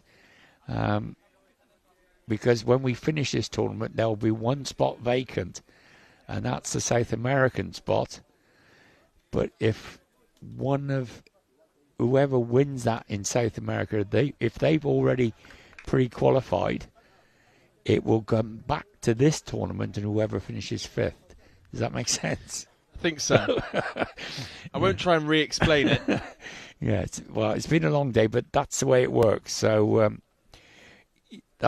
those games are not a dead rubber by any chance, and there's no guarantee if you do finish 5th you'll go, but it's a very good chance that you might. So I would anticipate that those games are going to be fought over to get that 5th spot just in case. Right, so we've got the penalty shootout going to take place at this end, which is good, and it's Spain to start. It will be indeed. And it's going to be the danger man throughout Alamore to take the first penalty for Spain. The goalkeeper for Morocco, of course, Abdel Ali. Yeah, you can't change your goalkeeper even if you wanted to, unless he's injured. You could change him if he's injured at the end of the game. but whichever goalkeeper you finish the game with is the one that's got to be in for the penalty shootout. So if the Spanish wanted their other keeper in, they should have changed him in the last 10 seconds of that the original playing time. Well, Alamore will take this initial pressure penalty just as Mohamed retakes the field. I think he was just having a few things adjusted there with his eye mask off the pitch, but will probably be needed for the penalty shootout. I would imagine so, because he's got a decent strike on him, hasn't he? The outfield players, it doesn't matter if you're on the pitch or not on the pitch. You can still take a penalty if you're in the squad. Well, the two sets of players huddled together, and we're pretty much ready to get this going then. Alamore will adjust where the ball sits. And he was their Spanish best player, wasn't he? Easily, he played exceptionally well for Spain. So there's no surprise he's first up. So we go through the tap in.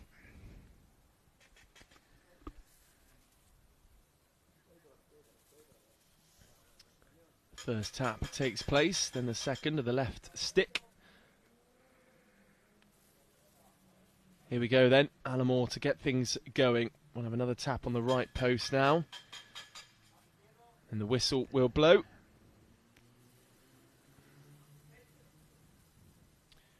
Up steps Alamore. Oh, it's wide. Oh, dear me. Not a good start for Spain. No, not at all. And now it's your main man, Abderrazak, to take the Moroccan penalty. And that was a tactical move from the Moroccan coaches, no doubt, to bring him on. Hope they might be able to influence things late in the game, but then I'm sure they'll be utilising him. Come on, please look at my patches. I'm ready to go.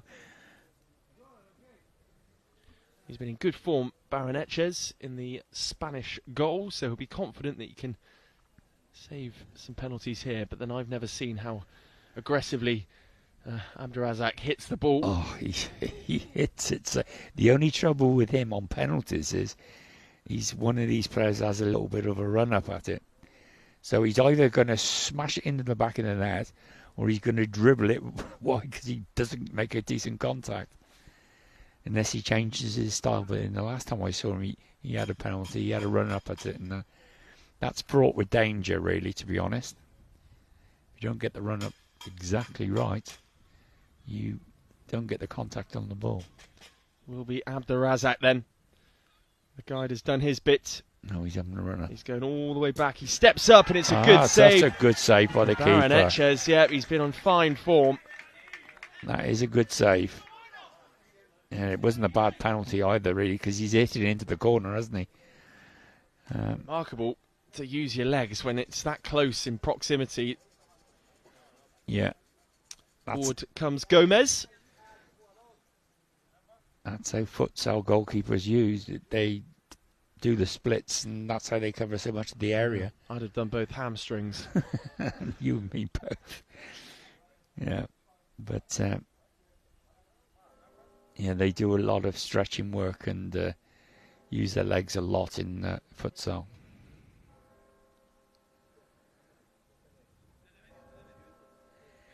It's quicker to get your foot out there than it is to get your hand out there.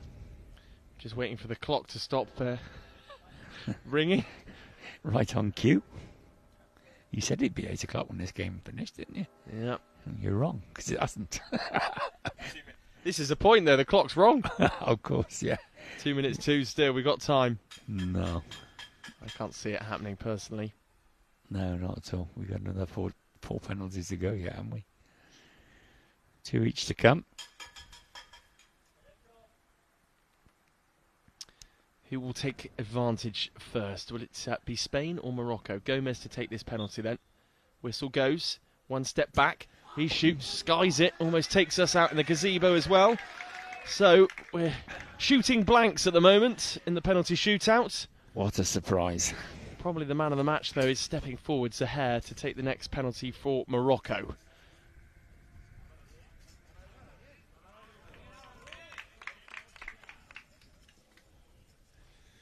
Let's hope he does a style where he plants his left foot alongside the ball and just retracts his right leg. Or is he right-footed or left-footed? He's a bit both, isn't he? So I'm not sure which foot he's going to use. Looks like he's going to use his right. So the guide will indicate the post, and you'll hopefully square himself up a bit, because at the moment I'm taking cover because he's looking straight at us. He has squared himself up a bit. I do hope he's not going to wrap a runner. To me, he's facing slightly the wrong way, but he does shoot. And he puts scores it in the back of the net. It's an excellent penalty. Yeah, it had to be right in the corner because the keeper's gone right out into that space, and he's managed to beat him. It was a good penalty. And correct me if I'm wrong, this is it. If this is missed, yep, that'll be it. Moroccans win. Big pressure on Garrido. He's a left footer. Don't like left footers. And when I was playing goal, I used to hate left footed players. You know, I'm going to Scooby-Doo where they're going. Abdelali takes up his position in the goal for Morocco. The guy does his bit with the tapping of the posts. Keeper's just wandering around looking like, wow. Spain score this, they'll level things up, but then Morocco have a chance to win the shootout themselves. It will be Garrido. Oh, he missed scuffs it. it wide, and there you have it. He's disappointed with himself, Garrido. And the Moroccans celebrate, and that concludes the day's play here at the University of Birmingham campus. Garrido's absolutely devastated with that, but he wasn't to blame for the missed penalty. And there you have it. The Moroccans progress to that game for 9th spot, which will take place on Thursday. We'll be back tomorrow. And there's the penalties in the brackets confirmation there. Morocco will progress into that particular game and tie up the remaining spaces in the competition. A bumper day. Super Tuesday has not disappointed, has it, Dixie? There's been a lot of dramatic stuff going on. Yes. It's been a fascinating day all the same. We hope you enjoyed the coverage here. And we will be back tomorrow at 12:30 for the start of the action. And of course we have the semi-finals as well in the afternoon. The final 2 games of the day. They promise to be fascinating encounters. Thank you for joining us once again. But that is it from us on the campus here. There's confirmation of the day's play. Some great games involved. And that final one there finishing on penalties. Super Tuesday has produced the goods. Thank you, Dixie, for joining us once again. Yeah, it's been a pleasure. Thank you very much. It's been a good day. Certainly has. If a bit long. If a bit long. We'll let you go and put your feet up now. Right, we'll see you tomorrow at 12:20 for the warm-up for the first match. Bye for now.